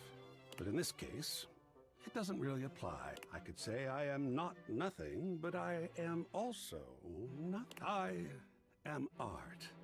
All and sundry, great and small art. I am a towering intellectual achievement of profound psycho-spiritual depth. Bruh. I am a wonderfully ridiculous and whimsical court jester to you, the monarch. Yeah. I am a passionate, sensual bacchanal. I am a reckless, devil-may-care risk-taker. He sweeps his arms in a grand gesture, striking a pose that makes him look like the ancient statues he's modeled after. I am art. Sacred paint. I just love introducing myself. Wasn't that fun? Hell yeah. Cool.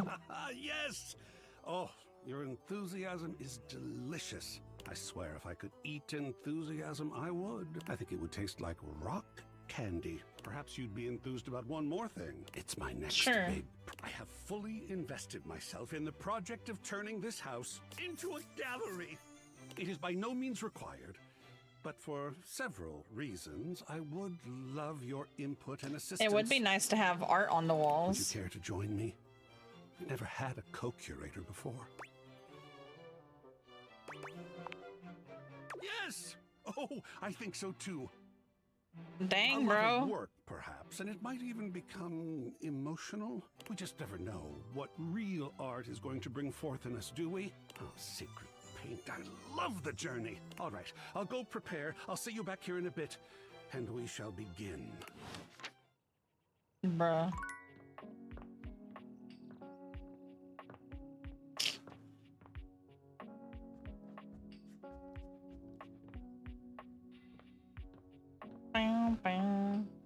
Someone said something about a dust bunny under the couch. Whoa, Wendolyn, calm down. But I don't know how to get like up underneath the couch like that.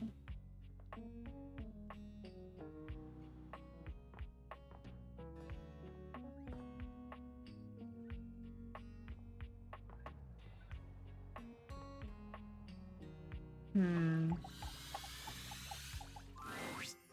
again, my love. Got any traveler stories for me? Really? Then go on then. Let's hear it.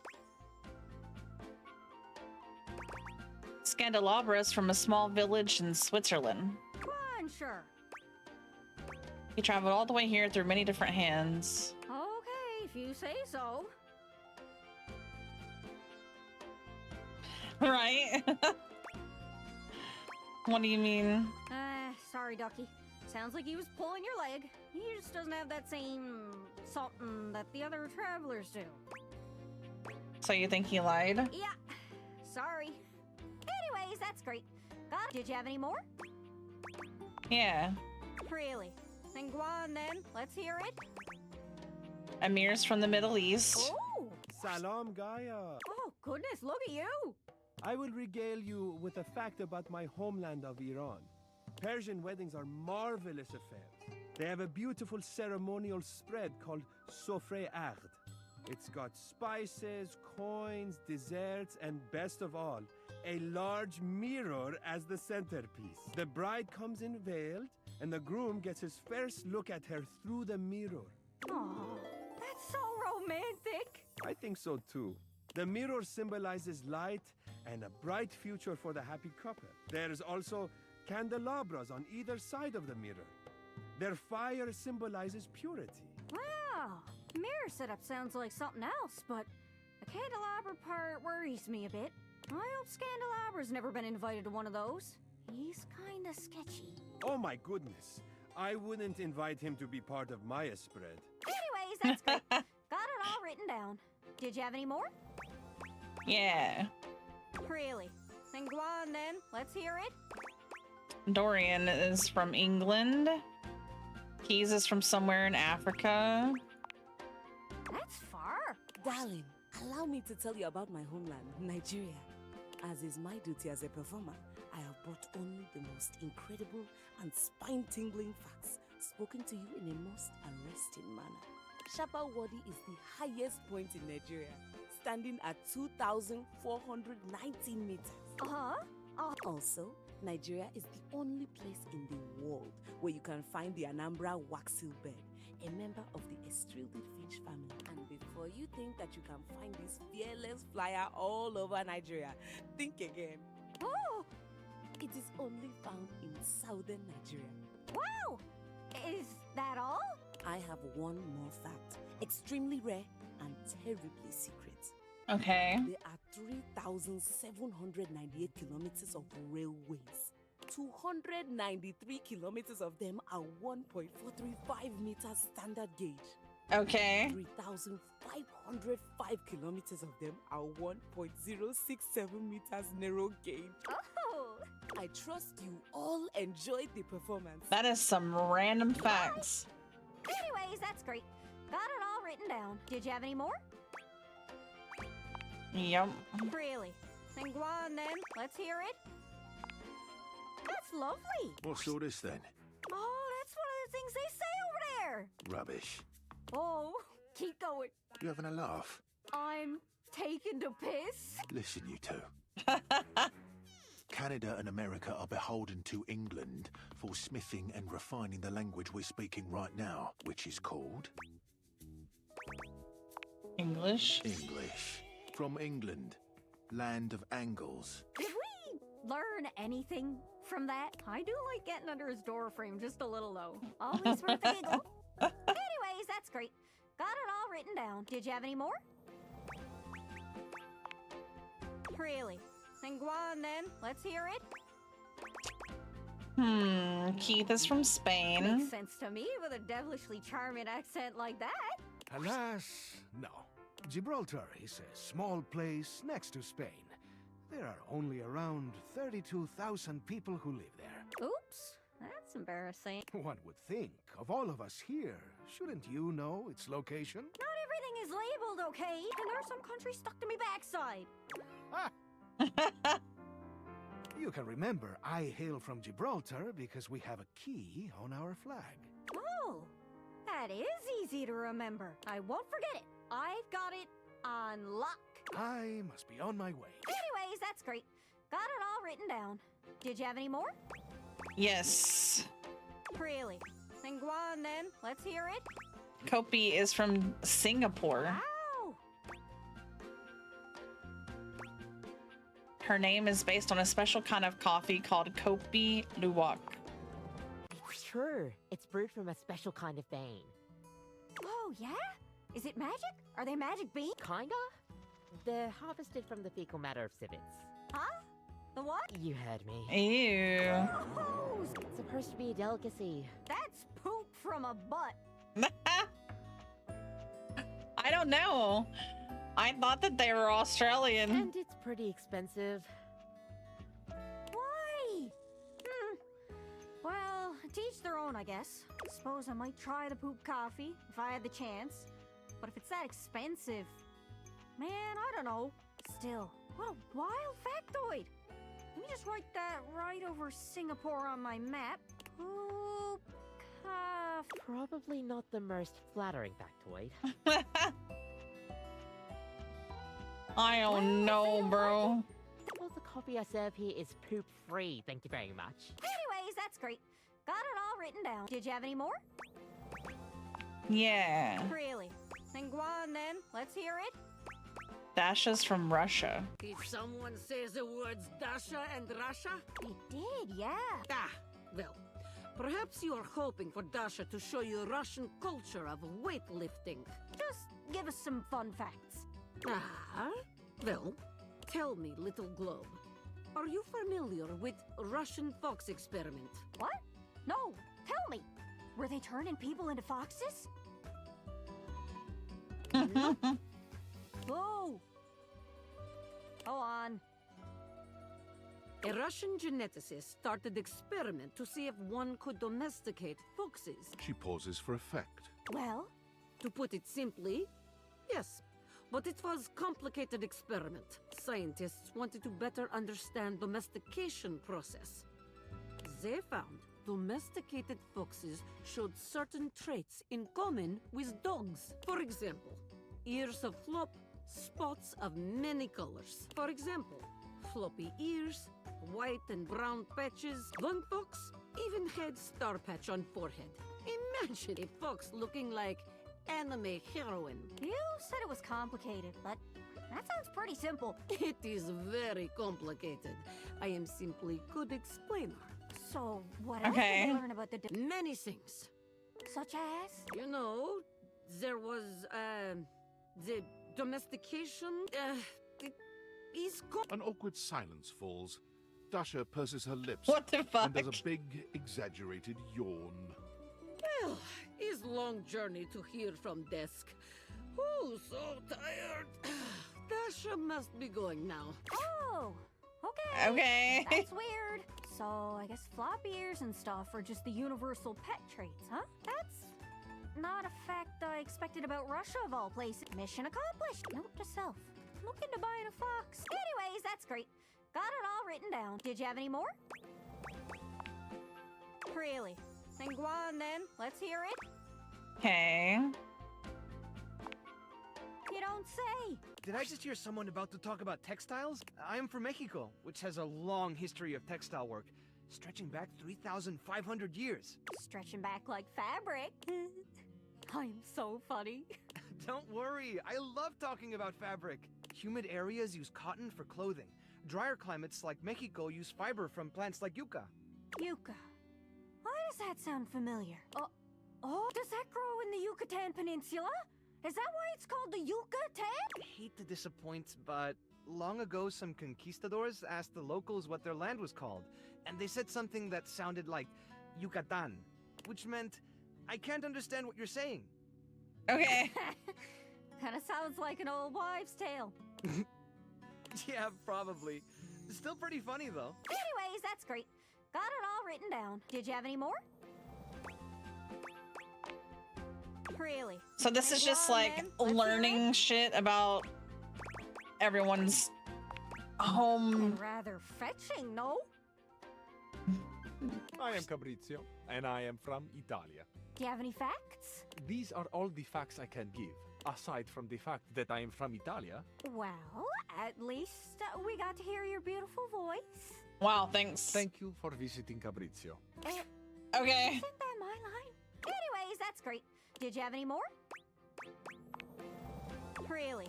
Then go on then. Let's hear it. Noreg. Sorry? Norway. Oh, I see. Norik is the word that your brethren used to name your country. She didn't write any of that down. No way. Fierce, Christoph. Where are you from? Oh, hell. Oh, I didn't know that was a real place. Brimstone. Are you speaking of hell? No, hell. Hell. Yes, hell? He's spelling it differently, Gaia. Hell is the town where I was made. Hell is the place you will go when I am done with many, many violences upon you. Upon me? How else do you think I will conquer the world if not on a globe first? Fine. Don't conquer each other. But watch out. Other representations of the world. Should I be afraid? that's great. Got it all written down. Did you have any more? That was awkward. Really? Then go on then. Let's hear it. Oh, I've always wondered where Jacques was from. Wondering about me without my permission, eh? Oh, I'm sorry. I am from the sea. My mother was a gale, and my father a column of thunder. Oh! But where were you assembled? Pegwell Bay, east of Ramsgate. Is that where you got your peg leg? Oh, well, I got this peg leg from a fierce battle with the seven-headed hydra known as Penelope. Sounds frightening. She's actually just the harmless office supply. Imagine being made of so many different types of object. Pens with their stabbing and staining, paper clips morphing into phantasmagorical shapes. And what sailor has ever survived an encounter with glue of such super strength as to stick their fingers together?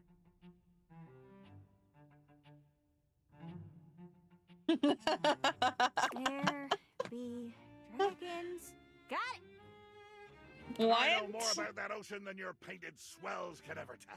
Oh yeah? Try to out-ocean fact me. When a sailor scrubs the deck of a ship at sea, the goal is to scrub the salt water deeper into the wood. Because I do all the scrubbing myself. As my own crew seems to be on permanent bloody holiday. Okay, fair enough. Didn't know that. Most of my ocean facts are about how cold and murdery it is. And also how water in our bay is totally toxic for a long time because we dumped like 500 years of sewage into it. Whoops. Aye. Sewage. The true scourge of the seas. Anyways, that's great. Did you have any more? Yeah. Really? Then go on then. Let's hear it. Pretty sure everyone knows that. You can hear them all over the house. Including here! Jean-Louis is here now. Ah! Jeez, boy, scared the mountains off me. Lil Crapper, he has been informed that you wish to know about his homeland, eh? This he will tell you. In the form of a rap! Oh, God. Okay, gal. Have a great day. Oh, no, that's okay. Jean-Loup begins beatboxing. Hip-hop is popular in the US. When it comes to the rap, people say they're the best. But the French start to lash out with their silver tongues. You think we're second place? We're second to none. You come for my people? The battle is on! Flashed out with a fistful of very Verlon. Jean-Loup leans over and does a What the call fuck? response with himself. Verlon! Verlon! Qu'est-ce qu'il y a, Verlon? Verlon is a well where new language is born.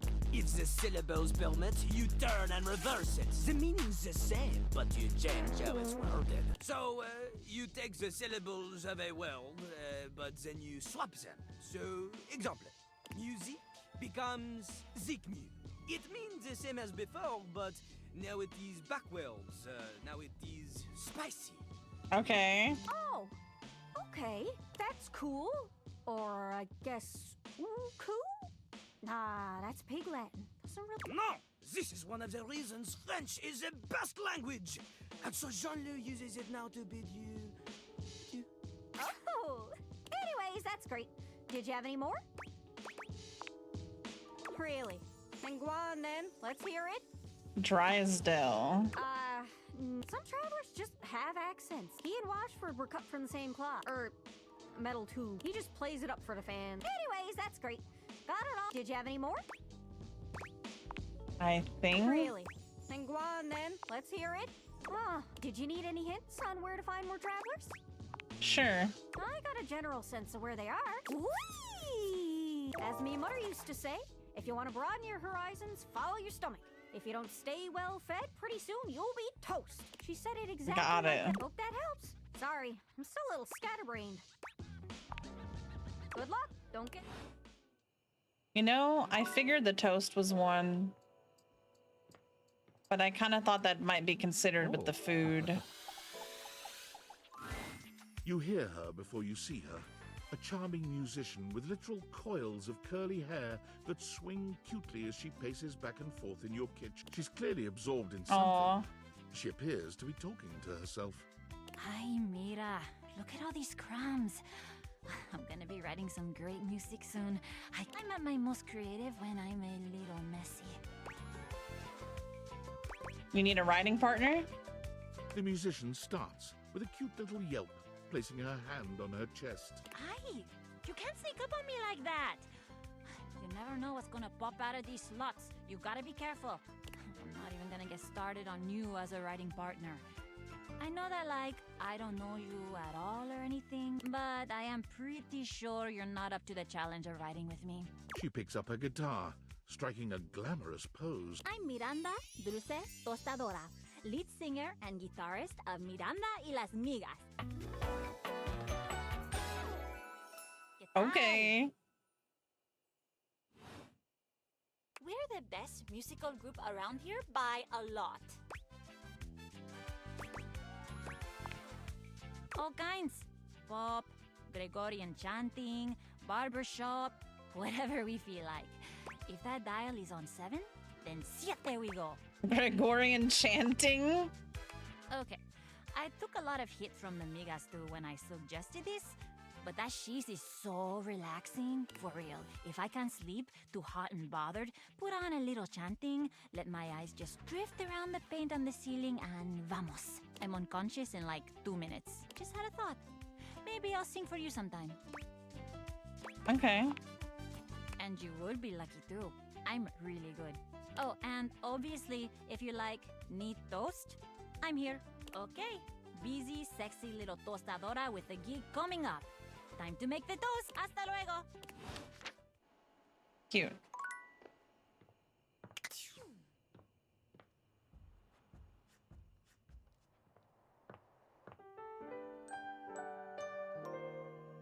Okay. Can't believe it's been like another 9 hours. I'm still don't feel like I'm close to even beating this game.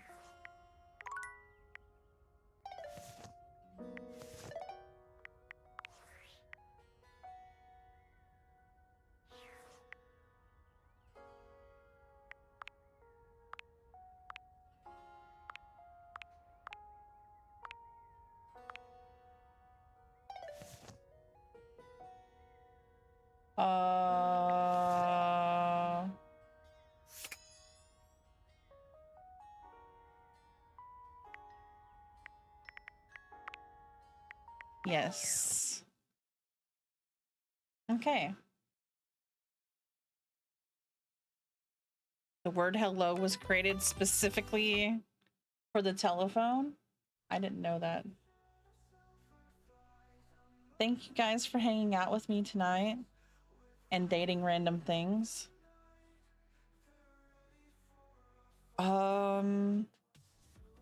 Not exactly sure what I'm doing tomorrow. Might play more of this. We'll figure it out. But I appreciate you being here. And remember, there's a witch out there that loves you tonight. Bye, everybody.